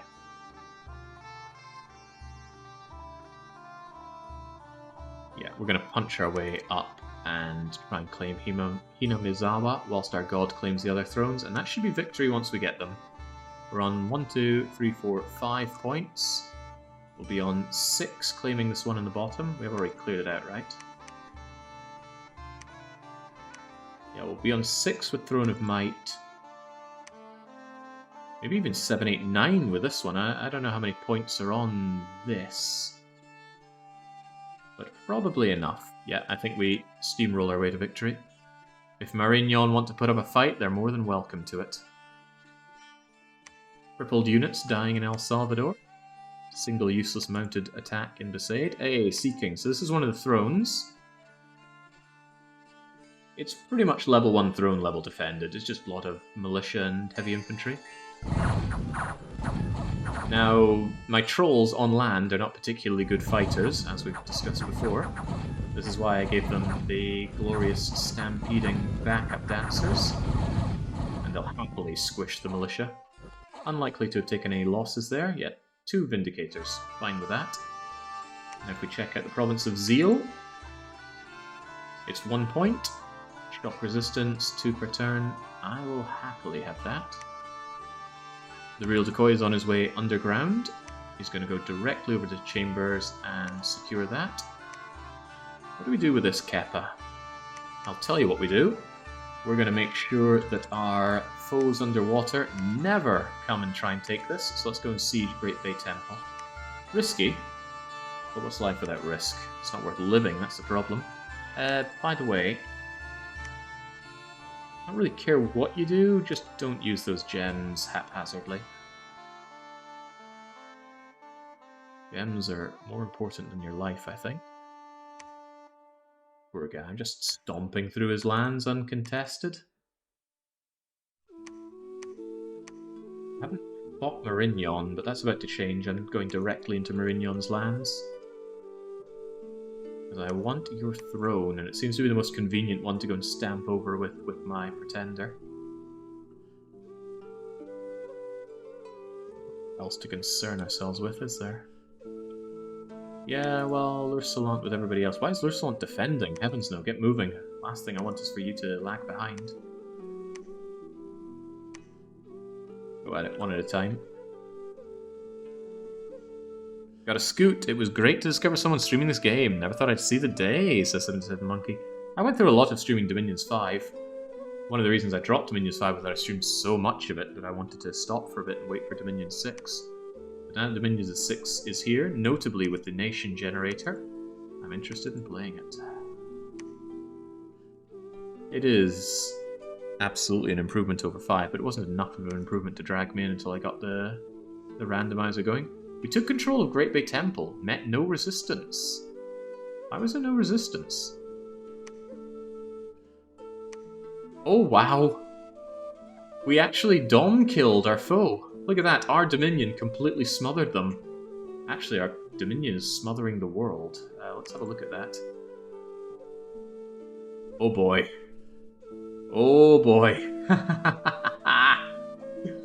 Sorry, everybody else. Our uncontested god is busy doing everything. We can still siege us down and have it. Ancient Temple of the Deeps. Sure, I will take it. Anything else to concern ourselves with? Just stomping on through. Finally a fight with Marignon. Just some basic units here, nothing to worry about. Attempted fighting back in Biwa, failing. Yellow mold in Brazil. People sacrificed in the woods in my capital? I don't like the sound of that. Population died in Pilot Wings Resort? I also don't like the sound of that, but we're getting worse events because I took the Misfortune Throne. Not something I'd recommend in a longer game. Sanctuary's going down, Vanheim can't be hurt. Great Big Temple's being attacked. I do worry about them counterattacking Vanheim enough. They shouldn't be able to get there, but the question is what if they do? And the answer to that what if is Bob. Bob grabs this army and goes over to relieve Vanheim. And they're going to grab Billy DeRue. Actually, do I have more than just Billy DeRue? How many of these guys do I have? Billy DeRue, Tandy, Jill Valentine, Liu Bei, DJ. All of you get some basic bodyguarding. You can do this faster. I can lower the amount of times I have to click by 1. There we go. And you all go and help out there. My worry is that you're going to arrive there too fast, but maybe you'll be fine. Yeah, whatever. I'm not worried about a few losses here and there, but I do need to advance. Leave behind loads of our little bull children wherever we go, but we're on our way to Hinamizawa. The supply usage would be a problem, almost, if it weren't for Lursalant's meaty cauldron of broth. It's giving us 150. Currently using 118 of the 282 available. So that was a very clever early idea to get that broth. A less clever idea to accidentally make 10 superfluous bags of wine, but you live in... Why is there another bag of wine? I think that's the one we deposited. We'll be okay. Yeah, we populate land with Minotaurs. Everything's okay. Trivial. At this point I kind of look over the fights because unless it's a big one, it's not going to be relevant to us. Scions is down. Argentina. A wise ruler of the realm in the cave has decided to boost income and resources. That's very nice. Wouldn't think that's a misfortune event. Sanctuary is breached, however. Let's go and storm our way in. Enemy can't harm us in Vanheim. Elsewhere. Alright, we don't even want to siege this down. We're making our way over to Hinamizawa. We're just carving through your lands, if you don't mind, Marignon.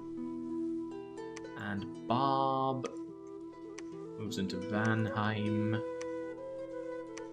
Good, you take 2 movements to get there. I want you to arrive at the same time. Naturally get your spell casting going. I just got here. Can someone summarize this random nation in 5 words or fewer, says Foodwater. Ethereal trampling bulls crush midgets. Perhaps we can give that to an example, but we don't have a lot of fights. Oh, here's a fight. There we go. Black Mesa is ready to show us what we're all about. This is our back line of our Sacred Furious Vindicators. They're pretty good as is. They go berserk, they lose injuries over time, and they get more powerful in Lands of Growth. But the Bless that we have for them, bing, suddenly makes them ethereal,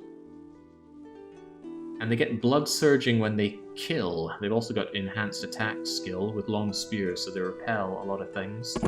But yeah, ethereal trampling, size 4 guys. Size 4 isn't amazing for trampling, but you know what size 4 is? It's bigger than a human, so we see these humans, we squish these humans.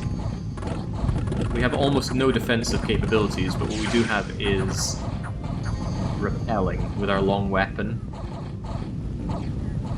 Funny thing is, a long spear is only... oh, it is length 4. I guess they up the height you need to be to add length to a weapon.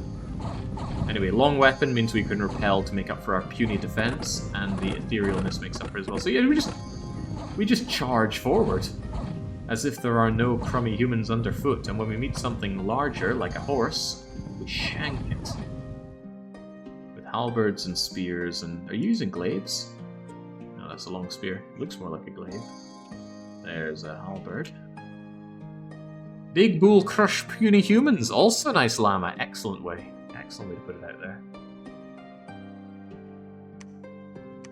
Blended. Oh yeah, Sanctuary just fell like it wasn't even there. Handful of pearls, some magic, some unrest, some disease, some more misfortune. Because of my throne of misfortune, we're actually making the whole world misfortunate. Great Bay Temple will take a while to tear down, but there's nobody defending it, so we'll just eventually pop our way in. I'm interested in spying our god. The real decoy is down here in the underground.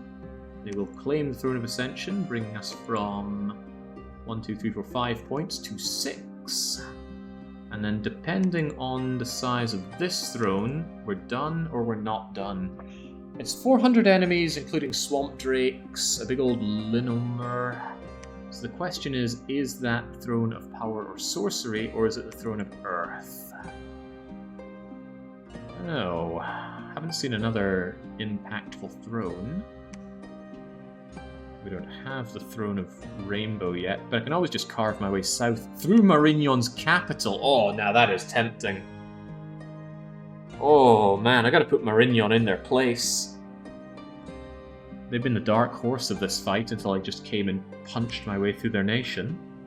Also, barbarians aplenty. I'm so rich I'm just going to dump 100 province defense here. That and I quite like barbarians. Supply usage actually exceeding the supplies, so we are starving here. But only a few of them are starving, and we'll get all our food back in Hinamizawa.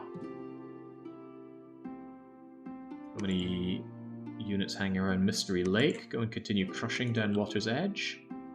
Add some more province defense in our wake. Ew, little fish breaths. And just seeing those fish makes me hungry. What will I do for Dindins? I think I'll have some fish. I got some salmon, right? Yeah, some salmon. Sounds good already. What about you guys in Sanctuary? Just patrol the area. Patrol with the province defense. Alright, good enough. No research going on, but no real research that we need to do. Let's get 7 across the board then. And then I don't really care. Everything's middle-age, Shusrao. I cram everything into middle-age. I just like the variety more than anything else. Oof, a lot going on. Real Decoy has claimed the Throne of Might, giving another +2 strength to my already frankly overpowered Sacreds. Oh, Harbinger! Beaten? What is this? Oh boy, okay, Marignon actually means business. They got the Royal Guard, they got the Knights of the Chalice, Flagellants, Heavy Infantry, Halberd Infantry. Creating one long line of screw you. They got an army of griffins. They've got a Harbinger, M. Bison. He's got his own flying carpet, his own ring of fire. Well protected, great sword of darkness, the Firebola. Okay. There are a lot of them, sire. Someone's even got a little pet bird. Where do I see that bird? Who has it? Yeah, a little bird over there? Who do you belong to? I suppose that's not... Oh, even more Harbinger. And who the hell are these? Angel of the Host of Marignon.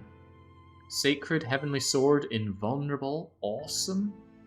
Scary stuff. Let's see what they do. I've got a massive army of berserkers here. They got their Divine Blessing down, so we can see what they're blessed with. Shock weapons, air shield, and awareness. Awareness means unsurroundable, so it takes a lot more to harass them. In come the Griffins. They jump right down, disrupting my everything. This should be easy enough to slash down into Griffin mints. But they are tanky units.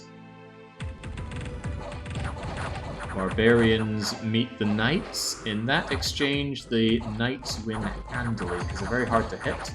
Oh boy. Chosen Angels jump down to the back row, immediately slash my Sima Yi Elite Lord. And they're too big to trample at size 5. They're actually larger than my bulls. They're calling in some air elementals as well. This might look quite even, but it's much worse for me than it looks. Especially since my leader is... Yeah, my leader has been surrounded and destroyed, so the barbarians are routing due to lack of leadership. Yeah, look at them angels. swear that's a new skin for Angel of the Host. Probably to differentiate them from the many other angels in the game. Impressive, Marignon. The Harbinger coming in to get what's theirs. A divine being in human form. I'm trying to make them eat club, but no, they're just tooting at me till I die. Skills for you go way down when you're retreating. But it can be like Battle Brothers. You win a fight only to be defeated by a retreating enemy. Well, have a bro killed at least. That's funny, this guy actually got trampled by a larger air elemental. That was a good fight, Marignon. Got plenty of your own as well. I am going to have to put them in their place. They didn't do it without losses, but that's only 10%, and it was, yeah, flagellants, the griffins that they put in to more or less distract me. Notably, the Knights of the Chalice that killed 70 took no losses of their own, and the Royal Guards that killed 65 only lost 1 loss. We lost all of our province defense and the province. Otherwise, keeping things down in Sanctuary, destroying more temples off of Valheim. It must really suck to see all those heavy investments get destroyed by someone so much richer than you. Castle of Baal. Looks like I didn't actually reinforce Castle of Baal, so I'm not concerned about that. El Salvador is doing fine. Hina Mizawa. That I actually want to look at. I didn't read that, so I didn't spoil it for myself. Here we are. What's this throne made of? It's got a giant drake thing. Nidhogg the Linnormer. Water Death. Depending how you use that death, you could be a problem for me. You also have poison, but this is why I have Gift of Health. As long as my profit doesn't get poisoned, we should be okay. My profit is in a bad state right now, though. Where is our profit? I'm having a hard time finding my profit. There you are, with a big sword. Maximum hit points are way down because he's way outside of his dominion. Your god and your prophets struggle greatly outside of Dominion, but they buff up massively inside your Dominion. That's one of the reasons I gave him the Armor of Knights. It's slightly less protection, but it gives him a flat hit point boost. I don't know if that's further impacted by the Dominion or not. So, lots of Shade Beasts. The Ethereal can block the trampling, but it won't block all the trampling. And remember, these guys I kind of want to die. They're too expensive for what they're worth. The Thanes. Thane Krios. It's a magical attack, so it actually pierces through my Ethereal, but I doubt it'll pierce through my Repellent. Why do I hear burning? Oh god, remember when I said I don't want to be poisoned? Drake gas. Not the Drake gas, you're gonna kill my Vindicators! Uh-oh. The whole battlefield has just become a plague of poison for me. Kill them, and kill them fast, laddies. We do not actively heal. Yeesh, 15 points of poison damage, 4 points of poison damage. They're too big to trample as well. We are getting bogged down there. I think I can hear my bulls dying to the poison. I don't want to rout here. I have nowhere to run to. I would lose everyone in a rout.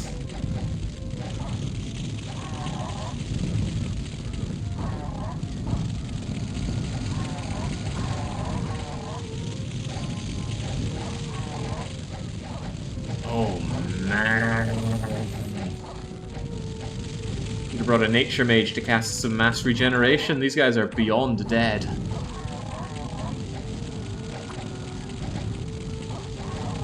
Everything has a counter in Dominions, and the counter is always cheaper than what it cost.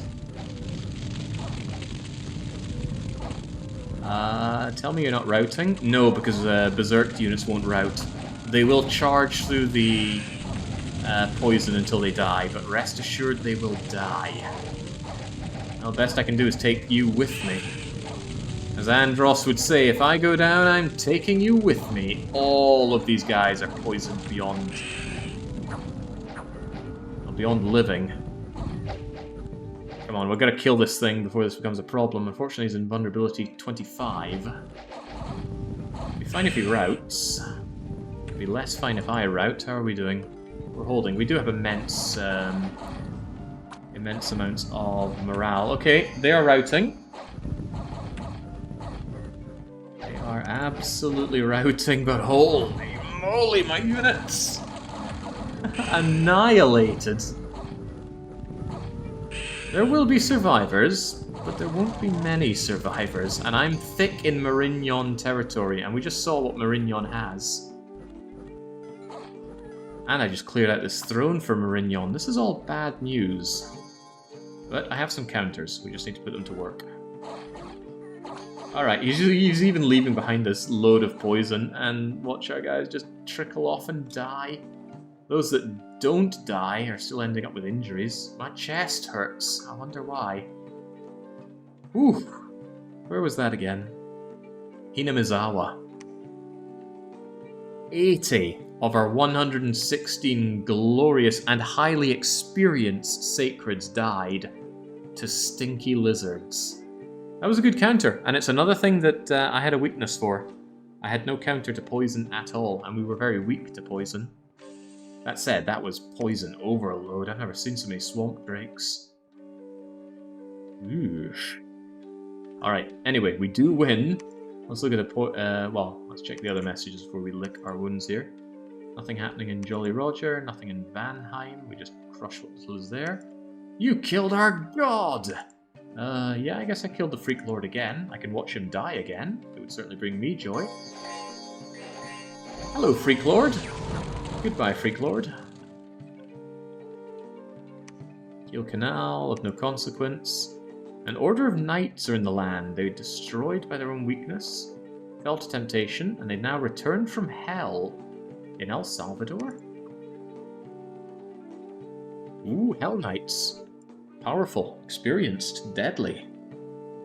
Heart-finding sword. If this hits you, this will deal 999 armor-negating damage. Ow. Ow. Oh well, don't find my heart. Who's over here? Ooh, Sun Quan the Succubus. Interesting.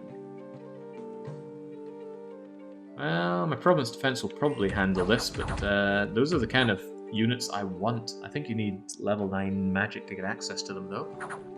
Yeah, the Blade of Cheating. They're hard to hit. And don't they have fear as well? Yeah, look at that, fear 5. No fear on the steed, but they are causing quite a bit of routing on me, which I don't like to look at. They actually beat me, holy moly. Sword of Cheating in El Salvador wins. Fortunately for me, the throne is still mine. And actually, they're going to work by defending the castle for me. Of course, I could just go in and kill them, but why bother doing that? Okay, time to lick my wounds after that. The numbers in Hinamizawa look a whole lot worse. I need to reinforce what little I have. This is not really the day for bodyguarding. I need to mix in my regulars with my irregulars. And Ernie Hecklerock has to give up his bodyguards. They're all going into the line. Moss Morris can keep his. You've earned those. And I need to ultra-max my province defense. However, we have the Throne of Power. Throne must be claimed, and it actually gives 3 ascension points. We're currently at 1, 2, 3, 4, 5 at 6, so claiming this should win the game. I don't know if the throne has to be connected to your capital. Probably not. Probably not. So here's what Lurcelant's going to do. You're going to claim the Throne of Ascension, and in case that doesn't work, here's our god, the real decoy. I want you out and marching your way down to Zeal, please. You think that's the faster way? I won't talk you down at that one. Didn't I say I wanted to fight Marignon, though? I do want to fight Marignon. Got nothing here, though. think I'm just going to win, though. No point casting aside victory while we have it, but I don't know, I kind of want to put these guys in their place, right? If I lose, I'll just have to... Well, no, Christ, there are a lot of them, aren't there? And my reinforcements are miles away. Oh, I do want to fight them. You know what it's like, seeing somebody and want to put them in their place.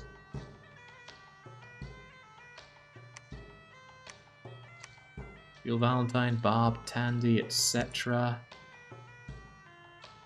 Make your way up here, please. That means not claiming the throne, which is a risky thing to do. Ah, screw it, just claim the throne, man. We'll see what happens. They might attack me and prevent the claiming by killing us, but that's why I invested in it. Ah, there we go. Heel Canal fight. They did come for us in Hinamizawa. Okay, so we got the fight and we got the throne. Hello, Marignon.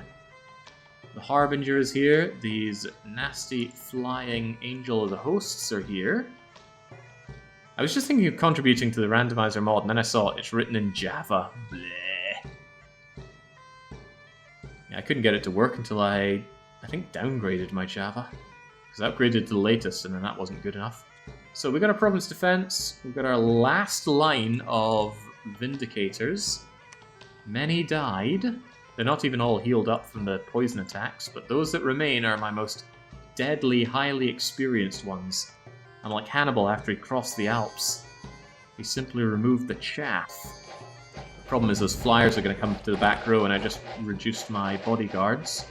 Hopefully the militia just go and take the kills for, or take the beatings for us. Or they don't get to the back row. So it's an interesting counter. I can't actually just steamroll these guys using trample. I actually have to poke them a bit, and that's exactly what I wanted. My useless humans are soaking up the Angel of the Host, whilst my ruler, or my leaders, are not getting hammered by that. A bit of a special fight, bit of a playground fight here. A lot of slapping, a lot of sounds of thumping the kitchen table here.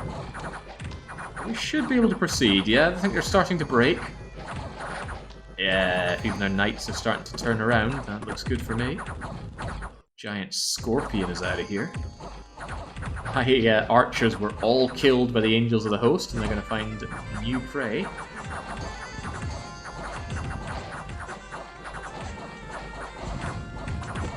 As long as they do not kill Lursalant. It's a magical blade, though. They'll ignore my... ethereal.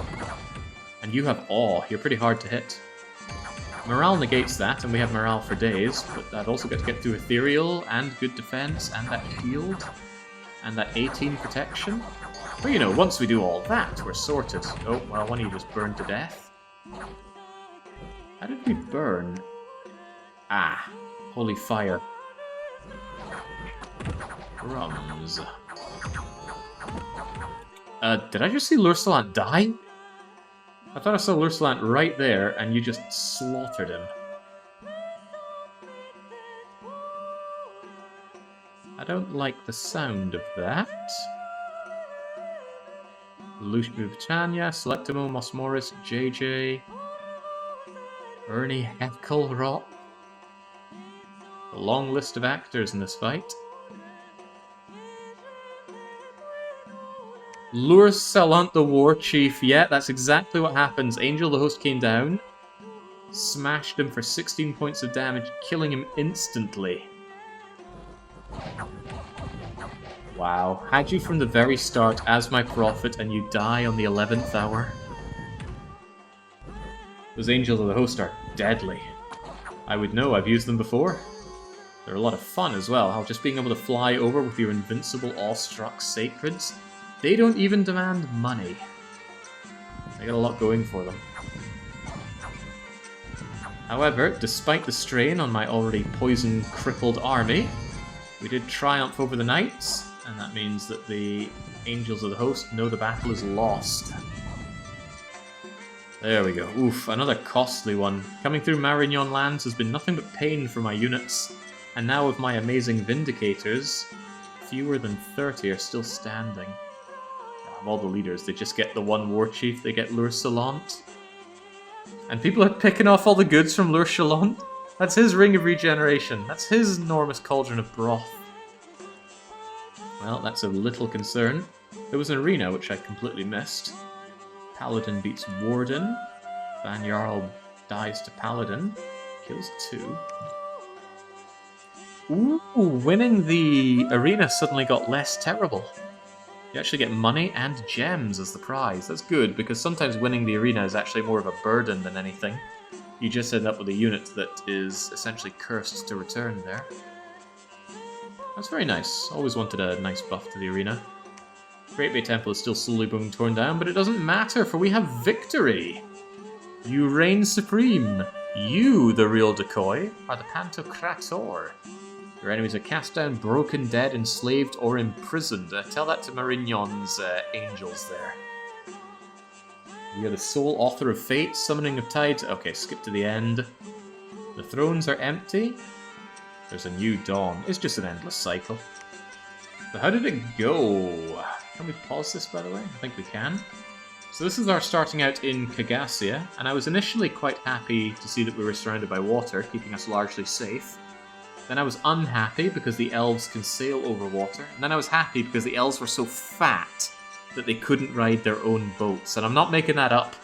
The elves decided to make themselves bigger through their blessing, and they became so big that they'd sink their own boats, so they couldn't sail over. So that was good. That means I had to invest less in keeping my flank busy.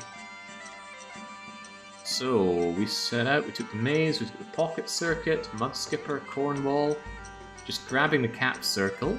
But look at Vanheim, similarly aggressive, securing cap circle, treasure trove cove. Cethesia, you quickly bumped into Marignon, so that definitely caused you some growth issues. Alright. Yeah, very unhappy to lose the Seto Inland Sea, but I did grab Balaton, claim the throne as well. And then this is where I decided that we're going to strangle these guys. Taking another capital is such a massive power boost.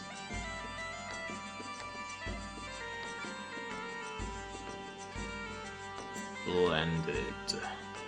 It didn't take that long to choke you out. Took Cragfield, got our non-aggression pact with the elves, took the capital, solidified our grasp, choked out his dominion here. So this is the Lithoid dominion. It's not that much smaller than our own, but it gets chased out and they no longer have temples contributing towards dominion. That's the big use of temples after all. Cut this off. We never got attacked by the lizard people, even without a non-aggression pact, so that's useful. And that means when it came time for it, yeah, we just utterly surged and blitzed the elves. They were not ready for this. They were too spread out. They were all the way from top to bottom in all of this. And it's not like they lacked forts, but they lacked cohesion. So we just came running on in, and then Vanheim splat. I don't know what these numbers are. See that? 206, 212? What could it all mean? Numbers of people dead? Probably, actually, because there was a big fight in Vanheim right when that popped up. And now, Great Bay Temple, the last place for Dominion for those Lithoid people. Splat, removed from the game. El Salvador is ours. The Sanctuary is ours. And this is us punching our way up and taking Hinamizawa. And victory. Others need not apply. 29 Bools get to return to their families and be regarded as heroes. Yeah, families are now functionally immortal. With Gift of Health up, people age slower, and even when they get old, they don't get sick. They only get wiser, stronger, more aggressive. Good job. Damn good job. Does it let you continue playing? That was one of my problems with the game, is once you're done, it's just, yeah. Sometimes I want to play a bit more, you know? Let's look at the scoregraphs. Provinces, bearing in mind that we are the brighty whitey one. We lagged a little early on, but then surged up because we strangled out the guy to our north. Vanheim overtook us, but as we killed Vanheim, we absorbed their power and then became the strongest. as expected. I don't usually do too well on forts, but this time I focused on building rather a lot of them. Maybe I subconsciously knew that I was able to get my sacreds off capital, but it certainly worked. We just drowned enemies in our glorious sacred bulls. Income. You can tell where we got riches from beneath up. We weren't truly richer than the AI until we get to about this point. The AI gets big bonuses on Mighty, but I'm starting to think their bonuses are not as good as they were in Dominions 5. I need to look into that. But yeah, the sheer income we got from taking the lands and having riches from beneath, unethical. Our gem game wasn't good until we secured the enemy capital though, and even then, I'm usually a lot better at my gem game. Again, I think the AI gets a multiplier on this, but they still feel a bit lackluster compared to what they were in Dom 5. There has to be a mod for infinite play. I'm not sure about that, Fishy. I'm not sure if that's what people want in this game.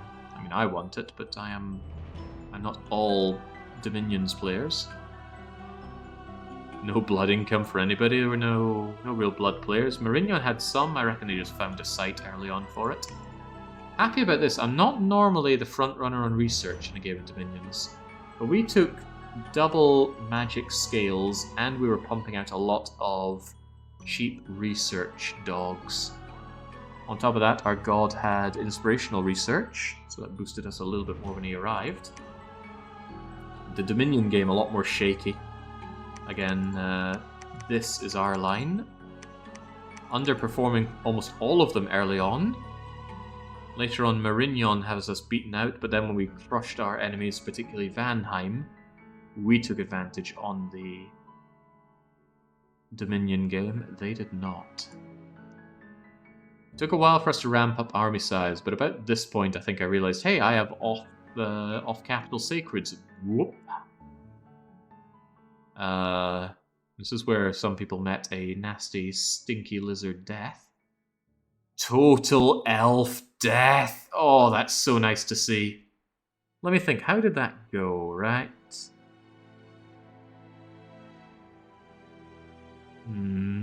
This would have been initial assault. Getting ready for the assault. This was that counterattack that he made on Vanheim that I crushed. This was the big elf fight. Splat. Oh, that's good.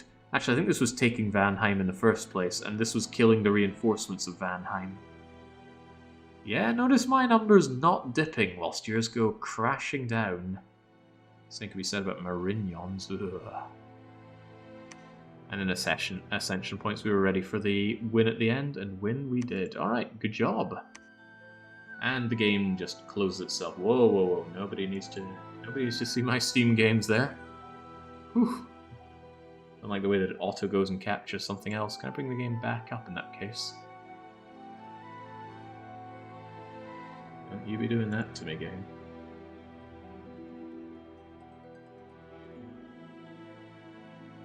There we go. I know exactly what setting is causing that, everything to change that. If a scene can be captured in OBS, my broadcasting software, it defaults over to finding any other window, and that could be any other compromising window. Ah, Dominions. Can we load up that game again? What do we call it?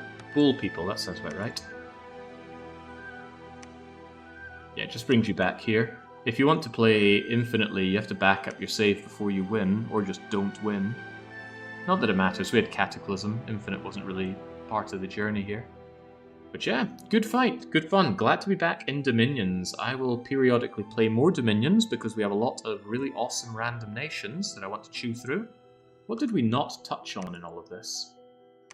Quite a bit of them weren't even seen here. So what were the ones that really excited me anyway? I can't say I'm not excited by the idea of riding around on polar bears. They're not particularly great. And I think the sacred is kind of terrible, but polar bear cavalry? I'm one over on that already. These guys are a bit dull, but fine enough. Yeah, I want to play as the guys we bullied early on. I want to make the light mind champion back row work. Because these guys are recruit anywhere. It's not like Ohms where you have to summon them.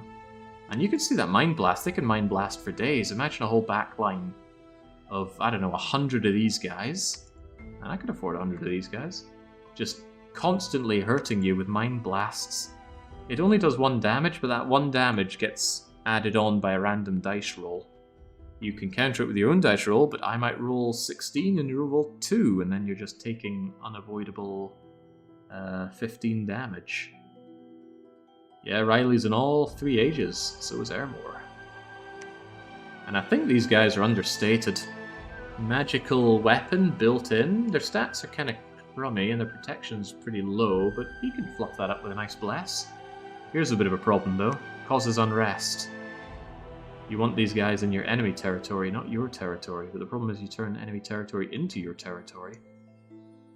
Maybe there's an argument for ignoring the sacred and going full scales, crank out as many mind champions, maybe the cavalry. Yeah, we saw those weird misshapen things on cavalry. They were riding toads, weren't they? Toad cavalry. Man, I really want to play as those guys. But I also want to play as Tomar, the Clockwork Midgets. I was talking about these guys at the start of the stream, so if you saw that, you've already seen it, but I do want to say that there is so much more dominioning that I want to do. Hungry little dudes in clockwork armor with smiting halberds, which does extra damage against demons and undead, so hopefully we run into something like MA Airmore.